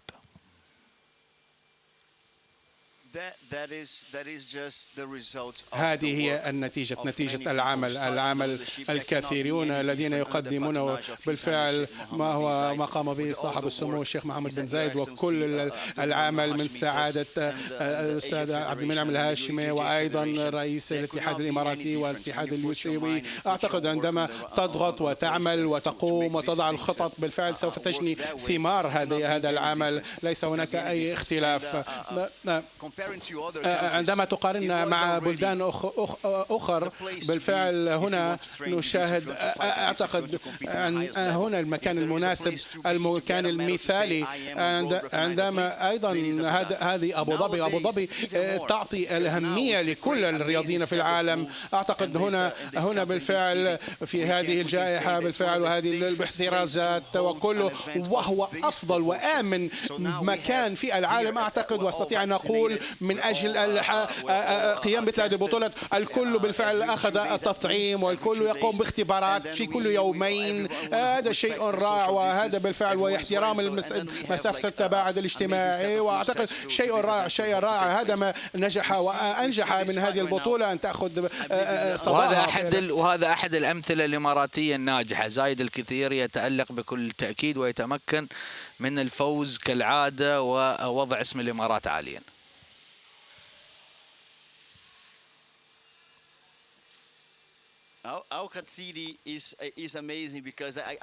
بالفعل أنا اخترت هذا النزال لأن بالفعل في وزن 77 كيلو أعتقد أن هنا بالفعل بدأت بهم هم الأولين. بالفعل أود أن أظهر النزال. نشاهد هنا العواطف الجياشة بالنسبة لزايد. هنا في الوزن الخفيف بالفعل لعب وفي شكل جيد بالنسبة له، لأنه هنا تستطيع ولعب ضد مقاتل معروف في البرازيل في هذه الفئة. هنا شاهدت اللاعب البرازيلي كيف وصل للنهاية، وأيضا شاهدت نزالات زايد قبل أن يصل للنهاية بصدق. أعتقد أن يلعب ضد هذا المقاتل كما قلت لياسمين، فاز عليه بسهولة. إنه ليس عمل سهل، لكنه كان يبدو بشكل سهل فوزه بهذا النزال. إن ليس فقط فاز، بل فاز بأسلوب وروعة، وقام بعملية الإخضاع وطبق عمل جيد. هنا بالفعل إخضاع رائع بالنسبة لزايد لخصمه. عندما تفوز بالنقاط ربما تفوز أيضا بالإخضاع، لكنك عندما تفوز بالإخضاع تفوز بالبطولة وتفوز بالنزال. إنه لم يقف، وأيضا كان متقدما بالنقاط، ولكنه بالفعل لعب أيضا من كان ينهي أيضا بالإخضاع لكي يثبت ويظهر العمل والمهارات التي لديه هنا بالشكل السهل. ربما يقول بأنني فائز بالنقاط هنا بالفعل سأنهي النزال عند النهاية، لكنه لم يكن يريد ذلك. يريد أن يفوز ويخاطر من أجل أن لم يكن يهتم بمخاطراته، لأنه يعرف ويود أن يلعب من أجل الإخضاع رغم أنه كان لديه أسبقية في النقاط. ودائما السمشن مشاهدينا الكرام والفوز بالإخضاع لا طعم آخر في كل الرياضات. ودائما ما أبو ظبي مشاهدينا الكرام هي الرائدة والرقم واحد في كل المجالات الرياضية من خلال استضافتها لكثير من الأحداث الرياضية. بالفعل أبو ظبي ليست فقط عاصمة الجوجيتسو، فهي عاصمة الرياضات القتالية المتنوعة من خلال حضور كثير من الفعاليات العالمية المتخصصة في عالم القتال. القتال بكل تأكيد. مرة أخرى مشاهدينا الكرام إلى الزميل كريم الطرهوني واللقاءات التي أجراها في اليوم الثالث من هذه البطولة، نتابع. شكرا محمد. مع المقاتل الأوكراني ستانيسلاف الذي فاز بالميدالية الذهبية فئة 94 كيلوغرام. ستانيسلاف congratulations you won the gold medal in 94 تهانينا بالفعل بفوزك على القيادة الذهبية في 94 كيلوغرام. في البداية كمقاتل أوكراني ما تقول على هذه البطولة هنا في بطولة العالم المحترفين الجوجيتسو في أبو ظبي؟ شكرا لك على تهنئتي، بالفعل كانت بطولة رائعة وأنا استمتعت كثيرا، تدربت بجد في كل يوم. شكرا للإمارات والاتحاد الإماراتي الذين قاموا بعمل جيد وكل شيء منظم بشكل رائع من ناحية التوقيت والاختبارات الصحية وكل شيء كان مجانا. هذا شيء رائع بالنسبة لي. وأيضا أنا أشكر مدربي وأيضا مدرب ونادي شارقة وأيضا أنا سعيد هنا في الإمارات. كل شيء ينظم بأعلى معايير وهذا بالفعل، وأعتقد من مستوى الجوجيتسو ومستوى اللعبة ومستوى كلهم يأتون إلى هنا للقيام بالمعسكرات، لأن هنا بالفعل هناك الكثير من الحذاء أصحاب الحزام الأسود. هنا كل شيء رائع.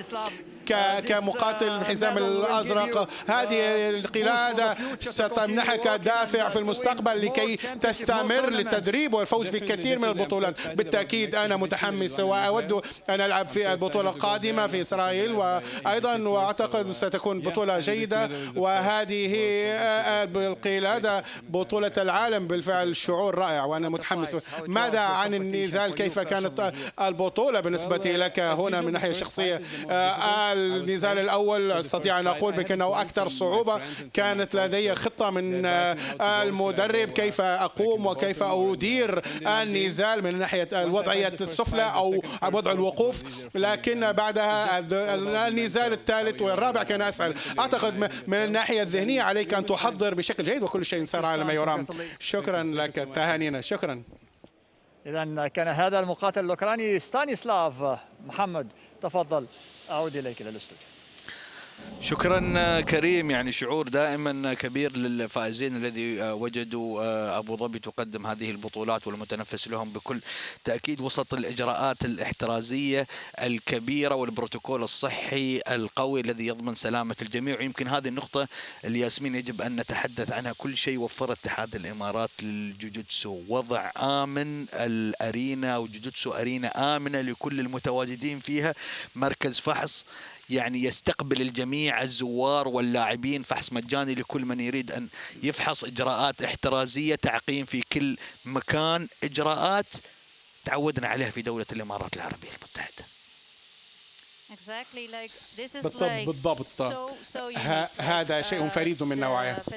أن الاتحاد الإماراتي يقدم أعلى معايير الأمن والسلامة في هذا الجائحة، وخاصة لأن هنا يمنح الأريحية للمقاتلين ليكون ليس فقط للمقاتلين بقبل اختبارات مسحة الأنف، وكل الزائرين يجب عليهم أن يدخلوا إلى الصالة والقاعة الأرينا. هنا عليهم أن يظهروا اختبار الفحص السلبي، وايضا هناك فحوصات تقام هنا في الارينا خلال عليك ان تكون بالفعل لديك نتيجه سلبيه لفتره 48 ساعه، وهذا مهم جدا بالنسبه خاصه في ظل تفشي الجائحه في العالم ان تقوم بمثل هذه الاجراءات الاحترازيه، وهذا شيء رائع. وهذه كلها معايير للمحافظه على سلامه وصحه الجميع. والجميل كريستوفر أن كل المتواجدين هنا في البطولة يشعرون بالسعادة والأمان في المقام الأول. الكل يحس بالأمان. أنا أتفق معك. أنا بالفعل أيضا سمعنا اللاعب الأوكراني كما قال بالفعل الحياة هنا والمناخ آمن وسلامة الجميع مهمة جدا هنا.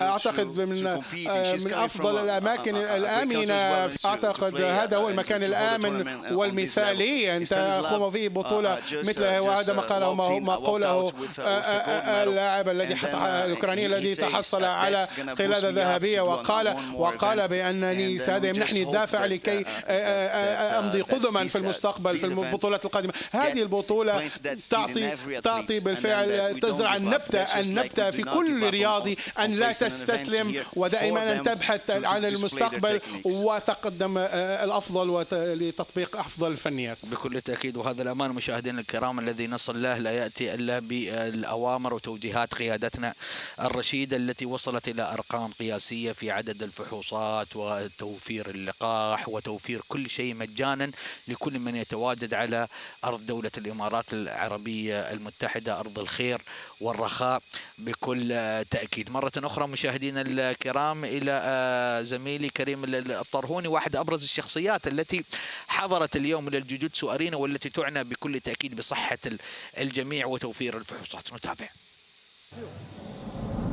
شكرا زميلي محمد. معي الدكتور مروان علي الكعبي المدير التنفيذي للعمليات في شركة صحة، يتواجد معنا بعد مراسم التتويج. دكتور أهلا وسهلا بك. وشركة صحة دائما مع اتحاد الإمارات للجوجيتسو وشراكة متواصلة حتى في بطولة العالم. نعم شكرا أخوي. نحن نتشرف في شركة صحة بكوننا شركاء في هذه البطولة المهمة وللاتحاد الجوجيتسو في دولة الإمارات.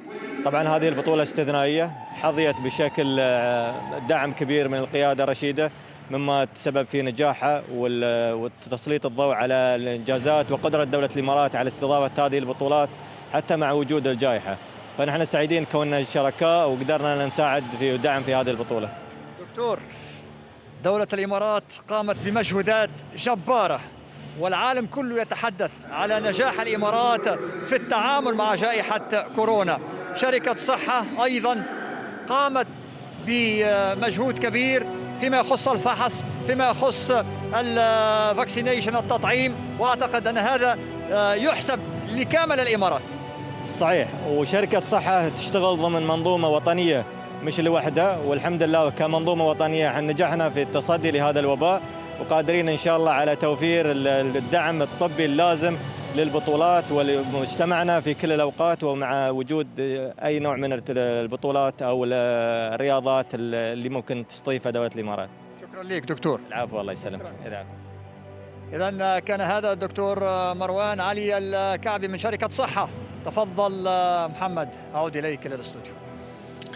شكرا لك كريم، وشكرا بكل تأكيد للدكتور مروان الكعبي وكل خط الدفاع الأول. بكل تأكيد بالأمس مشاهدينا الكرام كان في احتفاء بيوم الصحة العالمي. بكل تأكيد الشكر وكل التقدير لخط الدفاع الأول، الدكاترة والممرضين ومن يمثلون الطاقم الطبي الذين قدموا أرواحهم وفدوا بأنفسهم لصحتنا ولتوفير اللقاح ولحمايتنا من هذا الفيروس الذي إن شاء الله بإذن المولى عز وجل سوف نعيش أيامه الأخيرة وسوف ينتهي بإذن المولى عز وجل. وصلنا مشاهدينا الكرام إلى ختام تغطيتنا لليوم الثالث من بطولة أبو ظبي العالمية لمحترفي الجوجيتسو.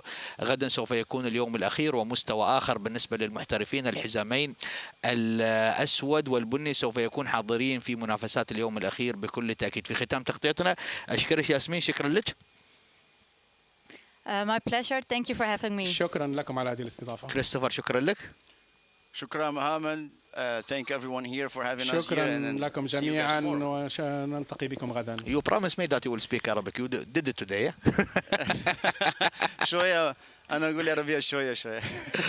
Okay, prepare for the fight after the studio. We are going to fight. All right. I brought my kimono. Did you bring yours? Yeah, of course. بدلتي وسوف نلعب بكل تأكيد. إذا مشاهدينا الكرام في ختام هذه التغطية تقبلوا تحياتي وتحيات طاقم العمل إلى الغد. دمتم في أمان الله وحفظه.